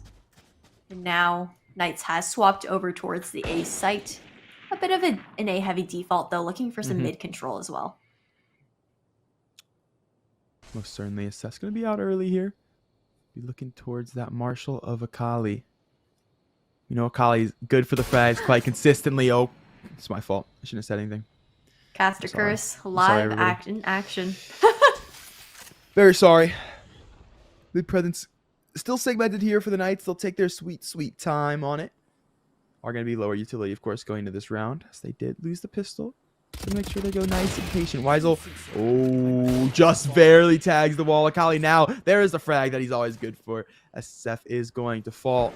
Academy have the first 2 frags as that A site push. Not going to find much just yet. Not quite yet. Beniper might not be expecting the chamber lurk here, but I spoke too soon. Cookies and Cream not quite catching Beniper off guard. Now a 5v1 situation. Ryujin is going to be good for 1 with the headshot with the Marshal, though. Not expecting 1 to have pushed out to Cave, and that's a 3rd for Akali. 2-0 for UCF Academy. Now taking the advantage, but Knights is going to have rifles across the board. They'll be able to put 1 on the board for themselves as well in this upcoming round. No ultimates quite yet. I don't know. I don't know. I don't want to speak too soon. Sure. It is only 2 rounds then. Yeah, absolutely. Akali 5-0. We did get to talk in that interview with Weisel the fact that Akali is a huge win condition for this team. It's not the same sort of thing, but that was when he was on the duelist. So now to play utility and still be able to frag, that would be monumental for the Academy team. We saw that early into the retake. See if that story continues to develop as we play throughout this game. But we know for a fact Akali's a definite win condition, has to be fragging. And so far, so good. We darted back aside, out for 1 huge Marshal headshot as Bible's going to fall. That's the Viper gone, so no more utility. Going to be much harder to hold on the post plane here. Ryuj is in, but a huge cloudburst to come through. Would he be able to find the trade, keep his teammate alive? Cookies and Cream straight back The Star Potato hasn't even started the rotate just yet. Anchoring down just in case. You guys got this. I trust the teammates. The 3-on-3. You guys win this 100%. Weisel going to go ahead and throw that plant down. Usually good for 2 when he does get this plant to default. We'll see if that's the case. It's a peek to come out. There's the first as Fruity is going to fall towards the top side of Moat.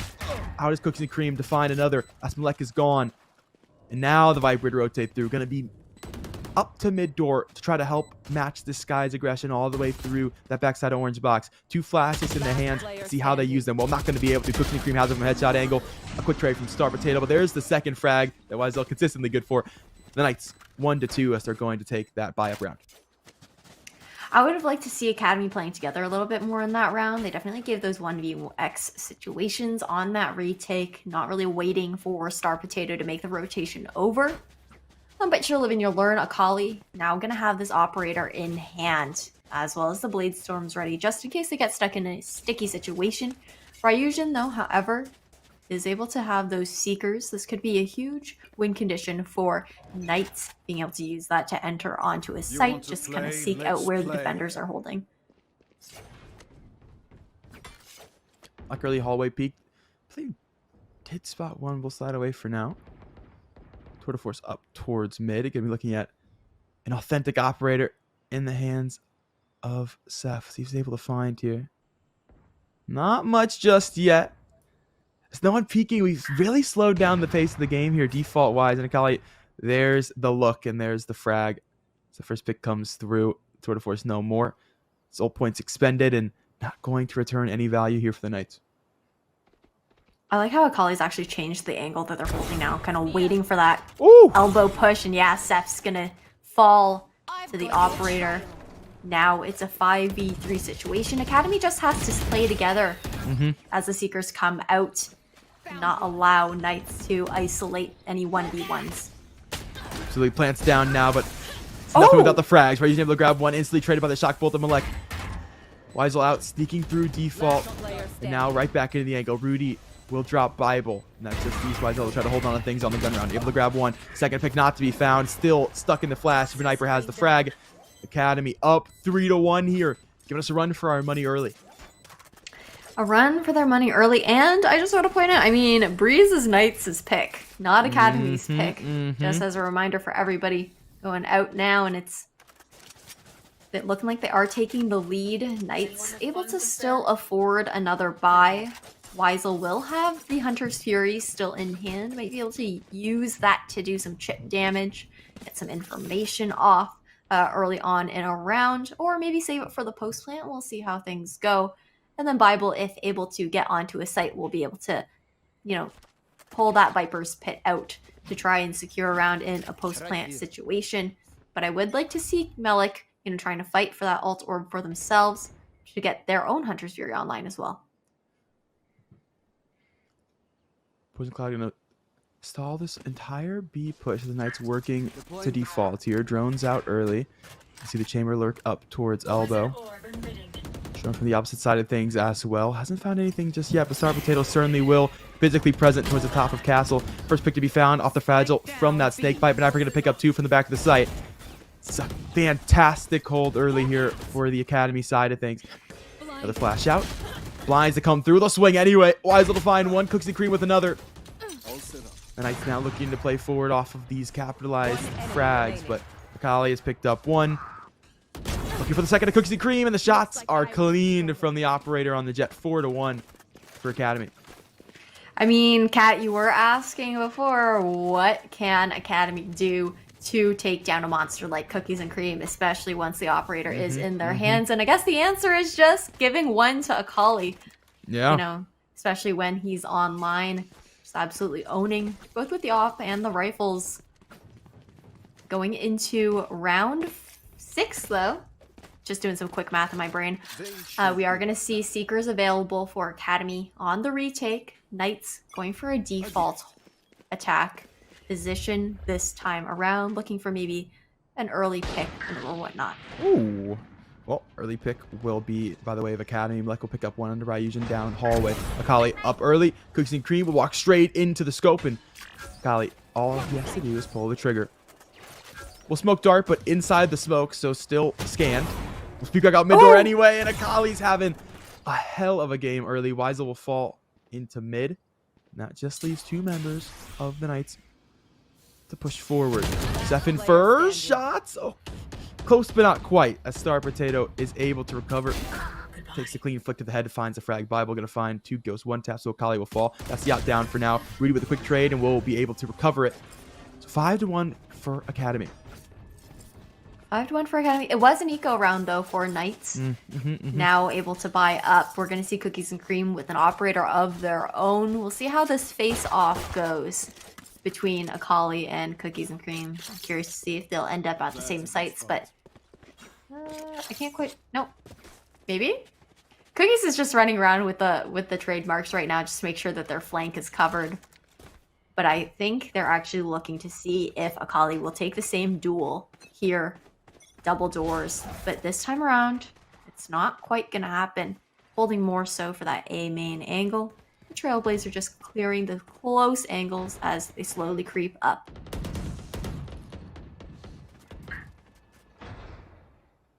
Cookies and Cream creeping all the way up towards mid here. Drone out for Weisel. Spot the shoulder of Akali. Yes, that operator will go ahead and shoot off the drone. It's a great flank. Flank good for 1. Seth able to pick up 1 down to the headshot angle. And will now walk away to mid door. The rest of the team will do the same. We'll move over towards mid. That Spike working its way back into spawn. The nose positioning for Cookies and Cream is good. Can he capitalize on the sight line? Very limited in terms of what you can actually see visibility-wise. Can't quite spot the jump, but does now. Sees a jump spotting going on. Might have potential for it. Seth will look up for another on headshot angle. Lots of steps being made to headshot. A crouch down for Rudy, but caught out. The Knights make their way to the A site. Seeker's going to come through. No one quite there to utilize. That was a really nice fake coming from Knights, actually. You know, posturing themselves towards A, cutting noise there, throwing a bit of util to try and sell that B push. Having Academy drawing those rotations over. Nice clean sight take for Knights now. They just have to hold this post plant. But Sniper did use the Seekers pretty early on. I would have liked to see that saved until the team was, you know, more postured up for the retake, a little bit closer, but still got those 2 guiding lights and a Trailblazer alive. It's a 2v4 situation. Star Potato going to find 2, looking to bring this thing back. The flank from Sniper's good for 1. The time runs shorter and shorter. Can kill Eco, but cannot win the round. Weisel for 2. Knights Academy will grab their 2nd round. 2-5 now as UCF squads continue to tangle. Whew. Several ultimates online now for both sides. Melik does have that Hunter's Fury. Star Potato probably going to pull out that Viper's Pit, considering it is a buy round for Knights, having lost the previous one. And Rudy is going to elect to save their credits and pull out the Tool de Force in this upcoming round. And then, I mean, we can say something similar as far as the side of Knights. That Viper's Pit still available in Bible's hands just to secure the post plant. But Knights is playing quite slowly at the moment, kind of postured up towards A. That toxic screen, though, is going to come up just to reveal, at the very least, the location of the Viper on the side of Knights. Knights location reveal. Will work their way up Chop Shop regardless. Akali very much up close and personal. The Chop Shop drone shot doesn't burn the tailwind, just takes 1 cloudburst to back away. That'll be convenient later on, but now... Oh no! The positioning so unfortunate for both of those tags. Luck able to send 1 tag back, but only 1 with the Hunter's Fury. Stuck to the close side of Moat. Rudy looking to bail the teammate out. Will jump up towards Orange. Hasn't spotted anything just that. Luck able to grab 1. Viper's Pit will go active here for this team on the post plant. Right, able to find 1. Cookies and Cream has another. Rudy into Moat now. Dipping and diving. Looking to make a splash into the round, but it's just Bible to find something from Pit. Sniper going to fall. Chamber so close. Way too close for comfort as Rudy shots off. Good for 1, and Cookies and Cream quick trade. And the Knights will find a 3rd. Knights slowly climbing their way back up to this tie. I mean, like you said, Akali, huge win condition for Academy. The only one on the board right now with double digits. Has that Bladestorm in hand, which could be a huge Hail Mary for Academy on this eco round. However, Knights still has 3 ultimates, Cookies and Cream. Not needing to pull out the Tool de Force, considering they have an operator now. Ryujin does have the Seekers to make their way onto site, or to even just stave off that retake a little bit longer. And Akali's getting aggressive up here in mid, looking for a quick flank. Marshall Span going through hip fire for Rudy. He's lit the entire team. What Rudy the? will come through. The only one who can't get held back, of course, is the Sky. Cannot heal themselves. Akali to play close range with the Blade Storm. Oh, looking to dip and dive in. Good for one. All those blades gonna go to the back. The second frag, though, is just like down. Classic up close for Akali. Right clicks to be found, but nothing there. Clemson Creek gonna find the outside onto Rudy. Bible has Akali as well. Beniper to find one with the Marshall. It has to get so much more than that, and it is going to do so. Body shots to Cookies and Cream, and he's going to fall. Plant still knocked down for the Knights, and even harder to do so. Star Potato is going to take down Weisel. That just leaves one towards default. A 1v2. The Academy will slow the round down. Will take their time with this one, wanting to find the double peak opportunity. Oh. Stuck in the scope is Beniper. No worries, though. Star Potato's there for the quick trade. It's a thrifty for the Academy roster. 6-3 now. That was a nice little cross from Star Potato. And I believe it was Beniper there in the end of that round, clutching it out with the thrifty. 6-3, like you mentioned, Star Potato still having that Viper's Pit available. Beniper also one away from the Seekers. Huge win conditions for both teams, and it's going to be a force-up coming out of the side of Knights. This is going to be the last one until they are forced onto another save. Cookies and Cream opting for that tool de false this time around. Looking to make some quick work of it, but nobody's taking the bait mid this time. And Akali actually just pushed straight up into Chop Shop, taking down Ryujin. And that is a 4v5 situation. Only a few seconds have passed by in the round. Well, the advantage yet again here for Academy. Akali, a monster thus far.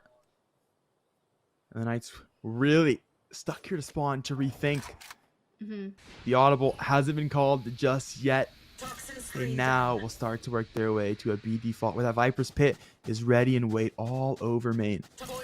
Yeah, that's tough. I mean, having the Viper's Pit on B main and then having Akali post up with the operator on A definitely makes it daunting to push either site. We have Cookies and Cream kind of lurking here, just the bottom of chute.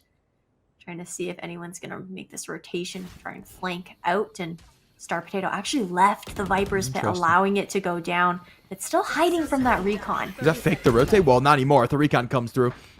So going to be spotted out. We'll have to move away towards the front side of Pillar. Taking out Malek, able to grab one, though, in the meantime. Asef is into the site with the first frag. Trades all the way across the board here on the site. Bible good for a 2K. But Malek has taken yet another. That leaves just Bible. The Viper has to do it all here. Won't have the utility to work with. Right behind. Has to get it planted. 10 seconds remaining. Looking for the frags.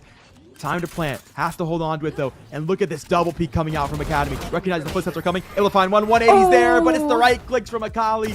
Goes in deep and gets the job done. Academy. Yes, sir. You see her right there. 7-3 on the scoreline. Damn, I do love that Akali has the Academy spray equipped. That is style right there. As Akali has styled on Knights that round. And now we're going to see Weisel calling for a timeout.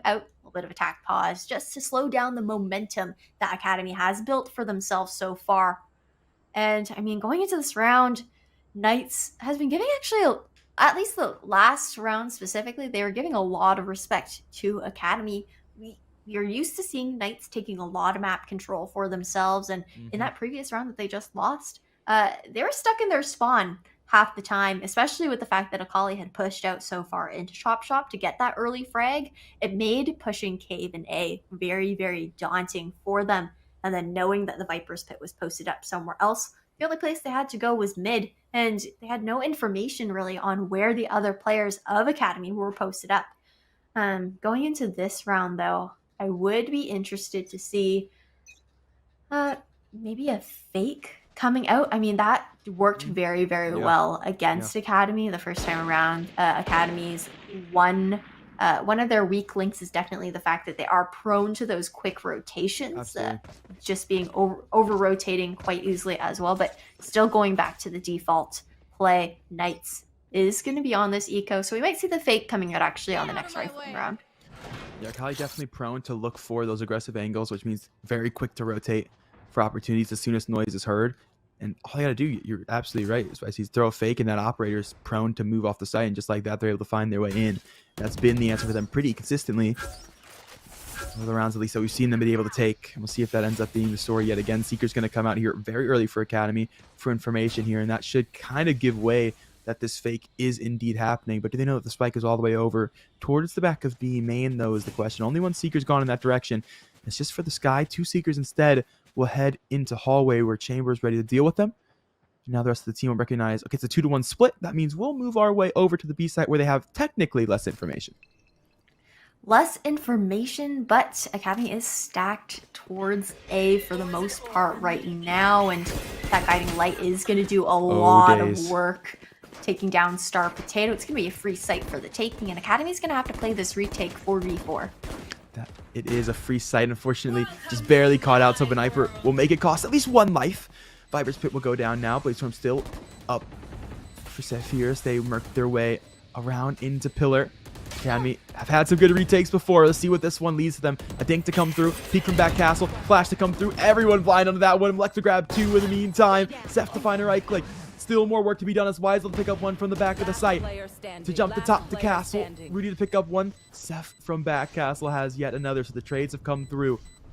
And that leaves a 1v1 tap to the spike, and Rudy will catch the headshot angle. Seth will fall, trying to come up to peek the chamber, and Academy will steal away yet another round. It's 8-3. Oh, 8-3, and Rudy gets to secure that operator for themselves in this upcoming round. Not sure if they'll be keeping it or tossing it over. Yep, to Akali, nothing too surprising there. 15-7 at that double KDA. Definitely top of the leaderboard right now. And this is the last round before the swap. I mean, we do know that Knights does very well on defense, especially on Breeze. They have really great map control. They like to flank out and whatnot. So I honestly, the tides could turn once we swap halves, but this half isn't quite over yet, and Akali's taking another aggressive angle here in Chop Shop. Shots whiffed. We'll have to slide away. Once again, able to get out of dodge without utilizing that tailwind. It's absolutely huge for him. Now make presence known to the back of the site. We'll shoot Trailblazer early, so no additional info to be gained for the Knights side of things.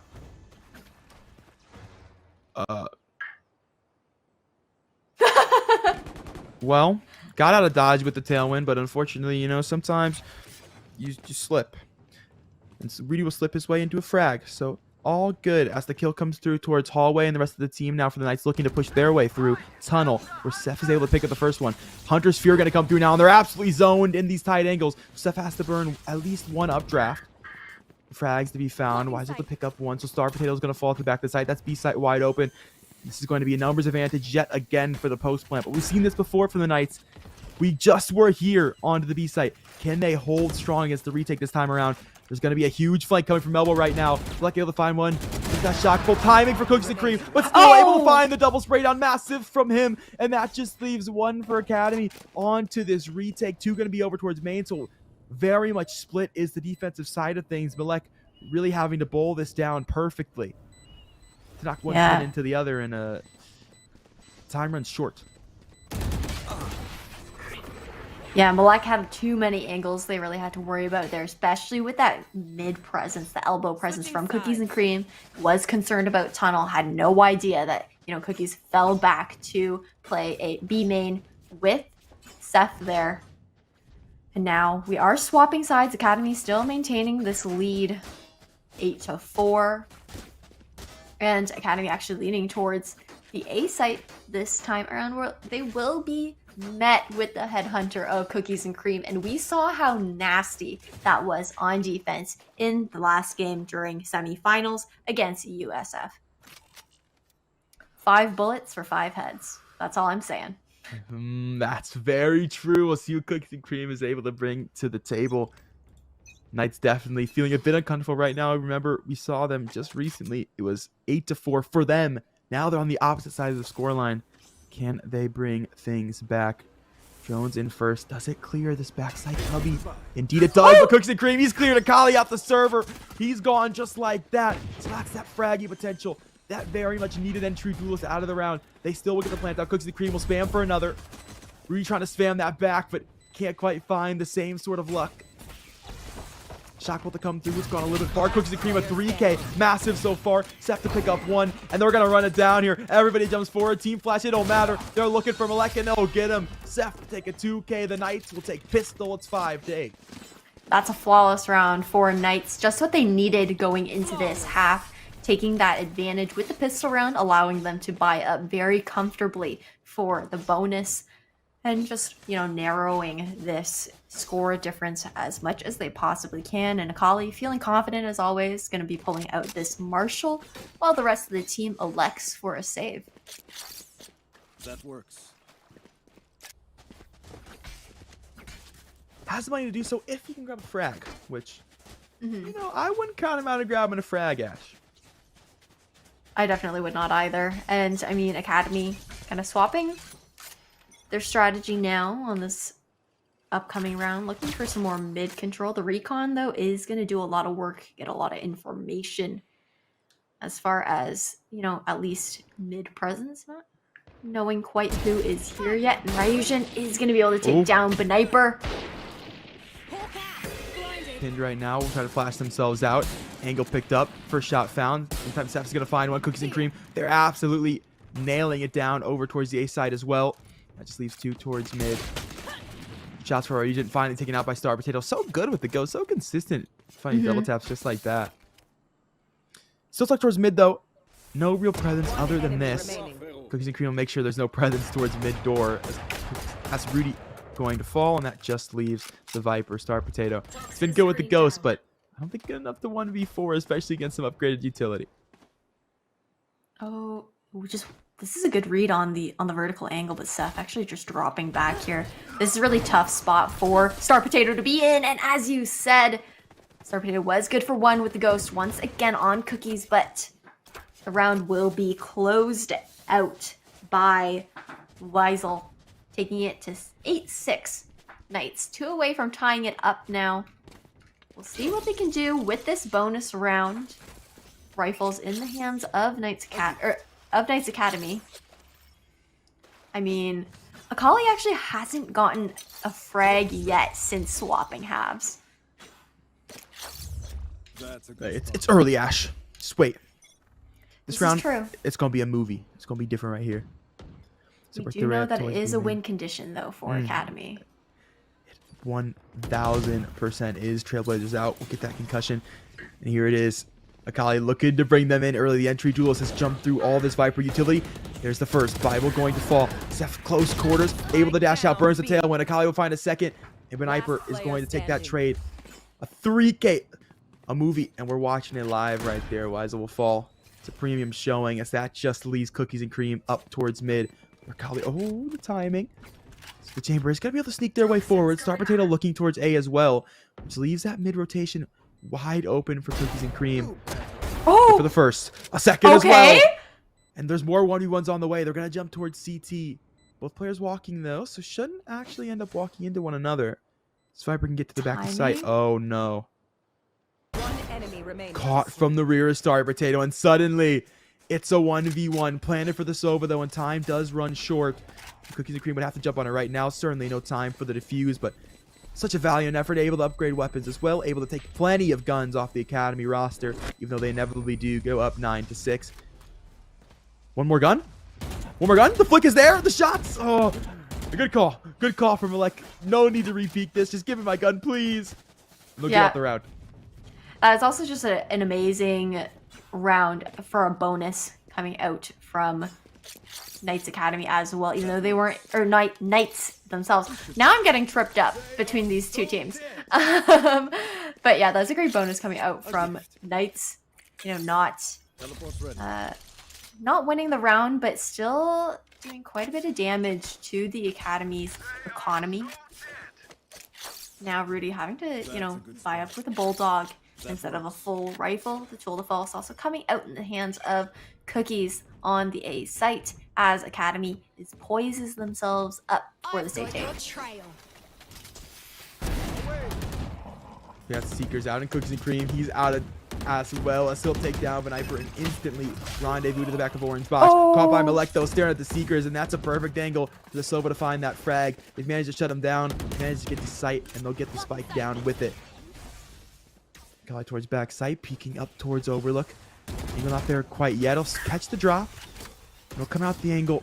When the teammates waiting for the utility. Plant now finally going down. Where he's able to pick up one. Looking through the toxic screen, but caught by Malek instead. The Silva comes up huge yet again for a second. 3v3 for the retake. Nice toxic screen coming back up, just allowing Rudy to fall back here, playing with the team. However, I can't quite tell if Spike is planted well for a main. A little bit of an awkward situation, but Starbertino can definitely turn out to grab it. He'll grab himself a death instead. Rudy will find one, trades to come forward. Stuck. Oh, he falls off. The angle gets scuffed, and Bible has plenty more time to recoil, reset there to find the frag. 7-9 as Knights will find the retake.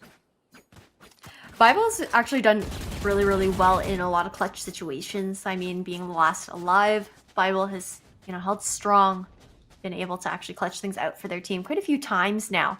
I was worried that the spike was planted in a location that, the Knights would be able to sneakily diffuse it with the cover of Pyramid, but, it wasn't quite planted where I thought it was. Plus, there were, the changes on a site, making the site a little bit bigger as far as where the plant spots can possibly be. And Akali going to be pulling out those Blade Storms really early on. And I understand why the toxic screen is placed the way it is now on B, but I will get to that a little bit later. Give me those back. Akali is going to find one. Not saving those frags for later. So Ryujin's gone early. Looking for cookies and cream. Now the headshot angle. He's able to swing through. Just recognizes the timing. Recognizes the space. Takes advantage. Finds the frag. Safe side anchor. Lek on the rear side of things. Caught by Bible though. He's around for the flank. And cream to drive through. Another found. Will shut down the tour de force. Will shut down everybody. Looking for the 4K, but shut down by Star Potato, who jumps forward through the snake bite. No choice but to, and Bible will let him walk straight into the crosshair. 8-9. As the Knights almost brought this game to tie. I mean, like I said, Knights' side is definitely defense on Breeze. They did incredibly well in the semifinals on this particular map, and now we're seeing the same kind of iteration once again. Not getting as aggressive with the flanks and the lurks, considering the play style of Academy makes it a little bit more difficult to take advantage of that. But, back to this Viper wall. I get it now. It's there for false security. You have the attackers coming in, trying to clear corners, and then you can kind of duck in and out of it and bait the other player playing site. But not going towards B this time around, and the aggression from Nice is actually being punished this time. The aggression that I mentioned that they like to use on the defense. One enemy remaining. Yeah, absolutely. Academy more than ready for it. Akali to grab one. Take a peek towards Bible. Can't quite find, and Malek, well, he'll have the trade. No worries at all. 10-8 for Academy. A quick bounce back for them. A very quick round. What was that, 20 seconds? Yeah, that was a really quick round, especially because the aggression was punished so early coming out from Knights. Unfortunately, the gamble ended up playing right into the hands of Academy, who was stacked outside of A completely.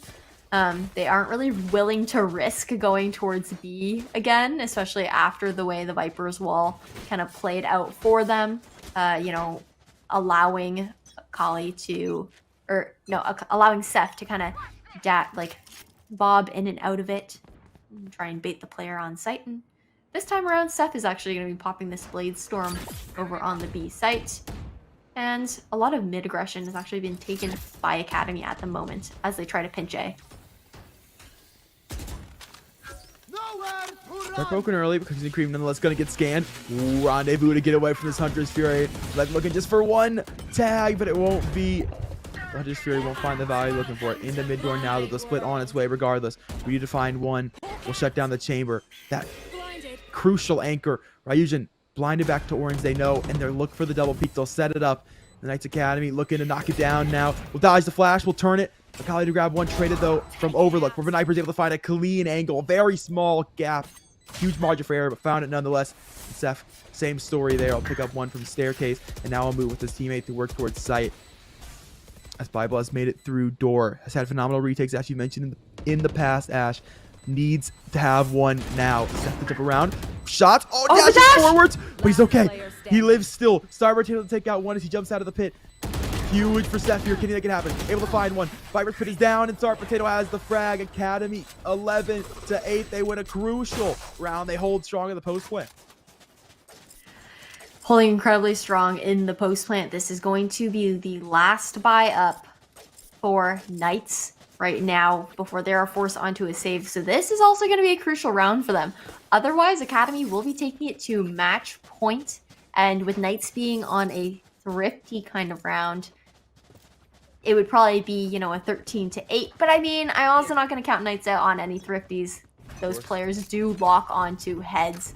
They do have the ability to frag out. So it could be a bit of an upset. And I mean, right now it kind of is an upset considering that Academy has the lead on Knights' map. Absolutely. Up early. Once again, that early aggression. He finds a shot. Won't connect though, and we'll have to burn the Tailwind to get out of a sticky situation. Tailwind used in for the opposing jet. As they're into sight just like that. Set to pick up one. Traded quickly by Beniper and back inside is Akali. Is he able to find anything with this newfound position? Yes, he is. He'll take down Bible. Sight's wide open. Plant's going to go down, and post plant will be set up. Hunter's Fury going to be available for the Knights. They've got a tag. Haven't decided to utilize though. His eco, of course. Now it will go through very, very late. Doesn't find tag. Not so far. No, nothing found. Ryujin able to find one though. As Malek is going to fall. That's the Silva post plant gone. They'll look to push themselves forward. Ooh, huge shock pull is going to bring it to a 3v2 on the retake. Akali still back at Castle. Looking to double peek him. Shock pull will get him really low. Able to peek still to find one. Ryujin's got the quick trade. And it's all at the start. Potato the Viper from Tunnel. Able to pick up one. Just the 1v1 with Viper now. As Weisel is onto the site. Snake bites are down, but they don't cover the spike. They're absolutely off. Has to swing in a Star Potato. He's there. Shots back and forth. Has wasted so much time. Weisel just sit here and hold. The classic shots out. Doesn't get it. It's so close, but Star Potato to swing. 0.03 Spicy. Academy take it 12-8. Match point. I have no words. The round really looked like it was converting into Knights' favor. I was really worried there. I mean, Star Potato having run down on bullets, just pulling out the classic in the nick of time, barely making the clutch happen, but Star Potato is going to be the star this time around. I do actually like how Knights has, like the past round at least, they elected to go for the half buy so they could save to afford full rifles at match point here, fighting it out at match point instead of risking going on an eco at match point. And then the tool to false now pulled out by Cookies and Cream. He is poised to take one down, but the whiff is going to happen. So it isn't Akali not whiffing through mid door just yet, able to find one onto Steph. That's the opposing jet taken out of this one. Cookies and Cream, significant amount of shots out the gun, and Bible shots connecting. Good for a 3K. Looking for more. Akali to peek through door. A 3K of their own for the jet into the 2v2 now. And that's the tour de force gone. Weisel to pick up Akali to finally shut this player down. Bible looking to swing for the 4K to take down Beniper and keep his team up in map number 1. Their map pick as well. Massive pinch. Massive opportunity for Beniper if he's able to somehow isolate 1v1s. First flash to come through, and will find Bible. Isolates the 1v1s perfectly. Weisel full flash, and Beniper has it. A 1v2 clutch in Academy. Take map number 1, 13-8. Oh, that was a tight game and an upset. Knights Academy being UCF Knights Academy, I should say the entire name, taking map 1 under their belts in grand finals now, and that being also the main team's map choice. And up next, we're going to be seeing Icebox, which is the Academy team's choice. And I'm curious to see, if it's going to be a reverse upset or if we're going to be seeing Academy taking it all the way home. Akali just owning, especially early on during the first half, getting a lot of rounds under the belt of Academy. We really saw Knights bringing it back on the defense, where they are definitely strongest on Breeze from what we've seen. They're strong in attack too, but they do work very, very well on defense. But unfortunately, the magic wasn't able to happen. Yeah, absolutely. And isn't it poetic that Weisel the man on the interview desk that said it would be a 2-0, that said it was going to be easy, light work, would be the last member to fall in a 2v1 clutch on the wrong end of things. You couldn't write the script better if you tried. But on a serious note, if Akali is opping like that, going into a map like Icebox, it's going to be so much of a threat and so difficult for this Knights team to try to jump back into things. I have full faith they can do so. We've seen them do so. We know how good this team is, but this is the first time they're facing adversity. This is the first map they've actually lost the entire event. The first map they've lost the entire event, Spicy. So can they bounce back is the question. We know they can do so in scrims, we know they can do so in league play, but can they do so here in this 2-day tournament? Well, we'll see who's going to be able to get into each other's heads. I am curious to know, production. We are just waiting for the teams to swap over right now, waiting for the Icebox match to get rolling. I think we're going to go straight into that. And I mean, we've seen Academy play on Icebox. I'm just looking at my notes really quickly here. And unfortunately, we did not see Knights taking it to Icebox in the semifinals, where it would have been the decider, the third map against USF. But Academy looks really, really good on Icebox, to be quite honest with you. That was the first game that they played today versus Clemson in the semifinals, where they took that map 13-5. And just to give a little bit of a rundown, they started on the attack first, and we saw Akali playing the Reyna. Melik was on that raised pick, Rudy on the Chamber, Star Potato on Viper, and Beniper Bio on Sova. And I'm curious to know if they're going to run the same team composition, or if they're going to switch things up to maybe throw Knights off guard.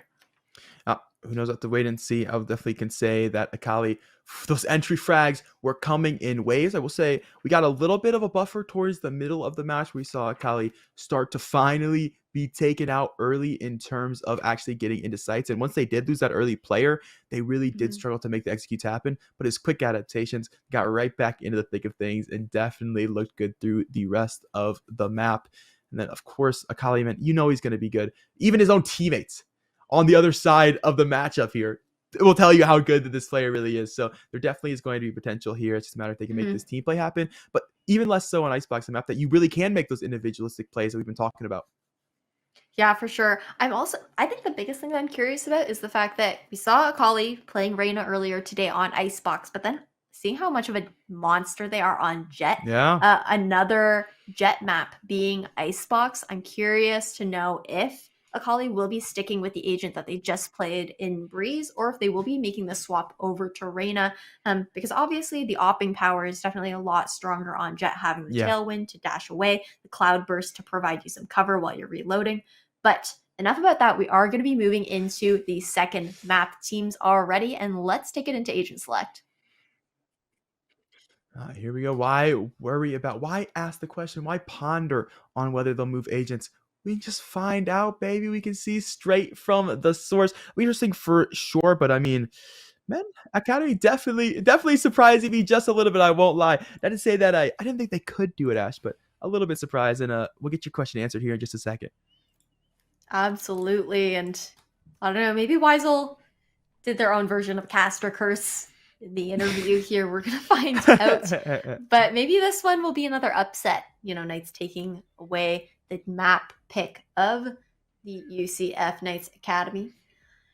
And it looks like it is going to reign true as far as the team composition for the Academy team. They're going to stick with what they played with earlier. Akali going back to that Reyna pick. We're seeing Melik on Raze, and it's actually, I'm wondering if it's a mirror matchup. But what I'm curious about is this normally the team composition that Knights plays with? Or do they just know the team composition of Academy and are doing the mirror matchup just to do this face-off?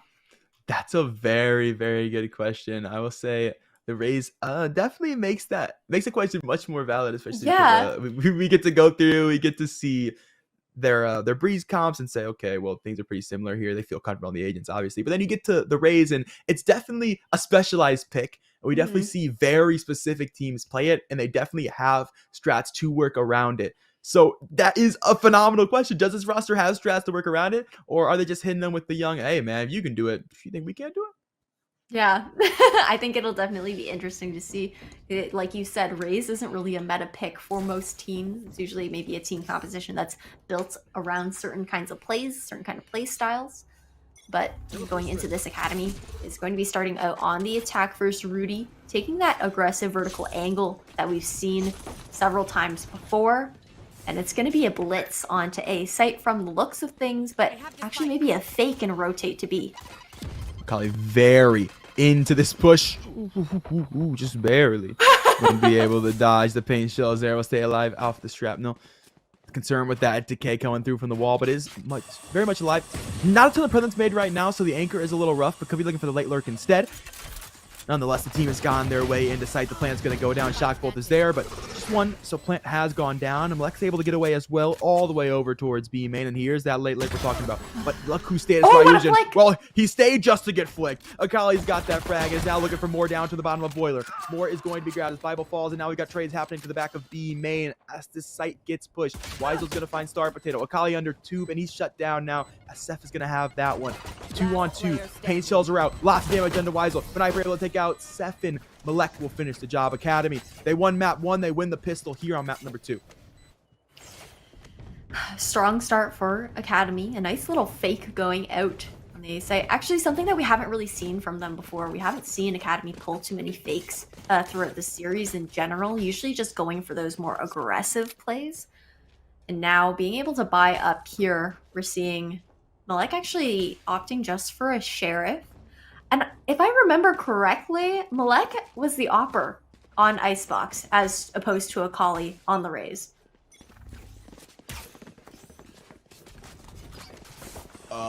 If you know,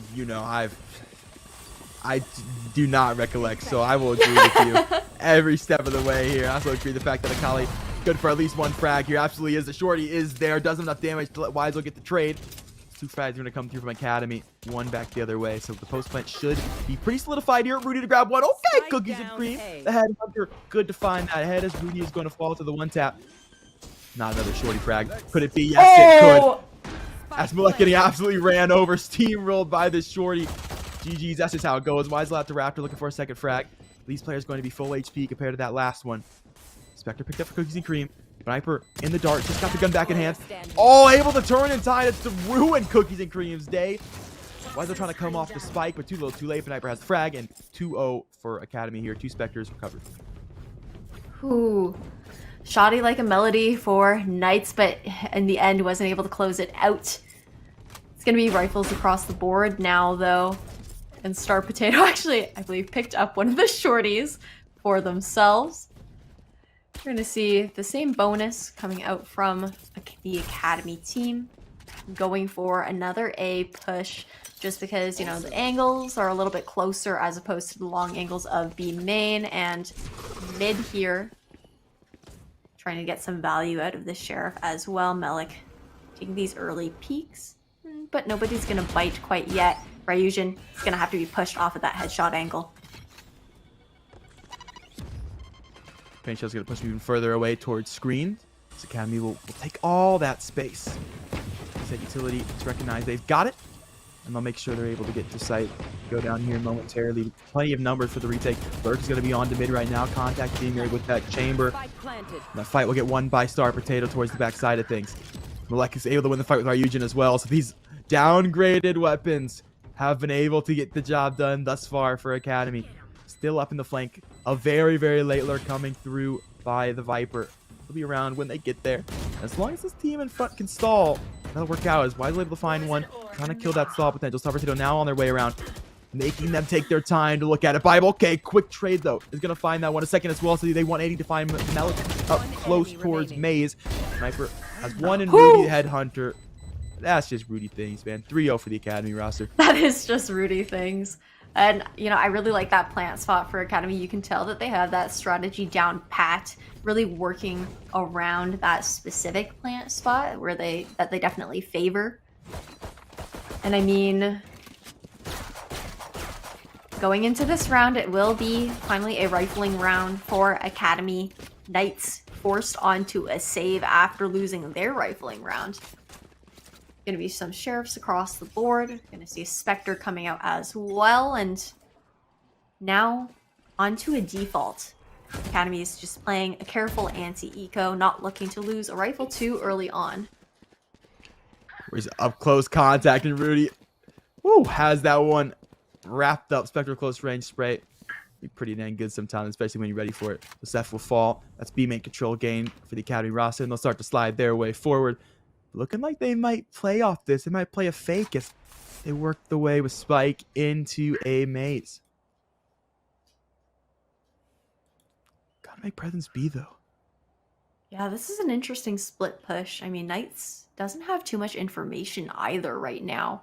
Cookies and Cream, having just missed the timing on these things, will be good for one though. Yeah, always locking onto those heads with the Headhunter. Star Potato is going to fall, meaning there are no smokes left for the Academy team, but the plant is going to go down on the A site.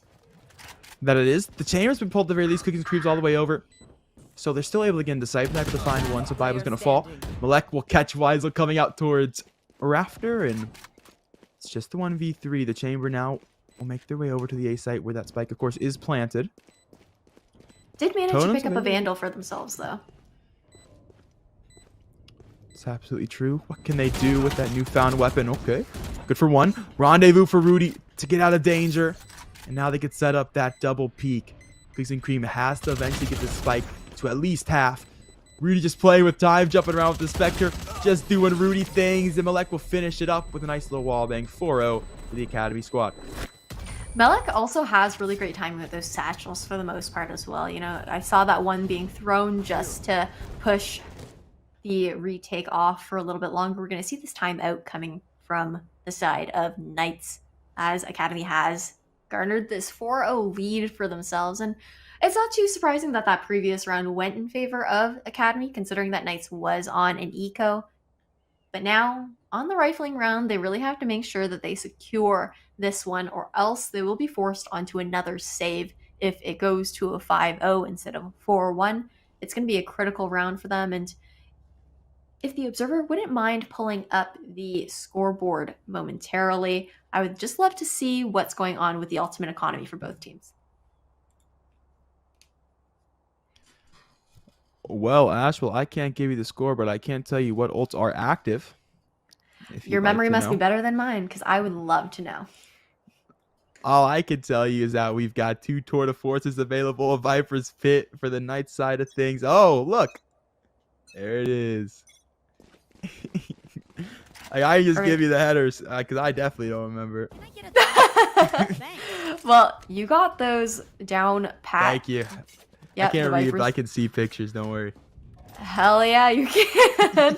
And I mean, Akali actually has that Empress online too, so that could be huge for Academy, being able to, you know, dismiss away and have the additional firepower to the rifle. The tool default is being pulled out immediately, but it's not an A hit this time. It's going to be a sneak through mid, and Akali getting that opening pick. Trademark put so far back to just have the Viper lone anchor. There's no...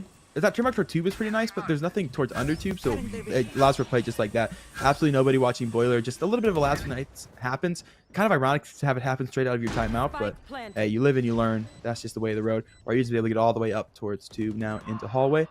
Akali close range. Star Potato to pick up one. So numbers dwindling still. Akali with a quick trade onto Weisel. We'll find Ryujin as well. Great placement of the aim here. Dealing with the verticality quite nicely. Paint shells will get Akali very low though. Just have to play forward straight into the headshot of Akali. A monster absolutely awakening. It's 5-0. It's the Knights. Well, Akali under their bed. So they are being put to rest. Akali definitely owned in that round. A little 4K for themselves. Didn't even need to pop the Empress to make the magic happen. And now Knights is going to be on another bye. Definitely a little bit interesting economy-wise, trying to balance things out as much as possible. Seeing a bit of a scuffed buy, and Ares coming out from Bible actually, and I'm curious to know, doesn't look like the Viper's Pit will be popped right away. Probably saving it for the retake this time around. Top 5, Empress up. Gonna eat a paint shell here and all the way down to 48 HP. Won't matter if they get this frag, and they do just that. Raging gonna fall with TP away. New angle, new frag. As Safe is gonna fall towards the back of the site. Akali not done just yet. Looking for the 3K, but shut down now by Cookies and Cream, who's looking to hold on to the back of the site. The goal line stand. As Weisel gonna get involved as well. We'll throw down the Hunter's Fury. Close but not quite. The tag's not gonna be found. Showstopper will come out as well. Knights Academy, they secured all this front of site. They've secured so much damage as well onto this Knights team. The retake gonna prove very difficult once this play does go down now. Yeah, 2 players on Knights, the Chamber and Viper, also being quite low. No heals available within the roster, and Weisel is going for this peek with the Guardian. It is going to be actually a kill in the end on Rudy, but now a 1v3 situation, and Cookies and Cream not able to clutch it out. Star Potato closing the round out with a 2K for themselves. That's 6-0 for Knights Academy, and I just want to point out, you did mention that, you know, they didn't have one of those trademarks, so watching the bottom of tube there. The adjustment was made after the play 2 rounds ago, obviously a little bit too late. But I did like, I don't know, I like the Poison Cloud that does come out to do that cover. And now it's going to be a final buy round for Knights before they are forced onto a proper save. And 3 ultimates on either side, 2 Viper's Pits available. This could be a tight round, and that's going to be coming out immediately just to cover A. The nice little 410 Viper's Pit just to cover the upper angles as well. Much needed from Seth there, able to find an early pick towards the top of screen, right over the Viper's Pit. It's a nice angle for him, definitely unexpected, and makes that off angle just a little bit easier to play. So there's the first frag for the Knights, something that hopefully they're able to utilize as the Empress will come through from Ryujin all the way up towards spawn, but he's taken out by Rudy, finds a clean 1-tap, and so does Akali, who's all the way through to B. It's wide open. Viper's Pit will now go down for Academy, and they will use that to secure the plan as the spike makes its way through B main. Cookies and Cream caught in no man's land, blended into a milkshake as he's gonna fall, and that just leaves 2 for this retake to happen. Showstopper is up, but I don't know if you can get into this round though. One looking towards Overlook right now. Akali will tuck back into the pit just before seeing this Viper, so there's going to be an opportunity for the flank, but it's caught out by Star Potato as he steps out of the pit, and that just leaves Seth able to find one. Still plenty of health to his name, but not anymore, as Rudy's going to pick that one up, has finished the job, and it's 7-0 for the Academy squad. A clean hold in that post-plant situation. Now, we are going to see Knights, the main team of UCF, forced onto a save. Seth being the only one to afford a rifle in the upcoming round. I'm not sure if it's just going to be Seth buying up or if we're going to see maybe similar forces across the board, but a little bit of a dangerous choice there, only leaving Seth with 1,000 creds. I don't think they'll be able to afford a rifle in the following round. But things are looking quite dire for Knights. Yep, they are, and Akali looking to make it even more so. As we work back up towards pipe. First frag found as Bible will fall to the 1-tap. Seth, a quick trade though. Look to hold strong here towards the front side of sight. Satchel back. Ooh, I like that movement. It's so clean. Seth, we need the shots to be just as clean, and yes, they are. Second headshot locked on to Sniper going to fall. The Soviet utility now out of this round. Buggy out to guarantee. Nobody's pushing that front side of sight. Cookies and Cream gonna opt to rotate over. Still the Viper held towards mid. The Academy will slow down now, recognizing gonna need a frag before they can really make an execute happen. Definitely, and Star Potato having that poison cloud up, just kind of covering the vision of the player Boiler right now, not being able to see for that rotation. Toxins are low though, so the poison cloud did have to go down. Cookies and Cream with a headhunter, kind of poised here just to see if anyone's going to try and lurk up mid. There might be a timing that happens, as Star Potato just pushes through, but...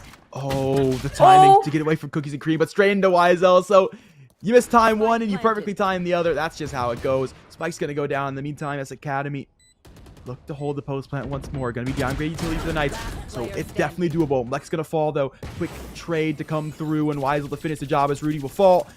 They've done it, ladies and gentlemen. The Knights, long have we waited. They've definitely hesitated, but round has been secured. 1-7 for this team. Plenty more work to be done, but their scoreline has been activated. That it has indeed. And once again, I mean, Weisel in the interview did mention that the win conditions for Academy, although I do want to point out, Akali might be, you know, a total raid boss of a player to go up against. Definitely a force to be reckoned with. But Academy's been doing very well to actually coordinate with each other in the past 2 maps. Who knows? Maybe in the scrims they're like, yeah, we'll just pretend like we don't know what team play is, and we're just gonna pull out all the stops when we face you in grand finals. Don't sweat it, guys. Like, don't worry about it. But going over to the A site once again, Boombot clearing these angles, and an early Hunter's Fury is gonna come out. Akali with that opening frag too, and that's 3 left on Knights to defend. A steamroll into the A side. It's blasted wide open as Rudy's able to find one. Tucked towards spawn as Wise's able to find Akali. And the Academy roster will slow down. They'll play the post plant together as a team, recognizing don't let them have opportunities. Clear shot by Malek, and he gets the frag as well. Clean transfer. That's where Ryuji's going to fall, trying to make their way out to the screen. And that leaves just Weisel. Peeks there. Rudy with the 3K. 8-1 for the Academy squad. 3 more rounds left on this half until we swap sides, and it looks like, I don't know, I'm just waiting to see what the buys are going to look like on side of Knights here. However, Academy does have 2 ultimates online, got that Empress available, as well as the Tool de Force. Neither of them will probably be coming out in this coming round unless Academy gets stuck into some sort of sticky situation. But another awkward buy coming out from Knights, a bit of a half buy here. Those who are able to afford rifles will buy up and do so. And there's going to be a timing here in mid and tube. Ryuji able to catch one into the Vandal. Second found as well as the Knights looking to storm their way back in this game. They need a momentum moment just like this one. Ryuji good for a 3K. Cookies and Cream will take Rudy now. And that just leaves the Sova here for the Academy side. Beniper looking to do some damage here in this round. Shockbolt will do damage to him. Clears out towards spawn. We'll work back now towards B main. The pinch is on its way. They're running him down. Ryujin will wrap things up. It's a 4K for the Reyna. A moment that definitely was needed. A flawless round. Can they carry on to this? That could potentially be a tide turner, switching the momentum into the favor of Knights. And unfortunately for Beniper, you know, there really wasn't anywhere else that he could have been. The read for Knights was really easy to be able to pinch that player, play together for a flawless round to come to fruition. Now, we are on round 11, 1 round away from switching sides once again. And it looks like Beniper's going to set up for this recon just to see if anybody is, you know, playing close by green here. Not going to scan any information as Cookies and Cream just hides behind yellow. He's been huge for the side anchor before, able to find one. So Rendezvous out early. Yellow now taken by Academy, but they've lost a player in the process. They still looking to make their way into sight. Slow field now expiring. Akali will step forward. Empress is cracked and looking to make something happen. Is this Reyna? Swinging around, good for the first survival, going to fall, able to dismiss away before any danger can come from the gap. Beniper will find one as well as Ryujin goes down. And man advantage back for Academy now. This positioning is actually huge for Akali, actually, especially with this rotation coming out towards the A site. Akali's going to be able to really cut off the players who are rotating on the Knight side, but instead elected to actually play their life, play with the team, instead of playing as a lone individual. Weisel will be the only one defending A here on out. Going to get that early information, hearing that recon. They're going to call for that rotation. And the Hunter's Fury is going to come out to slow that plant. Hunter's Fury out. We'll get one tag. Plant now will come to fruition. Plenty of time as well. Tour de Force is available if they'd like to move it, and they'll do just that. Interesting if it stays on site, if it heads towards main. Steph going to come out to the Rafter, immediately swinging towards Helen. Rudy now in quite a precarious position with this thing. Will be able to slide it away. Now it heads towards main. Knights have occupied the back of the site. In the maze. Early is Weisel. The swing out will beat Akali, and that's exactly what needs to happen. I said a few's going to come through. Shock bolt's there. Second shock is out. It'll kill one. Beniper has another quick trade, though, from Seth, and he will get the defuse. The Knights will steal away a third. explosions. That was a really tight round. Down to 12 seconds on the clock. Plenty of time to get the defuse off, but I mean, all the frazzled gunfights going on definitely kept things interesting, depending on who would be left standing. And Knights reigning supreme around the round table this time around, telling the Academy team to sit down for now. However, the Academy team is still in the lead by 5 points. It's either going to be a 9-3 or it'll be an 8-4 going into the half, where Academy will be on the defense and Knights will be attacking. Early aggression coming through from Ryujin, and that's been absolutely caught out as he's gone just like that. Step towards the back of sight. Playing on close contact generator, able to sash it away, but location revealed, able to find one to Akali, but nothing more than that. Rudy has it over the zip lines, and just like that, into sight once more. Might as well play in the shock bolts for default, but Academy, they'll walk away, they'll recognize, and they'll head back. Oh, maybe a fake for the rotate. Definitely a fake for the rotate, especially with those footsteps. Bible, kind of suspicious here, is actually going to go and try and see if the rotation is actually happening, but not actually checking mid and spawn, instead going straight to the B site. Cookies and Cream, though, has that Toll the False in hand, and we've seen what he can do with it. We most certainly have. The dart's going to beat us, so they're going to know. We'll have to shoot their way out, and just not going to happen. Rudy going to shoot him out the round. Cookie Cream will have to watch from the spectator screen. Swizel and partner. Bible trying to make something happen from screen. Snake bites out, but it'll go to the top of the generator instead. Academy looking very much poised for the post plant here. Knights have so much work to do. They do get the back of the site for free, but they've got to clear all of B main. One enemy remaining. Definitely want instant trade to come through, and Bible will fall to Malek. It's 9-3. The Academy roster 6 rounds ahead going into the second pistol. Switching sides now, we are going to see Knights main roster taking the attacking half.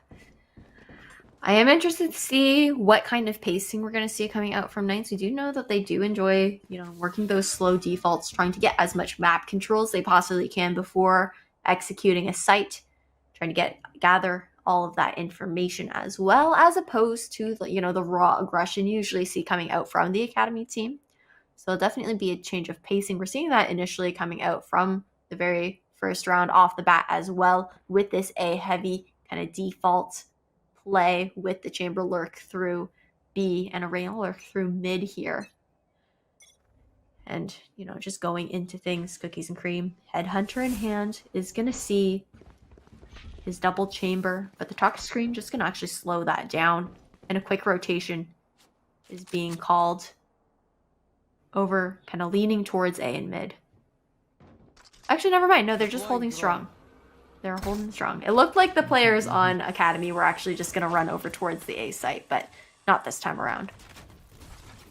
So good in the cases the IGL screams, guys, please, around.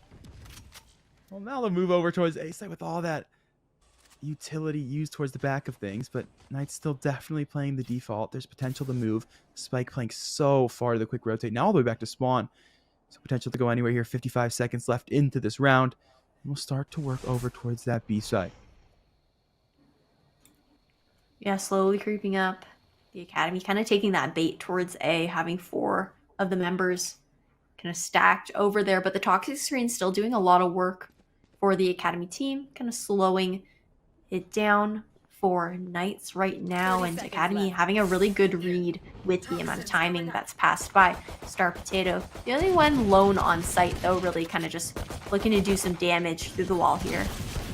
Absolutely. Gonna get snake bites. Oh, no shot. You're getting out of that one alive. It's a bullet tunnel.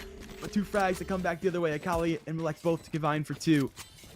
The Knights will send themselves all the way to B main, forced off of the site. Academy looking for the retake. They've got some low players to work with on both sides of the coin.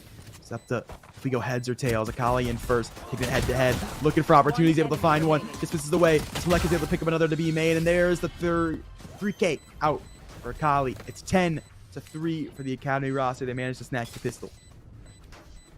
Snatching the pistol means that they get to buy up in the upcoming round. Curious to see if Knights will actually be forcing to try and meet the same kind of firepower, but it's always a risk when you do that because then you're sacrificing your rifling round, and it looks like Knights is going to be playing it safe. Never mind, they're not playing it safe. They are going to go for the force up. Just try and close the gap earlier on instead of risking this match going 11-3 and even closer to match point. They're going to try and, you know, maybe steal a round out from the noses of the Academy team. I don't know if the Academy team will actually expect this buy up coming out from Knights as they go for a straightforward A hit. We'll have to wait and see. We'll find out pretty shortly. Sakali is going to be on. Headhunter. Never mind. It'll do its due diligence as that's the first frag to come forward. A clean headshot. The Knights will play their way now into the site region. Is going to be targeted by that recon bolt. So we'll wait just a moment before bringing it in. Now the secondary duel is going to be right behind him. Plan has gone down. Shock bolt's there. Perfectly placed in. Oh, not quite a frag, but very, very low. Rudy's going to find Bible. Solo, in fact, gone out of the round. Luck with the swing. Able to find one. That's the first low player. The Silva going to be low as well. This Wise is on close contact angle. Scary for him here early. The Viper going to swing through. Star Potato has that frag. And we'll pick up another. Cookies and Cream now last player standing. Found the 2 frags, but we'll have to ace to win this round. And Malek will take him out. It's 11-3 for the Academy squad. The buy up, it's no good. Yeah, that was a risky play going for that buy up. Now sacrificing what would have been a rifling round for Knights. They're going to be forced onto an eco, allowing Academy to have, you know, kind of a free bonus going into round 15 here. 15. Quick maths once again. And no ultimates online. Akali is one away from that Empress, though. With the Guardian in hand, could get that online quite early on. And Knights is going to have to maybe pull a cool Thrifty out from under there, out of their sleeve, out of their back pocket to keep their name in the game, especially since if Academy wins this one out, that will be match point. Knights will give us some cheese. They'll work their way up towards mid here. Clearmark will be under tube, so not going to be an easy time. That could be an unexpected time if they want to play their way through. Akali, not unexpected there. Deweisel towards Belt. They've caught one. Seth will pick up a quick trade. Oh. Beniver shock bolt down the tunnel. Figs and Cream is going to fall. Spike recovered, but not for long. As Beniver will take another down. The Knights, they try to push mid, and they've been stunted. We have 2 Vipers that have walked right past each other. You notice? Why is that Viper to B site? They walk past each other in the toxic screen, and suddenly there's a flank opportunity to look under tube. Star Potato's been able to fight Ryujin, same situation. Flank opportunity, that's where it comes from. The Bible's there. He's got some shots off. Hasn't mounted much just yet. Lots of damage. Lots and lots of damage, and now the first frag found. Another Viper going to be behind him here. Pretty low, except for that Viper. If he can win this one fight, things definitely start to happen. The shots are there. Okay. And now both players easily one-shottable, but only 25 seconds, and you'll see them start to rotate. Let's start to move away. Spike has to be recovered, and so much more on top of that for Bible. Toxic Scream will go up first. 15 seconds, and oh, the timing. He'll walk straight in the chamber, has no idea. Right behind him, and the pinch is coming through. Rudy will grab the frag, and it's match point for UCF Academy. That was a really nice try from Bible, but Academy had the upper hand there. That was really great repositioning from Brooding, allowing a sandwich kind of action to happen within kitchen there. And I mean, tube is a terrible place to lose the spike. You're just fishing a barrel at that point when you're trying to recover it, regardless of the angle that you go from, and especially on the attackers. That's usually from the bottom of tube or hopping up on snow pile, trying to get into kitchen from somewhere else. And now match point, like you said, rifles finally in the hands of Knights. They are going to have to make quick work of the abilities that they have. Going back for a default though, maybe Ryujin looking for an early pick. You know, the lurking Reyna that you definitely want to have on your team because he's usually good for at least one. Swings there, and it'll be Melik. Good for one instead. Ryujin's gone just like that. There's no more lurk. Knights Academy now down a member here. Very, very early in the round, they'll work their way towards B main, where there's significant pressure put on by the UCF Academy side. Just trying to find their way in. Moonbow will be the first point of entry. instantly taken, so that's information gained. Nade's going to come through on to Star Potato, who is going to peek off the angle. No contact spotted for either player. That one way going to give no information away. Dart tucked as well. And we reset the default. We reset the map. Yeah, after losing Ryujin pretty early on the A site, Knights giving a lot of respect now to the Academy team, but it's going to be a quick rotation over towards A after showing quite a heavy B presence. Empress finally beat as well. Akali is going to be making the way through Maze, and there's going to be a nasty crossfire here, and this might be the end. The showstopper will be popped. Melik taking out a 4K, and that is the 4K for Melik, ending this series. Congratulations to UCF Academy taking this 13-3. That is a 2-0 sweep in the grand finals. A 13-8 breeze into a 13-3 Icebox. Hey, was their map for a reason. They absolutely showed us why. The frag potential massive from both Akali and Melik. I mean, you saw an example right there, a 4K coming through from the Rays, an absolute blender from who but those two players. They get the job done, and oh my days, are we sure that they're the Academy roster?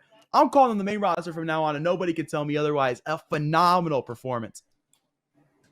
Definitely an incredible performance. I'm excited to see, in the interviews how this conversation is going to go. I mean, Weisel may have cast, you're not a caster, but you may have stream cursed yourself saying that it was going to be a 2-0 sweep for the main roster, and instead it being a 2-0 for the Academy team instead. But all things granted, I mean, both teams played incredibly well.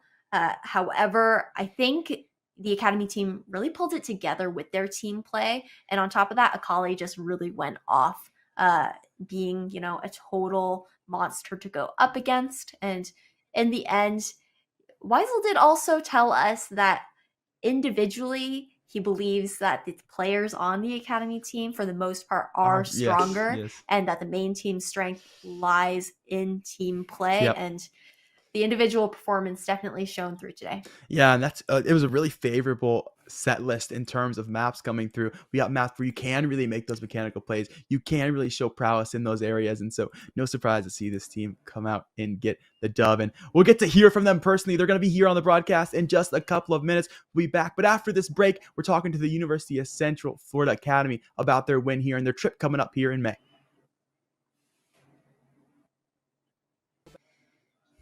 Ladies and gentlemen, welcome back to the CENC Southeast Invitational. Look who's back yet again. It's Rudy of UCF Academy. Brother, you've done it. You've won the whole thing. We did it all. We won it all. Cannot be upset. I'm hyped. Yes, sir. This is actually so big for us. Yes, sir. Yes, sir. Your own roster. They came on their interview after the semifinals. You know what they said? They said they were going to 2-0 you, man. They said they were going to run you down, and you 2-0'd them. How does that feel? It sort of hyped us up more. We were watching because I was trying to be very nice and cordial during my interviews. I was sort of curious what Weisel was going to say. And we saw that. It sort of fired us up, because people always put doubt on the name because it's Academy. Yeah. And we wanted to prove ourselves, show them that we're not just Academy. Absolutely. Just the name. Absolutely. Well, congratulations again. I mean, what were comms like in these games? Like, I'm curious to see if they're any different, considering the fact that you guys are so familiar with each other. I know that for when you're running scrims or 10-mans with people that you're very familiar with, you're friends with, the comms are a little bit different. You're kind of we could totally get into this person's head if we do this play and what that kind of thing. So it's curious to see how that went down for you guys. Comms were actually this was probably our by far best games that we played throughout the entire tournament. Mm-hmm. We were sort of scaling the entire time. As we played more and more, we were just getting better and better. And by the time we got to the grand finals, our comms were on point. We were fire. We were talking. The mental was good. The post-plant situations were going good. And we were really in certain situations, we sort of knew, this person's going to play like this. They're going to play this post plant like this, or they're going to try and go for a flank here. Mm-hmm. And so we really got a read on them early on in some of these matches. We're really happy with the Breeze pickup because we personally really don't like Breeze as a map. We're more really like Icebox. Mm-hmm. But I'm really happy we picked up these maps, and it was actually fire. The comms were fire. Everything was going great. Everybody was excited. we had to like people were after the first map and after we were doing good into the second map, people were getting really excited. We had to chill out. Job's not done, you know? Yes, sir. Mama mentality. Yeah, for sure. Well, I mean, congratulations again. Plus, I mean, I want to commend you guys. I think Kat and I could definitely agree that we saw you guys scaling throughout the tournament. Absolutely. We saw that as individual players, you guys were incredibly strong throughout this series this weekend, but particularly in grand finals, we felt the team synergy coming together a lot more than in the previous games. And I think that was phenomenal for you guys. And then on top of that, Akali just like totally popping off Akali was in feeling several himself. rounds. He Yeah. heard what Weisel said. He said, "Honors off to hit everything." He said, "I'll just hit The everything." ego just Yes, inflated sir. after Yes, that. It was hype. Akali was really feeling himself, leading us to the dub, helping us out. We were all going crazy there. It was hype. Love that for you guys. We talked a little bit after the map pick and ban. We feel like you're a team that definitely does strive when you're able to let players like Akali get involved in such a way. Do you feel like you kind of got to cheese the map pick and ban a little bit, getting to play maps that really does play to that strong suit? Well, funny enough, we have scrimmed them on a bunch of maps and like vice versa, and we sort of knew where they were strong and where we're strong, and so we almost gambled in a sense, banning maps that we knew we were okay at, but they were good at, and we were sort of just like trying to limit the map pool because we felt like we could play a lot more maps at an okay level or like a good level, Right. whereas they just didn't have the same sort of like tech available. So like we banned out Ascend and we tried to force it to like a bind, Icebox, maybe split. They banned our split, so we just try to go for like the bind Icebox vibes. And the fact that we won on Breeze was really big because I really didn't want to play a third map. But yeah, it was really hype. Fair. We really tried to work around our comp there because Caleb is really nuts on Raze, and to have him off roll is sort of tough sometimes because on like maps like Breeze or on like bigger, more open maps, it's like even Ascent sometimes it's sort of hard to get the you know, like the Raze going. Like there's way too much room for them to move around. So when we can get him on maps like Icebox, he really thrives there too. Absolutely. That was actually a question that I was going to ask you about, you know, Kellum being on that Sova pick and how you guys kind of worked around that, but actually worked out quite well in your favor. And I just want to say overall, highlighting both Star Potato and Beniper Bio had insane clutch rounds several times throughout the grands. And especially Beniper was going off with the shock darts too, quite a few times. And Beniper he's lineup Larry over there. Going crazy. Absolutely. And do you guys have any plans as far as like, I don't know, celebrating the dub that came out today? Well, funny enough, like a little bit of lore in the situation, we didn't know we were going to be playing, or we didn't know this was a thing that we'd be playing until Friday. Oh, so okay, you were not ready. Friday or Thursday, I think we were told by like one of the higher ups at the esports program that there's a spot available for us, and so we're like, F it, man, we'll play it. We'll do it and we'll try our best. So we honestly weren't really expecting that, but yeah, we're really happy that we came out with the dub. I don't know what we'll do yet. Hopefully we'll do something crazy. Yeah, you guys definitely got to Sully the win. I mean, not only did you guys win the 1K for yourselves, but you're also going over to nationals in Georgia. So, I mean, that's going to be a lot of fun, I'm sure, going to a LAN together with the whole team and whatnot. Fingers crossed that COVID doesn't get in the way of things. But yeah, did you have any final words, Kat, that you wanted to say? Nah, really take your time, man. We know you love to shout out the team, but is there anyone on the program when you shout out the board at the school, administration, whatever it is, man? Now is your time to highlight the program. I guess we can shout out Carson. Carson, I guess, technically got us the spot at the last second, finessed something, worked his magic or something, got us through. We also got to shout out the manager, Burnout. Burnout's like actually the best. He like schedules all the scrims. He's always on time to everything, and he's like just crazy organized and just make sure everything's a well-moving machine. So yeah, I guess the manager staff, the people who are handling everything in the background really came in clutch too, making sure everything's going well. Absolutely. Well, congratulations again, Rudy, to you and the team. Definitely looking forward to seeing you guys play it off in the nationals in May. But I think that's all the time that we have right now for the interview because we do have to get things rolling for the rest of the stream. I know that we have Smash coming up later today. So congrats again and looking forward to seeing you guys compete in the future. Of course. You'll see us take a dub in Atlanta too. Yes, sir. All right, I'll talk to you guys later. Sounds good. Thank you for your Peace time. out, man.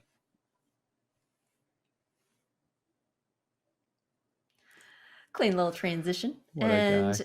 yeah, I mean, what a series, Kat.